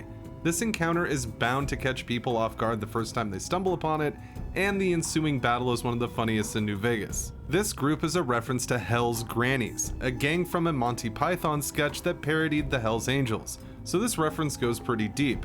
Regardless, make sure to watch out for grandmas in spring dresses, because you may just end up with a rolling pin upside your head. In Fallout 2, we can find many items that will help the Chosen One with their journey, some rarer than others. One of the best things you can do in the classic Fallout games is to search every shelf, desk, and locker you see, as you never know what will be hiding, just waiting to become a part of your inventory. A lot of rare items can be found in the New Reno mob cemetery, Golgotha, which in itself walks the line of being a hidden location. Someone could play through all of Fallout 2 and never see the site show up on their map, as it has to be discovered through dialogue that can be missed. Once we make our way to Golgotha, searching one of the graves will turn up one of the coolest items in Fallout 2, the Mirrored Shades. The item description reads, "This is a pair of fashionable and deadly looking mirrored shades. Just having them in your inventory makes you feel cool." The gravesite is one of 2 places we can find these sunglasses in-game, the other being in the inventory of Mason, New Reno crime boss Luis Salvatore's right-hand man. Putting the shades in one of your active slots will boost your charisma by 1, making the glasses the only non-consumable item in the game to do so. This is not increased by stacking both of the mirrored shades when equipping them. Not only do the mirrored shades look awesome in-game, but any rare item hunter will want to add them to their inventory as a nice trophy of their time in the Fallout 2 wasteland. Thank you to Ranger of the Mojave from the Discord server for suggesting this one. In Fallout New Vegas, there are a ton of raider gangs that will try and accost the courier at any chance they get. The Fiends, the Vipers, and the Jackals are just a few of the groups of riffraff that you will likely find roaming the Mojave, and they can cause quite a bit of trouble. However, there is one NPC that we can find in the game that shares no allegiance to these groups as far as we can tell, and her body can be found on the overpass by Novak. Simply called Raider, she is the only NPC in the game to have this name. While we see a bunch of Raiders in Fallout 3, by the time we hit New Vegas, all of them are named after the faction they belong to, like the 3 I've previously mentioned. Presumably, this Raider was heading towards Novak, and either Boone or Manny took her out before she was a problem. This is an excellent piece of environmental storytelling and an exciting find for people into rare encounters. In Fallout New Vegas, during the introduction video to the game, we see the New Vegas Strip. The difference here is that we see an earlier rendition of the Strip, one without the gates that separate it into 3 sections. This was how the Strip was originally going to look in New Vegas. Due to memory restrictions, the developers were forced to add the gates to keep the game stable. Today, over a decade after the release of New Vegas, newer computers can still have trouble opening up the Strip like this, which speaks to the devs' reasoning for the split. Still, coming into New Vegas with everything opened up like this is a very nice touch. Seeing all the way down the road, you can really take in the scope of what post-war Vegas has to offer. What we got in the final game worked just fine. The solution to the memory issue felt lore-friendly and allowed us to travel the Strip lag-free, while keeping the game stable. Looking back at the original design is neat, as we can see what could have been, and New Vegas as a city looks far more impressive. In Fallout 4, during the Automatron DLC, we will come to the Robco Sales and Service Center. This is where the sole survivor will confront the Mechanist and her army of robots, but it's also home to a charming old-school gaming Easter egg. While making our way to the Mechanist lair, we can jump up this wall and find a Symbol Monkey and a Jangles the Moon Monkey doll set up to look like they're playing video games in this corner. Of course, with some Nuka-Cola Quantum nearby. The game displayed on the screen looks to be a version of Pong, making this the oldest game to appear in the Fallout universe, as by the time of Fallout 4, Pong would have been released 315 years ago. This is an excellent reference to the history of video games and a delightful scene to see 2 friends gaming in the wasteland. This is about the only nice thing at this location, as the rest is a hellish slog through mechanical enemies, so soak it in while you can. In Fallout New Vegas, when we travel to the Big Empty, there are plenty of sci-fi shenanigans to get up to. Like much of the Mojave, having the Wild Wasteland perk here adds some great spice to your playthrough, and there is one scene that we can find that calls back to a classic fable. At the construction site near the edge of the map, amongst the crystals protruding from the ground, we can find 7 intact garden gnomes, which are pretty rare outside this encounter. The gnomes have pickaxes and lanterns at their feet, and in the center of the group is a grave. This is one big reference to Snow White and the 7 Dwarfs. The garden decorations are arranged to look as if they are mining, the same profession the dwarves from the story have. The grave is likely here to represent Snow White, and inside all we can find is some random ammo. There is some good loot nearby though, as we can grab a Valence Radiusentiator that sits on top of the crane. This is an interesting sight to come across as we are traveling around Big Mountain, and it offers rare item hunters a boost to an otherwise incredibly scarce item with the intact garden gnomes. It just leaves me wondering who is in the grave and what exactly happened to them. In Fallout 2, we are faced with many tongue-in-cheek references and adult themes throughout our journey in the wasteland. One of the things the developers worked extra hard on in Fallout 2 is the sex formula, along with its various perks. This is not a joke. There is a complicated math equation to find the Chosen One's sexual prowess, which can affect a few different parts of your journey. One of the cut reputation titles for Fallout 2 was Virgin of the Wastes. This would stick to the Chosen One until their first sexual encounter. The reputation status does not stop there though, as if the Chosen One continues this behavior, we can improve our sexual dialogue with one of these perks. If the Chosen One has sex 10 times, they will receive the opposite of the Virgin of the Waste title with the Sexpert title. This will improve the dialogue around sexual situations with the player. Seeing as Fallout 2 is, at the time of this recording, the only Fallout game in which you can become a porn star, this is not really a surprise. Still, it's a nice semi-hidden reward for the more adventurous Wasteland wanderers. In Fallout New Vegas, with the Old World Blues DLC installed, one of the traits we can pick while creating our character is Skilled.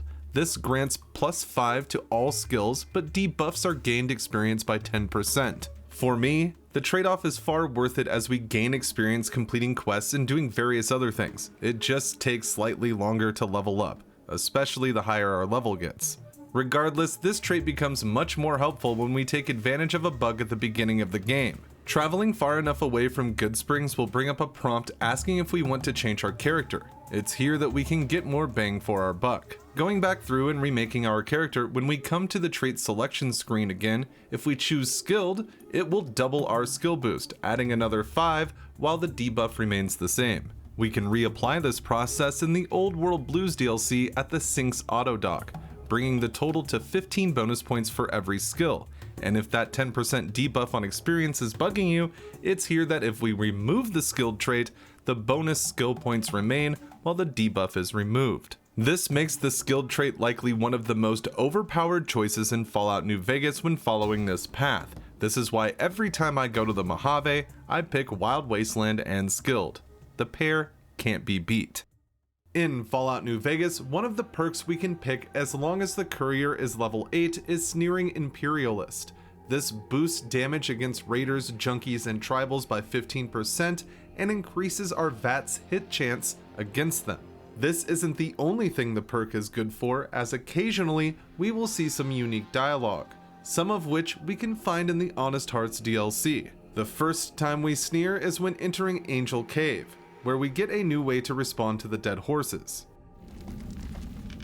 Hoi, Auslander Zuka Joshua Graham?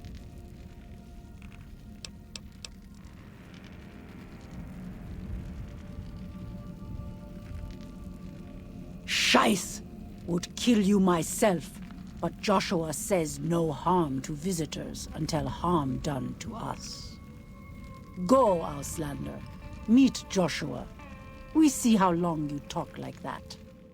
The most notable comes from the end of the DLC though. After we side with Joshua Graham and trek Zion with him, he will confront Salt Upon Wounds. With Sneering Imperialist, we can encourage the Burned Man to eliminate the White-Leg's leader. You took advantage of us at New Canaan to drive us out. And like the dogs of Caesar you are, you followed us to Zion. And now you stand on holy ground, a temple to God's glory on earth. The only use for an animal in our temple is sacrifice. Kale wachene conserva o. You understand me, don't you? Don't you? Outman. Kunaman mad. He killed all White-Legs. You talk. You stop. Baika Kerr. You devil.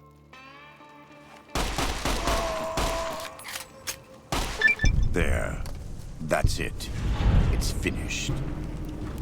When they hear what happened here, the white men crawl back to their great Salt Lake. If Caesar doesn't kill them, they'll wither and die like the cursed mongrels they are. Come, let's find Daniel. Tomorrow we'll be here soon, and there is still much work to be done. In Space Wreck, we are looking for a fuel chip, and the search leads the captain through various dangerous areas throughout space. The game is heavily inspired by the classic Fallout games, and we can see references to the Fallout series as soon as we start our adventure. First, the opening narration is presented very similarly to Ron Perlman's performance in the Fallout series. In the 22nd century, humanity is spread across the solar system. Wild capitalization of the markets has sparked bloody clashes between corporations and asteroid miners, spiraling into anarchy. For a more direct and adorable Fallout reference, when we get our first look at the cockpit, we can see a stuffed Brahmin hanging from the roof. These cows, of course, come from the Fallout series, and this is just the tip of the iceberg for Easter eggs and references to the Fallout universe in Space Wreck. Space Wreck just launched on Steam and is the passion project of one developer who leads most of the production, with help from a game artist that just wanted to improve the project after what they saw the lead was working on, and a music composer from Ukraine who did the work for this game while his city was being bombed during the war. Consider checking out this indie project if you like classic Fallout and space adventure games. Space Wreck offers brutal combat and an exciting story to play through with several possible endings. The link to the game will be in the comments below. This is not an ad, I have not been paid or given the game for free, I just like the way it plays, and I love any type of game that pays homage to the classic Fallout series. In Fallout New Vegas, one of the locations we can stumble across on the Strip is Vault 21, or what it has become now.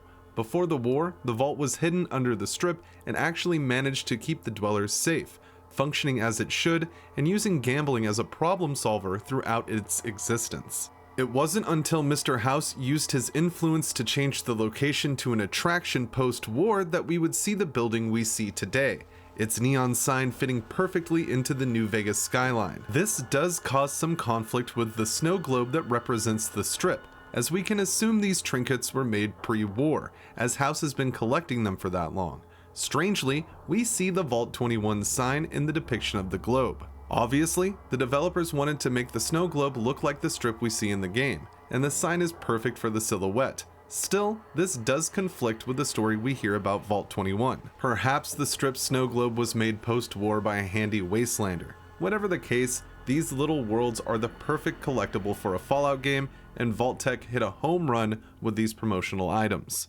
In Fallout 2, one of the locations we will come across is the town of Gecko.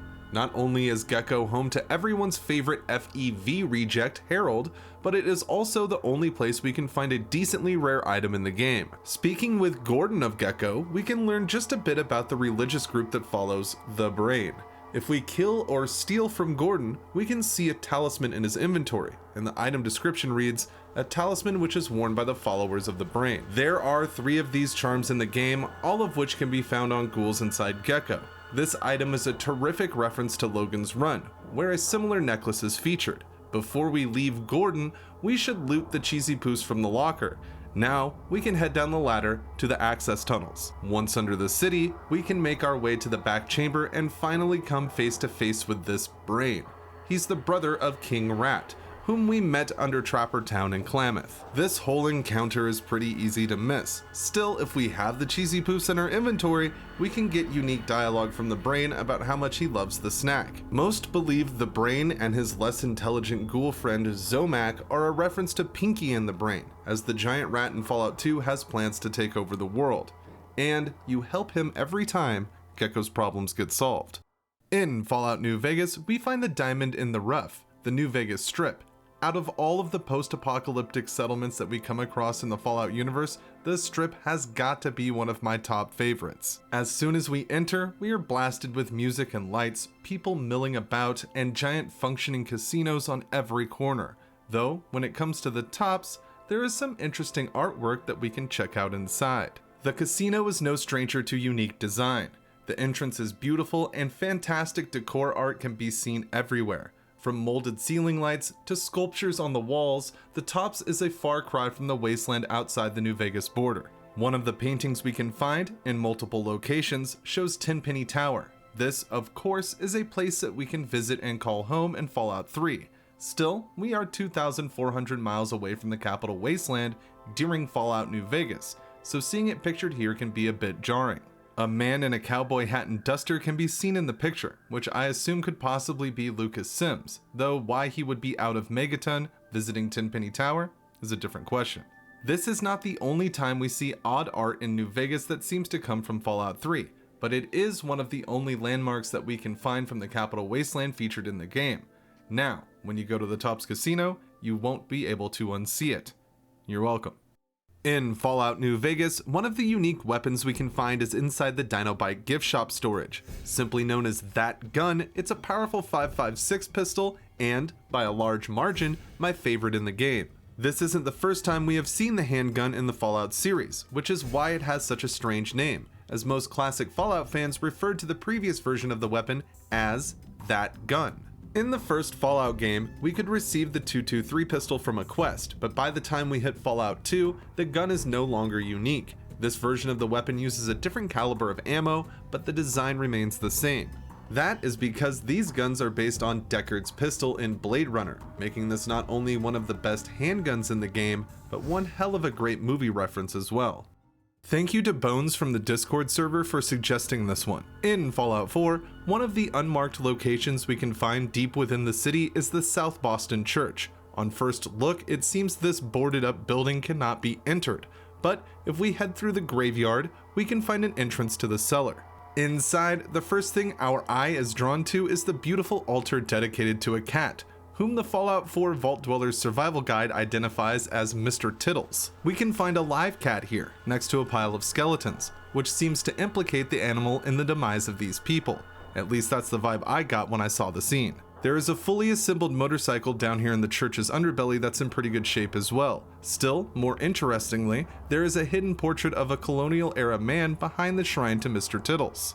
Unmarked locations are always fun to explore in the Fallout universe, and this is one of the more mysterious ones, so make sure to come pay your respects to the cat god the next time you find yourself in downtown Boston. In the original Fallout, we find a world filled with dark humor, despair, and a ton of fun Easter eggs to brighten the mood. Some can even be found before we start playing the game. From the main menu, if you were to click on credits and then type boom while they were rolling, you would be greeted with a picture of Tim Kaine, one of the co-creators of the series. After he's on screen for a second, his head will explode. Doing this with modern resolutions will have a weird effect on the video due to how it was added to the scene.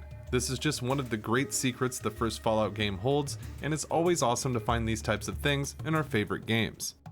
In Fallout New Vegas, we can find a thieves' ransom of different plants and animals out in the Mojave, just waiting for the courier to harvest their resources. One thing I didn't learn until after a long time with the game is that one of the most common plants in the Mojave is also one of the most addictive, the coyote tobacco plant. I ran a poll on Twitter to see how many players knew about the tobacco addiction that can occur in Fallout New Vegas, and it seems I wasn't alone in missing this little tidbit.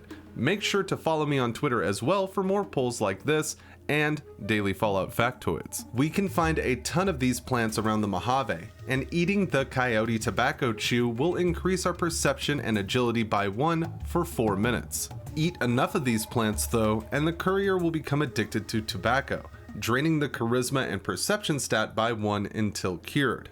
While cigarettes exist in the world of Fallout and we can collect them in mass, New Vegas doesn't allow players to use them as consumables, making the coyote tobacco chew the only way we can consume the plant, besides when crafting black coffee, which does not cause addiction in game. So keep this in mind when looking for a little perk up in the desert. The withdrawal may not be worth it. In Fallout, one of the rarest items we can find is located in Junktown, next to the crash house. Here we can find a small dusty box of some sort, and the in-game description reads, "A television dinner. You're not sure, but it's definitely not edible. You're not quite sure it ever was." Of course, we recognize this as a frozen dinner, but the Vault Dweller doesn't quite get how someone could ever eat this, and rightfully so. Much like the Cat's Paw magazine that we can find, this object's appearance is taken from a real-life counterpart, the Swanson Beef Pot Roast TV Dinner. This is the only place that we can find some dusty box of some sort in the entirety of Fallout, unlike in Fallout 2, where the item is rare, but we can grab 4 around the wasteland. The classic Fallout games loved poking fun at modern day norms. The inclusion of a frozen dinner that someone 200 years later doesn't consider edible, even when it was made, is a great example of the humor the series is known for. In Fallout 3, we explored the Capital Wasteland in one of the best adventures the series offers. The Washington, D.C. area is a fantastic choice for the Fallout setting, and Fallout 3 has many things to find during our time in its world. Even before we leave Vault 101, while we are growing up, we can find a ton of interesting and unique bits that we won't see anywhere else in the game. This starts as early as when we first gain control of the Lone Wanderer as a toddler. Typically, we can't see our character in the third person during this time as there are no toddler models in the game. Due to this, Bethesda uses a trick that we can clearly see by hacking the camera in this section of the game, where the Lone Wanderer is scaled down to give the illusion of being a child. When pushing the activate button while in this part of the game, the Lone Wanderer will make baby talk noises. These were provided by studio head Todd Howard's son, Jake, on his first birthday. A lovely time capsule for this legendary game developer. Dada. Dada. Dada. Baba. Dada. We can pick up a toy and start moving it around. Doing so will complete a hidden objective. Still, the toy box itself has a unique mark on the side that we do not find anywhere else in the game. The fun doesn't stop once we are at our 10th birthday party either. Speaking with Old Lady Palmer will add a sweet roll to our inventory. This is perhaps one of the rarest food items in the game, as this is the only place that we can find the dessert in Fallout 3. As far as I can tell, there is no way to keep the sweet roll past this part of the game, as when the quest is complete and we move on to the goat exam, the inventory is wiped and there's no container to place it in for later, so make sure to enjoy it now. Sneaking up the stairs, we can hear the Overseer talking negatively with Officer Kendall, something I've covered in a past video. We can also pickpocket Kendall for 2 stim packs, which for some reason doesn't affect karma. High-velocity tools is essential to survival. In Fallout New Vegas, the places we visit leave a lasting impression on any courier wandering the Mojave. The vast deserts offer many locations for us to see and explore. Still, some have been cut from the game, even though we can still reach these destinations with console commands. One such place is a Vault-Tec Vault, number 74. The strange thing about this vault is that we can first see the files for it in Fallout 3's GEC tutorial, while only being able to visit the vault in Fallout New Vegas. When we arrive at Vault 74, one of the first things that will catch your eye is that the door says 108. This is likely because the devs had no reason to update the door, as the vault ultimately would not make it into the final game. We still get a quest called Exploring Vault 74. This will require us to enter the vault and make our way through the mainly empty corridors and various raiders patrolling the inside until finally reaching the Overseer's office. Picking up a lone holotape in the office will complete the quest, and the log reads, Data log number 101478. The vault has been breached. There was not enough power to level 5. God have mercy on our souls. This is an interesting find, as it's fun to speculate what could have been going on in this vault that seemingly was overrun by raiders before the courier shows up. What do you think could have been the plan for Vault 74? Is there anything fun you can think to do with this vault? If so, let me know down in the comments below. In Fallout New Vegas, many factions are waiting to meet the courier in the Mojave. From squabbling tribes to organized military outfits and everything in between, the desert is filled with groups that can be visited by the courier. Throughout our journey, the gangs of the Mojave will take notice of our actions, which will reward the player with reputation titles within the factions, one of which is Wild Child. This occurs when the courier has enough fame points with a group to be idolized, but also enough infamy points to be vilified as well. Suppose we have this reputation with the NCR by the time we work for the Crimson Caravan. In that case, we can get some unique dialogue during one of the quests that wouldn't be there otherwise. Alice McLafferty will ask the courier to convince a problematic employee, Henry Jameson, to resign from his position as CEO of the Crimson Caravan Mojave branch. As an NCR wild child, we can confide in Henry our true intentions with the NCR and give him some advice. New Vegas is filled with dialogue, and it's always fun to find the hidden speech lines throughout our quest that take a particular skill or experience in game to show up. How's it going? Shove off, you're making my luck turn bad. Fuck no! No matter what that old bitch McLafferty says, my dad said I could be in charge of the New Vegas branch. Besides, I got into a little money trouble with the Omertas. If I quit the Crimson Caravan, how am I supposed to get the money to gamble?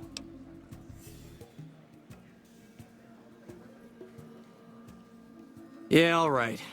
If McLafferty complains long enough, my folks might haul me back to California just to shut her up. Tell the old hag I'm gone. In Fallout New Vegas, when we come to the Strip, we have a few big casinos that we can visit. Each of them checks with patrons at the door to make sure they don't bring any weapons inside the building. Though with a little skill, we can sneak in quite a few past the guards. One guy that helps with this a bit by selling confirmed hideable weapons is Mr. Holdout, who leans against Gamora, waiting to push his wares on the various people that visit the Strip. We can get a discount from Holdout if we have negative reputation with the Strip. Still, we can impress him more and get a small bit of unique dialogue if the courier has the wild child reputation for the area. Hey there, friend. A bit of advice. You look like you could use some protection. Lucky for you, I got what you need. My stock and trade? All kinds of easy-to-hide weapons for slipping into and out of casinos. They won't give you a second glance. It's an honor to have my wares used by such a wild badass. Cuts on the house, friend.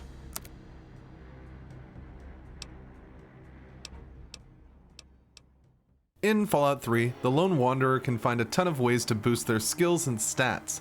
While most of this happens while leveling up, we can find some perks and upgrades by doing quests. Rivet City is one of, if not the biggest, settlement in the capital wasteland. Inside the Rusty Tanker, we can talk to several people who are looking for help. One of which is a stranger from a strange land, Dr. Zimmer, who is from the Commonwealth, more precisely, the Institute. Zimmer is looking for an escaped android and will give the replicated man quest to the player. Keep in mind, the quest will be spoiled past this point in the video. The clues we find will lead us to Pinkerton, a doctor held up inside the bottom of the ship, who will reveal to the Lone Wanderer that the android Zimmer is looking for is Harkness, the security lead for Rivet City. At this point, we come to a crossroads. We can tell Harkness about his robot past or turn him into Zimmer, and it's when we do the latter that we are rewarded with a perk that some may think is worth the synth's happiness: Wired Reflexes. This perk will increase your VAT's hit chance by 10% across the board, thanks to an implant offered by Zimmer. Most people I have talked to usually side with Harkness and have never acquired the Wired Reflexes perk. Still, it can be quite good, regardless of how evil it is to obtain it. In Fallout New Vegas, one of the unmarked locations we can come across is a rundown old neon sign shop known as Zaps. It's one of the harder to miss locations in South Vegas, as a bunch of unique objects are placed around the building. One of the objects is misidentified in the Fallout New Vegas game guide as being the same feat as the Tallboy statue in Paradise Falls. Looking at the model from Fallout 3, we can see that the feet are not the same color, not in the same pose, and are seemingly not the same model as the feet we see behind Zaps in New Vegas. If these somehow are the same feet that we see on the Tallboy statue, then Obsidian did an incredible job of changing it completely. This is just the beginning, as when we come inside, we will see Duke. This fiend boss stands at the top of the staircase, guarding the administration room and taking pot shots at the various mines and extinguishers that are littering the area. Duke is one of the only fiends not wearing traditional faction armor. While he is a named NPC, he has no interaction with the player character outside of being hostile. The most interesting thing about Duke is that he is one of only 5 characters in New Vegas to be flagged with a very evil karma rating. Past Duke and inside the room that he's guarding, we can find a couple of Nuka-Cola quarts. Still, more interestingly, we can find an upside down first aid kit on the wall here, its latches facing upwards. Moving to the terminal, we can see that it refers to this location as McMurray's Neon Sign Designs. This could be a former name of the business or just an oversight on the developer's end, but it's curious nonetheless. Places like this can be found all over the Mojave, with bizarre things to discover and hidden gems to collect. Zap's Neon Signs stands out due to the many odd things that we can find in such a small area. What did you just say to me? 'Cause you sure as hell got my attention now.